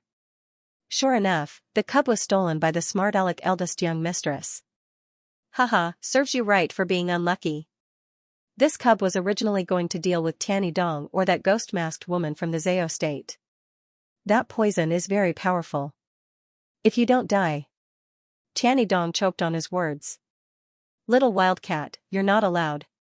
Yi Baiming's hand was already snatched away from Yunxing. She sucked the poisonous blood from Yi Baiming's wound mouthful by mouthful. Time returned to several years ago in an instant. Yi Baiming remembered that he had also been poisoned in Banana Leaf Village. At that time, his constitution was far worse than it was now. He remembered that the little wild cat had also sucked his blood without hesitation to get rid of the poison. Her soft lips lightly touched his wound. Yi Baiming's heart was as soft as water. Stupid fox, didn't I say that as long as there's no wound, sucking blood with your mouth won't get you poisoned? After Yunxing treated Yi Baiming's wound, she immediately took out 2 antidote pills and threw one to Yi Baiming before taking one herself. After eating, Yunxing realized that Yi Baiming was looking at her with a very hot gaze. Yunxing blushed at the sight of him acting as if he wasn't there. Where's Tianyi Dong? Are you stupid? If he escapes to the Tianyi City Lord, my and big sister Yu's plan will be ruined. Yunxing saw that Tianyi Dong had actually taken the opportunity to escape. It's very easy to kill him. Just wait. Yi Baiming smiled and disappeared in an instant. Yunxing pursed her lips and looked at her little beasts. It's time for you to show off.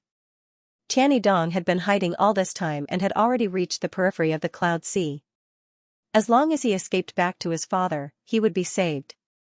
Tianyi Dong's last hope was shattered when he saw Yi Baiming at the exit of the Cloud Sea. Second young master, you're really slow. Yi Baiming looked impatient. Yi Baiming, I respect you as Zhou State's Baiming King and don't want to fight with you. You just broke through to martial sage and are no match for this young master. Tianyi Dong looked around and saw that the white-haired old man with many summoned beasts didn't chase after him. He was relieved. He had previously thought that the white-haired old man must be a fake, but when he saw the other party summon several magical beasts of unknown rank, Tianyi Dong became afraid. But if his opponent was only Yi Baiming, he didn't need to worry about anything. Tianyi Dong had broken through to martial sage 4 or 5 years ago, and he was now a mid-stage martial sage. Then this king will tell you what it means to be impossible. Yi Baiming's lips curled into a cold smile. The next moment, a layer of black helmet-like scales appeared on his body, and his gray eyes turned red. Beast blood berserk, his cultivation had also broken through from martial sage to martial emperor. This is impossible. How can you enter beast blood berserk in such a short time? Tianyi Dong was shocked. He stared into Yi Baiming's eyes. Those red eyes seemed to have a mysterious power that made him unable to move from head to toe. In this king's life, nothing is impossible. Yi Baiming's figure flickered, and he was like a ghost as he punched at Tianyi Dong's weak point under his abdomen. Under that punch, Tianyi Dong had no way to escape. He only felt all the bones in his body shatter. The next moment, his body was torn in half. After Yi Baiming killed Tianyi Dong, a pitch-black flame rose from his right hand and burned Tianyi Dong's corpse clean. Only then did he return to the magic array with Tianyi Dong's clothes. What surprised him was that while he was fast, Yunxing was not slow either. In just a short while, that king-level magical beast had already disappeared without a trace. Needless to say, it must have been dealt with by Yunxing. At this moment, Yunxing was puzzled. Tianyi Dong's corpse is gone. After Yunxing and her little beast dealt with that king-level magical beast, they discovered that only the eldest young madam's corpse was left of the Tianyi Dong couple who had been killed earlier. Yunxing had also been momentarily careless. It was only when she was doing an inventory that she discovered that he was gone. Maybe he was sucked into the magic array. Tianyi Dong is dead. If Tianyi Dong is still not dead after we go out, just kill him casually. Yi Baiming also looked around but did not find any trace of Tianyi Dong. Yunxing rolled her eyes. She realized that she should not call Yi Baiming Night Fox. She should call him Night Demon King. Tianyi Dong was a martial sage, after all. Why was it that in his eyes, killing a martial sage was like twisting a fried dough twist? Looking at the clothes that Yi Baiming had brought back from Tianyi Dong, Yunxing thought that it was easier for Yi Baiming to kill these two brothers than twisting a fried dough twist. Your magic is not bad, but can you look more normal? This face is a bit of an eyesore. Yi Baiming looked at Yunxing's old face with some dissatisfaction. Yi Baiming had seen many disguises or illusion magic, but it was his first time encountering magic like Yunxing's. Under the disguise spell, even Yunxing's spiritual soul fluctuations could be concealed. If it weren't for Yi Baiming's secret trick, he wouldn't have been able to recognize Yunxing. Yunxing snorted. After thinking about it, she obediently withdrew her disguise magic. Then how did you recognize me? This was also what Yunxing was curious about. She almost thought that her magic had been seen through. You were the one who killed that light unicorn, right? Yi Baiming took out a unicorn horn as if he was performing a magic trick. Huh? Is this the horn of a crimson unicorn? So it was you who killed it. But what does that have to do with you recognizing me? Yunxing was also very puzzled. Previously, the light unicorn had even told her to keep this horn. Do you still remember that the light unicorn can summon a crimson unicorn? Actually, that wasn't a summoning spell, but a disguised form of magic resonance. These two unicorns should have also undergone magic dual cultivation. Yi Baiming played with the black unicorn horn in his hand. This was also something he had discovered by accident. These two unicorns were lovers. They had stayed together for a long time, and the result of their dual cultivation was that they had stimulated magic resonance. But their magic resonance was rather special, and it was reflected in the horn. As long as the bond between the person carrying the horn is strong enough, within a certain range, they can immediately teleport the other party in front of them. This is a special magic of the unicorn clan, called Heart's Bond. Yi Baiming looked at Yunxing with a smile. In other words, you just used the horn of a unicorn to reach me? Yunxing clicked her tongue. The rapport between magical beasts was really very special. No wonder the crimson unicorn would appear when the light unicorn was summoned. Previously, the light unicorn must have discovered that it was unable to summon the crimson blood, so it knew that the crimson blood was already dead. Is there really such a powerful magic? Let me try. Yunxing said and used Earthmeld to teleport a few hundred meters away. She then merged her magic power into the horn of the light unicorn. Just as Yi Baiming's name flashed across her mind, she appeared in front of Yi Baiming with a whoosh sound. Yunxing tested a few more times. Whoosh whoosh whoosh, from a few hundred meters to a few thousand meters, all without exception, she appeared in front of Yi Baiming. Yunxing's little beasts were also stunned by what they saw. The teleportation effect produced by the Heart's Bond was even better than Earthmeld. So magical, it really worked after one try. I just don't know how far this Heart's Bond can go, Yunxing muttered. That depends on how deep the feelings between you and Ben Wang are. The deeper the bond, the further the distance. For example, the light unicorn and the crimson blood have been dual cultivating for so long, they should be able to teleport at least a few hundred meters. Yi Baiming saw that Yunxing was like a child, having so much fun playing around, and his eyes flashed with a strange light. He liked this wild kitten. Sometimes she was cunning beyond her age, but other times she was childish and very delicate. Deep feelings. Yunxing savored it a little more and found something wrong. The heart's bond of the unicorn clan was not something that everyone could trigger. Only a pair of dual cultivating unicorns with a strong enough bond could unleash the latent magic resonance of the unicorn's horns. It was not strange that Yi Baiming could use it, but why could she also? Could it be that she really had feelings for Yi Baiming, who has deep feelings for you? Yunxing blushed. This thing is still quite useful. I'll keep it for now. If I need you, it'll be convenient for you to come at my call. Yunxing also could not bear to throw away this light unicorn's horn. Whether it was Yi Baiming or Yunxing, the two of them had a tacit understanding not to test the limits of the heart's bond on them. Because the two of them did not know how deep the feelings they had for each other were. Once the king-level magical beast was eliminated, Yunxing and Yi Baiming left the Sea of Clouds one after the other to avoid suspicion. Before leaving the Sea of Clouds, Yunxing ordered the devil warriors to search a large area in the Sea of Clouds. They did not find the Heavenly Wings Tower, but they made an unexpected discovery. Master, there is a damaged empty ship ahead.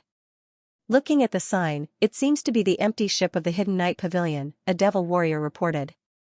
Su Desho of the Hidden Night Pavilion was on the ship with several of the Hidden Night Pavilion's best doctors. This empty ship was Su Desho's last straw of hope. When the Heavenly Wings City was in chaos, a group of unknown bandits with amazing skills suddenly broke into the Hidden Night Pavilion. They killed anyone they saw and snatched any good herbs they saw. In order to escape, Su Desho took the most valuable herbs and some doctors of the Hidden Night Pavilion and escaped on the empty ship. Who knew that when he escaped the Heavenly Wings City, he would encounter the Condor King's domain barrier? The empty ship crashed into the barrier and quickly lost its direction. Somehow, it was sucked into the Sea of Clouds. At that time, there were several commander-level magical beasts running amok in the Sea of Clouds. Su Desho's empty ship was also attacked several times. Although it was more daunting than dangerous in the end, the empty ship was also on the verge of collapse after being attacked many times. Even flying was very difficult. Just as Su Desho was worrying, a group of flying magical beasts suddenly appeared in front of him. But when the flying magical beast flew closer, Su Desho took a look and was shocked.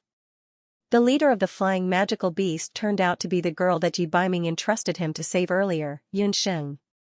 Su Desho, I trust you have been well since we last met. Yunxing smiled and looked at the tattered empty ship. Greetings, Great Guosho. Su Desho saw Yunxing, who was jumping behind, and his intestines were green with regret. After saving Yunxing that time, he found out afterwards that Yunxing was not only the Yen Emperor who caused trouble for him in the Yellow Wings competition zone, but she also had an even more terrible identity. Yunxing was the continent's youngest Great Guosho, and also the founder of the Little Xianxia. She was the one who forced the Medicine Emperor Pavilion on the continent to almost go bankrupt. When she was in her teens, she was personally conferred the title of Great Guosho by Emperor Tang Yuan. She was also the youngest refiner of sacred pills. Not only was she a doctor, but she was also a pharmacist. Su Desho, looking at your situation, it doesn't seem to be good. Do you need my help? Yunxing asked knowingly. The empty ship of the Hidden Night Pavilion was broken in many places and could capsize at any time. The elite doctors and magicians on the ship were also crowded at the bow in panic. No need. In a while, Tianyi City will send people to Yunhai to search and rescue. Su Desho rejected Yunxing's good intentions. Su Desho would never believe that Yunxing would be so kind. This girl looked harmless, but from Wen Desho's words, Su Desho already knew that she was very cunning and extremely vicious. He was just a doctor. At present, the lives of the people on the ship were in his hands. He couldn't take the risk. At that time, he wouldn't even know if he was betrayed by this cunning girl. Seeing Su Desho's expression as if he had seen a bandit, Yunxing suppressed the laughter in her heart. National Master Su, I'm afraid you'll be disappointed this time. Skywing City has suffered heavy losses. Of the two sons of the Skywing City Lord, one died in the Cloud Sea, and the other's whereabouts are unknown. I'm afraid the Skywing City Lord doesn't have the spare energy to come to the Cloud Sea to search for them. Yunxing's words surprised Su Dagua. If the city lord really didn't send anyone in, wouldn't they have to? He was skeptical. He didn't know whether Yunxing was telling the truth or not. The Cloud Sea is too big, and it's hard to manage. Who knows, after this incident, the Skywing City Lord might order people to seal off the Cloud Sea. When that time comes, don't even think about getting out alive. However, I can't just stand by and watch someone die. Is there anyone on the ship who wants to go out with me? Yunxing glanced at the doctors and magicians on the ship, who were all pale with fright.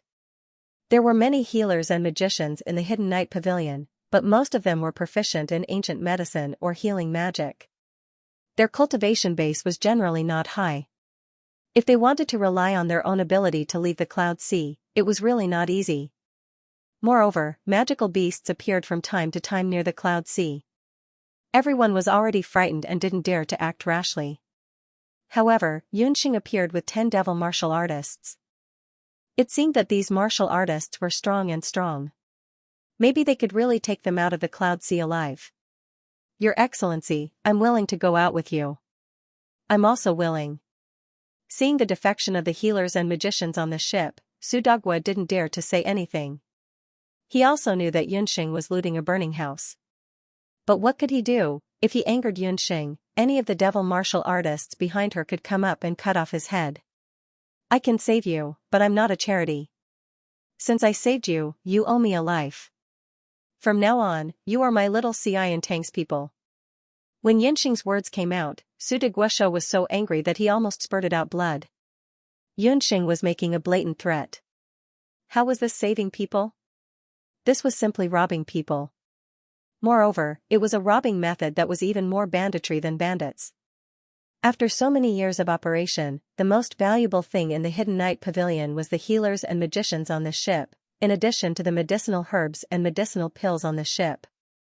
Even if the medicinal herbs and medicinal pills were gone, as long as these people were still there, the Hidden Night Pavilion would revive sooner or later. But if these people were poached, everything would be ruined. Too shameless. Too insidious. No one is allowed to follow her, otherwise, the Hidden Night Pavilion will not spare you, Sudagwa threatened. But at the moment of life and death, these healers and magicians didn't listen to his threat. One by one, they climbed on the dragon behind Yunxing. When these people moved together, the empty ship shook more violently. Sudagwa was so angry that he couldn't say a word. In the blink of an eye, 90% of the people on the empty ship surrendered. Sudagwa, do you want to think about it again? Yunxing looked at Sudagwa. This old man's temper was really strong. Even if this old man dies here, I won't compromise with you, Sudagwa snorted. But just as he snorted, the 10 dragons shook their wings together. The empty ship made a dull sound. At the stern of the ship, a piece of the ship's side cracked, and the ship tilted down heavily. Sudagwa's face turned even uglier. He hesitated and looked at a cabin in the cabin. Yunxing also keenly looked in the direction Sudagwa was looking at. Sudagwa, I know you have a strong temper. How about this, I will also relax a little. As long as you give me all the medicinal herbs and medicinal pills on this ship in exchange, I will save you and this ship. An entire ship's worth of medicinal herbs and medicinal pills, Sudagwa was in a hurry. The medicinal herbs and medicinal pills on this ship were all the accumulated wealth of the Hidden Night Pavilion over the years. If converted into gold coins, the value of the medicinal herbs and medicinal pills on this ship was no less than hundreds of millions of gold coins. It could be said to be the same as the amount in Sudagwa's purple gold cards. Sudagwa's heart ached. Fortunately, this little devil still didn't know that he still had an astonishing number of purple gold cards on him. Sudagwa had run the Hidden Night Pavilion for so many years and was very shrewd. He quickly calculated in his mind. Should he hand over the medicinal herbs or, at this moment, a voice came from the periphery of the Sea of Clouds. Everyone in the Sea of Clouds, please leave the Sea of Clouds quickly. Skywing City will close the entrance to the Sea of Clouds in half an hour. That was Skywing Jade's voice. When Sudagwa heard this, he thought to himself, it seems that what Yunxing said is true. The Skywing brothers are in trouble in the Sea of Clouds.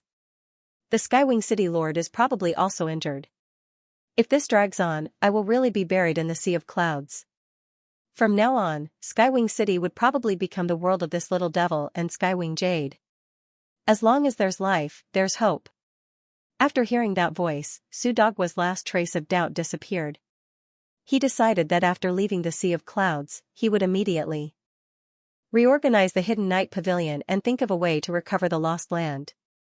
Yunxing and little Xiandong, let them be proud for a while. Alright, all the herbs on this ship belong to you as long as you can bring me and the others on this ship out of the Sea of Clouds. Sudogwa thought that since there was no result in the annual competition this time, the Hidden Night Pavilion could make a lot of money just by betting on the periphery. When the time came, they could use the money they earned to make up for the loss of the herbs on the ship. That's settled then. However, Great Guosho Su, I see that your empty ship is also in tatters and can't be used anymore. Why don't you give me this empty ship and the herbs?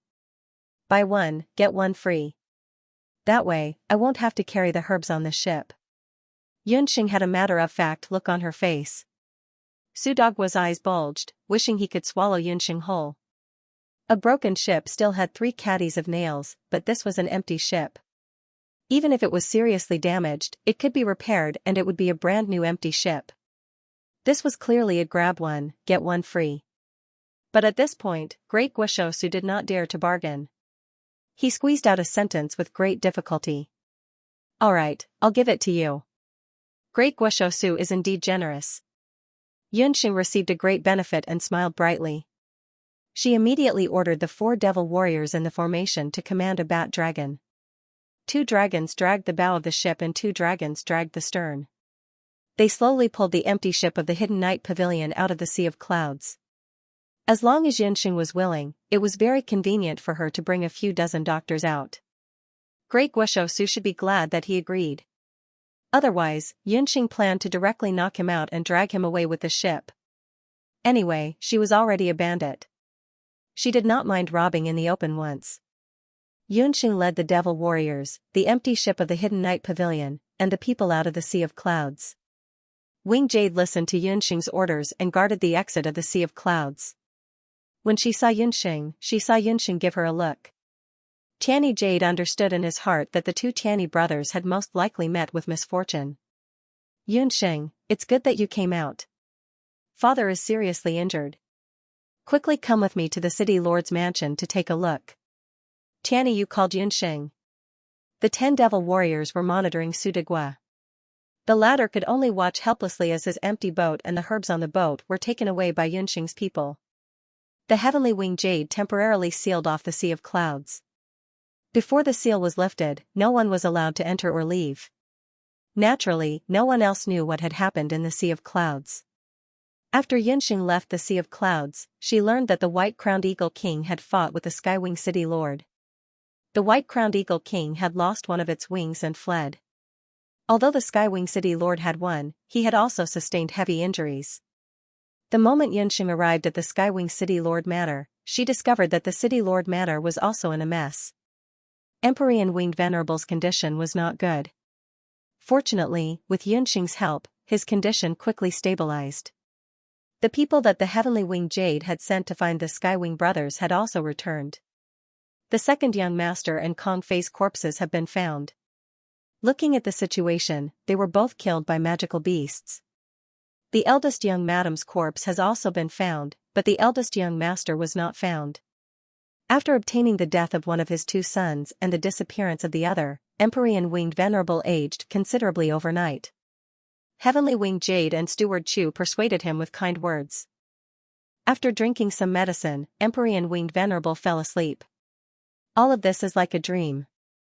Are you sure that the eldest young master is already dead? Heavenly Winged Jade found Yunxing.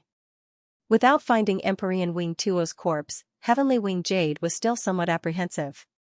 He should already be dead. With the situation in the Sea of Clouds at that time, unless there was an expert who saved him, he was bound to die. Elder sister you can rest assured. Yunxing had already ordered people to search the Sea of Clouds but did not find Empyrean Winged Tuo. With the death of the Skywing brothers, her final apprehension disappeared. From today onwards, she would be the legitimate successor of Skywing City. When Yunxing and Heavenly Winged Jade were searching for Empyrean Winged Tuo, he was indeed already dead. It was just that he did not die at the hands of Hu Jiusheng like what Yunxing saw earlier. Instead, he died at the hands of someone that no one expected. That day, Emperor Wing Tuo was entangled by Hu Jiusheng's hair and nearly suffocated to death. Fortunately, at that time, Yunxing and Yu Baiming suddenly appeared. Hu Jiusheng let down her guard, and Emperor Wing Tuo was abandoned to the side.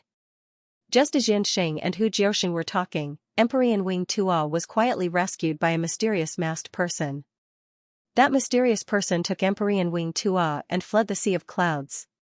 Emperor Wing Tuo was already severely injured at that time and was on the verge of death. He also did not clearly see who that person was. After they reached a safe place, someone grabbed his chin and stuffed a medicinal pill into his mouth. Once the medicinal pill entered his mouth, Emperor Wing Tuo came to life. His consciousness was somewhat clear, and he coughed up a mouthful of blood. "Many thanks for saving me. Send me to the Emperor Wing City Lord's residence. I will definitely reward you handsomely." When Emperor Wing Tuo was in a daze, he felt that someone had rescued him. That woman in the Zao state was really too scary. He really thought that he was going to die there. But it was also good. Emperor Wing Tuo was dead. And that tigress of his family was also dead. He, Emperor Wing Tuo, finally did not have to be bullied by the tigress and his cut-sleeve younger brother.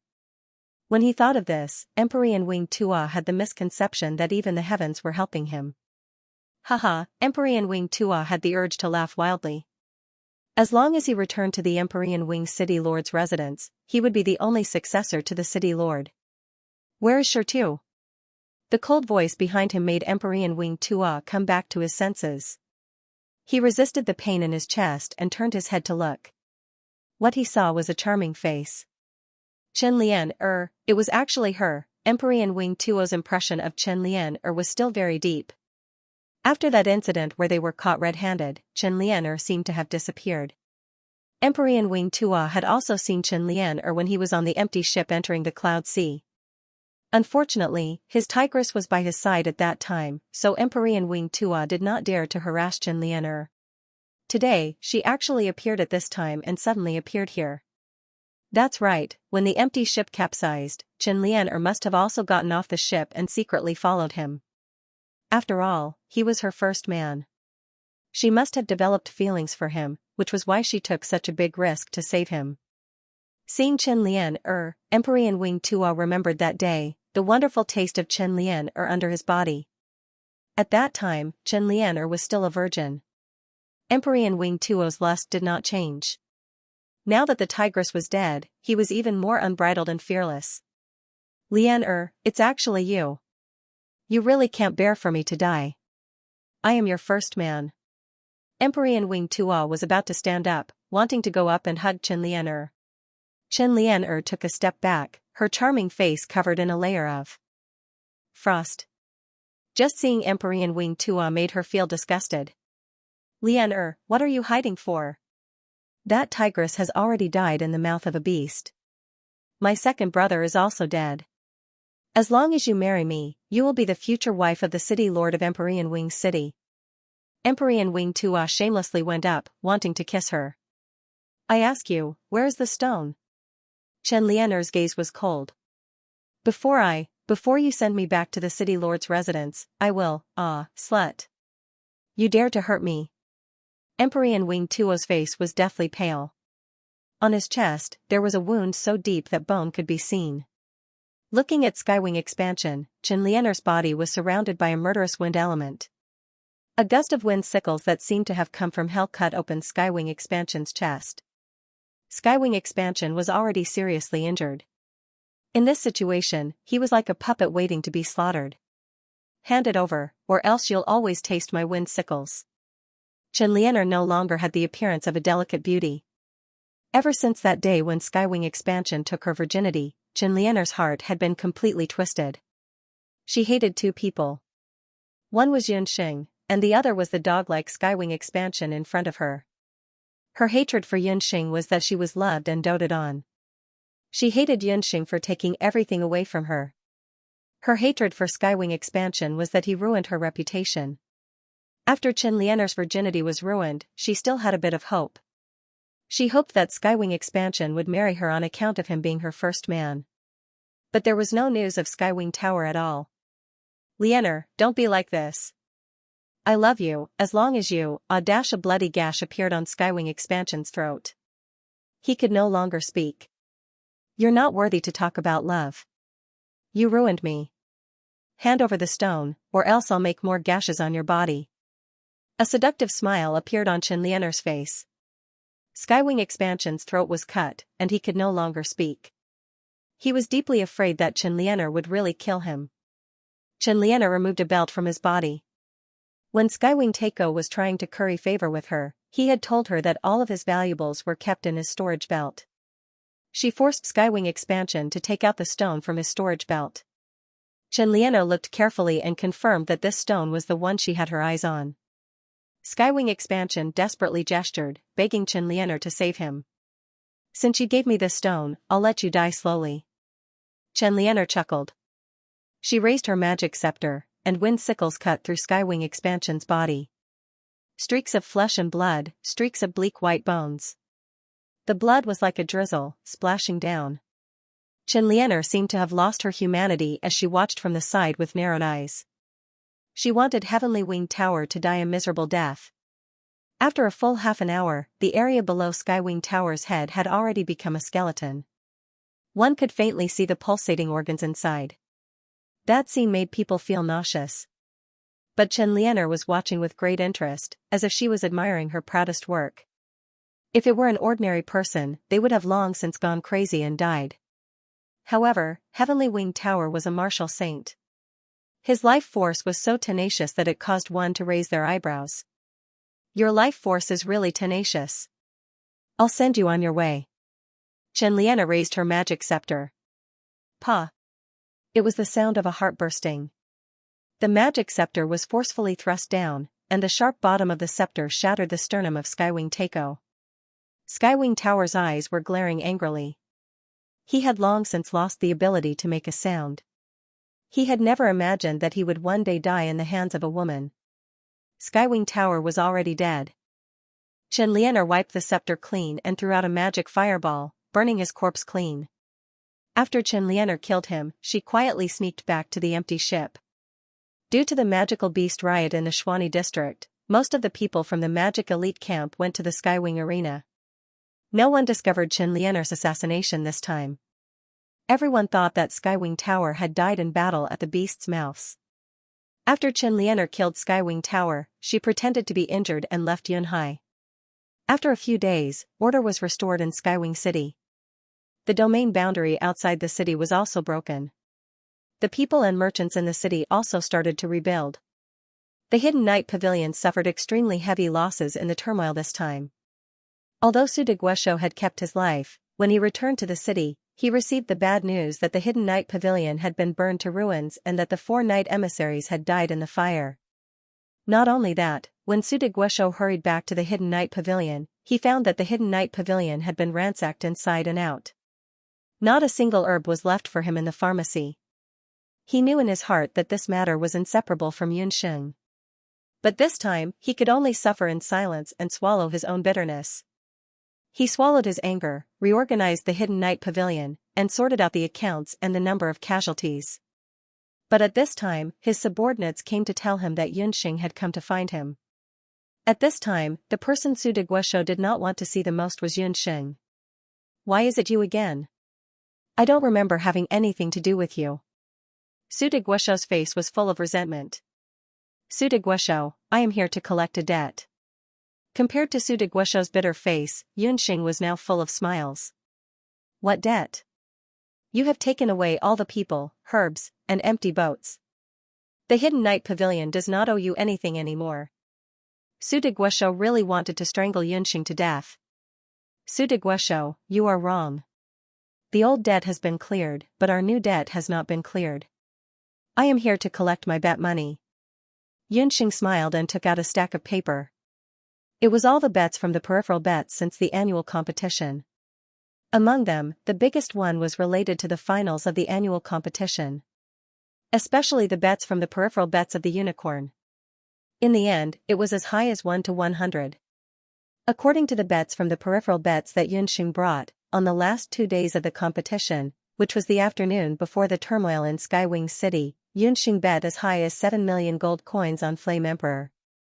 According to the odds of 1 to 1, if Flame Emperor defeated the unicorn in the end and became the champion of the annual competition, then the peripheral bets operated by the Hidden Night Pavilion would have to pay Yunxing a huge sum of 700 million gold coins. After seeing the receipt of the bet money, Su Deguosho sneered. 700 million gold coins was really a shocking number, but unfortunately, nonsense. The annual competition of Skywing's arena was not held as scheduled. Where did the bet come from? Su Deguosho tore the receipt into pieces. This girl was really crazy about money. She actually tried to extort money from him. The annual competition was not held as scheduled, but that does not mean that it was not completed.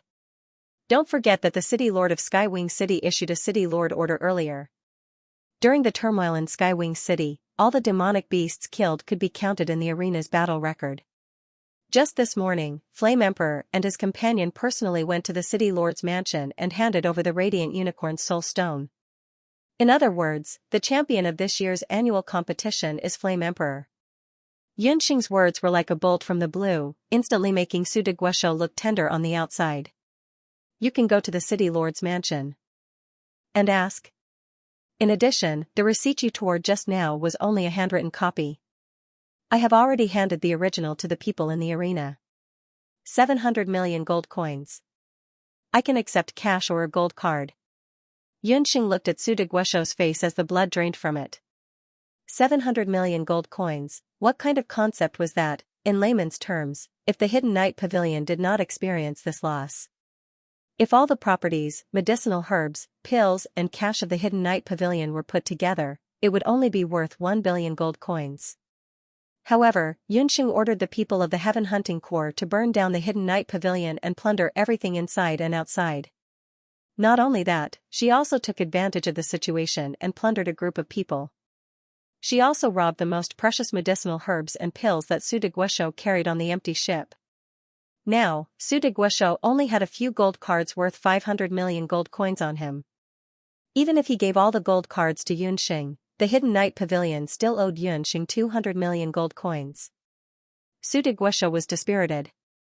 This time, the Hidden Night Pavilion had completely collapsed. He simply could not pay off the huge debt of 200 million gold coins. Su Deguosho, I cherish talents very much. I know your medical skills. If you can be of use to my little Xianxia, I can guarantee your position and life. All the affairs of Skywing City will still be under your control. Yunxing threw out an olive branch. After annexing the Hidden Night Pavilion, the current scale of the little Xianxia was comparable to the Medicine Emperor Pavilion in the past. However, Yunxing's medical talents were limited. Imperial Physician Yao and Dr. Fan were already as busy as spinning tops. It was impossible for Yunxing to stay in Skywing City for a long time. After this beast riot, she must complete the trial and return to the continent's magic elite camp. Yunxing urgently needed talents to help her manage the affairs of Skywing City and assist the Skywing's Jade. Although Su Deguosho was only a doctor, he still had high standards. This old man is a person of the Medicine Emperor Pavilion and will never betray it. Su Deguosho was very unconvinced by Yunxing. This cunning little girl, in a critical moment, used the lives of the people on the ship to threaten him and forced him to hand over 200 million gold coins. That was not all. She even made use of the peripheral betting system to make the Hidden Night Pavilion lose 500 million gold coins. He, Su De, would never yield to such a cunning person. Great Master Su, as the saying goes, a fine bird chooses a tree to nest in. If I spread the news of you saving my life to the Medicine Sovereign Pavilion, do you think the people there would spare you? Yunxing laughed. She had plenty of methods to deal with such a pedantic old man. You. How despicable. You actually dare to threaten this old man. This old man is already so old. I don't care about this broken life anymore. Hearing this, Su Deguosho flew into a rage out of humiliation. He pointed at Yunxing and cursed. You can give up your life, but what about your grandson? Yunxing smiled. On Su Deguosho's empty ship, Yunxing found a child whose lower body was paralyzed. That person was Su Diguosho's grandson. Su Diguosho had been practicing medicine all his life, but he was unable to treat his only grandson's illness. Looking at the entire medicine sovereign pavilion, even the Dharma temple, they were unable to treat his grandson's illness. This matter had always been a sore point in his heart. Yunxing, you used my grandson to threaten me. You're not qualified to be a doctor. Su Diguosho was furious. Great Master Su, there's no need to be angry. I just want to tell you that I can treat your grandson's leg. Yunxing was not angry. Impossible, even that lord. Su Diguosho did not continue speaking. Even if he was now Yunxing's prisoner, he could not reveal the biggest secret of the medicine sovereign pavilion. Otherwise, he and his grandson would really lose their lives. A few years ago, before Yunxing's soul-healing divine needle reached the 4th level, she was already able to use saint-grade pills to regenerate Yun Songhai's hand. Now, her acupuncture technique had already reached the 4th level. Even if she did not use acupuncture, she could still treat Su Diguosho's grandson's leg. However, in order to make Su Diguosho even more grateful, she used an extra sage ginseng pill. Sometimes, serious illnesses needed strong medicine. You should know that I'm from the Marshal Saint General's residence of Zhou State. My second uncle Yun Songlong's hand was healed by me. As for your grandson, it was just a side effect of polio because he was not taken good care of when he was young. With a sage ginseng pill and my unique acupuncture technique, he can naturally be cured. After Yunxing finished speaking, she clapped her hands. They saw the Oriole helping a boy out. The boy's legs were still a little inconvenient to walk. However, he was indeed able to stand up and walk. As long as he practiced for a few more days, at least there would be no problems with his daily life. Really? This is true. Su Diguosho's psychological defense completely collapsed. Yunxing's coercion made Su Diguosho understand that he had no reason to refuse. Even if he did not agree, after returning to the Medicine Emperor Pavilion, he would suffer a punishment worse than death. It would be better for him to stay in Skywing City. With Yunxing's protection and the help of Skywing's Jade, Su Diguosho could still manage his favorite medical career and be together with his grandson. Thank you, Yunxing. From now on, this old man is a member of Little Xiandong. Su Diguosho sincerely submitted. Yunxing nodded her head in satisfaction. From now on, the Hidden Night Pavilion was officially renamed to Little Xiandong. Skywing's Branch Medicine Emperor Pavilion. The Medicine Emperor Pavilion's biggest profit channel in the continent was uprooted. Yunxing returned to the inn with the few gold cards that she got from Su Diguosho. Heavens, so much money. Dong Huanglinger was almost dazzled by the gold cards in front of her. Each limitless gold card has several tens of millions of purple gold coins. Counting the 5 gold cards here, there is a total of 500 million purple gold coins. This is only a part of it. Hidden Night Pavilion still owes us 200 million purple gold coins. But now, we should change the name to Skywing's Branch Hall. Yunxing chuckled. Yunxing was not a fool. Since Su Diguosho had already pledged allegiance to her, she would still ask for the remaining 200 million purple gold coins from the Medicine Emperor Pavilion. Yunxing, I still haven't asked you. How did you do it? With so many gold coins, it is enough for our imperial family's expenses for several decades. Dong Huanglinger was puzzled. Yunxing's miraculous aspect was not only this. On that day, after returning from the Sea of Clouds, Yunxing took out the Radiant Unicorn's soul stone and said that she encountered the seriously injured Radiant Unicorn and Lionheart in the Sea of Clouds. She took advantage of the chaos and killed Lionheart and Lionheart. At that time, the Radiant Unicorn was already dead. Thus, she took out the soul stone. This matter sounded very mysterious, but Dong Huanglinger was unable to figure out what was wrong. I made a small bet. Oh, right, there is also a gold card with 500 gold coins.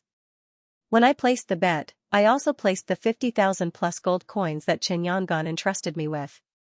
I plan to send this money to later Qin and give it to his family when I have the chance. This was all that Yunxing could do. I'll leave it to you. Oh, right. When you weren't here, big sister, you asked someone to send something over. Dong Huanglinger mysteriously took out a very luxurious framed box. Inside the box, there were 2 belts. The belts were made of soft golden silk and inlaid with 2 valuable agate stones in the middle. In the middle of the stones, the names Flame and Emperor were engraved. It was the Grappling King's belt that symbolized the title of the strongest competitor in Skywing City. The Grappling King's belt? Yunxing was shocked. Big sister, you said that this is what we deserve. Originally, it was to be awarded in the arena, but Skywing City is still like this, so big sister, you could only send it directly to us. Dong Huanglinger's face was full of joy. Yunxing only found out from Skywing Jade a few days after leaving the Sea of Clouds that most of the people who entered the Sea of Clouds did not make it out of the Sea of Clouds. Many hunters, including Lionheart, had died in the Sea of Clouds, and their corpses had been found one after another. But there was a very rare thing that Skywing Jade still felt was inconceivable. Of the few commander-grade magical beasts that escaped, other than the light unicorn that Yunxing killed, the others were still missing. Even their corpses were not found. He didn't know if those commander-level magical beasts had been killed by someone, or if there were other exits in the Sea of Clouds and they had escaped. If they had escaped, those magical beasts would have become a hidden danger no matter where they escaped to in the boundless continent. But it was also because of this unexpected result that Flame Emperor became the only survivor among the contestants and magical beasts of the annual competition. In addition, Flame handed over a soul stone of the light unicorn after the event. Flame Emperor became the overall champion of the annual competition. Combined with the results that Flame Emperor had accumulated in the 2-person and 1-person competitions, in the end, the 2 successfully obtained the title of Grappling King. Skywing Jade had already announced this matter to the entire Skywing arena. Many people congratulated Flame Emperor for obtaining the title of new Grappling King, but after the event, they realized that they could not find any trace of Flame Emperor at all. As for Flame Emperor, after the Beast Riot in Skywing City, he had completely faded out of the arena and became a legend that would be passed down forever in the Skywing arena. After the Beast Rampage in Skywing City, the training of the elite camp in Skywing City also came to an end. Elder Hellion treated the wounds of a few academy members who were slightly injured. Yunxing was surprised to find that Chen Lianer had also successfully escaped from the Sea of Clouds. She asked around and learned that she had returned to the empty ship a long time ago. This time, Chen Lianer's reputation had indeed been ruined. Not only had she lost her innocence, she had also failed on the verge of success in her personal trial.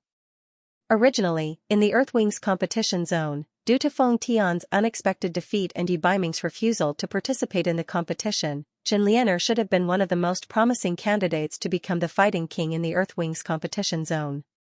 However, due to the humiliation incident, Elder Hellion ordered Chen Lianer to reflect on her mistakes on the empty boat and stopped all competitions. Yunxing originally thought that with Chen Lianer's personality, she would definitely not let the matter rest. However, what was inconceivable was that Chen Lianer really did stay on the empty ship every day, looking like she was reflecting on her mistakes. However, no matter what, Yunxing was still wary of Chen Lianer. She still remembered that day when Chen Lianer had used an extremely venomous gaze to stare at her. One must always be on guard against others. There was another matter that made Yunxing very depressed. Even the corpse of Skywing Tower could not be found. Even the labyrinth stone's whereabouts were unknown. Yunxing could only prepare the king-level magical beast's soul stone as a temporary backup. After the Hidden Night Pavilion was officially recruited by Yunxing, the members of the Sky Hunting Corps also left Skywing City under the lead of second uncle Yun Songlong. Yun Songlong also passed a letter to Yunxing. It was left behind by her father, Yun Songhai, before he left Skywing City. In the letter, her father said that he suspected that Hu Jiusheng's memory loss was related to the current red-cloaked pope. As the matter was related to the magic crystal, Yun Songhai might go to the Dharma temple to look for related clues. Yunxing left 5 demon martial artists in the city to help with the construction of the Skywing's library branch. Half a month later, Skywing Jade officially succeeded the position of Skywing City Lord, and they were even invited to watch Skywing Jade's inauguration ceremony. This time, the inauguration ceremony was not held with great fanfare because of the 2 young masters' funerals. Skywing Jade also asked for Skywing Venerable's opinion before inviting Yunxing and Dong Huanglinger to come. In the city lord's residence, Skywing Jade was wearing the city lord's battle helmet and had prepared a family banquet to entertain Yunxing and Donghuang Ling. The city lord is still unwell. Mother is accompanying him, so I can't entertain you together. Skywing Jade was regretful. Sister Yu, there's no need to be so polite. It was unknown whether it was because Skywing Jade had inherited the position of city lord or because she was wearing the battle helmet, but the current Skywing Jade had a majestic aura. She was the new city lord of Skywing City. But even so, Yunxing still had a natural expression and called Skywing Jade Sister Yu. Actually, I came here today specially to thank you. Skywing Jade looked at Yunxing and sighed in her heart. Even Donghuang Ling was kept in the dark. Only Yunxing and Qiyu knew that the death of the Skywing brothers was not a coincidence. In a few days, you will be leaving, right? Yunxing, my mother asked me to give you a parting gift. Skywing Jade took out a box and handed it to Yunxing. Yunxing opened it and saw a familiar stone. This was the soul stone she had obtained in the treasure boat last time. When she saw this labyrinth stone, Yunxing was very surprised. Didn't second young master already give it to Chen Lianer? Yunxing was very surprised. The one that was given away was a fake. This one is the real one. Skywing Jade smiled. Don't be surprised. My mother secretly hid this. In a while, she will be traveling around the continent with the city lord. She might not be able to see you off in time, so she asked me to give it to you first. The treasure boat has a habit. Every time it receives a treasure, it will make a copy. Skywing Jade then told Yunxing the whole story. The treasures on the treasure boat were mostly made in 2 copies, one real and one fake. The fake copy was used to guard against thieves or for display purposes. This rule was set by Steward Chu back then. Therefore, even if it was just one stone, Steward Chu still followed the rules and made 2 copies. However, even Skywing Jade did not know about this secret. Only Steward Chu and the city lord of Skywing City knew about it. Steward Chu and Yunxing had promised that if Flame Emperor could help Skywing Jade gain a foothold in the Yellow Wings competition zone, she would keep this stone of unknown origin and sell it to Yunxing. Yunxing did it. Furthermore, it was much more than what Steward Chu had asked for earlier. The Skywing brothers were dead and Skywing City belonged to Skywing Jade. No one could harm the mother and daughter anymore. It was also because the result had greatly exceeded Steward Chu's expectations. Therefore, after some consideration, she decided to give this stone to Yunxing for free. Chen Lianer thought she was smart and used a honey trap to trick Skywing Tower, but Steward Chu was already prepared. She ordered someone to secretly switch the soul stone. Skywing Tower did not give the stone that day. As for the whereabouts of the stone, it disappeared with Skywing Tower's death. Yunxing had long given up hope of finding the stone, but she did not expect to suddenly obtain it again. Yunxing put away the stone, her heart filled with joy. Big sister Yu, this time, you really gave me a parting gift. Yunxing was very grateful. Yunxing did not stand on ceremony. This stone was too important to her. That day, young Master Skywing Tower fell for a honey trap and wanted to use the stone to hook up with Chen Lianer. Steward Chu had long seen that Chen Lianer was not a good person, so he agreed on the surface, but secretly let his trusted aide change the stone while it was being packaged. Therefore, Chen Lianer spent a lot of effort and even lost her virginity in exchange for the stone. In fact, it was just a very ordinary broken stone. Yunxing thought about how angry she would be when she found out about this. Yunxing stroked this hard-earned stone. Her fate with this stone was really subtle. Thank you, big sister Yu. I will always remember the friendship between you and your mother. If there is a chance in the future, Linger and I will definitely come back to train again. Yunxing and Skywing Jade appreciated each other. In the past year, the two of them had already established a deep relationship. You are very welcome. You are welcome to Skywing City to train at any time. But next time, you must appear in the Skywings or Earthwings competition zone. Skywing Jade also liked these 2 little sisters very much. Big sister Yu, you are not fair. Why is it only Yunxing who has a gift? What about me? Donghuang Linger pretended to be angry and acted coquettishly. Haha, you little girl, what do you want? Tomorrow, you and Yunxing can go to the treasure boat and pick. Heaven's Wings Jade was now in charge of both the Heaven's Wings Arena and the treasure boat, 2 treasure basins. A single treasure was nothing to her. Both Qiyu and Donghuang Linger felt warmth in their hearts. The Heaven's Wing Jade truly treated them as sisters. Why don't the 3 of us become sworn sisters? Donghuang Linger suggested. She had an elder brother, but no sisters. It was rare for her to meet 2 sisters who got along so well. The other 2 readily agreed. The 3 of them immediately used tea in place of wine in the inn and swore an oath to the moon, forming a golden orchid.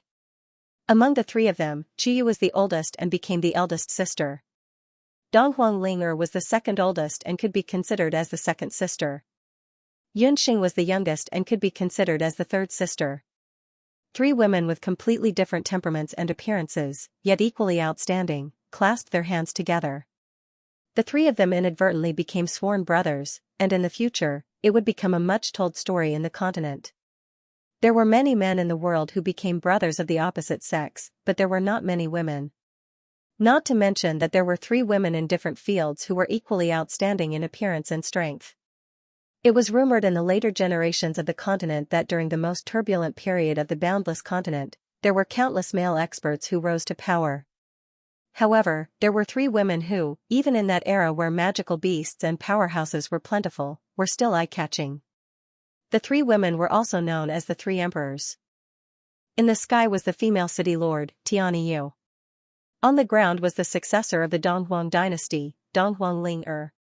As for the emperor of healers, Yunxing, she was the most accomplished and the most mysterious of the 3. However, the friendship between the 3 women was still a legend in the continent even after the 3 of them had passed away. After parting that night, a few days later, the continent's elite camp's empty ship set off for the return voyage. Tianyu personally came to the city gate to send off Yunxing and Donghuang Ling. Sisters, if you have the time in the future, you must come and visit your elder sister. Originally, I should have sent the 2 of you off. Unfortunately, I am truly unable to leave Skywing City. Tianyu was also very reluctant to part with the 2 of them. If it were not for this matter, Heavenly Wing Jade would have thought of finding an opportunity to travel around the continent. However, it seemed that there was no chance now. The Skywing Arena had gone through the previous catastrophe, and there were countless deaths and injuries. More than half of the Skywing Arena had been destroyed. It could be said that the Yellow Wings and Black Wings divisions had been completely destroyed. The Magical Beasts in the Black Wings division had also been killed or injured in the Magical Beast Frenzy this time. This had caused the Skywing Arena to lose more than half of its income, and it still needed to replenish magical beasts. Although the Skywing City Lord already belonged to Tianyu, the mess left to Tianyu now was even bigger. Because the Skywing City Lord was saddened by the death of his 2 sons, he had already left Skywing City 2 days ago under Steward Chu's persuasion to travel the continent. All matters were handed over to Tianyu, so she was under a lot of pressure. Seeing the devastated Skywing City, the 3 were speechless for a while. Yunxing had a thought. Sister Yu, I have something to discuss with you. I can provide a portion of the reconstruction funds for Skywing City, and I can introduce you to Brother Zhou of the Everlasting Chamber of Commerce. Tianyu had given Yunxing the Enigma Stone. Besides being grateful, Yunxing also wanted to do something for Tianyu. With the bet from the Hidden Night Pavilion, Yunxing's personal wealth had expanded to an unprecedented level. Money, she had plenty of it. As Yunxing spoke, she took out 2 everlasting gold cards. In each card, there were 100 million gold coins. This could be considered as a parting gift from Yunxing to Tianyu. Skywing City had suffered heavy losses. If they wanted to recover, they would need a large sum of money. Tianyu was currently having a headache over this matter. She couldn't be more pleased with Yunxing's proposal. However, did Yunxing have the money? Tianyu wasn't looking down on Yunxing, but she remembered that Yunxing was just a student of the continent's magic elite camp. Her medical and magic skills were pretty good, but during her time in Skywing City, the bonuses she received were very limited. At most, she had earned a few 100,000 gold coins. Big sis, don't be deceived by her. Our family's 3rd sister is a typical nouveau riche. She looks unremarkable, but her family background is very thick. Little Xianxia is opened by her, and she is also the vice leader of the Heaven Expedition Hunting Corps. Furthermore, she had previously earned a windfall from gambling. Dong Huanglinger interjected. When she had first found out about Yunxing's identity, she had also been scared to death. She really didn't know that the unremarkable little girl she had met back then had now become an existence in the continent. With a stomp of her foot, the medical and magic world would tremble. After the Hidden Night Pavilion was destroyed, the Medicine Emperor Pavilion suffered the most serious blow since its establishment. Those contestants who were originally under the control of the Hidden Night Pavilion had also become a mob and pledged allegiance to the Skywings Branch Hall.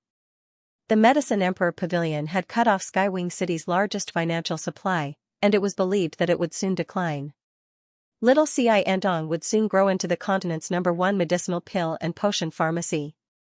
You are actually the boss behind Little Xianxia? Even though Tianyu knew that Yunxing was very powerful, she didn't expect that at such a young age, she would actually have two important identities. If she didn't remember wrongly, how old was Yunxing this year? Not yet 15 years old? Yunxing was able to achieve such a result at her age. It was simply too unreal. Tianyu couldn't help but have the urge to wipe her sweat. I don't need anything in return. I just need Big Sister to promise me that Little Xianxia will handle the sales of elixirs and potions in Skywing City. Rest assured, I won't ask for sky-high prices. I guarantee that Little Xianxia's prices will be unified across the entire continent. Yunxing patted her chest and guaranteed. Unified prices across the entire continent, perhaps only Yunxing would be able to say such words. There were so many medical centers in the continent. Even the Medicine Emperor Pavilion had different prices in different regions and countries. But Yunxing dared to say it. When Hidden Night Pavilion fell, Yunxing took the opportunity to subdue a large number of medical centers and doctors that were originally attached to Hidden Night Pavilion. Most of these people had rich experience in alchemy. Yunxing only needed to have Lin Yao or make a trip here to train them. As for the transportation cost, Yunxing planned to recommend Zhou Qingchuan to enter Skywing City. Manager Chu has already left with the city lord. If Big Sister believes me, you can let Everlasting Chamber of Commerce take care of the treasure boat. This way, not only will you be able to focus on managing the city's affairs, but you will also be able to obtain a considerable amount of investment. When Yunxing said this, the intelligent Heavenly Wing Jade had already sketched out a brand new blueprint for rebuilding Heavenly Wing City. In fact, Yunxing had another idea. She also wanted to make Zhou Qingchuan and Tianyu work together. The two of them were top-notch existences in different fields of the continent. The man was handsome, the woman was beautiful, and their age was similar. It was a beautiful thing for the two pharmacists to become a couple. However, Yunxing knew that the fate between men and women couldn't be forced. Everything would depend on Big Sister Yu and Big Brother Zhou's fate. Hey, don't forget about me. I can also invest. I don't have much money, but I have 1 million in the eastern capital. Dong Huanglinger was unhappy when she saw the two talking passionately.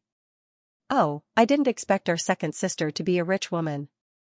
Tianyu and Yunxing both laughed. The structure of Skywing City changed from then on. From the initial Heavenly Wing City Lord's family to the Little Xianxia and the Everlasting Chamber of Commerce, the reconstruction of Heavenly Wing City became much smoother. In just a short exchange of words, Heavenly Wing Jade resolved the words that had troubled her for many days. She felt much more at ease. Yunxing, it's time to depart. Elder Hulian's reminder from the empty ship interrupted the conversation between the three of them. It was getting late. It was time for them to part. Most of the dozen or so mages who had come to train were still in Class A. Other than Chen Lianer, who was hiding in the cabin, everyone had changed compared to a year ago. The male magicians had tanned a lot, and their bodies had also become more muscular. The female magicians also changed their arrogant and extravagant temperament. Moreover, each of them had a different look in their eyes. Outsiders could tell at a glance that these mages had experienced life and death situations. Among them, 3 had broken through to become sky magicians. They were Feng Tian, Gu Feng, and Abandon. Dong Huangling's strength had increased greatly. However, she still hadn't broken through. As for Yunxing, she could vaguely feel that her own progress had improved. From Elder Hulian's point of view, these results were a huge improvement. The training in the Heaven's Wings arena for a year had finally ended perfectly. The danger involved was something that Elder Hulian had never thought of before setting off. However, it was also thanks to the Beast Tide crisis that the Magic Elite Camp had ushered in unprecedented progress. Although there was no Combat King, Feng Tian's results were still the best. Thinking of this, Elder Hulian's chest unconsciously puffed out. When Yinxing and Dong Huangling bade farewell, a small empty ship was not far away, preparing to take off. The size of that empty ship was slightly smaller than Elder Hulian's. It looked simple and crude from the outside, but the interior was very luxurious. At this time, a man who looked like a guard captain was patrolling the deck and happened to see the three girls not far away. At first, the guard captain was attracted by the appearance of the three girls.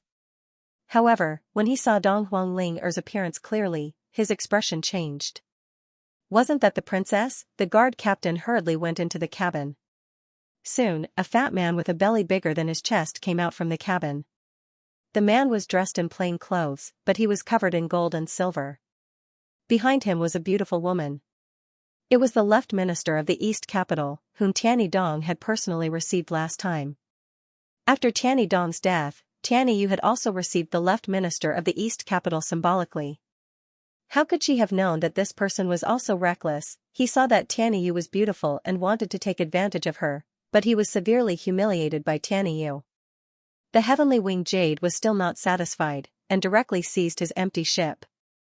The left minister of the East capital was angry, but he was still a powerful dragon that could not suppress a snake in its old haunts.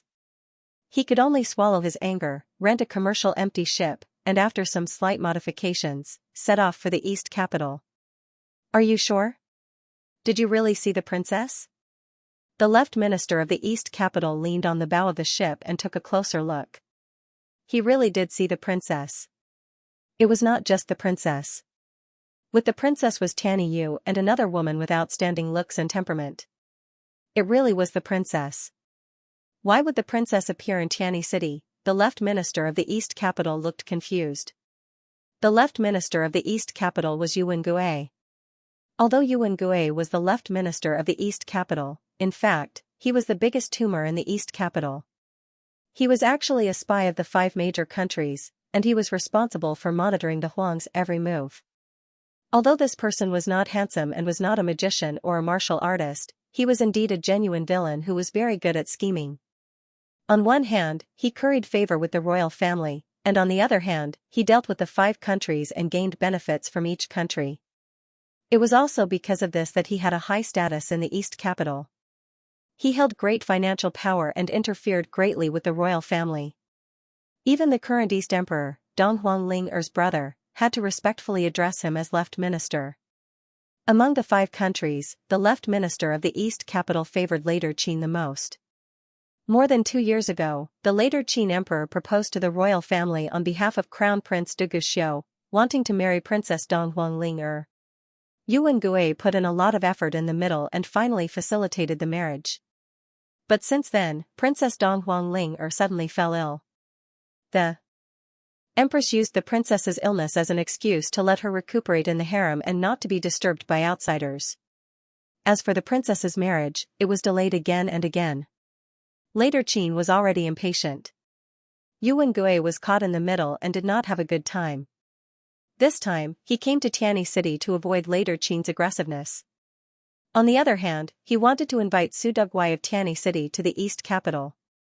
However, man proposes, God disposes. Tianyi City suffered heavy losses, and Su Dugwai's hidden night pavilion was replaced overnight. Su Dugwai was busy with work, so he refused Yuan Gui's generous offer. Left Prime Minister, the princess hasn't appeared in front of everyone for more than 2 years. Could it be that she ran away? I've asked around. That empty ship belongs to Elder Hulian of the elite magician camp. They've been here for training for a year. The man who looked like the head of the guards was the expert warrior that later Qin gave to left Prime Minister Yuan Gui to protect him. I didn't expect the princess to run away from the marriage. Immediately send the news to later Qin. We can also return to the eastern capital and personally investigate the matter of the fake princess. Yuan Gui looked at Dong Huanglinger gloomily.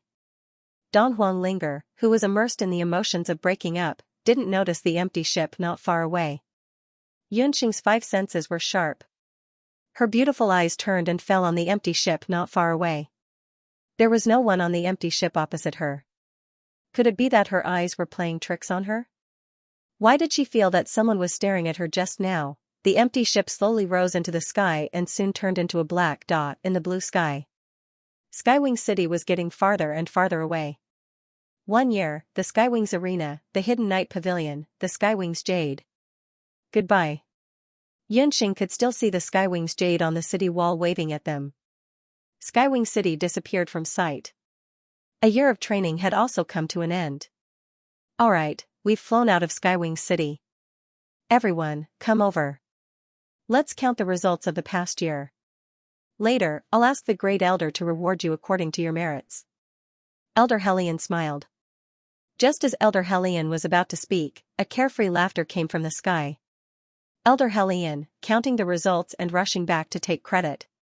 But before that, shouldn't we also take into account the bet we made earlier? In the sky, more than a dozen students of the elite magician camp stood in the air. Each of them looked insufferably arrogant. Elder, you must have already inquired about the departure time of the elite magician camp and specially rushed to meet them at this time. Yunxing glanced over. Aside from Elder Yu, the martial artists of the elite camp all had a much stronger aura compared to the last time they were here. Several of them had already broken through to the martial saint realm. Among so many people, Yi Baiming's aura was the most unstable.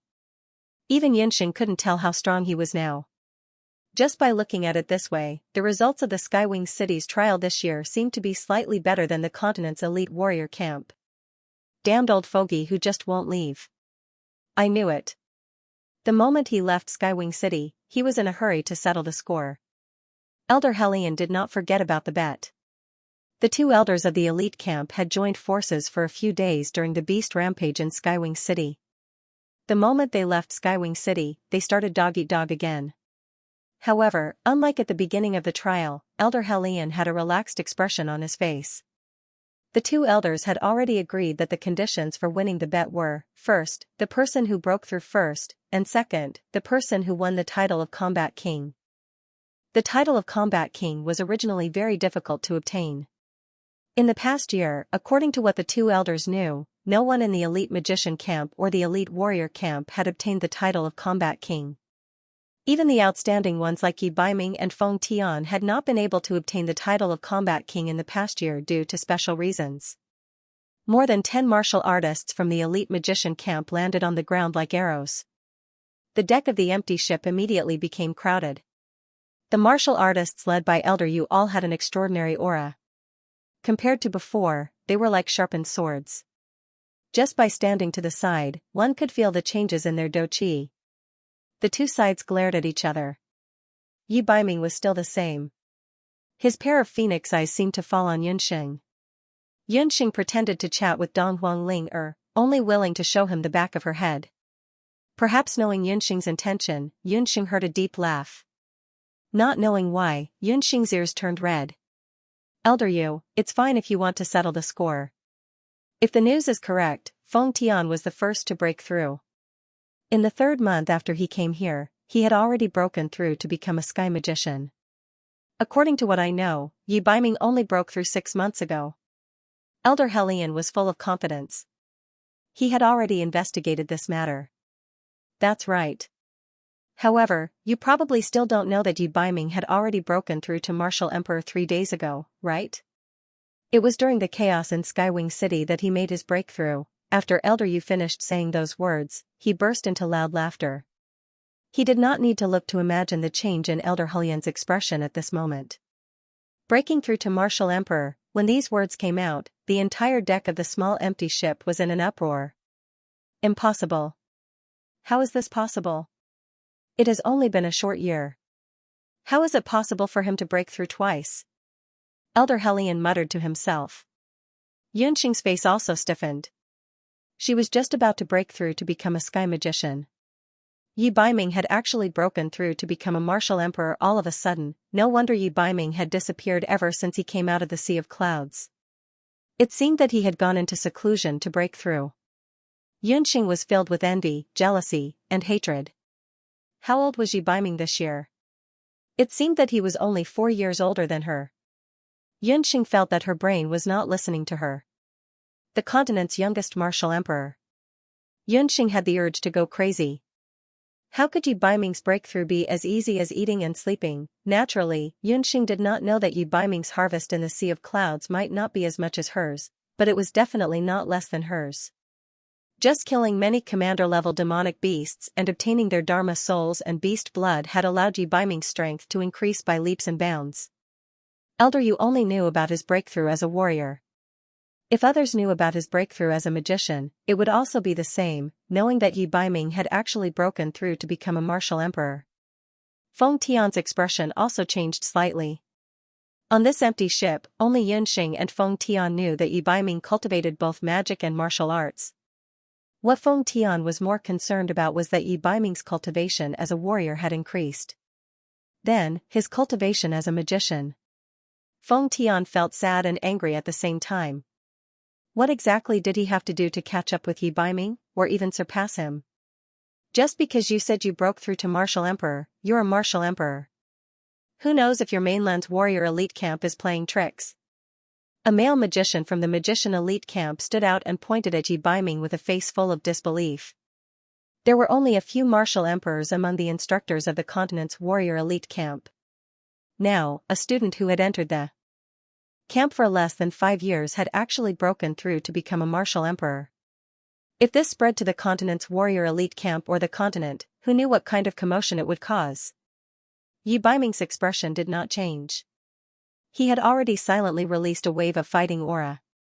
The moment the fighting aura was released, the male magician who had provoked him groaned and took a few steps back. It's the weekend.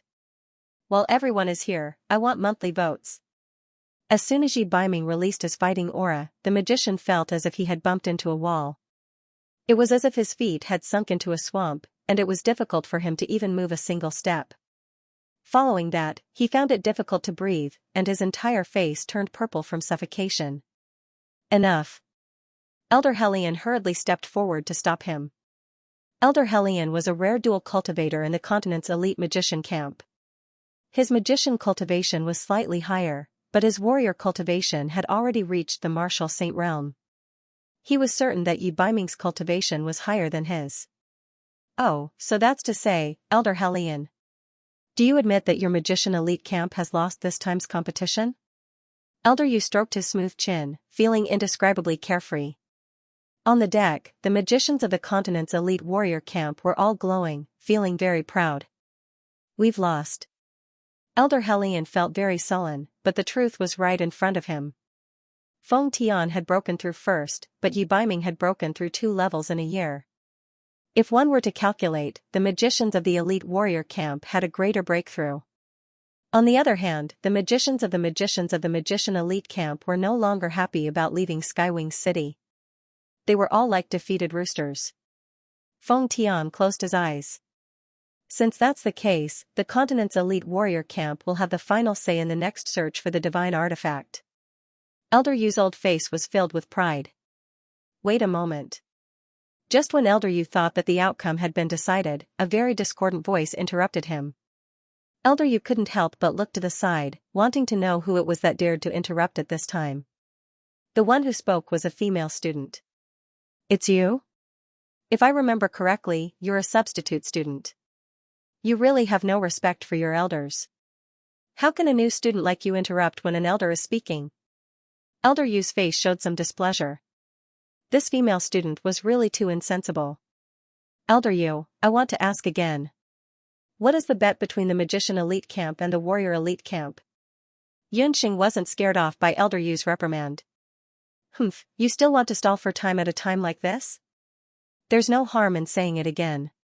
My bet with Elder Hellion is to see which side has a student who achieves a breakthrough first. There's also a condition, and that's which side's student wins the Combat King title. Elder Yu did not know that he had stepped into Yunxing's trap. Since that's the case, Feng Tian broke through to become a sky magician first, and Yi, senior martial brother Yi, broke through to become a martial emperor. Both of them broke through at the same time. At most, it can only be considered a draw. How can it be considered as our loss? Yunxing unwillingly called Senior Marshal Brother Yi. When Yi Baiming heard this, the corners of his mouth curled up slightly. There was a hint of mockery in his eyes, but he did not expose him. He knew that little wildcat would not give up so easily. Elder Yu, you're on your own now. Preposterous, Elder Hellion. This student of yours can't be deliberately looking for trouble, right? How can a sky magician and a martial emperor be mentioned in the same breath? Elder Yu said impatiently. That's right. If you lose, you lose. You still refuse to admit it. Could it be that the mainland's elite magician camp can't afford to lose? The students of the mainland's elite warrior camp jeered. Yunxing, stand down. Elder Hellion was a little embarrassed. Then I wonder if the title of combat king can be mentioned in the same breath as a martial emperor? Yunxing ignored him and asked another question. Combat king and martial emperor, it was hard to say which one was higher. But in terms of scarcity, the mainland's elite camp had participated in the trials for so many years, but there really was not a single combat king. If it's just the title of combat king, then it can still be considered a draw. Elder Yu did not think much of it. He was very clear that in this trial, no one from either side had obtained the title of combat king. Then what if there are 2 combat king titles? Yunxing asked again. 2 combat king titles, then of course you guys will win. However, that's simply impossible. Elder Yu's face was full of ridicule. Who says it's impossible? We do have 2 combat kings. Dong Huanglinger also walked forward. The 2 of us are this year's combat kings of the Yellow Wings division. Little girl, aren't you afraid that your boasting will be exposed? Just the 2 of you? Humph, the 2 of you don't have any battle records in the Heaven's Wings arena. Elder Yu glared. What the hell were these 2 up to? Did they think they hadn't lost enough face? If it was said that Feng Tian had obtained the title of combat king, then that would be true. But these two people who only dared to compete in the worst Yellow Wings division also dared to say that they had obtained the title of combat king. Linger, don't say any more. Goofing pulled Dong Huanglinger. Dong Huanglinger and Yunxing gave each other a look, and the 2 of them took out their masks and put them on. On the deck, 2 female magicians wearing Yiksha masks immediately appeared. The 2 of them then took out their combat king belts. Flame and Emperor? The students of the elite camp all opened their mouths wide. Only Yi Baiming leaned against the side of the ship, looking like he was watching a show. The contest between the elite magician camp and the elite warrior camp had nothing to do with him. We didn't use our real names to participate in the competition. In the past year, we participated in more than 100 2-person competitions, dozens of 1-person daily competitions, 5 monthly competitions, and 1 annual competition. According to the Heaven's Wings Arena's conversion rate, the Flame Emperor duo obtained a total of 103 team victories. Dong Huanglinger said proudly. Actually, there was no need for Dong Huanglinger to say anything. The Flame Emperor's battle records, as well as their winning streak, were all explained in detail on the 12 Saint Seiya cards sold in Skywing City. As for the matter of the Flame Emperor killing the light unicorn in the Sea of Clouds, the Skywing City Lord residents had already appeared and issued a City Lord token. The masks were real. The combat king belts were also real. All the evidence proved that Yunxing and Dong Huanglinger were the most legendary 2-person team in Skywing City in the past year. The group of students were all dumbfounded. Even the students of the elite warrior camp who mocked Yunxing earlier were all embarrassed. In everyone's mind, there was only one common thought, pretending to be a pig to eat a tiger. The 2 of them actually obtained the combat king title that other students couldn't obtain in the most inconspicuous Yellow Wings competition zone. After hearing this result, Elder Yu, who was originally very proud, twitched his mouth as if he was having a cramp. Elder Hellion couldn't help but jump out and point at Elder Yu, laughing loudly 3 times. Old man, did you see that? Do you think that being a martial emperor is so great? 2 combat king badges, do you have any? Ha ha ha, the elite warrior camp doesn't even have one. What a good face. What a great face. He had long forgotten how disappointed he was when he found out that Yunxing and Dong Huanglinger had gone to the Yellow Wings competition zone. At this moment, Elder Hellion couldn't wait to immediately return to the elite mage camp and tell the whole camp this good news. Thank you for your monthly votes, recommendation votes, and tips. There will be a big explosion next month. Elder Yu's heart was filled with hatred. This feeling was as if victory was already within his grasp, but who knew that at the last moment, the other party would suddenly appear and steal the fruits of victory. What Elder Yu couldn't accept the most was that this Flame Emperor combination was something that he had said himself, that they would definitely not be able to achieve anything great. Good. Very good. The two of you, and the mainland's mage elite camp, humph. Let's go. Elder Yu was proud of his success when he came, but now, he was like a rooster that was defeated. He lowered his head and ran away. Elder Yu, take care. I won't send you off. As for the matter of finding the divine artifact, I will personally pay you a visit to discuss the details. Seeing that Elder Yu was leading a group of fighters, he didn't even turn his head back and disappeared in the sky in anger. Elder Hellion was so happy that his eyebrows and beard were squeezed together. The mainland's warrior elite camp came and went like the wind. In a short while, they disappeared. Elder Hellion was so happy that he praised Xianxia and Dong Huanglinger. The students on the deck were still immersed in this huge reversal of victory. One after another, they went up to congratulate and curry favor with Xianxia and Dong Huanglinger. When Feng Tian, who was at the side, saw this, he revealed a mocking smile. Damn it, how is this possible? Xianxia actually obtained the title of Fighting King in the Yellow Wings competition zone. In the cabin, Chen Lianer was so jealous that her eyes were about to turn green. Just now, everything that she saw and heard stimulated Chen Lianer. Also, those students who were disdainful of Xianxia and Dong Huanglinger earlier were all surrounding the two of them. Those fawning faces and words of praise originally belonged to her. Not to mention, when Yi Baiming was watching the show at the side, he was looking at Xianxia with a loving expression. Chen Lianer didn't have the mood to hide at the side and eavesdrop on Elder Hullion's praises for Xianxia and the others. She returned to the cabin. Everything that had happened in the past few months flashed through her mind once again, tormenting her. Ever since the incident with Skywing Tower, several female magicians who had been on good terms with her gradually drifted apart, and the male magicians who had been pursuing her in the same line all showed a look of contempt for her, often opening their mouths to belittle her. These people flattered the strong and trampled on the weak. Each and every one of them was despicable. All of you, remember this. The humiliation you gave me today, I, Chen Lianer, will return it back many times over. Chen Lianer's beautiful face became very ugly due to anger and jealousy. She suppressed the anger in her heart and took out the labyrinth stone. After she killed Skywing Tua, she obtained the stone. However, she was worried that Skywing City Lord would investigate the matter of Skywing Tua, so she did not dare refine it. Now that the airship had left Skywing City, it should be safe. Chen Lianer carefully observed the stone. The stone was the same shape as the notch on her bracelet. However, Chen Lianer did not know how to forge weapons, so no matter how she looked at it, she could not see why. It seems that I can only go back and take a look.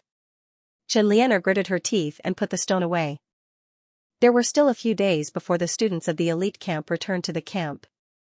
In the remaining days, Elder Hellion ordered the students to cultivate on the airship. At this time, an unknown change was happening on the continent. On the night after the beast riot in Skywing City ended, on a snowy mountain thousands of miles away from Skywing City. In the pitch-black Condor King's nest, a lonely black figure stood.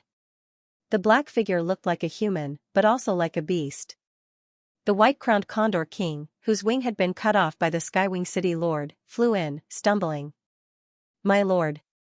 The Condor King spoke in a human-like voice after seeing the black figure. Only you? The black figure discovered that only the white-crowned Condor King had returned alone, and his voice carried some surprise. They're all dead. The white-crowned Condor King was afraid.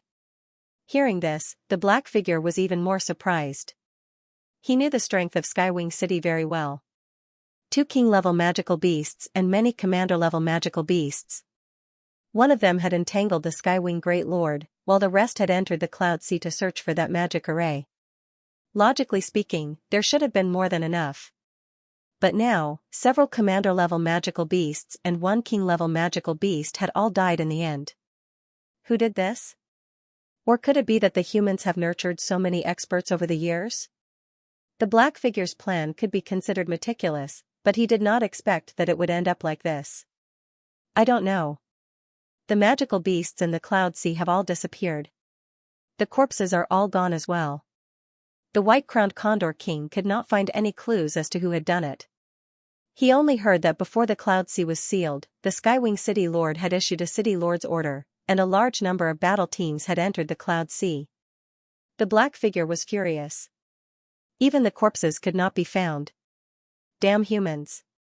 The blood and soul stones of commander-level and king-level magical beasts had always been coveted by the humans. These commander-level and king-level magical beasts were rare existences on the boundless continent. If the black figure had not discovered and stimulated the magical beast potential in their bodies, they would most likely still be high-level magical beasts. Beside the black figure, a terrifying pressure was like that of a venomous snake. It flicked its tongue and emitted an invisible force of deterrence. When it felt the pressure, even the king-level magical beast, the white-crowned condor king, trembled in fear. Sir, please calm down. The Cloud Sea's magic array diagram is in our hands. The white-crowned condor king took out a magic array diagram. It and its companions had spent many years hiding in Skywing City, and they had finally fulfilled their mission. After seeing the magic array diagram, the black figure's anger calmed down. He took the magic array diagram, and a strange look flashed across his invisible eyes. The Skywing City Lord, that martial artist, had only used this magic array to support the broken city of Skywing City. He had not discovered the wonderful use of this magic array at all. Sir, after finding this magic array diagram, can my eagle descendants and I return to that place? The white-crowned condor king saw that the black figure was in a good mood and hurriedly took the opportunity to ask. The time is not ripe yet. With your physiques, you can't pass through that barrier. You stay here and treat your injuries first. If there is any movement on the boundless continent, inform me immediately. I won't treat you unfairly. After the black figure finished speaking, a magical wave flickered, and he disappeared. The black figure was as fast as lightning. In a flash, he flew toward the east of the sky. In the easternmost part of the continent, a blood-red light shone. The black figure flew into the blood-red light before disappearing. On the other side, the messenger beast of ministers of the East capital had already flown to the Crown Prince's residence in the later Qin. After the Crown Prince's chief imperial bodyguard received the news that the princess of the East capital had appeared in Skywing City, he immediately went to report to Duguxiu. Your Highness, the left Prime Minister, Yuan Gui, sent a message. In the later Qin Crown Prince's palace, the guard captain found Duguxiu, who was practicing in the training room. A beautiful concubine was helping Duguxiu change out of his sweaty training clothes.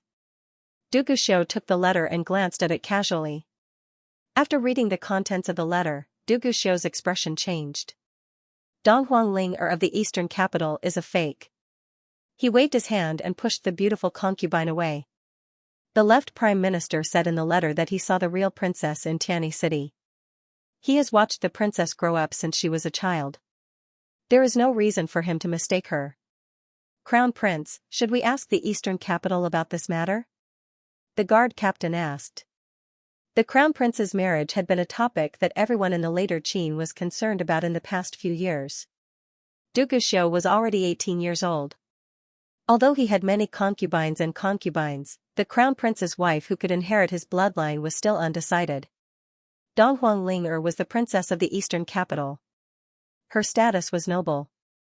Everyone in the later Qin approved of this marriage. Duguxiu also planned to get married as soon as possible. After all, marrying the Crown Prince's wife was just a formality. As long as the woman was not Yunxing, it was the same to him. Ask the eastern capital? How do you think the Empress Dowager and Dong Jun will answer? How could the Empress Dowager and Dong Jun not know about the princess running away? Duguxiu had already asked around about Dong Huangling. He heard that the princess was not only beautiful, but also talented in magic. It was said that she was a dual-element magician.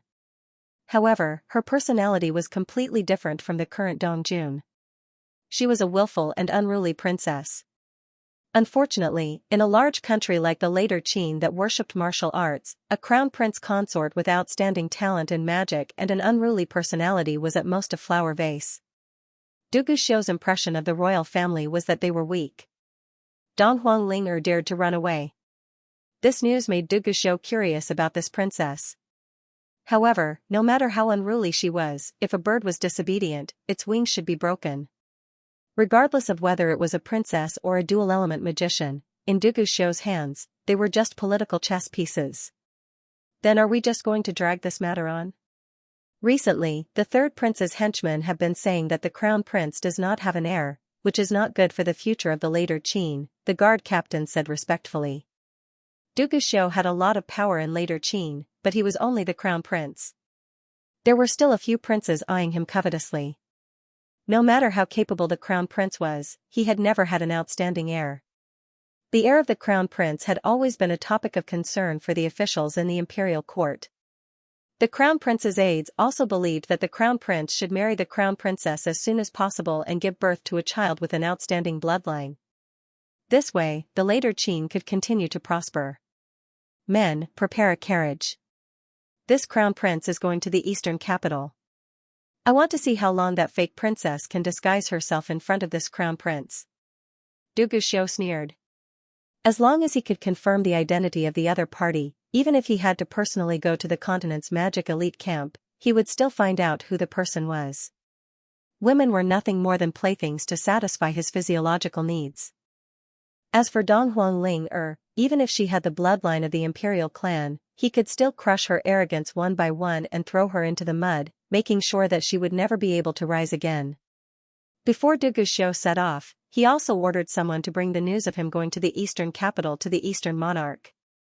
The eastern capital was a typical Jiangnan city.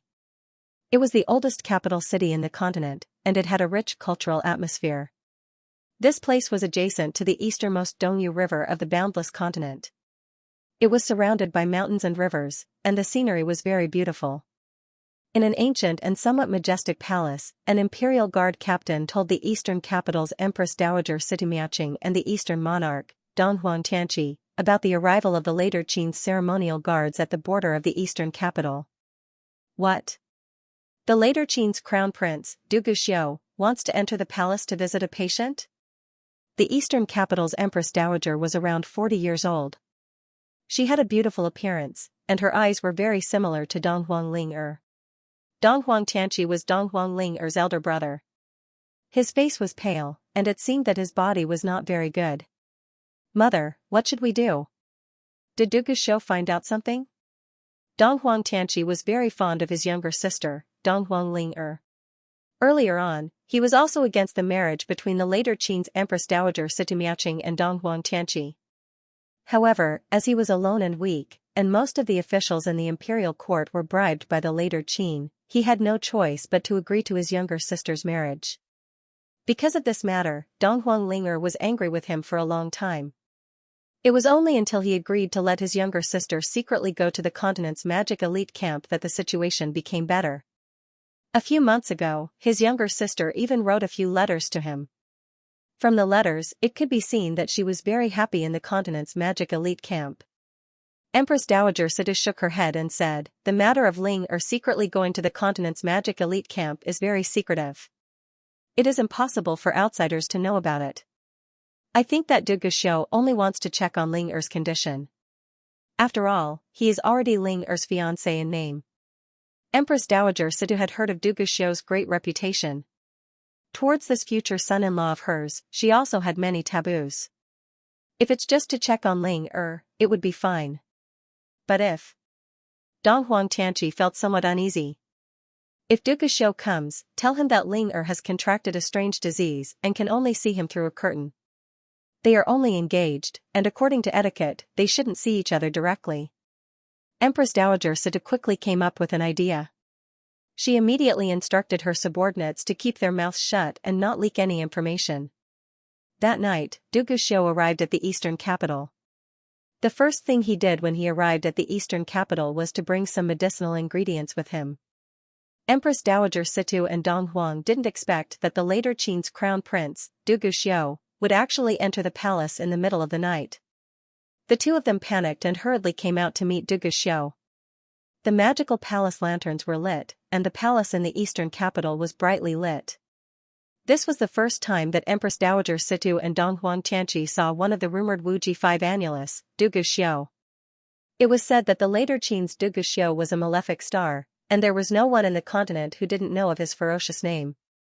Today, when they saw him, they saw an extraordinary man standing in the imperial court. He had a head full of red hair that resembled flames. His figure was tall and sturdy, and he wore a crown prince's yellow robe, which made him look extraordinarily noble. The previous 5 states of the continent were all vassal states of the Donghuang dynasty. Although the eastern capital had declined, according to etiquette, when Du Guxiu met Empress Dowager Situ and Donghuang Tianqi, he should still treat them as a subject. Du Guxiu greets Donghuang Tianqi and Empress Dowager Situ. Although it was the etiquette between a subject and a monarch, the later Qin's crown prince, Du Guxiu, didn't kneel at all, let alone the etiquette between a subject and a monarch. He only bowed slightly. When Donghuang Tianqi and Empress Dowager Situ saw this, they were very dissatisfied, but there was nothing they could do. The current eastern capital was nothing in the eyes of the later Qin. If the later Qin's crown prince angered him, Donghuang Tianqi's life would be in danger. Crown prince, there's no need to be so courteous. We're family now. May I know why you've come to the palace at night? Seeing Du Guxiu acting like this, Dong Jun was unhappy, but he couldn't do anything about it. Oh, the Empress Dowager and Dong Jun have confirmed that the princess is sick and can't see me. You, Du Guxiu, don't go too far. Seeing that the servant who pretended to be Donghuang Ling was pulled out, the Empress Dowager and the Empress Dowager were shocked.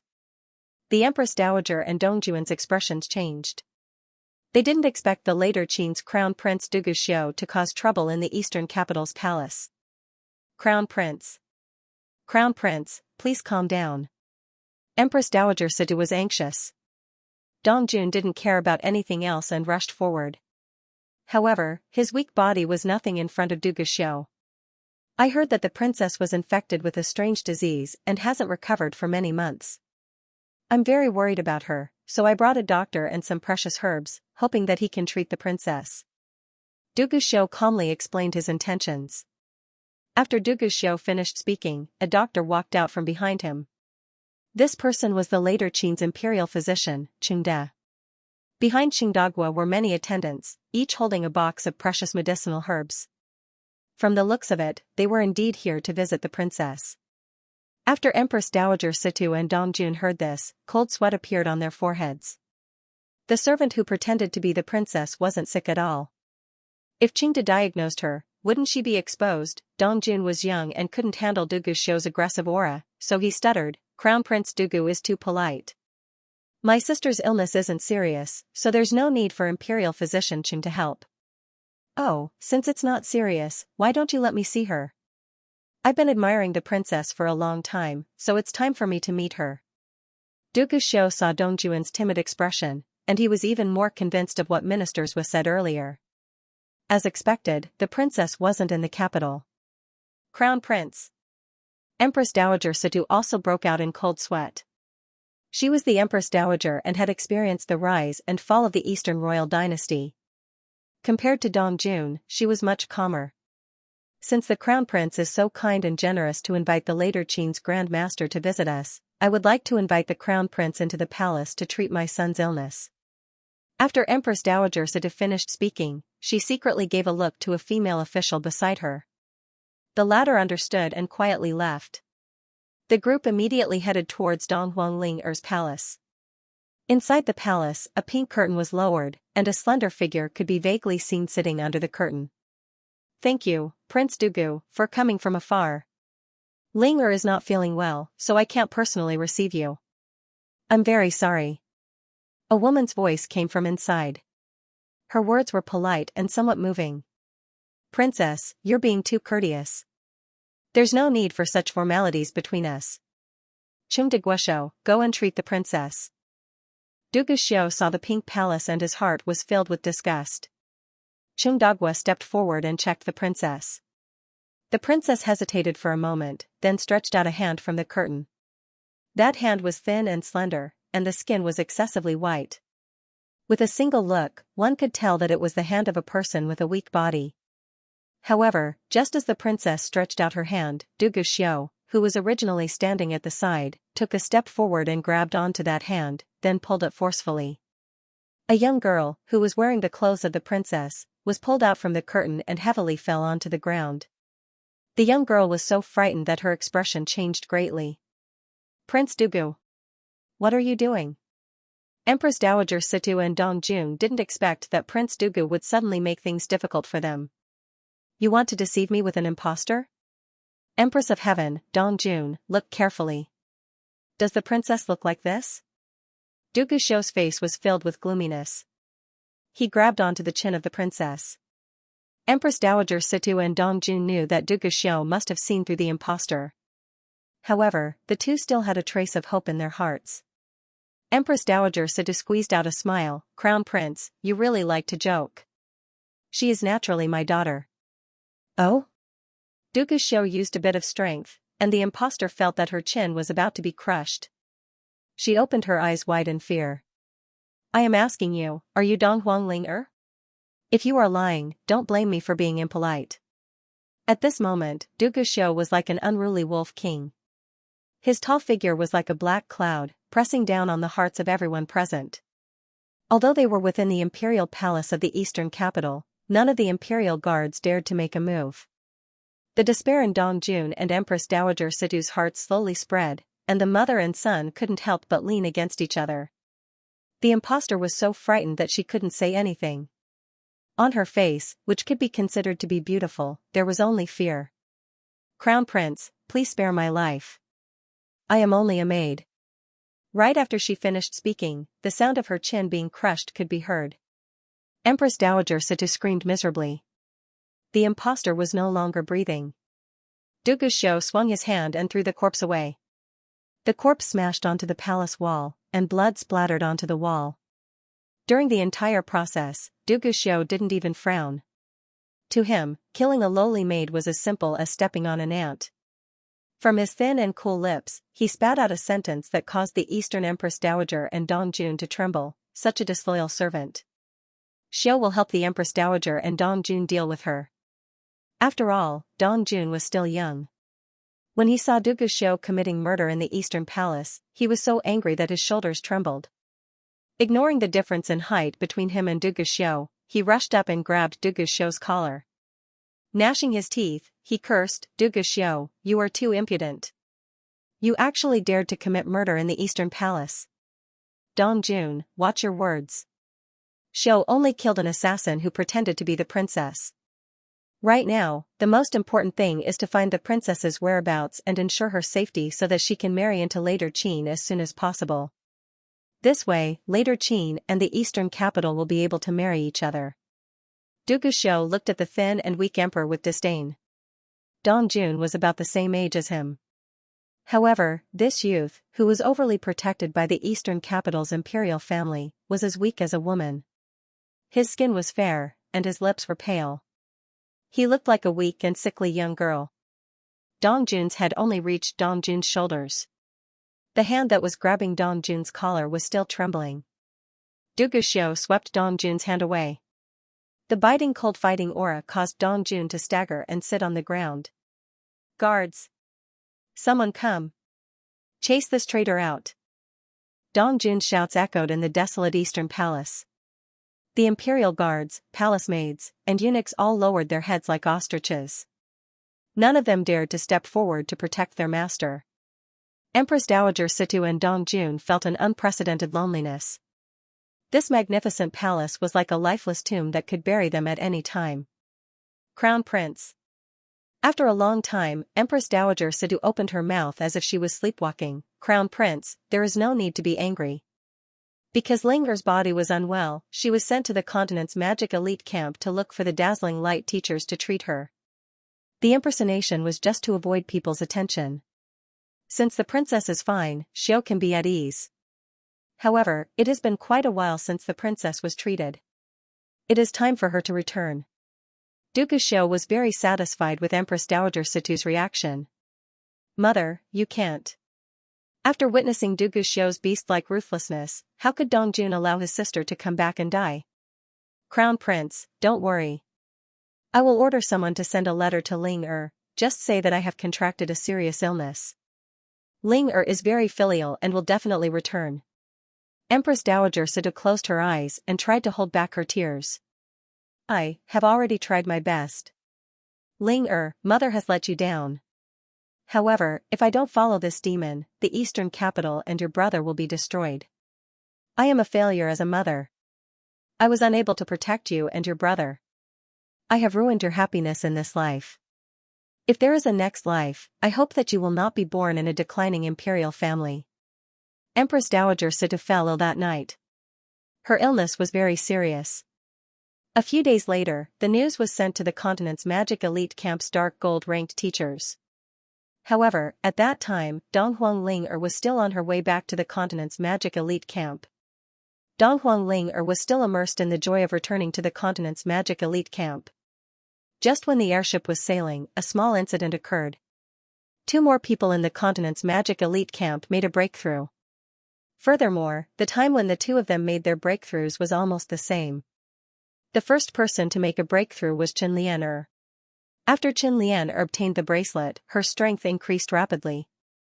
Especially when she was confined on the airship, Chen Lian Er had a premonition that she was going to make a breakthrough to become a sky mage. The reason why Chen Lian Er made a breakthrough when everyone was eating breakfast was so that she could attract the attention of others. When she made a breakthrough, magic power gathered near the airship and emitted a strong magic undulation.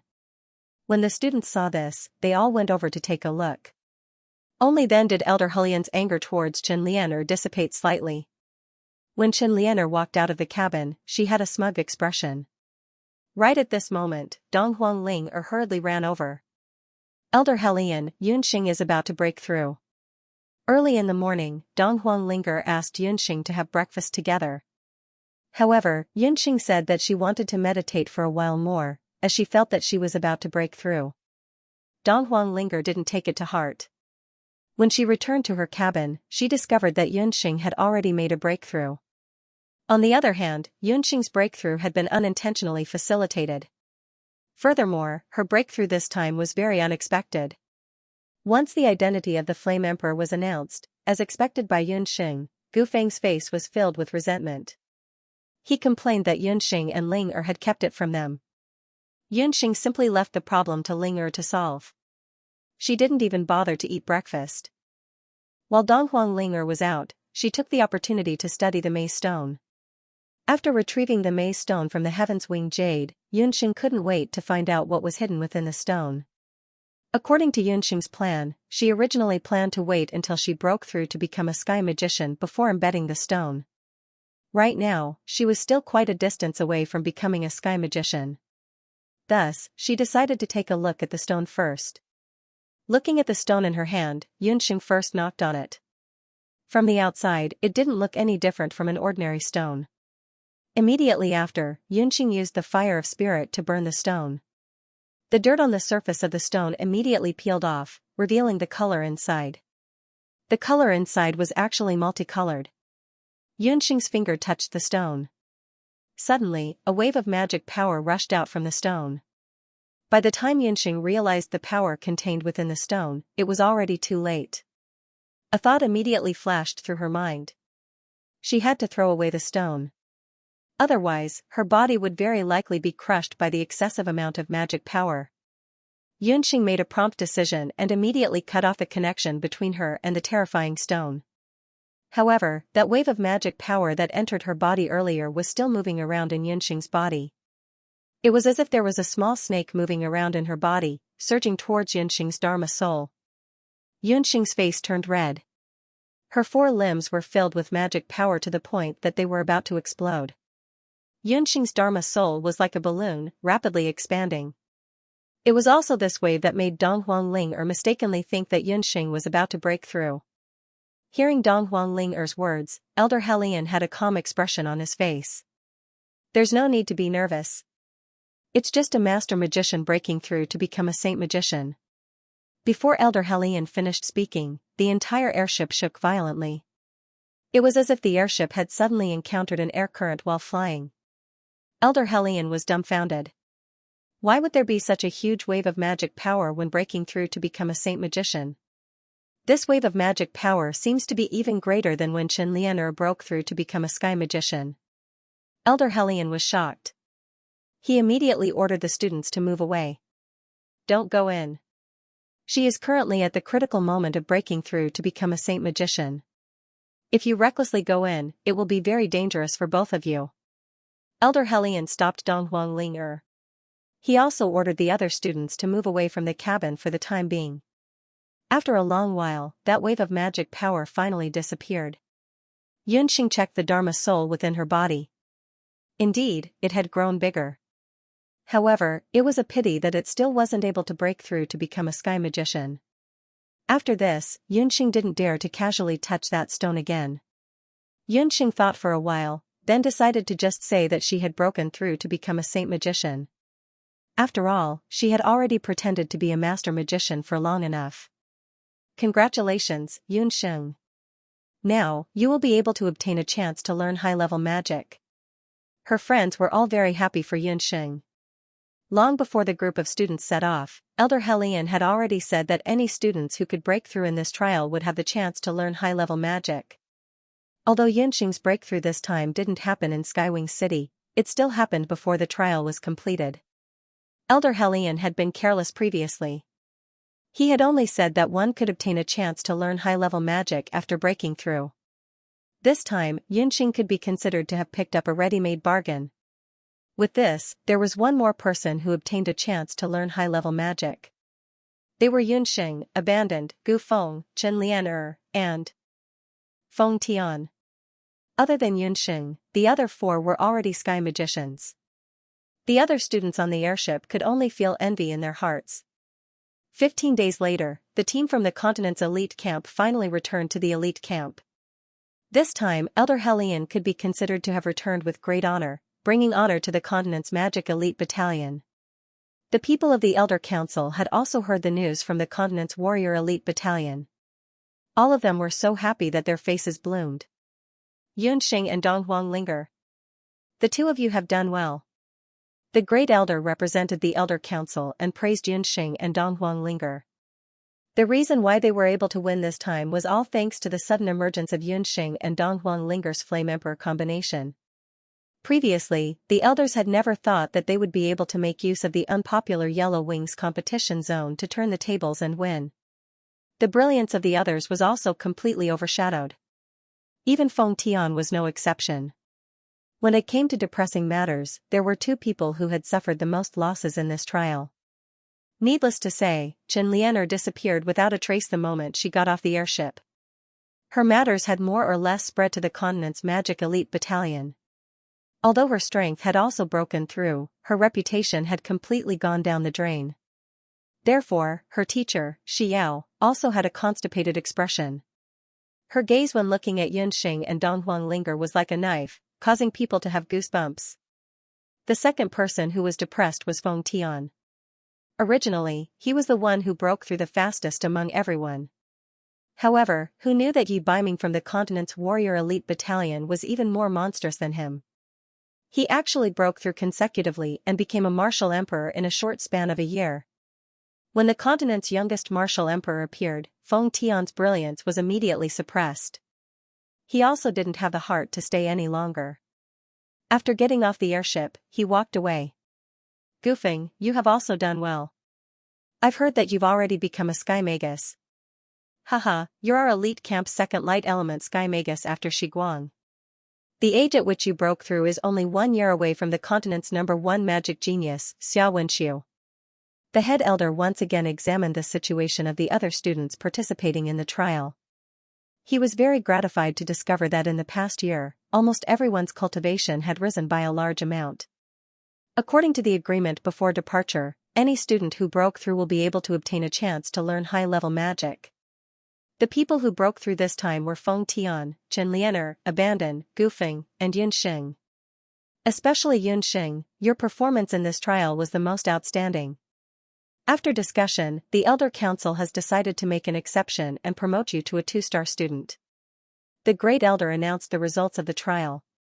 Those who had received rewards were overjoyed. The others also had their own gains. On the other hand, Yun Xing and Dong Huanglinger couldn't wait to tell the good news to their dark gold-ranked teacher. After the trainees returned to their respective mentors, the Great Elder gathered a few elders, including Elder Helian, to discuss what they had seen and heard during the trial. For the elite magic camp of the continent, this trial was definitely not as simple as an ordinary trial. Many students broke through, and there were even students who became combat kings. However, these were not the most important things. Whether it was Elder Helian or Elder Yu, they seemed to be arguing endlessly on the surface, but they were secretly moving around in Dutianwing City. In the past year, they had collected a lot of information. Big brother, the things you wanted me to inquire about, the whereabouts of the forbidden medicine and the strength of venerable heavenly wings. Elder Helian reported the things he had inquired about. The matter of the forbidden medicine that third brother is concerned about is confirmed to have come from Hidden Night Pavilion in Skywing City. However, just before we returned, Hidden Night Pavilion was disintegrated. It is said that it has now become a branch of Little Xianxia. Elder Helian only heard about it afterwards. Oh, Hidden Night Pavilion was unexpectedly disintegrated in such a short period of time. The second elder couldn't help but sigh after hearing it. Little Xianxia was the fastest rising medical center in the continent in recent years. It was said that even Medicine Emperor Pavilion couldn't do anything about it. A few years ago, it had already attracted the attention of the second elder. The second elder also specifically inquired about Little Xianxia, but the information about its founder and its behind-the-scenes boss were all very mysterious. However, one thing was certain, Little Xianxia had an extremely strong relationship with many hunting corps and everlasting chamber of commerce on the continent. Little Xianxia's reputation is good. It is more popular than Medicine Emperor Pavilion.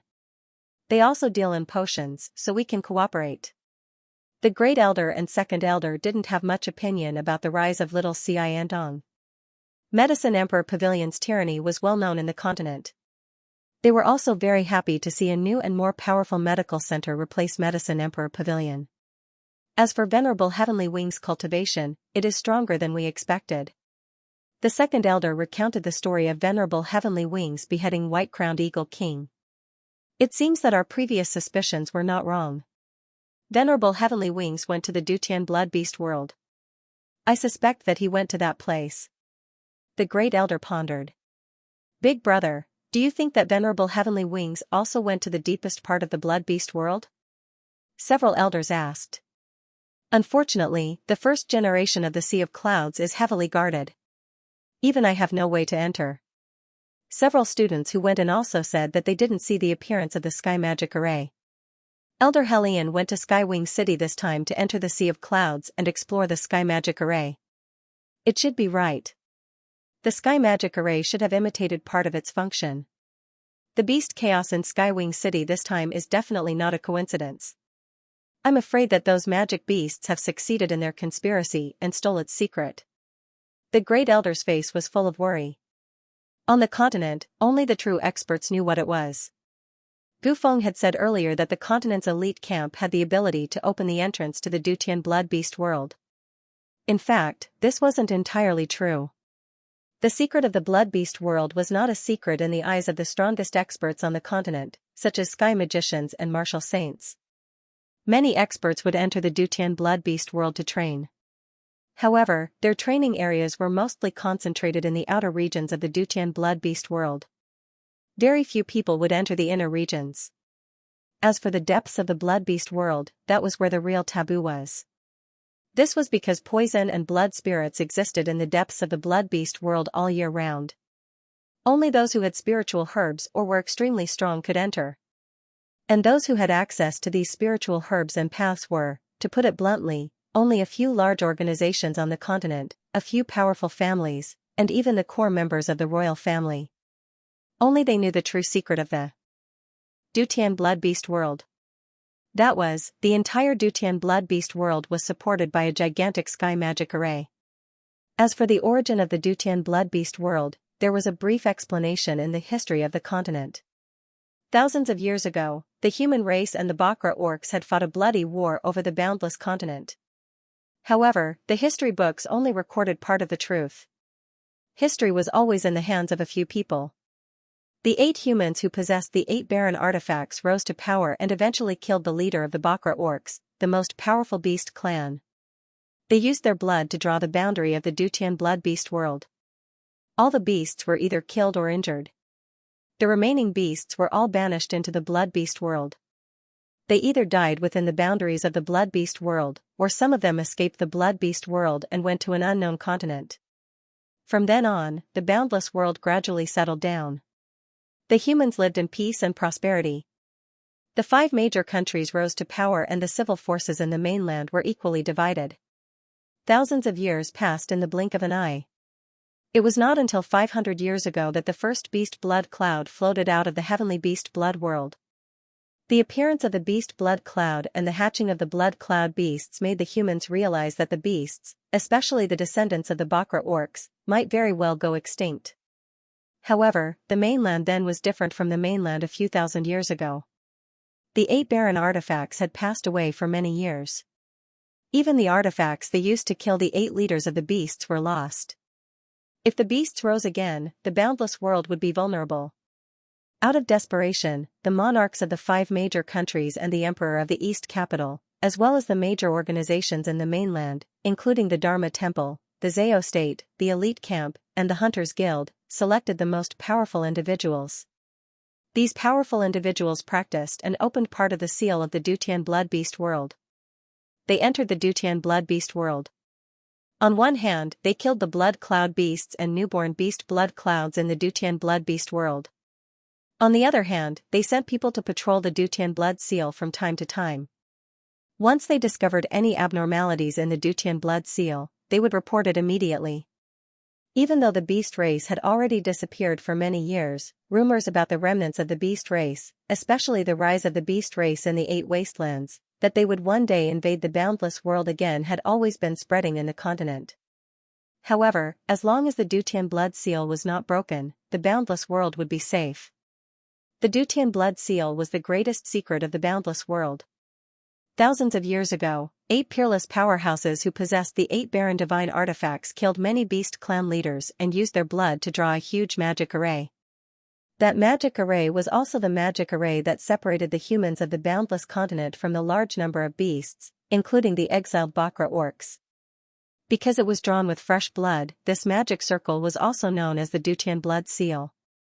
It was also because of the existence of the powerful Dutian blood mark that the magical beasts were unable to invade the boundless continent. Once they got close, they would be wiped out by the powerful mana emitted by the blood mark.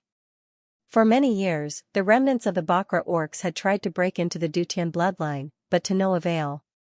Therefore, the Dutian blood beast world could be called the last line of defense for the beasts. For so many years, the blood seal had been normal. However, the beast riot in Skywing City this time made the Great Elder feel uneasy. 2 king-level magical beasts and many commander-level magical beasts had appeared in Skywing City at the same time. If there was no mastermind behind the scenes, this beast riot would not have happened. The beast riot in Skywing City seemed to have been resolved, but the Great Elder had a feeling that an even greater crisis was about to erupt. If Elder Hellion was not wrong, the sky magic array of Skywing City was probably an imitation of the Dutian blood seal. The heavenly winged supremacy was a powerhouse who had risen in recent decades. He had outstanding strength and courage. He should have entered the Dutian blood beast world and broken the agreement between a few large organizations and a few large countries back then.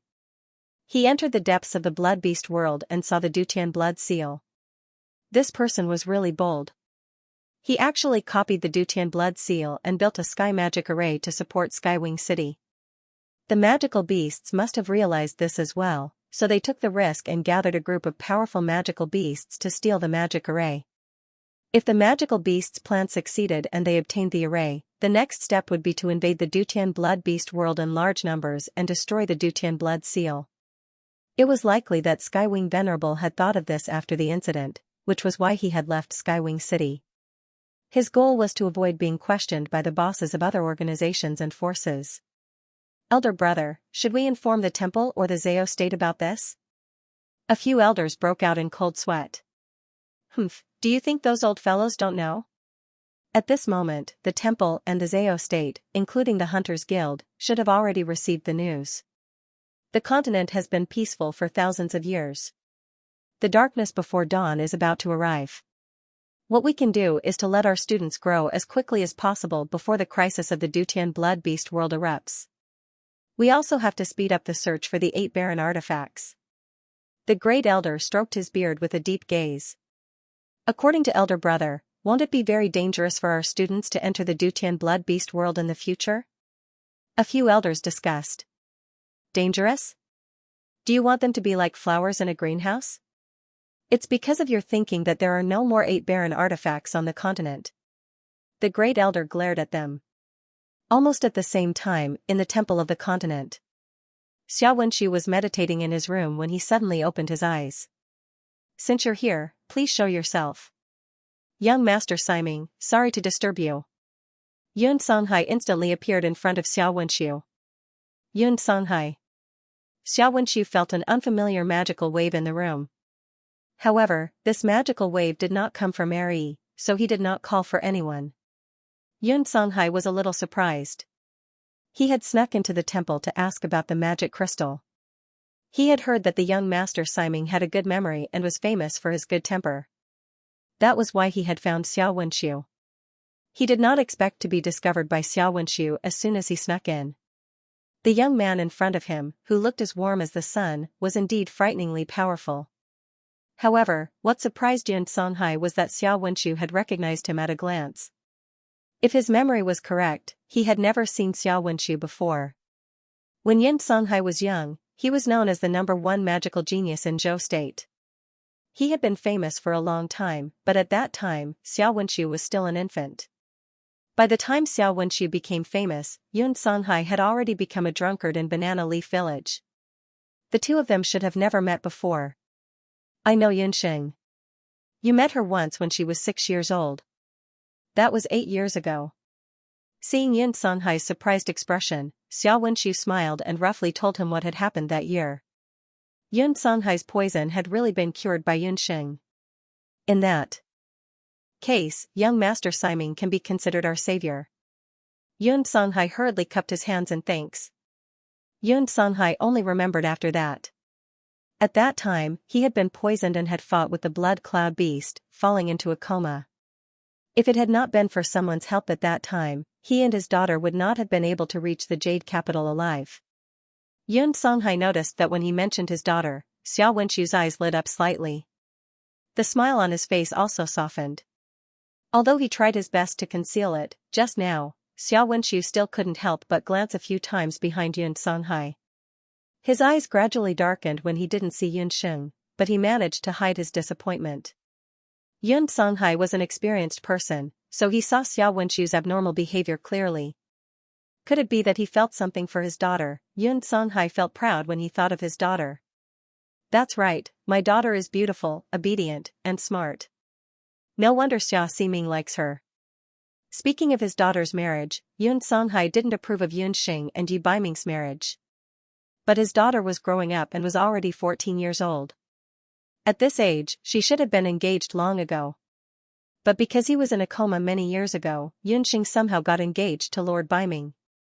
Yun Songhai couldn't help but look at Xianxia a few more times. Then, he compared Xianxia to Yi Baiming. In terms of appearance, Xianxia and Yi Baiming were neck and neck.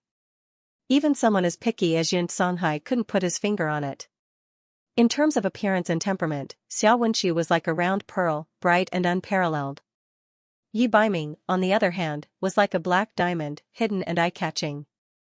But in terms of temperament, Xianxia had been famous for many years, but he was only 17 or 18 years old. His face was like the full moon, and he was dressed in white. He always had the warmest smile on his face. Thinking back to that day, Yi Baiming in the Sea of Clouds, Yun Songhai immediately gave Xianxia a lot of points in his heart. Yun Songhai thought that his daughter wanted to find a man who doted on her and spoiled her. The Xianxia in front of him looked like a considerate and good man. Moreover, Xianxia was the young arbiter of life of the Dharma Temple. He was clean and honest, and there had never been any bad rumors about him. But Yi Baiming was different. He was a man who had been engaged before. This man had a marriage contract, but it was a worn-out shoe. Moreover, his daughter had always been bullied by that brat when she was young. Now that she had grown up, he was afraid that she would be completely under his control. It was better not to provoke this kind of man. How could Xiao Wenxu know that with just a glance, Yun Songhai naturally categorized him as one of the potential son-in-law candidates? Xing'er went to study at the magic elite camp on the mainland and didn't come. This time, I'm here to look for young Master Siming. I want to ask about the origin of a type of magic crystal. Yun Songhai looked at his son-in-law, but he still remembered the purpose of his visit today. After he left the Cloud Sea, he searched for Hu Jiuxing, but he still couldn't find her. Moreover, even if he found Hu Jiuxing now, she would not recognize him since she had not recovered her memories. Speaking of magic crystals, he had to mention the magic temple.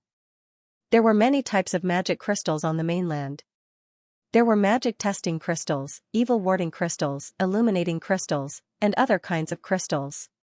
Most of these crystals came from the magic temple on the mainland. Since the other party was Yunxing's father, Xiao Wenxu would naturally help him. Magic crystals? Uncle, ask away. If I know, I won't hide anything from you. Xiao Wenxu took a schematic diagram from Yun Songhai. This diagram was drawn by Yun Songhai based on the memories of the magic crystal in the fifth summoner's hand that day. Xiao Wenxu carefully looked at the crystal's structure and combined it with Yun Songhai's description. After a while, he replied with certainty, this crystal should be a heart crystal. Heart crystal? What kind of crystal is that? What are its specific effects? Does the magic temple have this kind of crystal?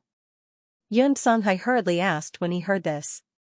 He asked a few questions in a row before he realized that he had been rude. After all, the other party was his junior and this was the first time they had met. However, Xiao Wenxu smiled slightly. He couldn't help but recall the first time he met Yunxing. This father and daughter pair had similar temperaments. It's hard to explain the heart crystal in a few words. Uncle, you should have heard of the heart lamp, right? Xiao Wenxu could tell that Yun Songhai was very anxious. Of course, Yun Songhai had heard of the heart lamp. It was one of the famous 8 barren divine weapons on the mainland. Didn't the heart lamp disappear a long time ago? Could it be that the heart crystal is related to the heart lamp? Yun Songhai was suspicious. Most magic crystals can only be used after a certain amount of magic power is stored in the crystal. The heart crystal is different from ordinary magic crystals because it stores the light of the heart lamp. Xiao Wenxu had never seen the heart lamp before. However, according to what he knew, the heart lamp belonged to a powerful summoner before it disappeared. The 8 barren divine weapons were the 8 most powerful weapons and magic weapons on the mainland. Their powers and effects were different and they belonged to 8 peerless masters. However, thousands of years ago, after the Dutian blood beast world was established, the mainland regained peace. The 8 masters died one after another and the 8 divine weapons were lost among the people. The heart lamp was different from the auxiliary magic bracelet and the offensive halberd of the god of war. It should be an illusion magic weapon. It was said that the light of the heart lamp had a strong power of confusion. It could even control the thoughts of humans and beasts. The summoner who owned the heart lamp could control thousands of beasts because of the heart lamp. His strength was comparable to the first pope who owned the magic bracelet. After the death of the heart lamp's owner, the heart lamp was once owned by the king of Penglai. A court magician discovered it by chance and the heart crystal was made. The first batch of heart crystals was used for medical treatment. Patients who wore the heart crystal could sleep better and give birth better. They could even undergo some surgery. However, there were pros and cons in everything. The heart crystal was accidentally discovered by a few dark magicians. They used the heart crystal to do many bad things. In some cases, they even used it to rape and plunder for personal gain. About 300 years ago, the heart crystal was banned from large-scale use by the Dharma temple. It was also at that time that the heart crystal and the heart lamp disappeared. Uncle, where did you find the heart crystal? Xiao Wenxu's expression was serious. Someone actually dared to go against the Dharma temple's order and misuse the heart crystal again. I saw it by chance. I'm not sure if it's the heart crystal. Oh right, young Master Ming, is there a way to break the effects of the heart crystal? After Yun Songhai understood the origin of the heart crystal, he also understood that his wife, Hu Jiuxing, must have had the heart crystal used on her. That depends on the person using the heart crystal. Generally speaking, the stronger the magic power of the person using the heart crystal, the harder it is to break the effects of the heart crystal. Uncle Yun, did someone use a heart crystal on them? Xiao Wenxu was observant. He noticed Yun Songhai's expression, and only then did it abruptly change. The Dharma temple had already banned the use of the heart crystal. However, the other party still dared to use the heart crystal on Hu Jiuxing. Moreover, Hu Jiuxing was now the 9th summoner of the Zhao state. Yun Songhai already knew who would use the heart crystal on her. In the continent, only the Emperor Zhao in red would dare to go against the Dharma temple and attack the heart crystal. The Emperor Zhao in red's strength was unfathomable, and Yun Songhai wasn't his match at all. Needless to say, the Zhao state was filled with experts, and it was very difficult for Yun Songhai to get close to the Emperor Zhao in red. Is there no other way to save the person who has been attacked by the heart crystal? Yun Songhai didn't give up and continued to ask. There is another way, and that is to find the heart distress lantern. However, this method isn't really a method. Xiao Wenxu saw that Yun Songhai's expression changed a lot as he spoke, and he knew that Yun Songhai had something that he couldn't say. Xiao Wenxu didn't ask any more. Thank you for your answer, young Master Ming. I still have things to do, so I will take my leave first. After understanding the origin of the heart crystal, Yun Songhai left in a hurry. After Yun Songhai left, Xiao Wenxu stood up, and after a while, he took out a crystal. Looking at the crystal in his hand, Xiao Wenxu's expression became serious, and he sighed softly. Yun Xing and Dong Huanglinger returned to their residence. The dark gold instructor didn't come to welcome her students like the other instructors, but the two of them were already used to the cold personality of the dark gold instructor.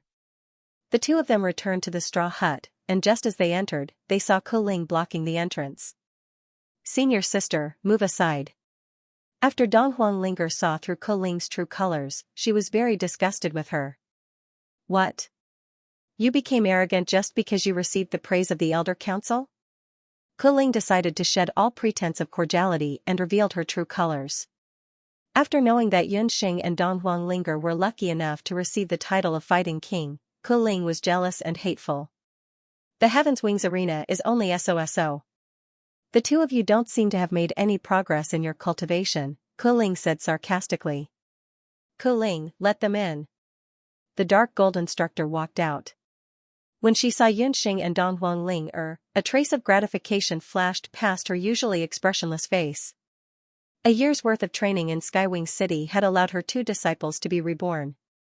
Kuling might not be able to see it, but the dark gold-ranked teacher was able to see the difference between Yun Xing and Dong Huanglinger. Although the two people from before were also talented, due to their birth, they were like delicate flowers growing in a greenhouse, unable to experience the true baptism of dark magic. However, after surviving in Skywing City for a year, especially under Elder Hulian's policy of free range, the two of them had no choice but to seek survival in the continent's most elite arena for the sake of their livelihood. Everything had changed. Their eyes became even more resolute. Although the two of them had already safely returned to the elite camp, their positions, including their footsteps, were still the same as they had been in the Skywings arena, with one person in front and one at the back, maintaining absolute vigilance. Even if Kuling did something, it would be difficult for her to harm them. Their growth was not only in terms of appearance or cultivation, but also in terms of spirit. They had become completely stronger. The dark gold-ranked teacher was sure that if Yun Xing and Dong Huanglinger were to be surrounded by other female students, they would definitely not be in such a sorry state. They would definitely be like the sharpest claws, tearing apart the throats of those female magicians. Yun Xing and Dong Huanglinger also understood something from the dark gold-ranked teacher's eyes. The two of them said in unison, "Teacher, we're back." Good. You've done well this time. You're finally qualified to learn my magic. The dark gold-ranked teacher nodded. Kuling's eyes were about to pop out. Yun Xing and Dong Huanglinger were delighted. After waiting for 2 years, they finally had the opportunity to learn dark magic. However, in the next moment, the dark gold-ranked teacher said something that made Yun Xing and Dong Huanglinger very confused. However, I'm afraid the matter of learning magic will have to come to an end. Ling I'm afraid you'll have to make a trip back home. The dark gold-ranked teacher said meaningfully. She took out a letter and handed it over to Dong Huang Ling The letter was written by Empress Dowager Situ's maid. It said that Empress Dowager Situ was seriously ill and wanted Dong Huang Ling to make a trip back to the eastern capital. After reading the letter, Dong Huang Ling expression changed. Mother is seriously ill. I have to rush back to the eastern capital immediately. Dong Huang Ling father died early. Since young, she was brought up by Empress Dowager Situ. After coming to the mainland's magic elite camp, she didn't return to the eastern capital for 2 years. She missed her mother and brother very much. However, she didn't expect that her mother, who was always in the prime of her life, would suddenly become seriously ill. Dong Huang Ling kept feeling that something was wrong. However, she couldn't tell what it was at that moment. The letter was written by Empress Dowager Situ herself. Seriously ill? What kind of illness does she have? Ling why don't I accompany you back to the eastern capital? I should be able to help. Yunxing could tell that Dong Huang Ling was very anxious. There's no need. There are imperial physicians in the eastern capital. I think that mother must have missed me. That's why she became ill. Her body wasn't very good to begin with. When Dong Huang Ling mentioned her mother, her face was filled with guilt. Including the year she spent in the training, she hadn't returned to the eastern capital for 2 years. In half a month's time, it would be her mother's 40th birthday. Qin Lian originally planned to return to the eastern capital as soon as possible after returning from Skywing City. However, Dong Huang Ling originally wanted to invite Yunxing to go to the eastern capital with her. However, after returning, Yunxing would be able to practice high-level magic and enter the Dutian blood beast world to cultivate. If she were to go to the eastern capital, she would miss this opportunity. Thus, Dong Huang Ling could only change her original plan and give up on inviting Yunxing. After packing her luggage, Dong Huang Ling quickly bid farewell to Yunxing and returned to the eastern capital by herself. On the second day after Dong Huang Ling left, Yunxing woke up early in the morning. The dark gold-ranked teacher told Yunxing that she could head over to the Great Elder's place to receive a chance to learn high-level magic. Yunxing followed her teacher's instructions and went to the Great Elder's residence. Even though he had been in the mage elite camp for nearly 3 years, he still couldn't make it. However, as she was busy participating in the closed-door training of the dark gold-ranked instructor and went out to participate in the trial in the 3rd year, Yunxing was not very clear about where the Great Elder lived. It wasn't until they arrived at the Great Elder's residence that Yunxing discovered that the Great Elder actually lived in a forest behind the magic elite camp. There, Yunxing met Gu Feng, Feng Tian, Qi, and Chen Lianer.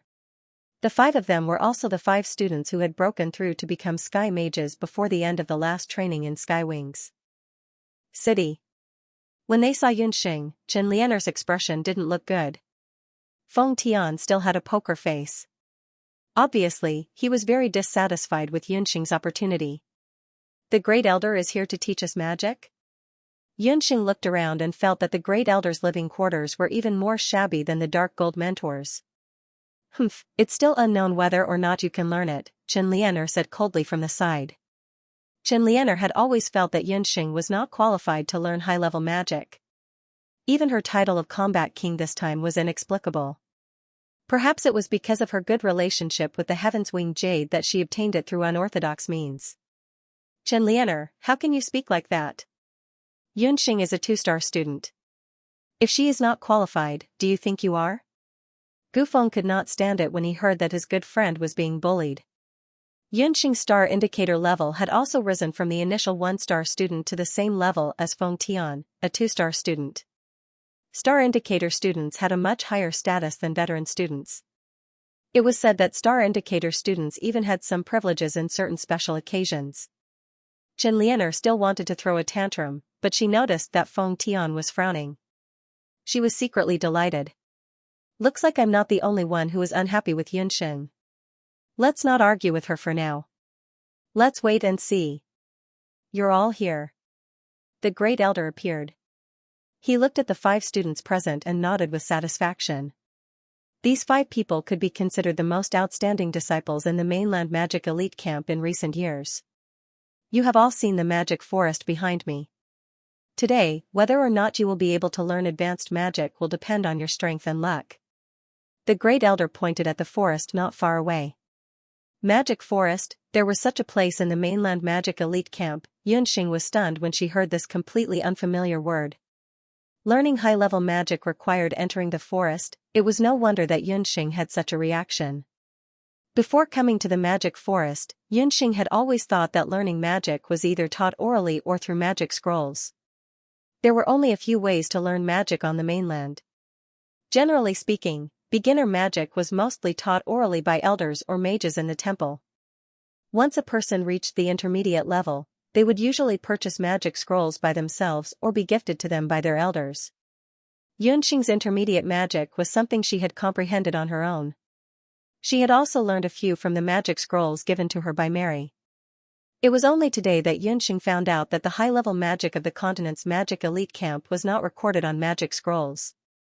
Magic scrolls were easy to be stolen and destroyed.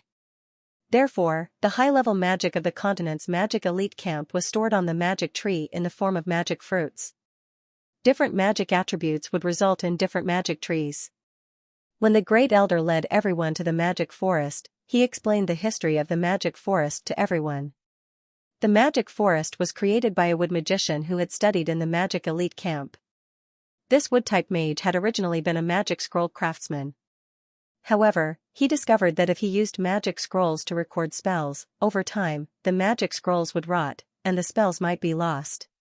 After a period of research, the wood mage discovered that he could store magic in the form of magic fruits on plants. In this way, as long as the plants did not die, the magic would continue to exist. The first magic tree was planted at that time. After the magic forest was created, the wood-type mage established an unwritten rule.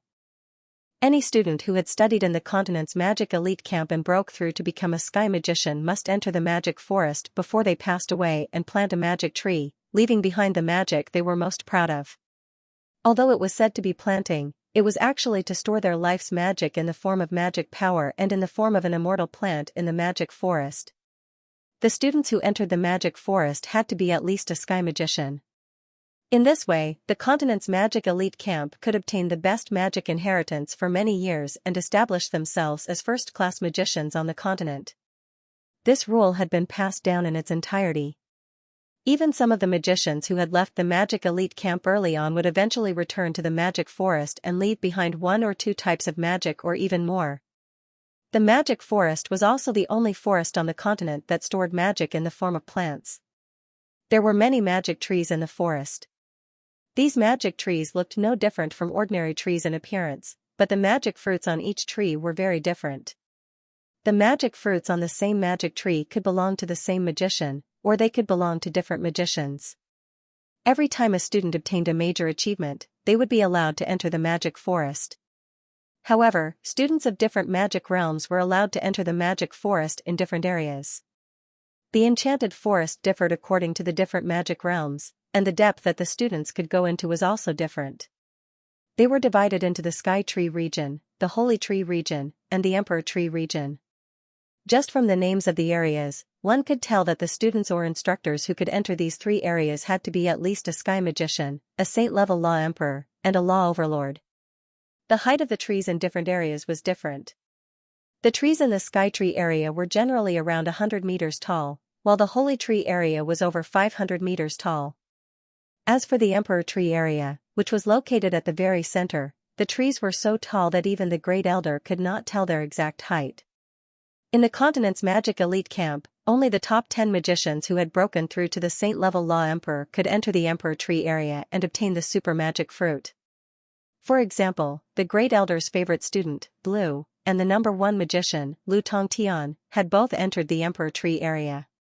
Everyone knew that for mages, under the same level of magic, the mage who knew more advanced magic had a higher chance of winning. Therefore, learning advanced spells and super spells was especially important. Xianxia realized that the strength of the continent's magic elite camp was far beyond her imagination. She thought to herself that she had to think of a way to become a sky magician as soon as possible. If the continent's magic elite camp has the magic forest, then what about the continent's warrior elite camp? Gufeng asked curiously. They have the tomb of martial emperors. I believe that the warrior elites who broke through during this trial should have already entered the tomb of martial emperors. It's not just the continent's elite camp. In fact, in the continent, first-rate organizations and forces, and even aristocratic families, have their own special inheritance grounds. Otherwise, it would be very difficult for them to remain standing for so many years. The Great Elder replied. The strong would survive, and the weak would be eliminated. This was the unchanging law of the continent. This was the case for both the elite magician camp and the elite warrior camp. In the tomb of the martial emperor, there were a large number of battle energy steels left behind by the previous martial emperors of the elite warrior camp before they passed away. The martial emperor students who had accumulated a certain amount of battle merits also had the opportunity to enter the tomb of the martial emperor too. Choose a suitable battle energy steel and learn the corresponding battle techniques. Entering the magic forest or the tomb of the martial emperor meant that these students had become the core members of the elite warrior camp. In the future, they would have more opportunities than other students in their daily training and missions. As they spoke, they arrived at the entrance of the magic forest. The Great Elder looked proudly at the lush magic forest in front of him. Before Yunxing stepped into the magic array, the Great Elder stopped her again. Yunxing, you have the lowest cultivation level among all the students who entered the magic forest. I will give you some personal advice. Choose the magic that is most beneficial to your current cultivation level. What the Great Elder meant was that it would be best for Yunxing to make a move on dark magic. Yunxing could enter the magic forest, but she was an exception. Under normal circumstances, the Great Elder did not approve of students who were only holy magicians entering the Skytree area. However, since Elder Helion had already made a promise, and Yunxing's performance in this trial was exceptionally outstanding, Elder Helion thought to himself. The Great Elder cherished talent, so he agreed to let Yunxing enter the magic forest to collect magic fruits. Thank you, Great Elder. Yunxing knew that the Great Elder meant well, but she was determined to succeed in this trip to the magic forest. The magic forest was a very special place in the elite warrior camp. In the past hundreds of years, countless teachers and elders had planted the magic tree and stored the high-level magic that they were most proud of in the magic forest. Only the most outstanding students had the opportunity to enter the magic forest. According to the Great Elder, there were even some long-lost magic in the magic forest. However, whether the students could successfully collect the magic fruits depended on their own luck and strength. When Yunxing woke up earlier, she thought that she was already very familiar with the entire continent's magic elite camp. It wasn't until this magic study that she realized that she had only been involved in a very small part of the continent's magic elite camp. Behind the magic elite battalion, there was a vast sea of trees and forests. It was only because this forest was a restricted area of the continent's magic elite camp that ordinary students would not have the opportunity to enter the magic forest. Yunxing finally understood why the Great Elder's residence was located in the forest. To put it bluntly, the Great Elder was the guardian of this magic forest. Near the magic forest, there was a barrier that could only be opened by the Great Elder. Sure enough, there was a magic array at the entrance of the forest. Before entering the enchanted forest, there are a few points that need to be clarified. Right now, you can only enter the Skytree area. Each person can enter the forest for 1 hour, and each person can only pick a suitable magic fruit. This 1 hour includes all the time you spend searching, harvesting, and comprehending. Once the time is up, you will be immediately sent out of the enchanted forest. The Great Elder announced the rules of entering the enchanted forest. In other words, regardless of whether they successfully picked a magic fruit or whether they could learn magic in the end, each person only had 1 hour. This made the 5 of them uncontrollably nervous. Learning a type of high-level magic in 1 hour was a very difficult task in itself. Previously, the 5 of them had thought that as long as they entered the enchanted forest, they would be able to learn a type of high-level magic. Yunxing, Feng Tian, you two step out first. The Great Elder looked at the 2 of them. I will send you 2 into the enchanted forest first later. You have half an hour more than the other students to find a suitable magic fruit. The Great Elder ordered Yunxing and Feng Tian to step out. One of the privileges of the star indicator students was that they had more time. Remember, with your current strength, you can only learn high-level magic at most. Don't be greedy for more high-level magic. Otherwise, your magic souls will not be able to bear the burden and may even devour your magic souls. It will be very detrimental to your future cultivation. The Great Elder reminded them again. The 5 of them nodded. Yunxing and Feng Tian walked into the magic array first. The Great Elder began to chant. With a flash of magic light, the 2 of them entered the enchanted forest first. Abandon, Yunxing should be fine, right? Gufeng looked at the enchanted forest. This forest was surrounded by a layer of magic medium, which looked like a layer of mist. However, upon closer inspection, one would find that due to the mist, it was impossible for people outside to see the specific situation in the enchanted forest. If it's Yunxing, there shouldn't be a problem. Let's think about which type of magic we should choose later. Abandon had never doubted Yunxing's ability. He was more worried about whether they could make use of this precious opportunity to learn a type of high-level magic. Even though he and Gu Feng were already sky mages, they had yet to learn advanced magic. The same type of high-level magic would be able to play an unexpected role whether it was fighting against a powerful opponent or participating in the trial in the Dutian blood beast world in the future. Chen Lianer's beautiful eyes also flashed as she stared at the enchanted forest. Yunxing and Feng Tian only felt a gust of wind whistling in their ears. When their feet touched the ground again, they were already in the enchanted forest. They breathed in the air that was similar to that of a primitive forest. The fresh smell of leaves and the smell of rotting old leaves filled their nostrils. Feng Tian, who was beside them, did not say a word as he looked around. 1.5 hours. They had to find a suitable high-level magic and comprehend it. Time was tight. Yunxing found that the enchanted forest was much larger than she had expected. In the skytree area, most of the trees were about 100 meters tall. Due to the existence of the magic fog that was unique to the enchanted forest, one's vision was greatly limited. Yunxing could only see things within 500 meters at most. In the enchanted forest, the trees were of different heights, and there were all kinds of precious trees and herbs. Before entering the enchanted forest, one could freely look for enchanted trees and collect enchanted fruits. Whether it was Yunxing or Feng Tian, they knew that since they had entered the enchanted forest, it was best to find a suitable secondary high-level magic. After all, nature magic was too common. In comparison, secondary high-level magic was much rarer. Yunxing stood at the entrance. She pondered for a moment and looked at a tall tree beside her. With a few steps, she climbed up the tree. Feng Tian snorted when he saw this. Due to the existence of the magic fog, it was difficult to find the exact location of the enchanted tree even if one climbed up. He would not waste time on pointless climbing. Feng Tian immediately cast a wind magic and entered the forest. Seeing that Feng Tian had gone far away, Yunxing revealed a meaningful smile. In a few breaths, she had already flown to a large tree about 50 to 60 meters tall. After climbing up the tree, Yunxing did not look around. She just closed her eyes. She could not see with her eyes, but her Dharma soul would definitely help her find the most suitable location for the magic tree. Combined with celestial meditation, the surrounding fog disappeared from her eyes. The huge magic forest and countless trees disappeared in a trance. Yunxing tried hard to find the most suitable magic tree for her. Time passed by minute by minute. At this time in the magic forest, Feng Tian used his magic and searched all the way in the forest. The first thing he saw was the wind magic tree.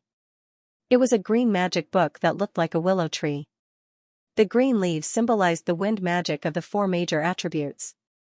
On the willow branches, there were olive-like wind magic fruits hanging.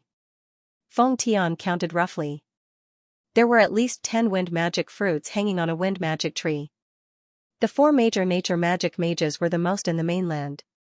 The corresponding magic fruits were also more. Wind magic was not of much use to him. Feng Tian did not stay for long. He immediately ran in the other direction of the forest. Wind, fire, earth, water. Yunxing used celestial meditation and also found the location of the 4 major nature magic trees. However, she did not stop searching. After searching repeatedly, Yunxing's heart suddenly trembled. She found a magic tree that wasn't very tall, but it bore dark fruits. Dark magic tree, that's it, Yunxing was delighted and quickly opened her eyes. She immediately jumped down from the tree and rushed in the direction of the magic tree. Half an hour passed quickly. Feng Tian and Yunxing had not come out yet.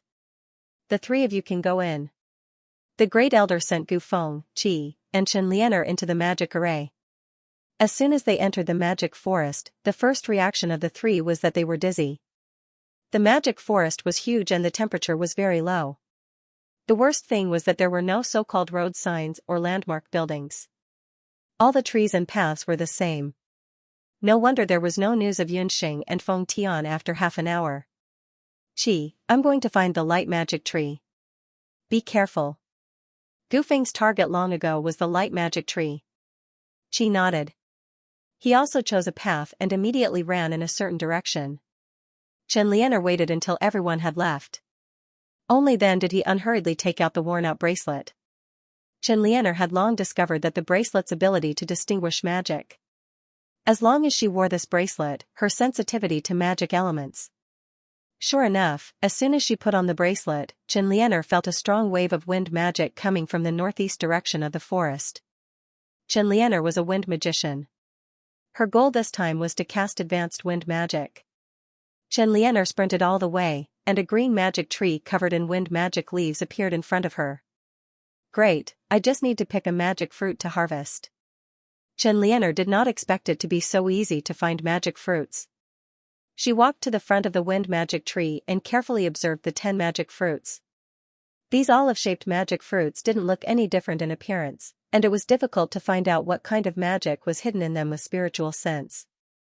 Before entering the magic forest, teacher Xiao had told Chen Lianer that there was a trick to harvesting magic fruits.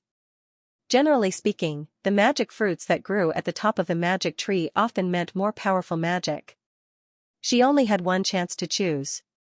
She had to choose the most suitable magic fruit. In the end, Chen Lianer chose the magic fruit that grew at the top. After Chen Lianer chose the magic fruit, a pair of green magic wings grew out of her back. She was like a butterfly, shuttling between the wind magic trees. Chen Lianer had already touched the magic fruit.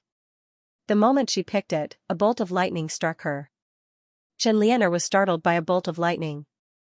She hurriedly dodged, and the magic fruit in her hand accidentally fell to the ground. The magic fruit disappeared as soon as it landed. Chen Lianer took a closer look and found that Feng Tian was holding a magic scepter in his hand. The scepter flickered with magic light. Feng Tian, what are you doing? Chen Lianer was furious. Chen Lianer, I haven't avenged you for scheming against me last time. Don't even think about getting a magic fruit today. Feng Tian had already learned a high-level magic in half an hour. He did not leave because he wanted to settle the score with Chen Lianer. During the Skywing City trial, Feng Tian hated two people the most. One was Yi Baiming, who had defeated him. The other was Chen Lianer. Compared to Yi Baiming, Chen Lianer, who had humiliated him, deserved to die. However, the magic elite camp of the continent was not allowed to kill fellow disciples, so Feng Tian had not done anything. Until this time, when Chen Lianer came to pick the high-level magic fruit, Feng Tian finally made a move. Feng Tian, others may be afraid of you, but I'm not. Chen Lianer had the magic bracelet in her hand, so she did not have much fear of Feng Tian. In a fit of anger, the two of them actually started fighting in the magic forest. On the other side, Yunxing had already run across more than half of the Sky District. Just the Skytree District was so big. Even with the help of wind magic, Yunxing was exhausted. Along the way, Yunxing also saw many magic trees. In addition to the 4 natural attributes, there were also some trees whose leaves were very strange in color. Those were secondary attributes, such as thunder, ice, and so on. The leaves of an ice magic tree grew like a pine tree covered in snow. Finally, Yunxing stopped. She felt the aura of the dark magic tree that she had discovered during her celestial meditation. Compared to the colorful magic trees she had seen along the way, this dark magic tree's appearance was really not very good. Most of the trees in the magic forest were like northern trees, tall and straight, about 100 meters tall. This tree was different. It looked like it was burnt. The height of the tree was half a head shorter than Yunxing, and only a few clusters of leaves grew on it. As for the magic fruits, there were only 2 of them. But one thing was for sure. This was a dark magic tree, and the magic fruits on it must also contain high-level dark magic. Teacher said that when looking for magic fruits, try to choose magic fruits that grow in high places. Yunxing looked and chose a slightly taller one.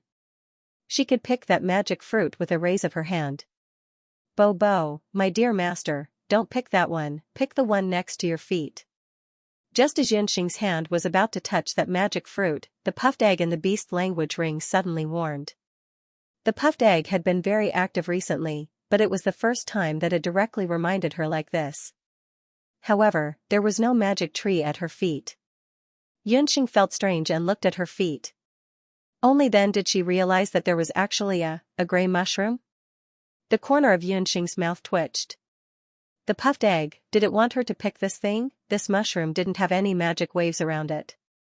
It was no more than the height of a thumb and looked inconspicuous. Yunxing had just run over and stepped on more than a dozen kinds of mushrooms along the way. Dear master, trust me, you can't go wrong. This forest is not bad, release the puffed egg and play with it. The puffed egg tried to persuade her. Yunxing released the puffed egg and looked at the mushroom at her feet carefully. Yunxing hesitated and looked at the magic fruit of darkness again. In the end, she decided to believe the puffed egg and picked the gray mushroom. When Yunxing picked the mushroom, a strange magic suddenly appeared in her mind. Congratulations! You have learned the forbidden magic, space-time prohibition. Forbidden magic? Yunxing almost didn't hesitate immediately and waved the magic scepter in her hand. A leaf that was about to fall suddenly stopped in midair. It took about 3 seconds for the leaf to fall to the ground.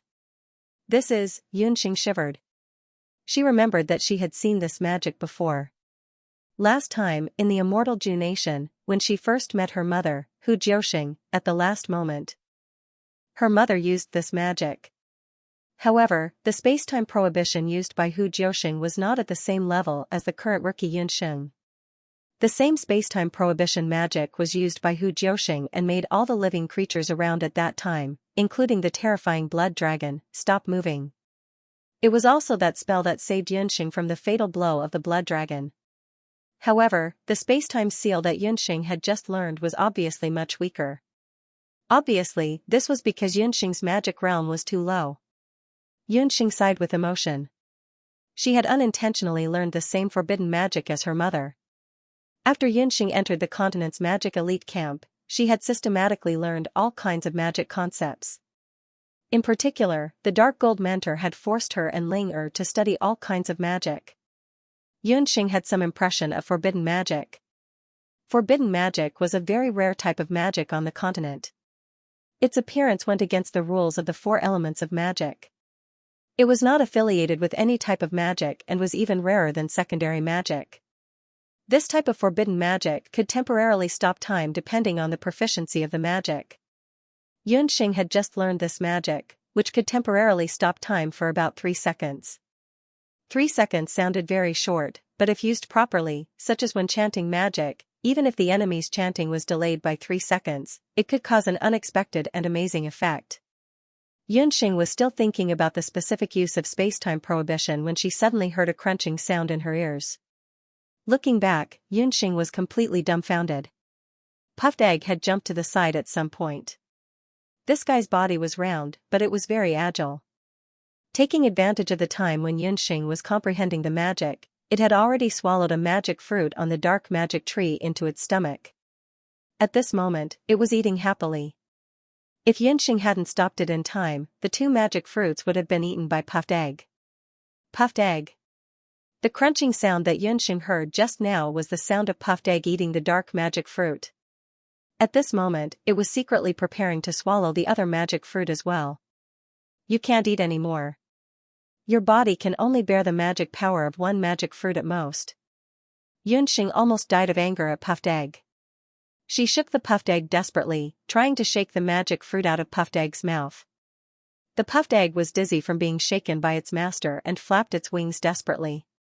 It jumped up and down and kept screaming, "Dear master, stop shaking me. Puff, puff, I'm going to throw up. With that, the puffed egg really did throw up. With a flash of magic light, a circle of dark hellfire was ignited on the ground.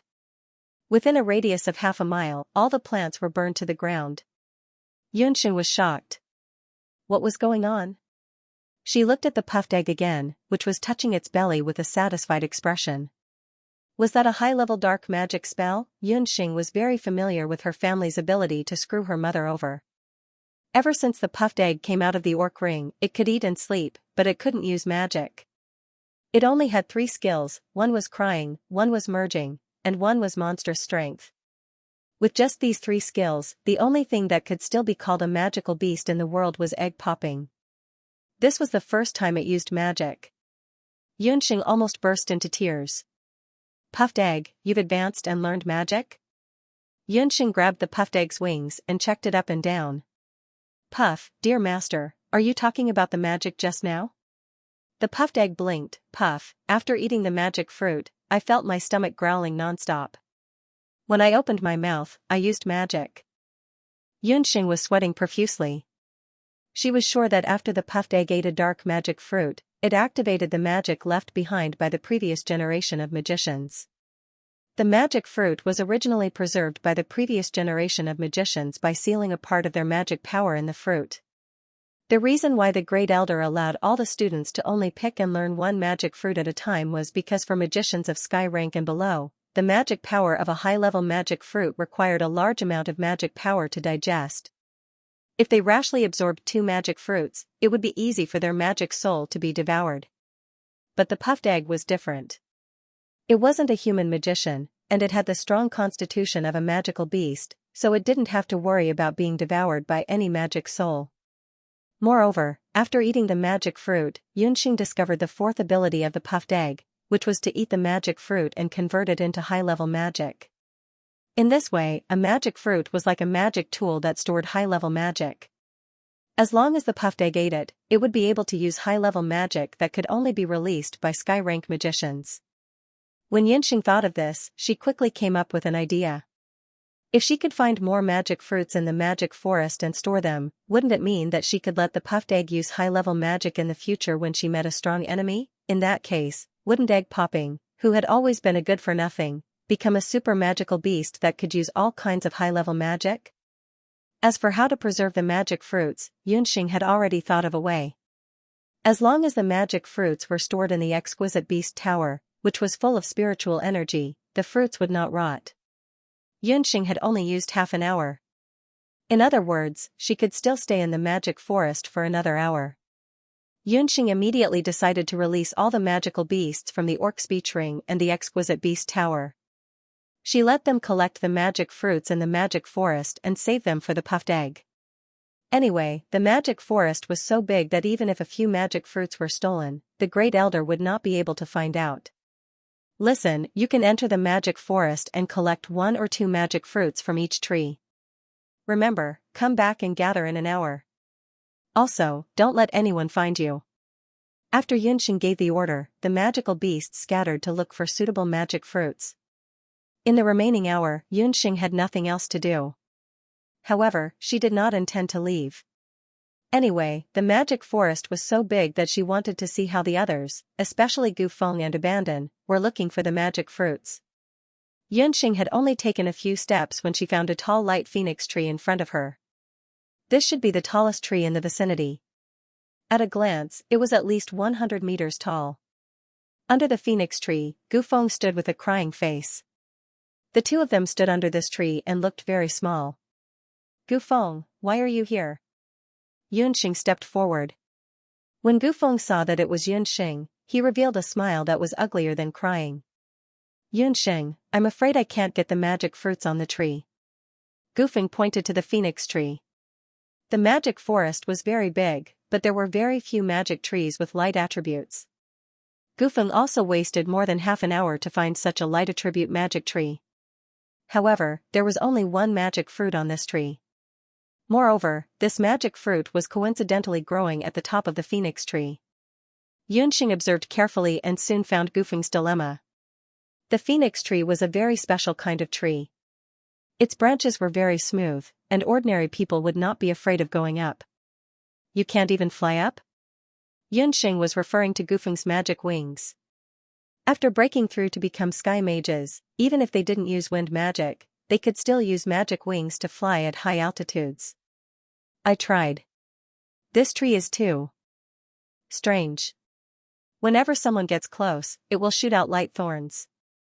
I can't get close at all. Gufeng rubbed his arm as he spoke. Yunxing took a closer look and found that there were indeed many fine needle-like wounds on his arm. Yunxing didn't believe it. She condensed her magic power and a pair of magic wings appeared on her back. She had just flown a few meters when countless light thorns exploded on the phoenix tree like a rainstorm. Yunxing could only jump down in a flurry. There's no other way. I can't climb or fly. It seems like I have to give up. Gufeng wondered if he should find a magic fruit of other attributes. Wait. Yunxing calmly took out 2 axes from her beast language ring. You. Yunxing, you're not thinking of cutting down this tree, are you? Gufeng stuttered again. What else can I do? The Great Elder said that it's enough to pick the magic fruit.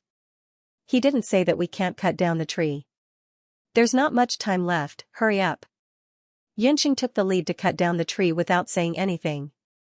Time passed minute by minute. Xianxia was still entangled with Feng Tian. Feng Tian, get lost. Xianxia was furious, but she couldn't beat Feng Tian. At this moment, a loud bang came from somewhere in the magic forest. Looking from afar, a magic tree fell. Feng Tian and Xianxia couldn't help but stop. Outside the magic forest, the Great Elder, who was waiting for the students to return, suddenly felt his eyelids twitch. He had a feeling that something bad was about to happen. When he heard the sound of the tree falling, the Great Elder jumped high and rushed into the magic forest anxiously. Gufeng, Yunxing, you actually cut down the tree. Xianxia took the opportunity to reprimand them. As soon as the Great Elder entered the forest, he saw the phoenix tree that had been cut down. Hearing the commotion, Xianxia, and Feng Tian, who rushed over, also surrounded the tree. The Great Elder also stood at the side. He had brought so many students into the magic forest to pick magic fruits, but no one dared to directly cut down the tree. Not a single one. The phoenix tree of light was quickly cut down. After the tree was cut down, Yunxing let Gufeng pick the magic fruit and immediately began to comprehend and absorb the magic fruit. Great Elder, Yunxing cut down the phoenix tree.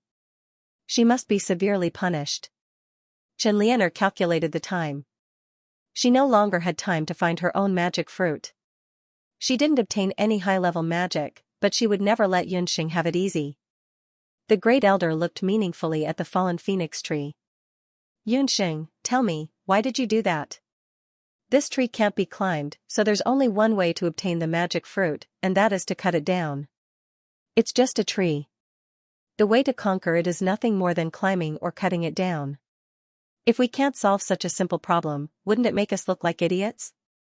Yunxing glanced at Xianxia from the corner of her eyes. After the latter was insulted, she was about to flare up, but the Great Elder waved his hand. You're right. People who enter the magic forest often think too simply of the magic fruit. This adds a lot of unnecessary trouble to themselves.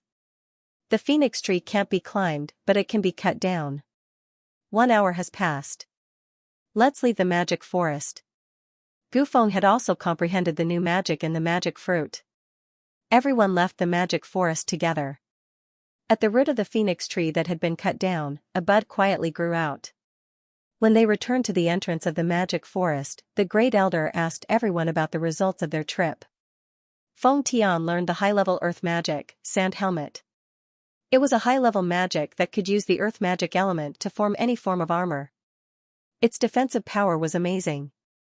Abandon learned the high-level wind magic, Concealment. Using Concealment, Abandon and Little Qing could disappear for more than 15 minutes. It was an excellent magic for ambushes and lookouts. When it came to Gufeng, he paused. In fact, he hadn't fully comprehended his new magic.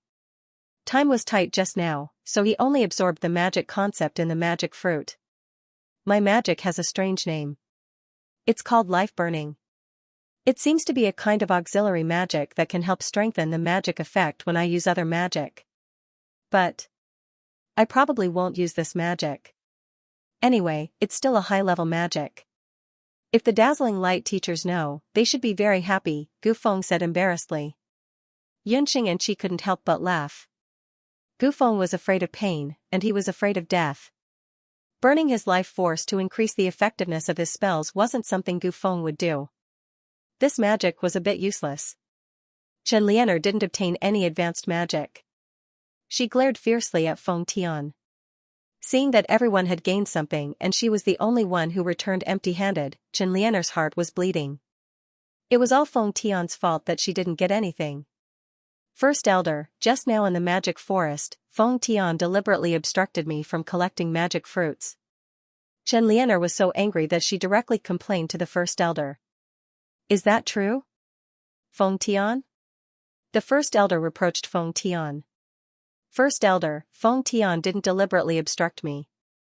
It's just that I happen to fancy the same magic fruit as her. The elite camp didn't stipulate that we can't compete with our companions for the same magic fruit in the magic forest. It all depends on one's own ability. Feng Tian casually denied Chen Lianer's accusation. When the First Elder heard this, he couldn't find anything to say. Indeed, there would be some disputes in the magic forest. If one's skill was inferior, they couldn't blame others for not being able to get the same magic fruit. Moreover, Chen Lianer and Feng Tian were now in a completely different position in the First Elder's heart. Chen Lianer's reputation was already in tatters. It was impossible for her to be so stupid as to disobey the First Elder. The First Elder was obviously more biased towards Feng Tian. Forget it. It's fine if you miss this opportunity. In the future, cultivate more and rely on your strength to obtain more. There will be plenty of opportunities. The First Elder casually dismissed Chen Lianer with a few words. Seeing the First Elder's perfunctory words, Chen Lianer was furious. Back then, the Elder's attitude towards her was much better than now. This time even the teachers were much colder to her. On the other hand, Yunxing's face was flushed with success. Just wait and see. One day, she would make these people regret it. In the end, only Yunxing hadn't explained the magic she had learned. Seeing that the First Elder and the others were staring at her, Yunxing hesitated, not knowing whether to confess or not. I learned a forbidden magic, time prohibition. The First Elder's expression suddenly changed.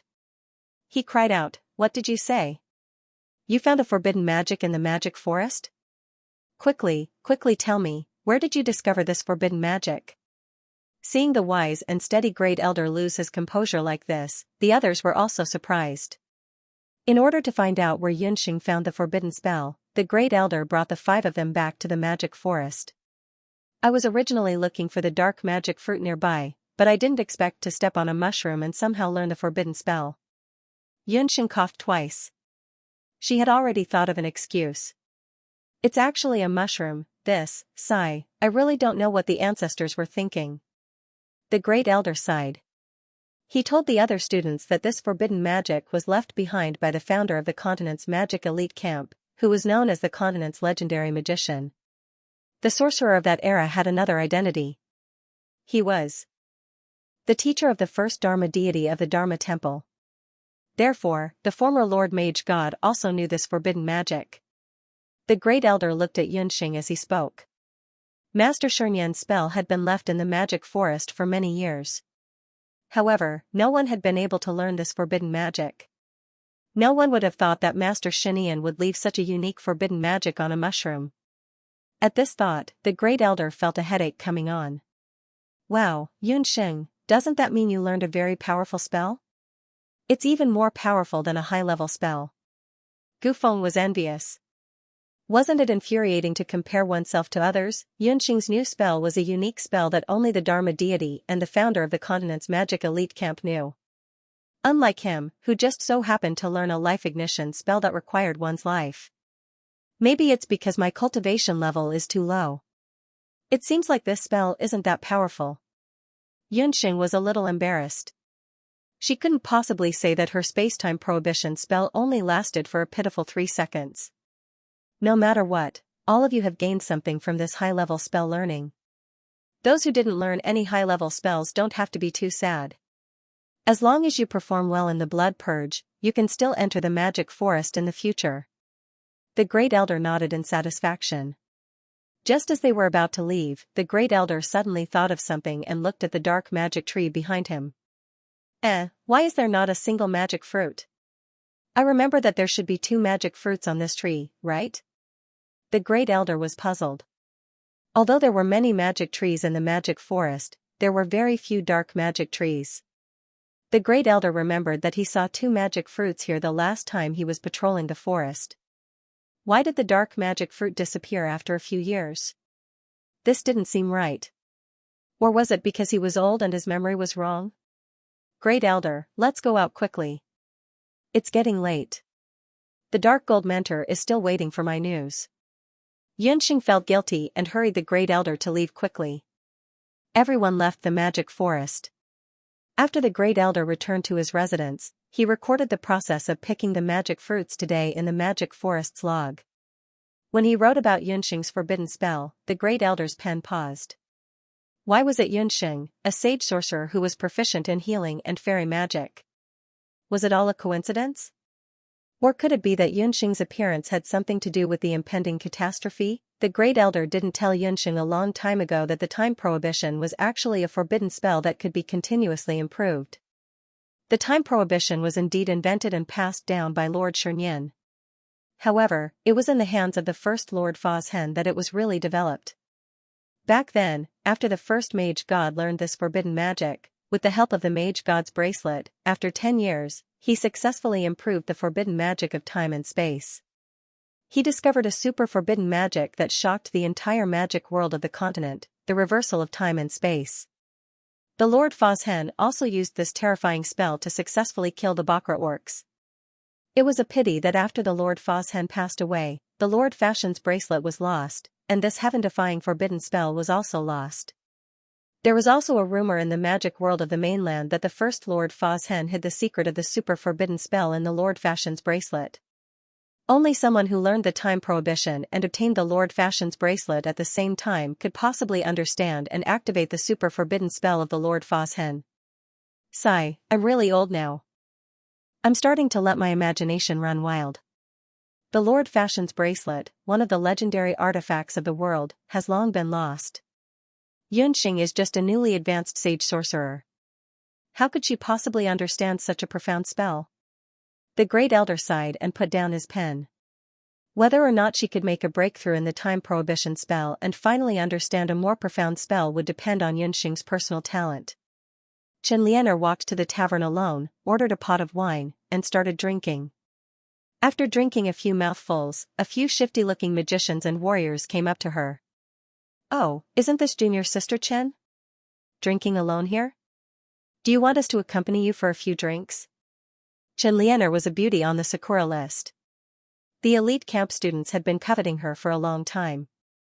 It was just that before, Qianlianer had the appearance of an ice beauty, and always had an unapproachable expression. However, it was different now. They heard that she had been played by the son of Skywing City, and the other party was married. In the eyes of these people, Qianlianer's status naturally plummeted. Seeing her sitting at the table with a red face, all the perverts stared straight at her. Get lost, Qianlianer said angrily. Hey, why are you still putting on airs? Qianlianer, do you still think you're a beauty on the Sakura list? Everyone knows that you've been played by someone. Why are you still pretending to be innocent? Seeing that Qianlianer was not giving them face, they all began to grope her. Qianlianer was about to lose her temper and reach out to grab her magic scepter. However, the scepter had already been snatched away by someone. Those people surrounded Qianlianer, laughing and cursing. The more Qianlianer thought about it, the angrier she became. Stop! An angry shout came from the side. It was a bald, bare-chested magician. He did not have a magic scepter. His magic artifact was a necklace that looked like Buddha beads. However, upon closer inspection, the necklace was not made of ordinary pearls or strange stones. Instead, it was made of beast skulls of similar sizes. In the middle of these beast skulls, there was a soul stone inlaid. Furthermore, the bones of each skull were blood red in color. Only the skulls of blood cloud beasts were blood red in color. There were a total of 6 soul stones on this person's necklace, indicating that his cultivation had reached the level of a sanctuary-level guardian king. When those lechers saw this person, they all took a few steps back. That person also looked straight ahead and walked straight towards Xianxia. He came and went like the wind, disappearing without a trace in a short while. Lu Tongtian, it's Lu Tongtian. Lu Tongtian, ranked first on the magic ranking of the continent's magic elite camp. Lu Tongtian looked at Xianxia with a complicated expression. He was the Xixiang who had always taken care of Xianxia. However, very few people in the mage elite camp knew about this. Lu Tongtian could be considered an anomaly in the continent's magic elite camp. He was originally an orphan with no family background. Lu Tongtian's original strength was also very ordinary. It was only through hard work that he was able to enter the continent's magic elite camp.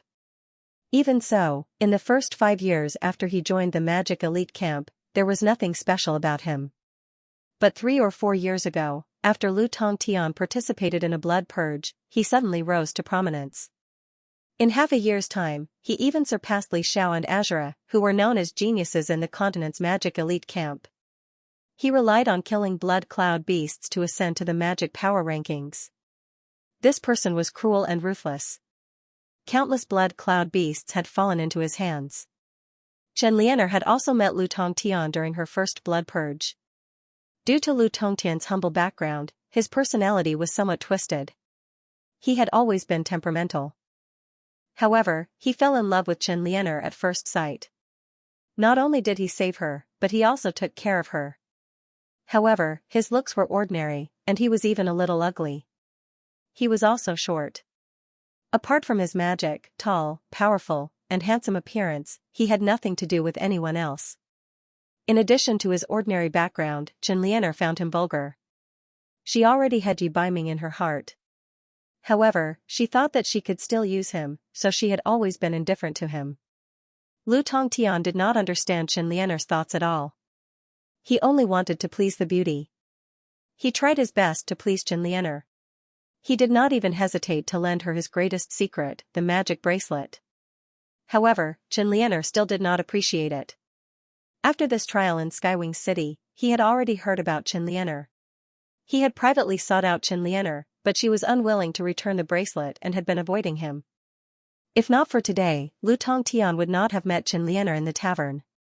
You people, stay away from Lianer in the future. She is mine. The necklace on Lu Tongtian's neck emitted a stinging red light. When Xianxia heard this, she did not feel happy. Instead, she felt somewhat disgusted. If the same words could come out of Yi Baiming's mouth, how good would that be? Unfortunately, the one who said these words was Lu Tongtian. Who was his woman? A toad lusting after a swan's flesh. Only then did the group of people realize that Lu Tongtian and Xianxia were involved. They were so scared that they ran away like bees. Xianxia suppressed the disgust in her heart. She lowered her head and called out, "Senior Lu." It had to be said that Xianxia was very good at acting. She hated Lu Tongtian very much, but on the surface, she looked pitiful. She was already beautiful. With this appearance, at least 8 or 9 out of 10 men would be seduced by her. When Lu Tongtian saw this, his heart ached even more. He hurriedly pulled her to sit down and asked her about her well-being. "Lianer, why didn't you come find me when you came back?" He took the opportunity to grab Xianxia's hand. Feeling the smoothness of her hand, his heart rippled. His eyes stared straight at Xianxia's face. "Senior Lu, you already know? Then you don't dislike me?" I didn't dare to see you." Xianxia sighed and pretended to drink more. Lu Tongtian grabbed her wine. "Lianer, what exactly is going on?" I was forced. Someone framed me. That bastard Skywing Takeo has been coveting me for a long time. I was also drugged by Yunxing's group. When I woke up, I found that everything was ruined." After saying this, Xianxia began to cry. She cried like a pear blossom in the rain. When Lu Tongtian heard this, anger rose in his heart. "Lianer, I knew you weren't that kind of person. You said someone framed you? Skywing Takeo, Yunxing? Who are those people?" Seeing that Lu Tongtian already believed her, Chen Lianer was secretly delighted. Skywing Taiko already deserved it. He already died in the beast riot in Skywing City. As for Yunxing, she is from the magic elite camp. But I don't dare to say.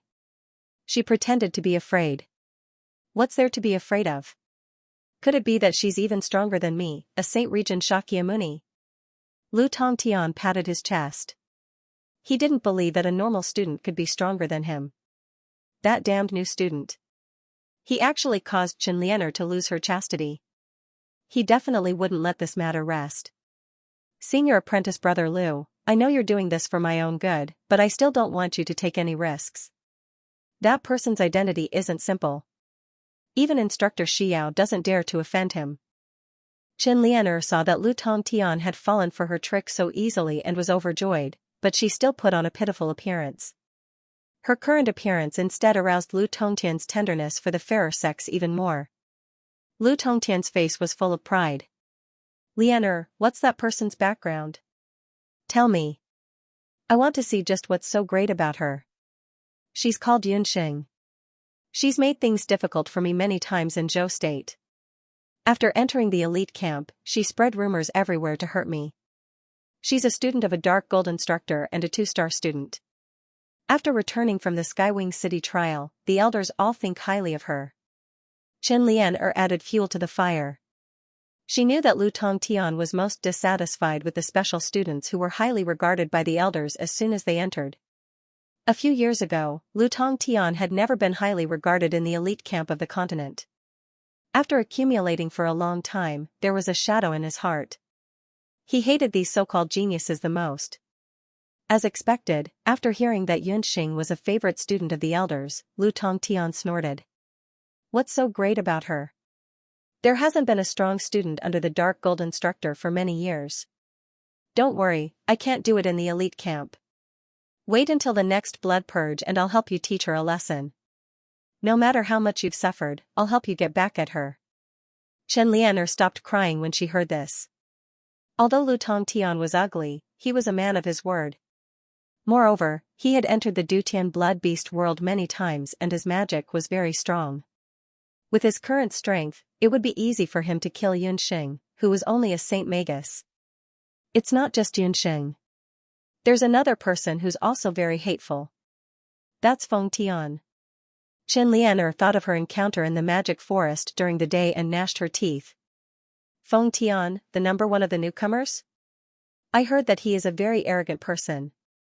However, didn't they say that he was defeated by a kid from the warrior elite camp? Lu Tongtian had heard of Feng Tian's name before. Feng Tian and he belonged to two different types of people. As soon as Feng Tian entered the magic elite camp, he rose rapidly.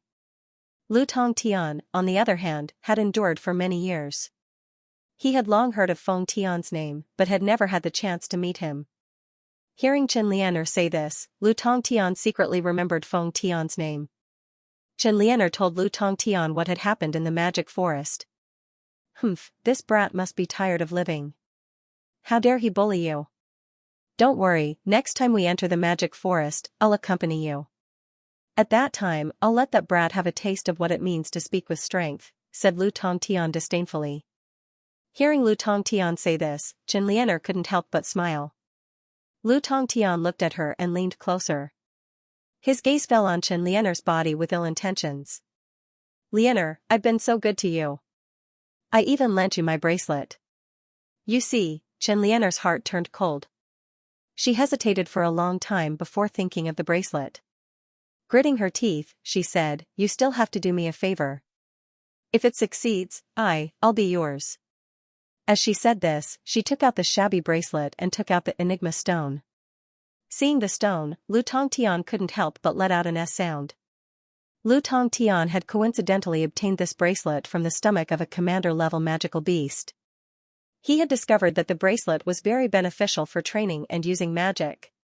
However, ever since he had broken through to the saint-level locking level, he had discovered that the bracelet was not as useful as before.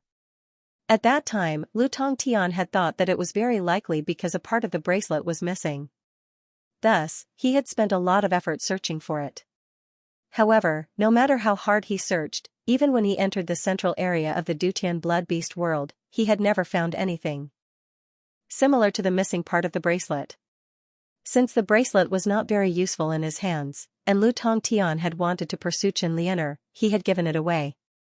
Unexpectedly, Chen Lianer had found a stone that was exactly the same shape as the missing part of the bracelet. Lu Tongtian took the soul stone and used his magic to examine it. This is a magical beast soul stone. From the looks of it, the grade is not low. It is very likely that it is the missing part of the bracelet. Come with me to find a weapon refiner and see if he can repair this bracelet as soon as possible. Lu Tongtian brought Chen Lianer to find a weapon refiner. With the help of this weapon refiner, Chen Lianer really managed to repair the old bracelet. She happily put on the bracelet and reluctantly agreed to Lu Tongtian's request. Yunxing returned to her residence and told her dark gold mentor about the results of what she had learned during the day in the enchanted forest. Forbidden magic is a very special kind of magic. However, with your current level of training, the effects of using it are very ordinary. Why don't we discuss how to convert this kind of forbidden magic? The dark gold mentor was also very surprised that Yunxing had accidentally learned a forbidden magic. There were different opinions about forbidden magic on the mainland. Some had good opinions, while others had bad opinions. This was very similar to dark magic. If it were any other mentor, they might be shocked to find out that their student had learned forbidden magic. However, it was different for the dark gold mentor. She accepted this fact calmly and spent the night discussing with Yunxing how to convert this forbidden magic into a magic that Yunxing could use. After a night of discussion, the mentor and disciple really thought of a new kind of magic when the sun came up. It was a new kind of magic that was specially made for Yunxing. It could be combined with Yunxing's Millennium Ice Zither and use the sound of the zither to confuse the enemy's battle skills and magic incantations. The dark gold mentor called it the Demon Sealing Zither. The Demon Sealing Zither is best used on students with lower levels of training than you in battle. In a few days, you will enter the Dutian blood beast world and undergo blood refinement. You should adjust yourself in these few days. The dark gold mentor warned Yunxing. Ke Ling, who was secretly spying on Yunxing, saw everything that the dark gold mentor taught her. Ke Ling was jealous and resentful. The dark gold mentor had never thought of any unique magic for her. However, Yunxing, you won't be happy for long. That night, when Yunxing and the dark gold mentor began to meditate, Ke Ling quietly left the cottage. She went straight to the mainland's elite warrior camp and found a few warriors beside a campsite with a bonfire. These warriors seemed to be of good cultivation. They were all around the martial saint level. They were all senior students. Ke Ling, who was going to be unlucky this time? These people all knew Ke Ling. For a female magician with good looks and money, these single warriors were very happy to get to know her, even if Ke Ling's methods were a little cruel. Same old rules. Deposit of 10,000 gold coins. Pay the rest afterwards.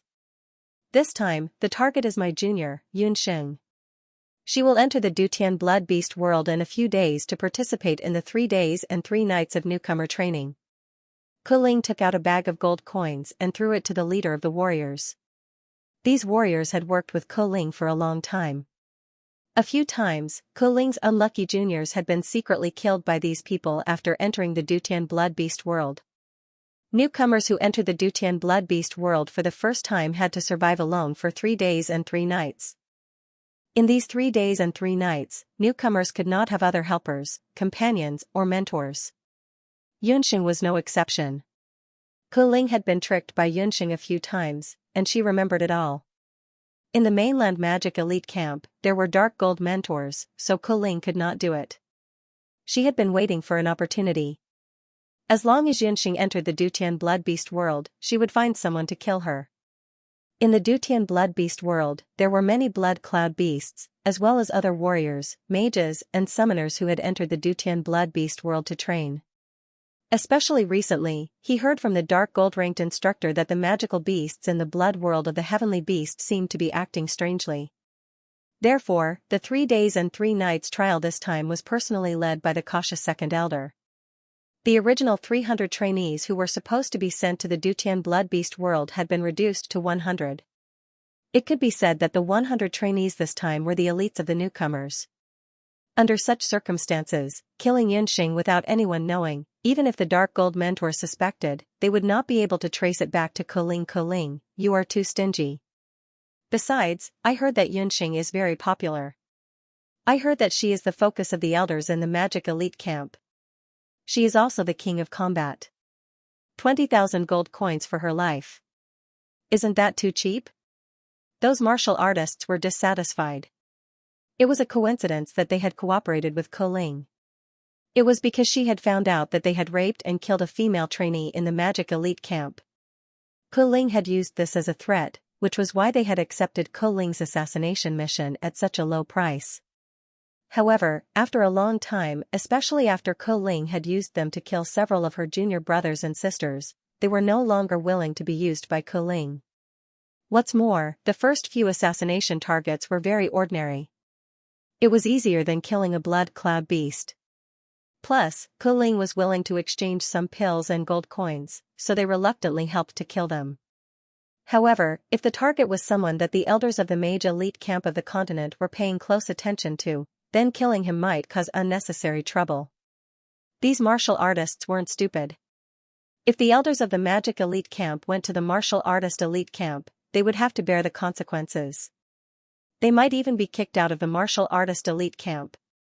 If that happened, the gains wouldn't make up for the losses. What kind of king of combat is she? She's just hanging around in Skywing City's worst Yellow Wings competition zone. She only won by sheer luck.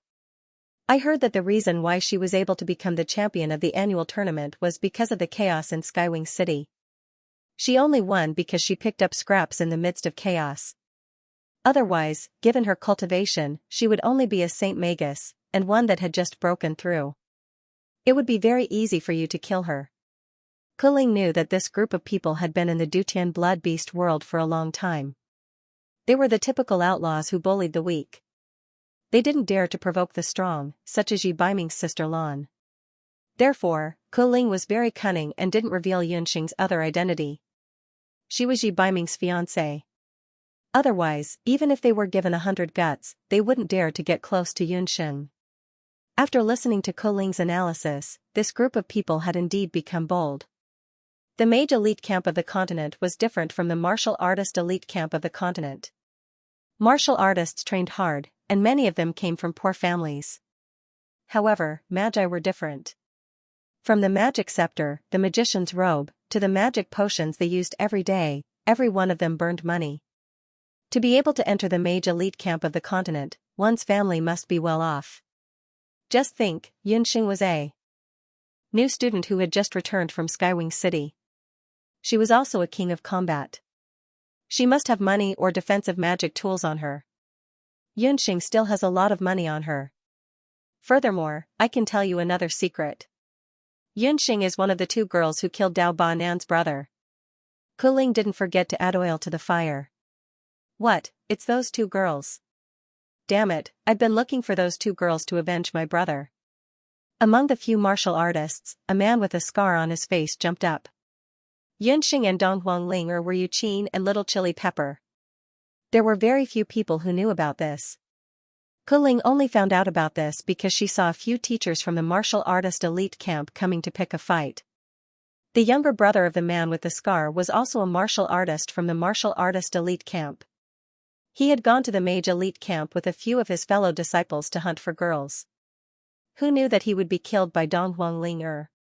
Coling was framing them. Yunxing had only injured them. The one who killed them was Dong Huangling. However, Coling put all the blame on Yunxing. Then what about the other girl? I will definitely avenge my brother. Dao Ba Nan only had one younger brother. He was a veteran of the martial artist elite camp. His strength was at the initial stage of martial saint. Don't panic. The other girl is called Dong Huangling. She hasn't been in the camp recently. However, after you guys kill Yunxing, I will definitely bring her over the next time. Seeing that the few martial artists had already fallen into her trap, Coling was secretly delighted. I heard that the girl is very beautiful. I haven't met a beautiful female magician for a long time.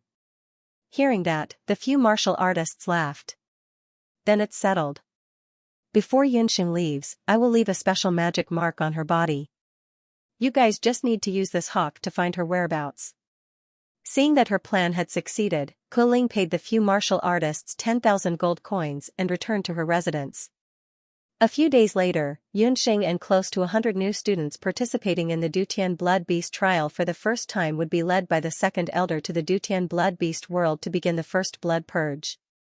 Before leaving, Gufeng and Abandon specially looked for Yunxing. The three of them went to the inn of the elite camp for a small gathering. Yunxing, there are many magical beasts in the Dutian Blood Beast world. You have to be careful at all times. You can't light a fire at night. Also, you have to find a place far away from water.